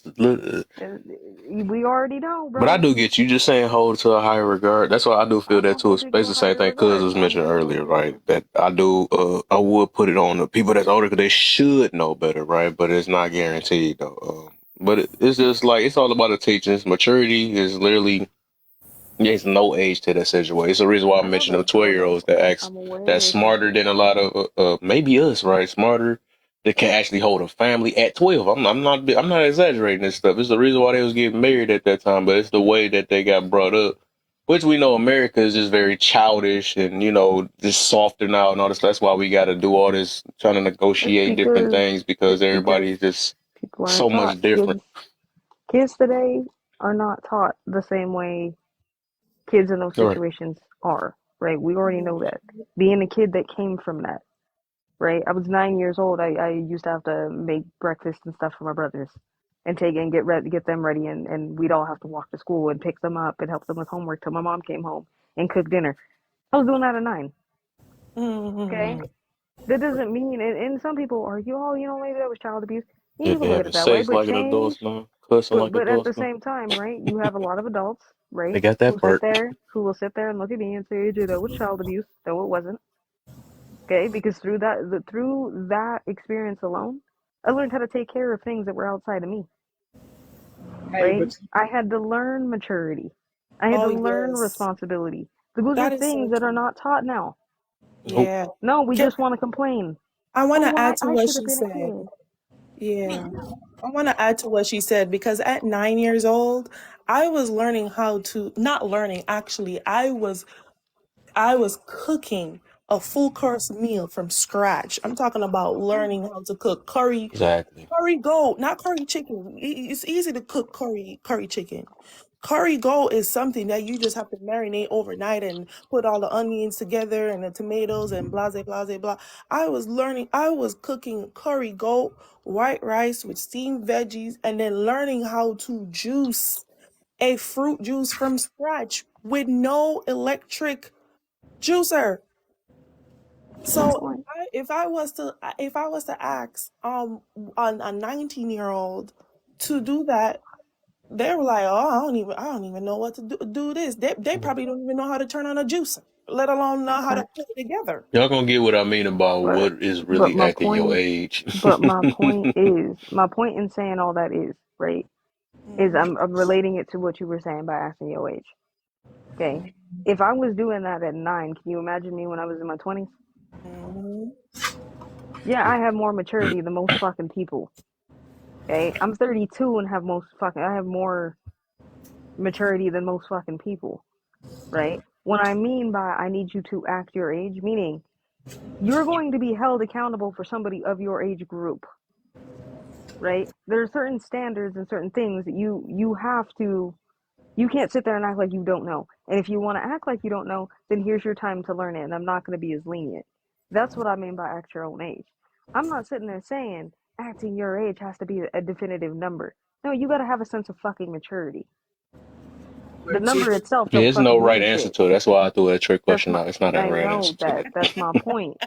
The number itself is minute. People who get hung up on that are people who get lost in semantics. I don't give a fuck about the semantics. At the right. end of the day, you got to have maturity, right? At a certain point, Cousin's right. At a certain point, the age don't fucking matter. It's all about maturity. But Kev, just real quick, this would be an example. Remember we were talking about earlier about where men get, they don't have to be held accountable as well as men or women or whatever we were talking about earlier. This would be an example. At 9 years old, these women have all old school ways was they had to be able to do all of that shit in the house. They brothers didn't.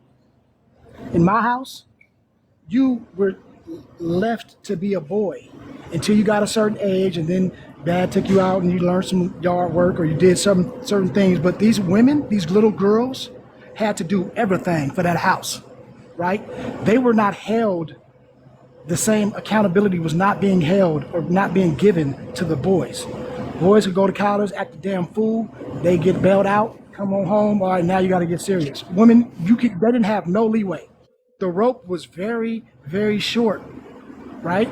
So in those situations, right, we look back, and then it's because women were getting married at 12 to men who were over 25 back then. That's what the part of that we don't want to talk about, right? It wasn't the men weren't given, like, young boys were, getting shipped off till they was 18 or whatever. But these women, oh yeah, if it was a man who had bread, and that they would get, oh yeah, she, she is of age, she got a menstrual, oh yeah, she going. So that's how that shit was back then. You know what I mean? And it was a little bit different. So this is where all of that stuff brews up now. It's not the same today, but it's still, like the cause and effect is why we have these attitudes, because the system is still trying to do old ways, but they're trying to adjust to the new times. And that shit just don't mix. So that's why we have all this shit in flux. You get what I'm saying? Because we trying to keep certain things and not the other things, and that just, we got to scrap all that shit and come new, and realize what works for you is what you need to work on. What works for your house. And that's the other thing too. Like, like Cousin's saying, like, yes, that is true. We were married off earlier back in the day and so on and so forth. So yeah, we had to know how to do certain things. However, I won't say that my brothers didn't have their own responsibilities. They had their own responsibilities and things that they had to get done. Everybody had responsibility in my house. Everybody, right? We didn't get allowances. My mom was like, your allowance is the fact that I pay the bills and I put food on the table and I put clothes on your back. What more money do you, unless you out there doing extra, I ain't giving you money to make your bed and clean the house. Allowance? What the hell is allowance? You talking about allowance? We didn't get no allowance. We never got one. We didn't get that shit. No. You know what I mean? But again, right, there's some people who are, that was terrible. I don't live in that, right? At the end of the day, the reason why I had to learn what I had to learn is because I also had to learn based off of my own culture, based off of where we come from, and based off of our own matriarchy, is how to motivate my brothers. I learned how to have a stern conversation with my brother that doesn't emasculate him at all, right? I'll give you a prime example. If my brother were, say, to go to my grandpa's house and, I don't know, clean his shed, my aunties will come over and they'll be like, oh, you did a good job on your shed. It looks clean. Okay, what does that do to my brother? It makes him feel good, makes him feel big, makes him feel powerful. He accomplished something. If I went over to my grandpa's house and did the same shit, you think they're going to come say I did a good job on the shed? Hell no. That doesn't mean that I'm less appreciated. It just means we're motivated differently. I don't need the ego stroke. My brother does. Right? At the end of the day, yes, men are ego-driven. It's not a bad thing. See, y'all be hitting some angles. I really believe today, when I would say, off my experience, I believe they more ego-driven than men are. The reason why I say that because it was this one test I did. Flip-flop. You said flip-flop? I agree with you. It's flip-flop now. Yeah, I was gonna use the example just to confirm it, because like a man, they would literally. We did this little test though. We was like. And I was looking and I just see, because I think it's, and I also believe women take a rejection harder too, because they're not used to getting rejected. But basically, I'm gonna go get to the test though. It was a test that was asking, and this dude, I know he done triggered it wrong. These black women back in the day were smart, right? And then there was also these black men, and so he had two like old school men, and I mean he had old school man and old school woman. it was like almost every dude in the room could actually admit, right? They can admit that them men were more smarter than we was. It's like they put their ego to the side, like, you know what they was, you know what I'm saying? They were stronger, tougher, and all that stuff. Now, it was hard. It was very hard for a woman to admit that, well, my education and they not smart as me, and they, you know, and we were trying to help assist them, like, well, they were more family based and all that, and you know, that's like the main key thing to like that education, all that stuff don't mean that. They knew what it took to keep things going. So it's not really like, it's not about education. It was just like they were more like Well, I mean, I blame that on control participation and trophies. huh? I was like, I blame all that on participation trophies, but continue. Yeah, I was just saying. My point was is like they would not like put their ego to the side for another, because I think the way this life is now is that and I understand they always get kind of with the men, if they can't take rejection, they be unalive, and they gonna go to the extreme though. But the thing is like when you're not used to being rejected, it's gonna be hard to kind of take rejection and stuff, especially when the world kind of uplift that situation. And we can't. I want to see this argument. So we gonna say who? We gonna say what is that? I was about to get somewhere, but basically we know that for the most part, no matter what shape a woman is, like like they're gonna try to push it to where that a woman don't feel rejected and stuff. A man, you know, we already know that if a man, if he did see a bum, they gonna straight up say it. They'll put it on the radio, or the real life though. So Not, but see, here's the thing though, right? Ego is all about masculinity. Okay, so women don't have an ego problem the same way we do. That you can't. It's impossible. you don't think they more masculine now than back No, then? no. Because here's the thing. I'm gonna tell you why. Because ego happens when it threatens your masculinity in front of someone else. When you're by yourself, ego doesn't get triggered. How many times, I'll give you one example. Your woman can say something to you behind closed doors. Oh, that's why you wasn't good last night. You'd be like, oh, shut up. Y'all might argue, y'all laugh about it later. If she says that same shit in front of somebody else, oh my God, it's gonna be a problem. That's ego. Women. So if you just say you don't like their nails, what's that? And But hold on. crazy. But look, the difference is a woman will get hurt behind closed doors the same way she'll be outside. If you said it just to herself, she's still gonna be the same hurt, right? Because it's an emotional response. That's a difference than ego. But here's the other thing. On that particular example that you used, the men didn't respond because we are already geared up to not value education so much. We don't give a fuck if we stupid. It's not. How many times have we known you can come back from college, you just graduated, and you go back to the hood, and the first thing a dude will tell you, well, you still can't fight? Because they try to downplay being smart. Smart is a square. Smart is a nerd. Smart is something that's not cool. Okay, that is how we've been geared. Even though that's not true, that's the undertone of how men are brought up. So when we are saying, hey, this man is smarter, all right, whatever, he don't give a shit. But had that question been, who's a better lover? I promise you, all them dudes would have been, hell, shit, whatever, I throw it down, you don't know about this. It would have been a whole different situation. So what happens is, when you look at the context, that is what's really gonna tell you. It's different. We just have different triggers. But if what ends up happening is we do these tests, and it's like, it was another test where they had men and women looking at corn, right? And men were saying, they were asking questions about, okay, what do you find sexually attractive? And the men gave them a list. And then women, they said, what do you find attractive? They gave their list, right? So then they put them in front of the TV, and they put the corn, and they tied, put them up with the electrodes or whatever to see their response. And they came up with the conclusion that the men pretty much knew what they liked sexually, right? But women, all of the things that they listed, it was different when they saw it. They weren't attracted to it. So they now, from that study, said women don't even know what they want, blah, blah, blah. And they went on this whole tirade about it, right? So this is now a narrative. But the whole thing about it is, anybody that knows that a woman is just not gonna get stimulated by watching the TV. That's not how it goes. It could change. It could be the temperature in the room. It could be the smell of the room. It could be the whole thing beforehand, how she felt about that person at that time that made him attractive.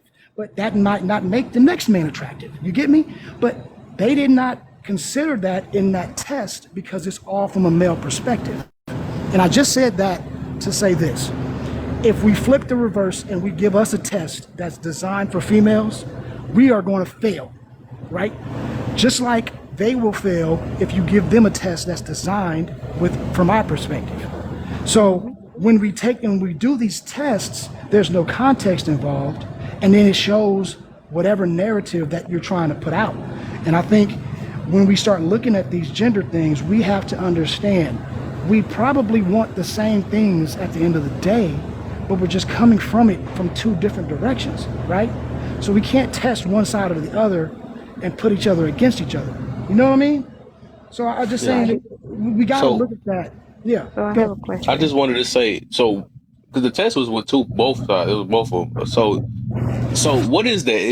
It's not ego when you can't admit that somebody was better than you. That don't have nothing to do. Well, I get it's pride too, though, but it's like pride and ego mixed together, right? Well, So I think they were arguing what's better. Because when you say I'm smarter than you or I'm more educated, right? Smarter doesn't mean education, right? And we can argue that. But no, don't if right exactly. if I just say I'm more educated, well, my degrees tell me that I'm more educated, right? Most You don't have definitely. degrees. And then so they can say, well, I'm smarter. But then they're going to argue that because they're looking at it, well, I have these degrees, that means that I'm smart. So you get what I'm saying? So it's not necessarily a feeling. They're trying to argue a point because that is their logic. So they're coming from actually a logical. So that's not ego? It might be a little bit. I mean, I'll give you that. But I don't think it's driven the same way that men are by ego is what I'm saying. You get me? Like we're driven from a different point of ego. It's more of you are insulting our manhood, and that is when we get triggered from our ego. And if you look at it, yeah, go ahead. I was about to say that in that stance, I always say that when a woman is quote unquote ego driven, it's going against their nature. It's going against what their you know what What their about here one more thing before you go too far then. What about the submission thing, right? The willing to not submit, don't that have a lot to do with ego and pride? I'm so sorry, say that again. So the willing to not submit, don't that have a lot to do with that's like the counter of ego and pride? Right. So that's what I was Right. saying. So I just wanted to say that real quick before we get too far. That's what I was saying. Like you're going against the nature of what you were originally born with. Like say for example, with like when they use the apple and oranges thing where you're mixing apples with oranges, like you're basically mixing not. I don't. She said it so perfect, but I can't even say it right because I'm so tired. But basically, she with juice, right? So you can't mix orange with apple juice because one is non-acidic and the other one is acidic. You put those together, it's going to break down in your body, but in a very weird way to the point where your stomach is gonna get sick. So say for example, if I was to go into a male field and try to dominate that area, it's gonna strip me away from something that I was originally born with. And instead of just me staying in my place of me just being like a regular soft spoken girl that just like flowers and pink and you know what I mean, I'm just putting out extra examples out there. If we just stay in what we are originally born with, then we will be in equipped to what we are technically smart with. But like it's just do y'all get what I'm saying though? I But get it's what you're just, saying. but Okay. I'm just saying like it's just like don't get me wrong, like if a woman wants to go get her education, because I have got my education, but I don't use that to create my own my persona behind it. My own persona is just me being a woman that likes to do woman stuff. But education, it does not add to that. It's just me just getting a piece of paper. But here's the thing. Okay, so I think the problem that we're having, right, is that for so many years, a woman was prohibited from doing anything that she wanted. So now we are seeking we are have to deal with a little bit of an overcorrection. Okay, I'm not saying that it's right. Right, I think that some of this stuff is overblown. I think it's gotten out of control. Right, but I understand why, and the reason why is because we can go up until the 80s, right? You had to have a husband to be relevant. Seriously, like you could not do anything by yourself unless you had a male representative. And so now that you don't need that, now it's a pride. It's the same thing as of people of color. Okay, why do we have to have, why do we say that we're proud? And if somebody of Asian descent says that they proud, they don't get the same love. No, y'all don't need to be proud. Why? Because they've always been in control. We are now trying to catch up. This is the same thing with women. They have been trying to catch up. This is the reason why they have a more of a better, I can work myself, I can do this. And we all say, that's basic life. Okay, but they couldn't do that before. So now it is a sense of pride. We got to understand that, right? So that's one thing. When you ask about the submission, what does submit mean? Can somebody tell me that? To yield to authority. Allowing the man to allow following the authority. Allow authority. It ain't even got to be a man. Following the authority. Following the guide. Understanding the guide. Do as I say, pretty much. Right. Like it's just simple. Bowing down. The thing that you just explained, cousin, Yeah. what you just explained was a perfect sense of social isolation. That's what it calls. But that's what this is. You see what I'm saying? All of these things are not natural. This is not. It's like a woman isn't born to be soft and like pink. That's something that we've learned, right? That's not necessarily innate thing. There's women who come up and who are more tomboys than boys, right? But they are told, no, that's not what a woman does because that's a social construct. So before, back in the day, the men's color was pink. So when we say that, right, things change. High heels were created for men. Tights were created for men. Wigs were created for men. That was a men's thing. It changed over time. So what I'm saying is these things are not innate. These things are taught. But with that, we got to understand that because of the power structure, right? And when you look at submit, the meaning of submit is to bow down to a accept or yield to superior force or authority. So when you say to a woman, you need to submit to me, any educated woman is going to say submit means that you feel that you're superior. Why are you superior? Because I'm physically stronger. So that means that your superiority rests in the fact that you can whoop my ass? No, they don't like that. And that's why I say don't this sound like ego? But that's not ego. That's saying I'm a person. You're not better than me. That's just saying I have self-worth. Right? So now here's the thing. If I was to tell you I'm superior than you, you're gonna be like, nah, bruh. That's automatic a manly experience, right? But I'm just saying, you're gonna be like, you might be when you different give in, aka submit. When you give in and know your who is above. Right. I mean, who is actually more superior to you. That's submitting. That you have to show me, right? That's like I see a Bruno guy. You know what I'm saying? I'm not about to be like I'm gonna take your own or something like that. I'm gonna give in like, well, I might lose. That's a form of submission. Physically, maybe. I think the pushback for women, right, that are sitting there saying that we're not gonna submit, we're not gonna do any of this, is again. They want a leader though. They want to protect it. They want all these things. We the only one that can't compromise our stuff though. That's the funny part. We can't have no excuse for us to. We can't even get accepted. Men can't get accepted unless we play our role. No one's giving an excuse. I'm not saying that it's right, but I'm giving a different perspective on it. No, I'm just speaking. Okay? Again, I'm not one of these women that's sitting there and said, I don't date men, so I don't have this problem. But and I was just speaking out loud. This is just from what I have observed, right? And again, it is a question that I've asked, and I've gotten the same thing. Y'all say, okay, well, we want you to submit. When we say, okay, in what ways do you need us to submit? Well, you just have to, I have to lead and you have to follow and this, that, and the third. Okay, cool. Where are we going? Crickets. That's them If you fake don't know leaders where though. you're going, If you want a okay, Pookie and Ray Ray to hold lead on, them, and then hold don't on. be wondering It why. don't no. See, that's the problem. Everybody always want to point out Pookie and Ray Ray when it comes to that conversation.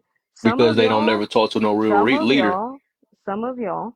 Well, I Can't put mean, everybody in that though. Can't put we've everybody. had that Some conversation, men are Kev, not and leaders. we've had that conversation, Kev, on what is a true leader. That's subjective. Said a Those true are your leader. own words. No, I mean a So leader what's the ain't just come difference? out your mouth. It's more of an action. But I'm just It's a saying, lot of men that just say that they're a leader, there's but a they're lot not. of That's the people. thing. You can't put that Exactly. on them. But I'm just saying, I can't put that on just Pookies and Ray Rays. I can put that on a lot of people No, just in general. I'll just use that Okay? example. Yeah. I know, but I'm just saying, in general, there's a lot of people who just they don't know where they're going. And that's the issue that a lot of these women have is because of that. You know what But I'm saying? It's I just a do different not. perspective outside looking in, just being like, okay, well, if y'all don't even know where you're going, how is she supposed to submit to you? Nobody wants to Yeah, submit with but that level some people of don't know a leader, uncertainty. even if it was in their face too. So That's Here's the true. thing, though. That's true. Here's the thing. I understand that, but some women don't even know where they're going either. They're just Exactly. going in The blind different leading the blind. direction. Yes, exactly. So if you knew he was a man that's going in the wrong direction, and you still go into that direction, then both of y'all going into that in that wrong And direction. And it's going you gonna facts. get into the dark, and you don't even know how to get back out of that dark. So it's funny because it's like we're not paying attention. This is literally a happy life, happy wife situation, man. This is what the world has turned into now. And it's like you got to please the I don't woman to agree have with a that. successful relationship. So it's like they didn't, like I said, they didn't emasculated the man now. So it's like we got to, it's no longer. That's why it's like that on the shows. It's like we see this stuff. Or you in a doghouse if you don't do right or something like that. Like this stuff, this junk is getting sad now. And you know what I'm saying? So that's the reason why I was kind of challenging what Cuz was saying. So I'm like, we got to kind of stoop down to their level to have a happy life, which I feel is just messed up.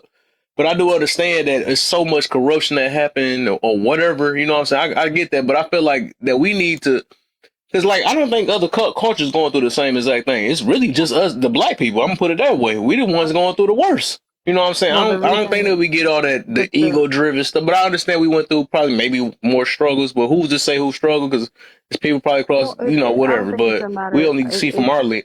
Huh?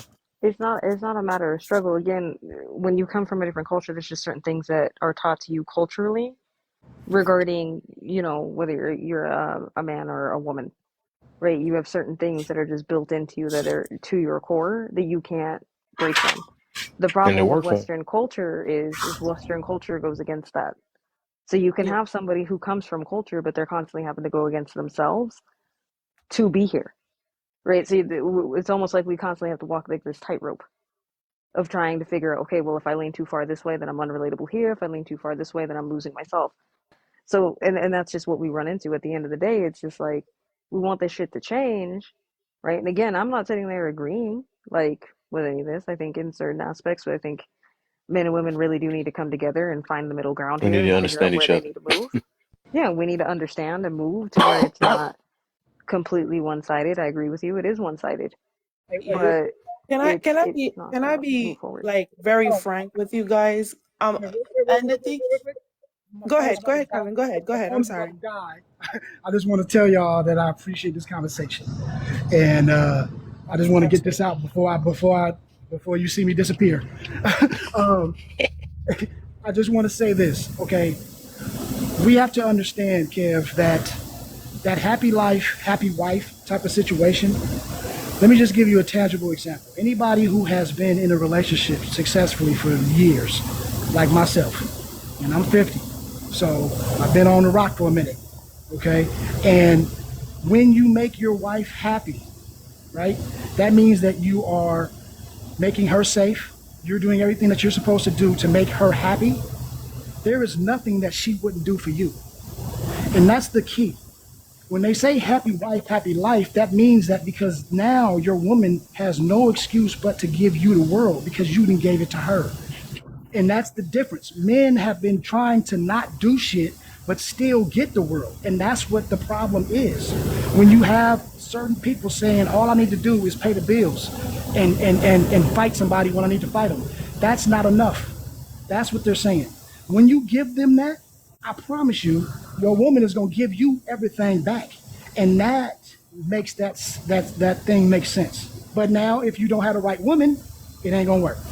And that will go the same way with the women and men. If you ain't got the right dude, then that shit ain't going to work. Same thing. So Exactly. I'm just going to end off that. But I do, man, I appreciate y'all. If I get a little charge and you're still on, man, I might come back. But For sure, brother. Appreciate I you. gotta let it charge up. Y'all have a good evening, ladies. All right. And thank you for having the conversation. Oh yeah, for sure, brother. For sure, cousin. Go ahead, Carrie. I know you were going. Oh my goodness, I lost my train of thought, but I'm gonna try. I'm gonna try to think. Yes. I'm gonna be quite frank with you because I'm not trying to be personal, but like I remember when you mentioned, you said that other cultures don't go through this. This is actually true, because I actually am a part of that culture where we don't have to worry about who's leading, who's submitting, who's this, who's that. That Like, part. I'm gonna be honest with you, because when I first came on social media, I came on social media 3 years ago, y'all. Like literally, I just did a whole account of Facebook, Instagram, TikTok, and TikTok was like a year ago. And when they start talking about things like this, I had to look up the word. I'm like, wait, hold on, what does submission mean? Because does this? And then when I looked at it, I'm like, wait, that's something that the other culture that I'm in, they do that stuff. Automatically, right? That's the sad part. Western. Yeah, Western. Yeah, we don't have to worry about who's leading. We don't have to worry about who's submitting. We naturally do that. You get what I'm saying? And then also another thing too, that we didn't even know anything about going on dates and who pays the expensive date. I'm so serious. You know what I Yeah, mean? I can My relate because first it's the date. same shit where I'm from.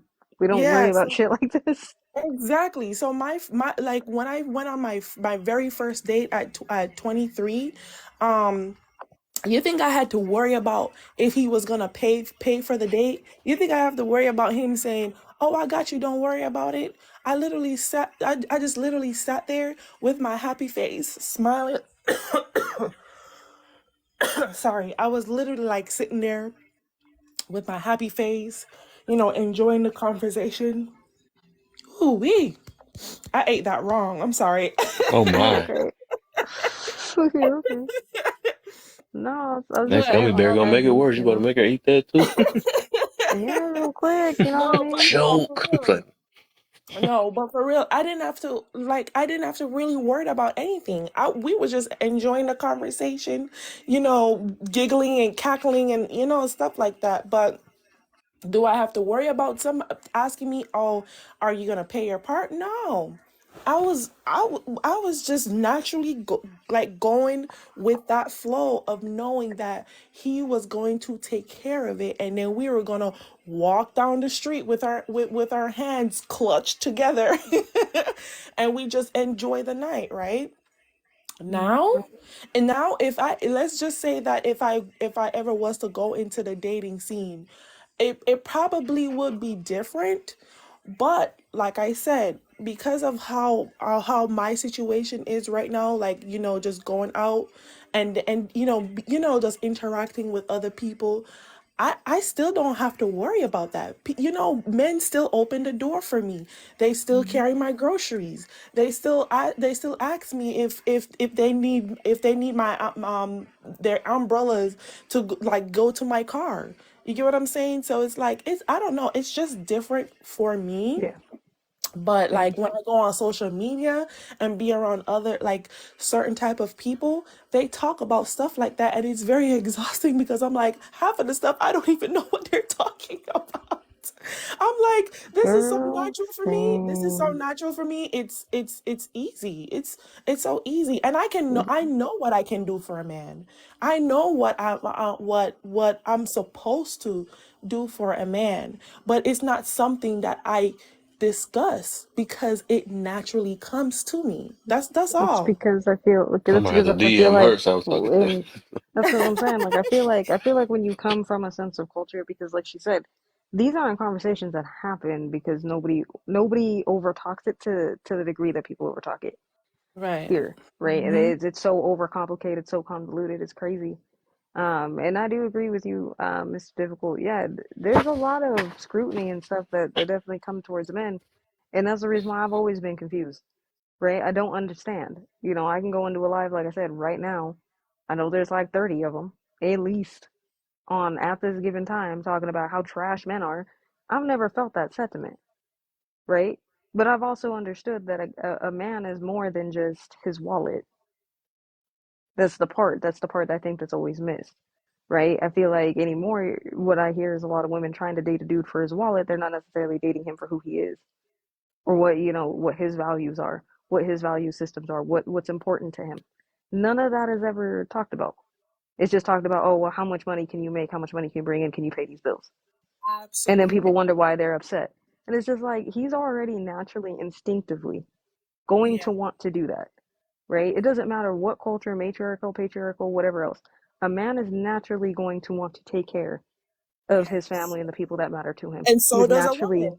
going to Yeah. want to do that. And And women so will naturally do the same thing right yes, back. they will Naturally, follow the lead. Different ways. right? Different That is ways. where, but that's the thing. That's following the lead, right? So it's Yes. just like, so when I sit here and I'm like, okay, well, what do y'all mean by submission? Oh, we need to submit. What do you mean? What are you talking So I about? was just I following never the lead. Oh, understood that. You know, well, I didn't what do you mean? Go I was ahead. about to be funny. I was about to say, I was about to But wish I'm just, cousins say I was about to get on the.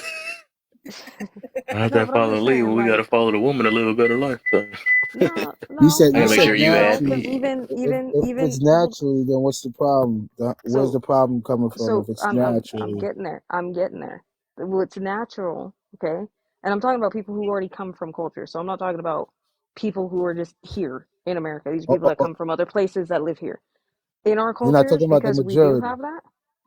Well, this was the conversation you came into, different. right? But So, if you're talking about the so this minority, is you're talking about the majority. again, we're talking Well, about this, and then I will get back into the majority. So let me finish my point, please. What? So my Make point that make being, sense. so my hold point on, sir. being, She's I trying to know that. get I could there. hear her. I So could hear her. Thank you. She don't I need coaching. understand. It's okay. so my point is, when we come from these whole, like, again, it's not something that's overly talked about. The reason why the majority of most women out here are doing it, the only thing I think of is they're overthinking it. It's really not that fucking hard. It's the Mhm. talking points, it's the straw man arguments that are convoluting everything at the end of the day. Oh, you don't need him. You need to do this, that, and the third, girl. And the only thing that matters is his wallet. Men are Yep. more than that. Yep. And And if culturally, you're only like, dating his wallet, you wonder why you in these fucked up situations. yep, yep. And then also too, like, I never understood how they would say, oh, a man is supposed to do this. A man, how you know that, sweetheart, when you never even had a father that told you that? Because a Mm. majority of them are saying, oh, I never had a father, but I knew. No, you didn't know nothing at all. You just picked up on what you saw and what somebody told you. You didn't, then you and the thing is, a lot of people don't know this too. Ooh, they're not gonna like this. The first person you're supposed to submit to is your father. And when Mm. you get But what married, is that? That's when then everybody when play. then when you get married, He's not. he is going to give you off. He's going to send you off to that man that you're marrying to submit to him. A lot of women don't know that. And this is why they fight so hard as to why they go against something Talking that too juicy right now. is naturally inequipped for a man supposed to do. You get what I'm saying? So it's like we have to understand who we are having this conversation with, because we have to understand that some of them don't even know what an actual That's protector or why the lines are provider. blurred. Like literally, they don't know. They're just The talking lines just to are talk. You know literally what I blurred mean? because of that. Because of Yeah. that is why the lines are blurred. Because again, Yeah. coming from a place of culture, that line is drawn in the sand. We already know Hmm. what it is, There's right? black and white, and there's no There's gray no in shades of between. gray. It's There's no black and shades white. of gray. Yep. You do Yep. this, you do that. Okay, cool. If the black is shaded down a little bit, then it's shaded down a little bit. If the white is shaded a little darker, it's just shaded down a little darker. But there's no in between. It's either black, white. It's either right, wrong. Is it a left or right? You can't stand in between. You can get knocked down, and you're gonna get Right. knocked down on either end. Well, Yep. that's the thing. Like even for me, it's like I'm taught. Yeah, I gotta be not necessarily strong-willed, but when it comes to certain things, those are my responsibilities, right? Because again, I'm a woman. My pride comes from someplace else. It's not coming from other. My pride is if my family, if my community is thriving. That's my pride. Other than that, all the other shit is it doesn't matter. But I'm also taught that there's only one person that I should ever be vulnerable with, and it's not the rest of the world. It's with that person, the Yeah. person I marry, the Yeah. guy I marry. That is the person that you're supposed to be vulnerable, and vice versa. Those are the people that you're vulnerable to. You pick You each should other up, worry. but you keep it You moving. should be And it's worried a if he team. likes you or not. That part, you're not worried about that. Yeah. You weren't worried about, okay, you know what I mean? Because that's the thing. It's like there's other aspects that people need to work for, but people are always looking for the floor. And that's the thing. So, yeah, to answer the question as to, well, why is it so difficult these days with women? I can't answer that. I'm not, they don't make sense to me. It don't make sense This because over I'm not in it. convoluted, stupid shit don't make sense to me. Yes. I don't know. Yeah. And I'm sure that some of us tried to educate them because they will say no, no, no, no, no. Yeah, they will. Like I'm sure that most of us have tried to educate them and tell them why there's different ways that we should go about certain things in our life. But I'm telling you, there's always an argument as to, but I think, I believe, I this, I that. It's always a I in that situation. There's nothing that contributes to what you can do in that in society, or to contribute to society to make it a better place. But it's always a individuality with them. It's always that. Like I just can't do it. It makes my head hurts. It makes my head hurts. I'm sorry. I. Yeah. What you got on it different? Yeah. Ooh wee. He being real quiet up there. He got a load to say. I can tell. Go ahead. Not too much, but I definitely wish that women would try to make a difference instead of just complain about it. You know, when it comes to love and nurturing, that is supposed to be y'all department, and y'all have us in that department teaching y'all what love is. And I think that's the major flaw in the relationships because men are supposed to protect and provide, and that's what we're doing. And women are supposed to love and nurture, but they're not loving and nurturing. They're going after the bag. They're putting love last. So Okay. I I think agree that's with the you. major. Listen, I do my research I because agree. one of my things is to bring us together. That's one of my biggest missions, and I put my life on the line where people just talk. So I could talk the most shit because I put my life. I dedicate my life to changing the black people's lives. I invite them into my house to stay if they need it. I invest in low life black people to build us up. So nobody Yeah. could ever tell me anything. That's why I go in rooms and talk the way I want to talk because I know about us more than any of y'all because I deal with them on an experience level. And the Hmm. things that they say and the things that they do, especially the self-sabotage, it's incredible how they self-sabotage. They talk all of this greatness. All right, let me put you in the situation. And you ain't even about that life. That's the thing.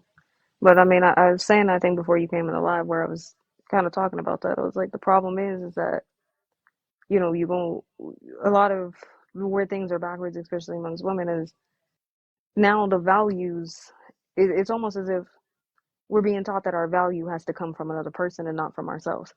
And because we're putting all that value on other people is the reason they don't know how to love themselves. They don't know how to hold value amongst themselves. Their value is placed in other things that don't make sense at the end of the day. And then in turn, because your value is coming from a false fucking place, you know what I mean, or on another person, which is not fair to that other person because the other person got other shit to do.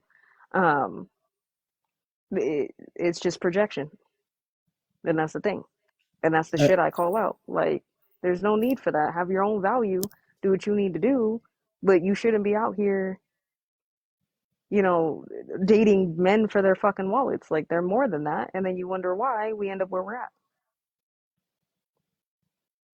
say it all the time. And then, I say switch the game up.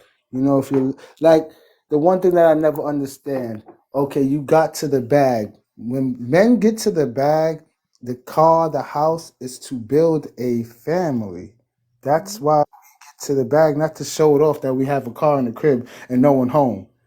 We don't do that. Mm-hmm. Get to the bag, I got this, I got that, and then don't want the love. Like, what? I don't need a man. You were supposed to get that and then say, listen, since now I'm in control, now you're going to be the wife, so to speak. You know what I'm saying? Like, now you ain't going to boss me around. I got things, but I did this way I could have a little bit of power in my relationship. I didn't do this because I don't need a man. Well, and that's the problem when that becomes the power struggle. Like, at the end of the day, sis, if you want to do that all on your own, then do that. But I wouldn't be dating dudes for their wallets. I think that's the reason why the mental health amongst men is terrible. That's another contributing factor. If all you're relegated to is your wallet, there's a fucking problem. Like, does anybody? Nobody wants to be relegated to their fucking wallet at the end of the day. There's more to you than that. A huge problem because you're just saying, what are you selling? What part? You know what I'm saying? So if you're after my wallet, what are you selling? And I'll be saying a lot of women sell themselves. Y'all turn yourself into a 304. Mm-hmm. Well, some of y'all broke hoes and don't even know it, but I'm gonna keep that to myself. There's a conversation for a whole other time. I said, if you want to deal with me, send me 250 on the Cash App. If I want to deal with you, But that's, you see my point. Like, again, that's the funniest part. Nobody wants to deal with you. That's why you have to pay this much money. Ain't nobody paying that. And if they are, they ain't nothing but fucking boo boo the fool, right? Like, clearly you don't got nothing to offer. You don't got nothing. You ain't got no substance, right? Because relationships are more than just financial. Okay, jobs come and go. Economy goes up and down. There's nothing you could do about those things. Money comes and goes. It is what it is. So we can't sit there and relegate all relationships to just financial. Yes, financiers can be important, but that shit you can work on together at any fucking point, right? But that's the problem. People don't want to do that. People want to sit there. They want to have their cake and eat it too. Well, I want somebody who's got all of this, but I want to be out here playing. You don't get to do that. That's the problem. I think the issue is that people here are not taught the very basic understanding that that's a form of irresponsibility. Okay, you shouldn't play with people's hearts like that. If you're not into somebody, don't lead them the fuck on, right? If you're not into somebody, don't Carrie, you sit want me there to and just drop you or date them something? for their benefit. Yes. Yeah, we could drop Drop it. you. Okay, you just stuck in here. I told you, you can't Yes, be because coming I'm trying in. to You know get what I'm out saying? It of be do like that, you know. We got her. Hey, you gonna take my job? I wanted to do it. There you I go. was fast at it. You good? But I'm just saying, Cater like, to my feelings. it's, hey, Sergi, I'm just saying, it's, to me, it's a form of irresponsibility, and I see a lot of that going on. Both sides. Both sides. Yes, on women's side, of course, but just on both sides, I just see a lot of irresponsibility. Y'all dating for the wrong reasons. Y'all date people for the dumbest fucking things. Y'all want to rush everything. Y'all want to put the buggy before the horse. It don't make sense. You don't take your time to actually get to know somebody. I don't give a fuck how much money you make. I'll be 100% honest with you. I care about how much money you make. Can you hold a fucking sentence? Can we have a conversation?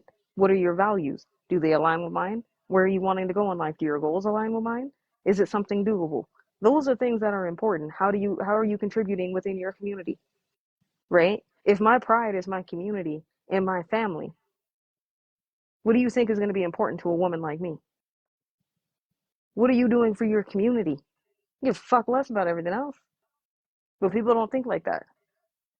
People only think about the now and what they want right now. Oh well, I gotta, girl, I gotta get my nails done. I gotta go make sure my makeup's done. I gotta go make sure I have my hair appointment. Yeah, you can do that on your own time. Pay your own money and do that. You don't need a dude for that. I said what I said. That's where I'll land my plane as far as that goes.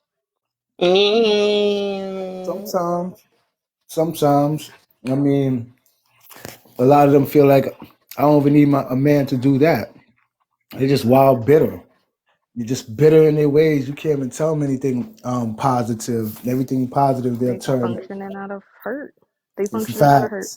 Facts. And that's the problem. You got people functioning out of hurt and bleeding all over everybody else. And then what does that do? Ouch. It's almost like a virus. Now you got a bunch of other people that are now hurt and bleeding all over everybody else. And the cycle continues. At the end of the day, I'm going to say it. If you're one of those people who hates the opposite, oh, I hate women, I can't stand women, women need to do this, men need to do that, you need to go unlearn your own shit. Go Right. handle that hurt. Then come back to the Turn it to conversation and I see if we can love do it. instead of I hate. That That's part. when you know you healed. That part. That's when you know exactly. Come back to the conversation after you heal from those points and see if you come with a different perspective. When you can come back to the conversation and be like, you know what, I used to feel this way and it was because of this, because I was hurt by this and this is how I Here you felt. go. Let's have more of those fucking conversations. Right. I don't want to hear no more of this. Well, men are trash and this, that, and the third. And on the other end, I want to hear women are trash and this, that, and the third. Go work on your hurt. Right. Go work on your hurt, because all you're doing is screaming at everybody that you hurt, and which we already know that. Mm-hmm. I But got you want hurt. to I scream got at hurt. them I at the got same hurt. I time. got hurt. There's 1,000,005 people on this app right now screaming they've been hurt by something or someone or something. Yep. They hurt. I'm traumatized. I'm triggered. I can't deal with this. I have childhood trauma. Everybody got some fucking trauma. Right. That don't make you special. Go work on your shit. Go Ooh. hire the professionals you need to go hire. Go do what you need to do and come back to these conversations more healed. That is the only way we're going to get anywhere. Mm-hmm. As long as it's going to be a At bunch of least hurt get on a people, couple we of ain't going YouTube nowhere. videos if you ain't got the money. Why do you I'm think one of these that? toxic lives. They ain't helping. Why do I you think think that? Think what? That we ain't going to get nowhere until people have a healed conversation? And then, oh no, go get therapy and then come back here. Then that's gonna. Why do you think that? Because people Well, need you to can heal. enhance. You can grow. You can So be you able can to grow, you can heal. understand. I'm not You necessarily can. saying you need to go Doesn't. see a fucking therapist. Go work out however you work out your shit. If that means you go to the gym and you pump iron, that's your form of therapy. Do that. You need to listen to music and sit down with your thoughts on a pad. Do that. Come back fucking on a more healed basis On love. and have the Come back on conversation. love, not hate. That part. That's the goal. People are functioning out of hurt and hate right now. This is why we go nowhere with these conversations. Exactly. And the people who do get somewhere, we ain't getting a whole lot of views. There's 8 people in here. Nobody's yelling or Mm-hmm. arguing. Yep. I think So the what's that more tell you? healed you are, the more the rooms start. You know, they're gonna go. It's one at a time, though. You know what I'm saying? But only healed people understand healed people. That's one thing I learned. My point. Actually, healed people understand hurt people, but hurt people don't understand healed people. That'd be the problem. So yeah, yeah. I'll let you know if anything happens, but that's not gonna Huh? stop. I'm trying to see. You said it's a good way and it's a bad way. I'm trying to see. I'm just being more bitter, you know, and don't want to be better. I was talking to 4 different females, right, and being inspirational, saying positive things, and I sometimes don't get no responses back, you know, and that's okay. Probably they busy or whatever the case may be. You know, I like to give people the benefit of the doubt. You know, even when it's full of shit, you could tell it's full of shit. So today I decided to say, okay, you know, I'm not gonna text these people anything positive. I'm gonna be like, you know, this is what I'm tired of you black, dirty, bitter bitches. This is how y'all treat niggas, mad negative. Why in the world did I get responses from all 4 of them? You're gonna get responses because And again, I said, y'all would respond to the negative. Y'all would do that. I've been texting, this is the same text to all 4. I've been texting y'all wild positive stuff, and y'all chose to ignore me. The minute I say something negative, y'all got the time. Y'all not busy no more. Y'all you have all the energy to respond back. Like, now miss they me got with that match my energy. the fake positive avatar. You're not a positive people, y'all. Negative acting positive. Because the minute I send something negative, you respond to it. And I touched on that earlier. Again, it's yes, I understand a lot of people on quote unquote healing journeys, and that's cute and everything. You still gotta unlearn from your own toxicity, and that's what people Right. still don't want to talk about. When you unlearn from your toxicity, you start healing from certain things. If all you've ever known was chaos as being normal to you, right? Chaos, dysfunction, negativity, whatever the fuck you want to call it, you're gonna be real bored being healed, being healthy. Because being healthy, you ain't really doing all that, right? It's not saying that you'll never have a negative time. You just handle things differently, and that gets mundane for people. So they have to keep it, right? They're gonna jump at the first sign of anything negative because they still ain't healed from the toxicity of it.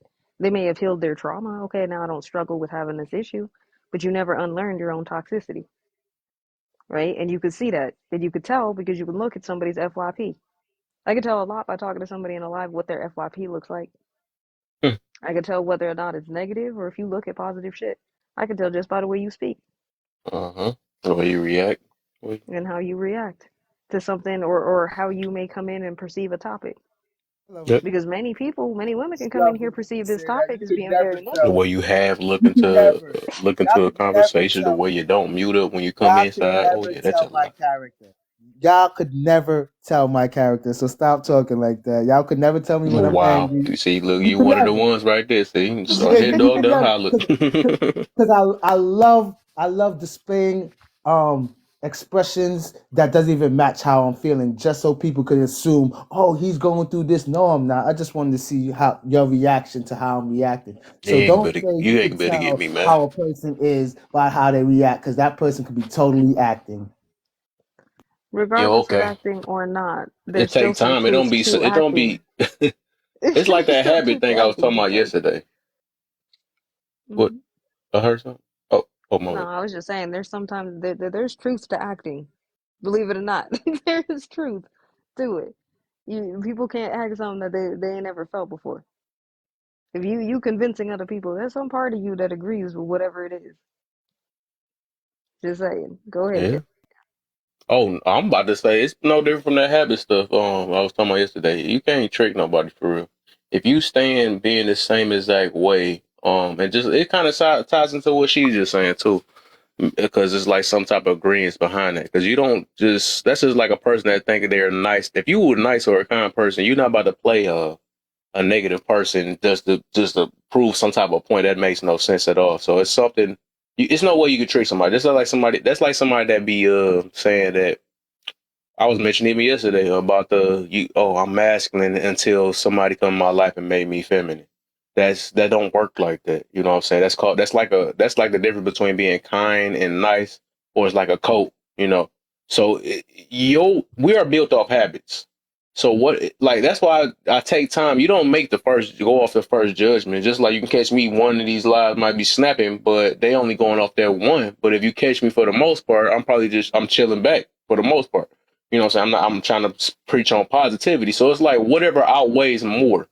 So you can say that you play something off for so long, but if every time we see you and all this, it's no way you can play a role that long. Cause one day you're going to slip up to your original state that you are in. You know what I'm saying? You're going to, like, even if you was to play negative, right? You're going to slip up and still, we're going to see if you got a heart. We're gonna see, like, it just it literally either take time and they will show us colors that come with vetting. With me, I vet friends and everybody. I vet everybody. I learn to understand many people because I see myself in a lot of people, and I talk to too many people, right?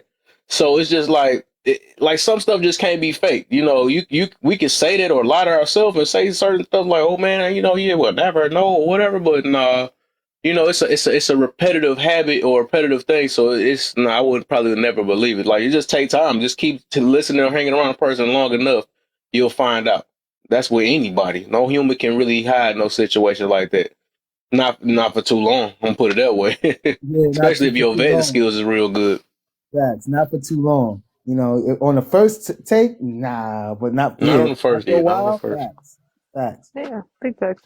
And that's the thing. It's not like I'm sitting here listening on one time meeting somebody. I could tell what their FYP's looking like or what they're consuming.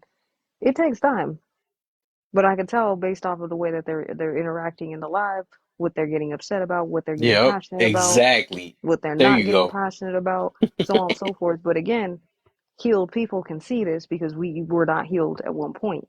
So you're gonna see similarities and things that may have reminded you of you when you weren't at a healed Yep. state. Yep. That's the thing. That's the reason why I said, like, if you look at Kev's topic, say if I was an unhealed woman, I'd be like, what you mean? My body is my temple. How is that a myth? Da da da da da da. And pro-choice? Of course. I need to be, my body is my choice. You don't get to take my bodily autonomy. Versus somebody who's healed can look at this and be like, let me listen for a second.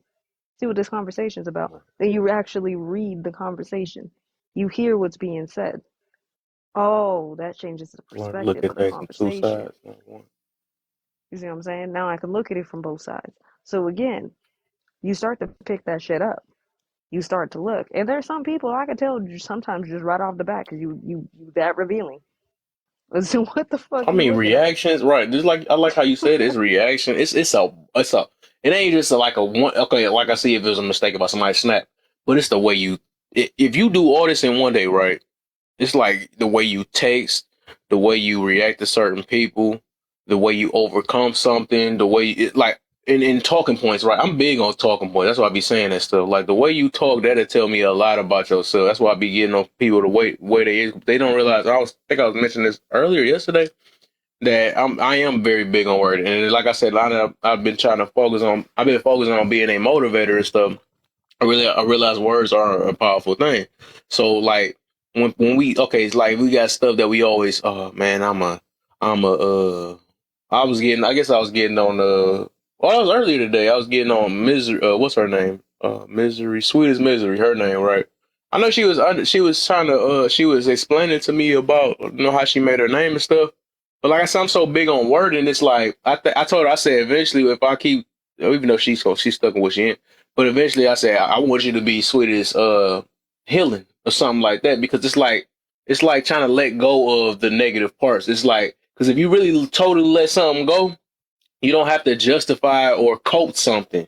I'm not saying that she was doing it. I was explaining to her, but it's like your wording, it tell you a lot about your character and stuff. Like even like if you look at my stuff, laugh and learn, you see what my main focus on and stuff. Now, if you got somebody say I'm a bad bitch, you know what I'm saying, like that stuff, and then you try to say, well, it ain't that. No, you came up with that name for a reason. You know what I'm saying? You came up with, all that stuff really means something. The way you word stuff, it really do. It means something. It means it's like it's something that you're not trying to really let go. It's something that you want to get reminded of and just show that you're still healing at, right? So it's like those talking points really mean something. Like I said, all I've been doing, like if we got a school for that, or me study. If I wish I could say I study motivation, but I listen to a lot of motivational things. I mean, and that's why this stuff just. That's why it's so easy to be able to tell certain situations, because I do realize we are, like I said, it's a bit off habits, a bit off in the way we talk, the way, because like this stuff I went through it through myself. I just thought you was coming for me with the chaos line, like, yo, what you talking about? Oh yeah, like, you was in here, right? You was in here too, about the right, exactly, right, exactly. Yeah, it's a reason why you came up with that, right? It's a reason. It's a reason why you different, because you prove that you be proving it because you come with talking point. Yeah. I put the chaos because I was like, watch, a lot of people are going to think that I'm just a negative person. They're not going to try to understand why I put chaos there. They're just going to be like, oh, he's coming in here to bring chaos. And I got that same response from a lot of people. I was like, I just had to see if anybody was going to ask me. And, you asked, all the intellectual people asked me what was the chaos about. But, the majority was like, womp, womp, womp, womp. But you don't think that's a chaotic tactic though? You didn't even realize what you just did though. But I the fact that you realized it. said you put that name to see if you get like I guess a chaotic response or whatever, and you get it. But the fact that you're setting up for that show that name is legit. It ain't even no fakeness about it because that's what you're looking for. That's the type of energy you was looking for because you knew a person was gonna react to that. Mhm. That's like me saying, or the people Right. that, okay, like when people come in the room and say beat or call us people, we already know what come behind it. So it's a certain type of response you're looking for out of that situation. You don't be like, That, oh, I was just doing it as a test or something like that, right? There's nah, so it many was ways you definitely could that. test people, but it's like we choose like certain routes, but it tells a lot about our characters. Like that's all I'm saying. The way we Because, use our tests and do tests, it will say a lot. I don't know if yes, you probably and understand me, but I, wi- I it will tell a hope lot. I hope for me, I hoped that it would tell a lot of people that I was intellectual. I would have hoped that it told a lot of people that I'm intelligent. I was hoping that that's what I would get from that, but I didn't get that. I got the simple base thinking. I didn't get the critical thinking. I got the base thinking. So, yes, this is why I said it was a test because I want to see, okay, what am I dealing with here? Am I dealing with critical thinkers or am I dealing with people that's just going to take things for face value? So, and I got my I'll put answer. A it. lot of people take things for face value. I'll put it this way, right? It also depends on who's looking and who's watching, right? To somebody who, on a surface level, may have read your username as being, was it chaos? That was the username? Yeah. Yes. Chaos. Yes, they would have read that and been like, oh, and that would have incited that or whatever. They would have played into it, right? Now, me, I didn't know you when your name was Chaos. Or if I did, probably I don't remember. I've only known you as different on here, right? Facts. And you're very much your username. You're different. You hit things at a different angle. That's perfectly fine. However, things that I've noticed about you is I also noticed that you're very methodical, which means you're very calculated in what you're doing, right? I didn't just get this just from, oh, he just has that name. No, I just know how to look at things differently because that's how I've had to figure out the world. I ain't from here, right? The best way to understand a person is not to have them tell you about themselves. You do so through indirect conversation. And people reveal a lot more the more you talk to them, right? Again, I'm a methodical motherfucker too. That's why I understand this. I used to do shit like you did. I would sit there and make a crazy ass name and fly around everywhere. At one point, my name on here was Splendid Daddy, just because I thought it was funny and I wanted to see the reactions to it. That's it. I wanted to see how many people were going to mistake me as a dude, which happens all the time because my name's AJ, but how many people are going to play into that not even understanding what a Splendid Daddy is. That's the funniest shit. Or I've had different names on here, vice versa. But again, it was me not realizing my own toxicity within that. We just be setting each other up in the relationship. We just be in a toxic ass relationship. I like how you said that because we, like I said, we can come with different. Because I even do it from a certain, but it's like you got to always ask yourself, what is the solution at the end, or what's the conclusion? What am I really doing this for? Is it really to help somebody, or is it to help me laugh? Right. So, like, I feel like if it's more of a selfish type thing, most of the part is it's a toxic thing. If it's more to help another person, right, or because I can get. We can do this and be like, oh, yeah, I told you, you dummy, you fell for it or something like that. But then what did you get out of that? It's not like you're not trying to teach nobody nothing, or you trying to talk to them like, look, what you did, and I do this too much on this live, not like the way you reacted, you know what I'm saying? You see, we got to change that. You got to change that. But no, I think like I said, it's off talking points, right? That's why even with reading names, I don't even go, of course, well, I'm smart enough to do that. I'm not trying to say that everybody else is less smarter, but I don't go off the first thing. Nowadays, I just look at people's names. Oh, I'm confident in this, or I'm the baddest in this, or Mr. Longs, whatever they want to call, right? And I can't believe I just said that, but I'm just saying,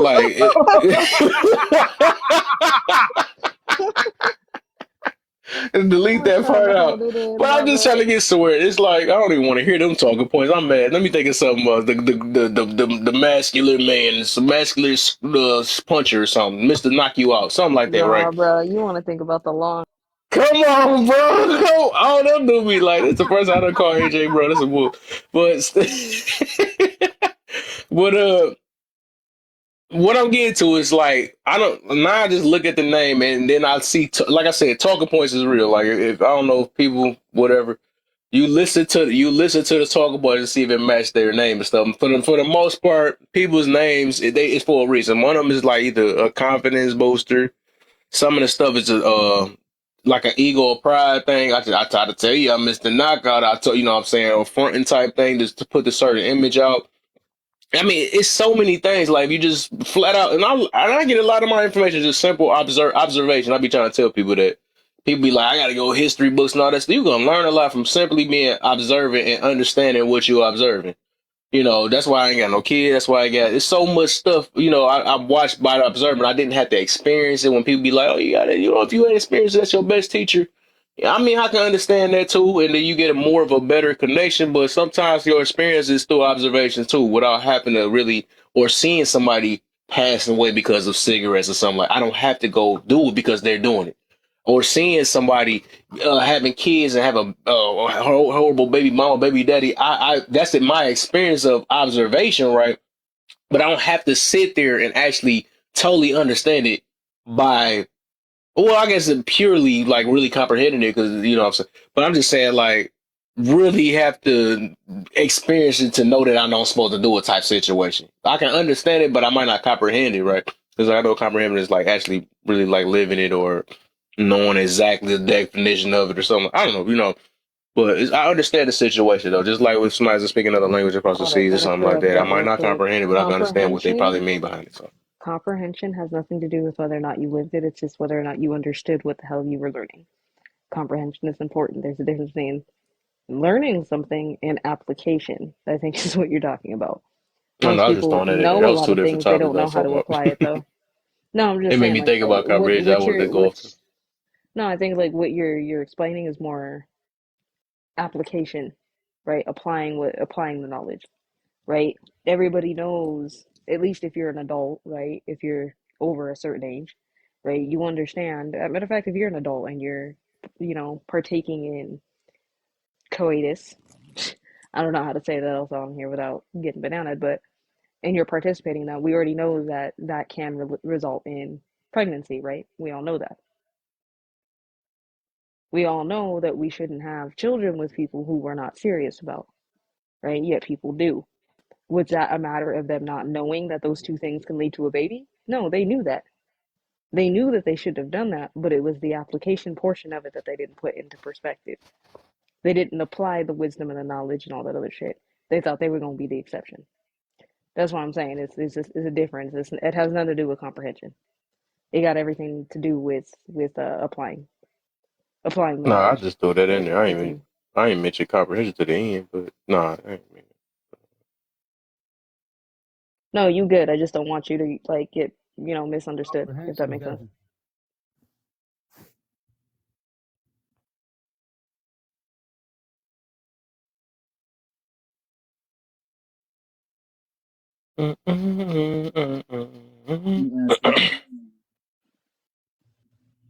What? Dang, I gotta take How me young something. are you?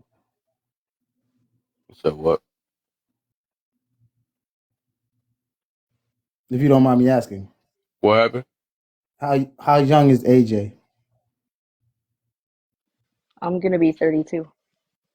Oh, okay. All right. You sound 25, 26. Yeah, that sound pretty Yeah. young, but Yeah, I was gonna say I'm you're I'm wise for your age, but then you said 30. I was like, oh, okay, well.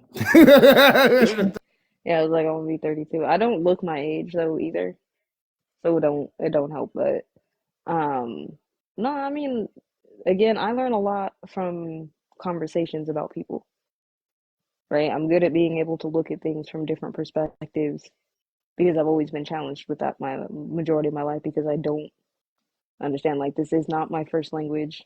There's already that. I come from a culture that is almost 180 degrees opposite from here. So I already come with that. So I've had to learn how to be observant of other people in order to essentially figure out how to interact with them, right? Doesn't What's mean your that I'm fake. I'm still interacting authentically, but it's just I have to do so differently. Go ahead. what is your language? I speak Palawan. Mm, okay. I'm a Micronesian from the South Pacific. Mm, So I interesting. speak that. I also speak a little bit of Marshallese. I speak a little bit of Japanese and a little bit of Spanish. Mm, very And then interesting. English being the last Mm, one. okay. I hear you blowing. I hear the horn. No, it's not anything. I mean, it's again, it's understanding people, right? And I think that's the part that's missing is again that understanding piece. A lot of us don't even realize, even though we all speak English, we have language barriers built in already based on where you're from, based off the way that you talk, based off of that definitely will dictate your vocabulary that you use, what you use to articulate things, and so on and so forth. Yes, English is a hard language because you have so many words, but you introduce slang on top of that. English get hella confusing. I'll put it that way. English is not an easy language. You have too many ways to express certain things and not enough words, zero to no words to express others. It makes no sense. Oh, thanks, Rage.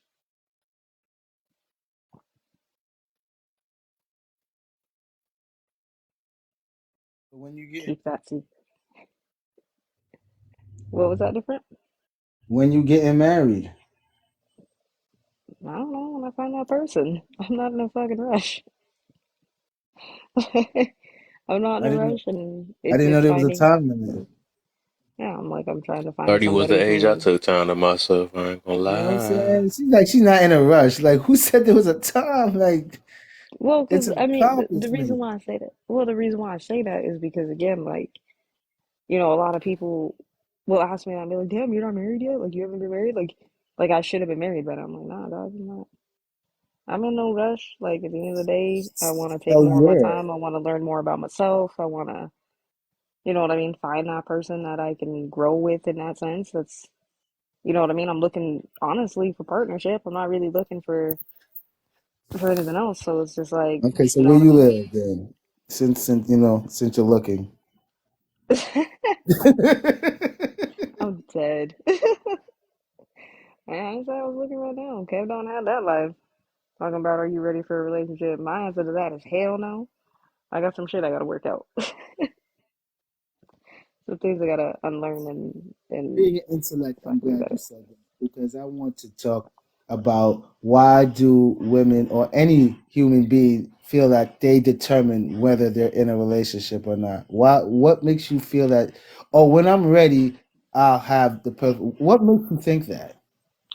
So for me, right, it has to do with my level of what I think is irresponsible and what is not irresponsible.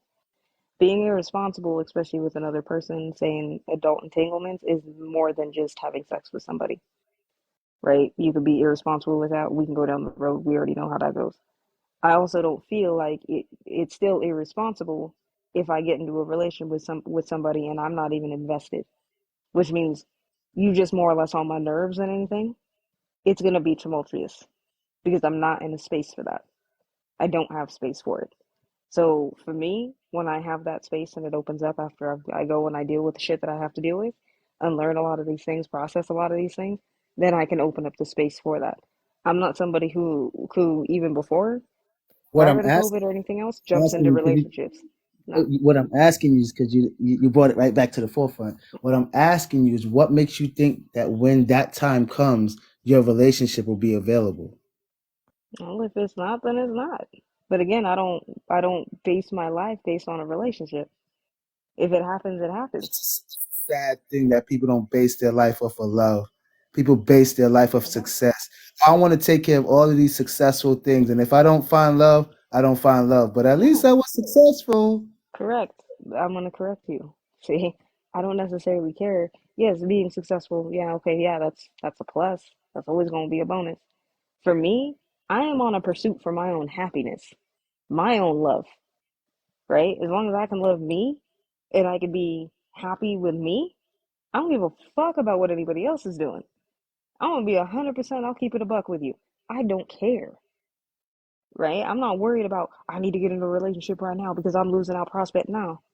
I Because the know. thing is that I have I'm a enough little bit faith. selfless and I'm a little bit That's fine. self-centered. I know, because that's what everybody says. And the only reason why it bothers me is because, I'm less selfish and I'm less self-centered. Y'all idol worshipers rather diss human beings for idol things for which I want to worship, toys and these things. So y'all put all these things in front of human beings and justify it like, well, I gotta put me first. For what? Toys and things? Put humans first. Put love first. Put kindness Exactly. first. Put your morality first. Put your soul first. How about that? Don't sell your soul for Exactly what money. I'm Because saying. what's the sense of gaining the whole world and losing your soul in the process? But nobody wants to listen to words like that. No, again, because it's not what everybody's taught. See, I'm on that same tip, right? I'm not trying to. I've already lost myself to success, and it was a long road trying to get me back. Now I'm back. I ain't sacrificing that for nobody. I'm not sacrificing me for anything, right? Nobody and anything, not any entity, not anything else. When I say I'm looking for my happiness isn't in the amount of money I make in a career choice or being successful. Happiness for me some days is just me outside laying in the grass, looking at clouds The with my self-centered. niece. Happiness to me is helping somebody out, making their life No, but better. I'm That's saying, happiness but to I'm me. saying, but that's what I'm saying. Laying outside with my niece, staring at clouds, fun for me, right? My pride again is always going to be in my community, how well they're thriving, right? Are you thriving? Are you happy? How are we moving as a community? Those are things I care about. Other than that, this other stupid superficial, I can give two fucks less. I'm a minimalist. I'll tell y'all that. I don't own a whole lot of shit. I don't because I feel it to be unneedy. I'm not somebody out here who needs the latest iPhone and the latest fucking J's. I ain't that fucking person. I'm not. Matter of fact, I'm very plain Jane's. Jeans, t-shirt, tennis shoes. We got some stuff to go do. You know what I mean? I dress practically. I'm a very practical person, right? I'm also, when it comes to love, pragmatic. I'm not a hopeless romantic. I don't believe in that shit. Pragmatic people, if you understand what that word is, means that we're more logical when it comes to certain things. So for me, a marriage, the idea and the concept of what a marriage is, say on paper, legally through the government, that's a business transaction. I don't necessarily need to marry somebody in order to love them. That's a piece of fucking paper. I don't care. I'm only ever getting married one time because I do believe in the institution of that. It's very sacred. That only happens once. Other than that, if I get AJ, married, that falls apart, AJ, fine, whatever. I ain't marrying another person. We just gonna be AJ. partners. Some Like, people get married with a ribbon. Some step on glass. There's mm-hmm. other ways of getting married than just the certificate that you're That's talking about. but that's my point, right? Again, I don't have a problem doing any of that other stuff. We get married with a ribbon, I don't give a shit, right? That's fine. But understand that that is only for me. That's only gonna happen to me once. I ain't doing that with everybody. That only happens one time. So I have to be very calculated and be very sure that if I am gonna go down that road with somebody, that that they're gonna be that person. If not, I'm not wasting my time. I'm not.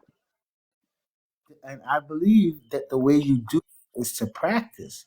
If you're so busy working on yourself and then the first person come along, you're not going to know if that's the right guy or the wrong guy because you haven't had any practice. I had plenty of practice in my life. What you mean? You have plenty of practice if you're working on you. Like what? Come on, you're confusing me So now. so so I guess my question is should I not work on me? I feel like that should be something every adult should be doing is What do working you on you. mean by working on you? Because when females say they're working on me, that means they're not dating, they're not talking to guys, they're focused on themselves. So maybe you mean different. I definitely mean differently. I work on myself 365 days out of a year, whether I'm in a relationship or not. That's a never ending thing. So maybe that's where where you and I are getting our lines crossed.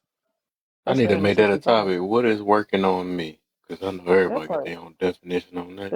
That is a good one because to me, working on yourself is 365 days out of the year to the day you no longer on this earth. Shh, quiet.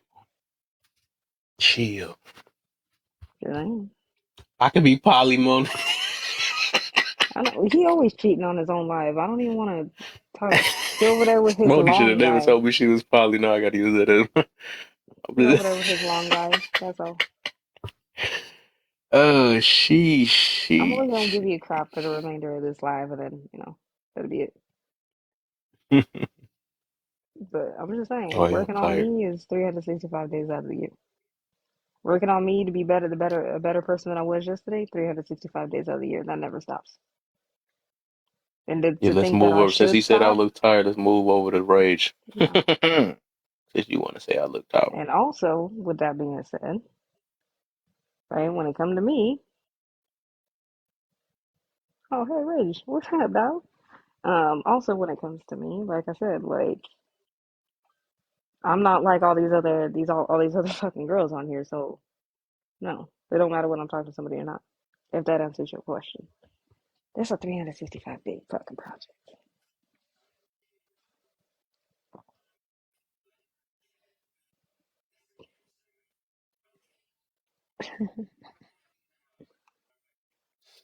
Put some hours here. Let's see.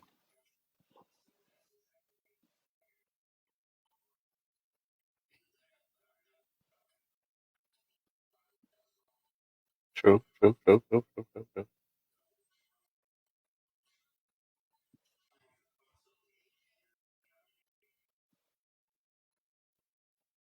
See how Well, if y'all, well, okay, well, do y'all want to do? Do y'all want to go live? Or indeed. y'all just want to jump in the Discord? Oh shoot. Okay, yeah. Either one, it don't matter. I'm off tomorrow, so Hey. yeah, I got a doctor's appointment tomorrow, so it don't matter.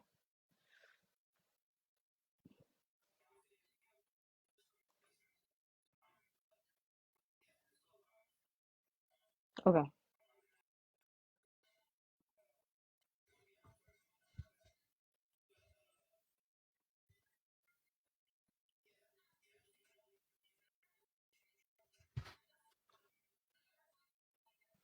Look at that. Right. That's what I'm talking about.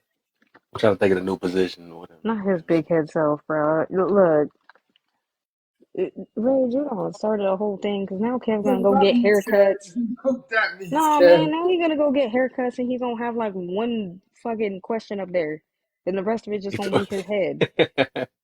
Man, that's okay. I gotta get a haircut too.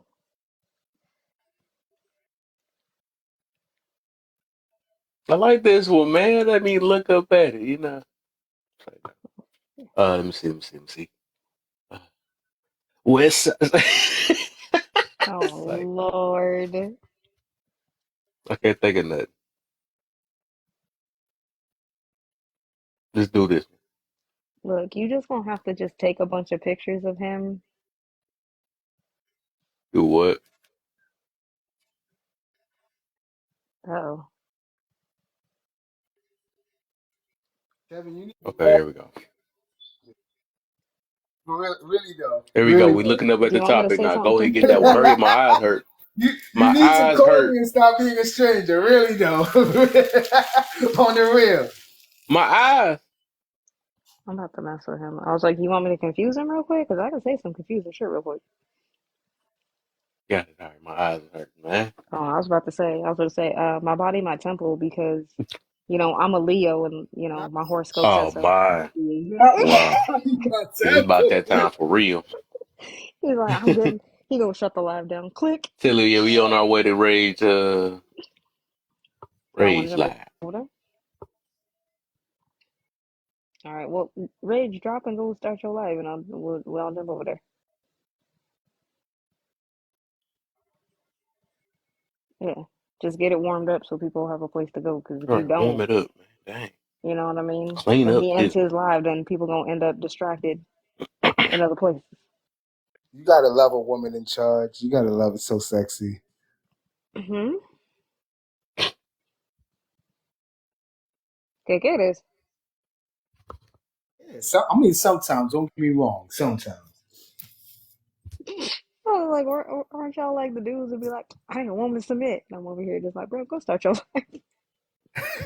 Yo, and I'm glad you said that because, yo, there was this panel and it was talking about how they catered to women, and I understood where they was coming from, this, that, and the third. Okay, like I'll tell you a situation where I kind of face turned a little bit. They said she said I was walking to open the door and my man damn near threw me on my ass so he can get the door for me. And I was just so, wet off of that. I was like, and he's like, da da da. And then like I said, my face was like, cause my girl, if I would have did that, she would have been like, why can't you be my king? Why can't I hold the door for you? Why can't I open the door for you? And it happened to me actually. And I had to humble myself and say, facts. Why can't she be the one doing that for me? Why can't we treat equally as royalty? You know what I'm saying? And then I started thinking deeper, like, yo, this is what makes me so different from a lot of people. You see how all these women are here saying that they would do all these things, or men would do all these things for them, but they're not thinking of what they would want to do for their man as far as making him feel king. You know what I'm saying? And I was thinking about that because there's a lot of women that think like that. Like they would propose to you, this, that, and the third. So it's not always about the man opening the door for the female or, always kind of making her feel like the second. We could actually be on both playing fields and make this, about us and not one ahead of the other, but still have that understanding that I'm the man. Well, at the end of the All day, right, we that's about to be because the man over there now. I'm out of here. that part. Bye, Kev. All right.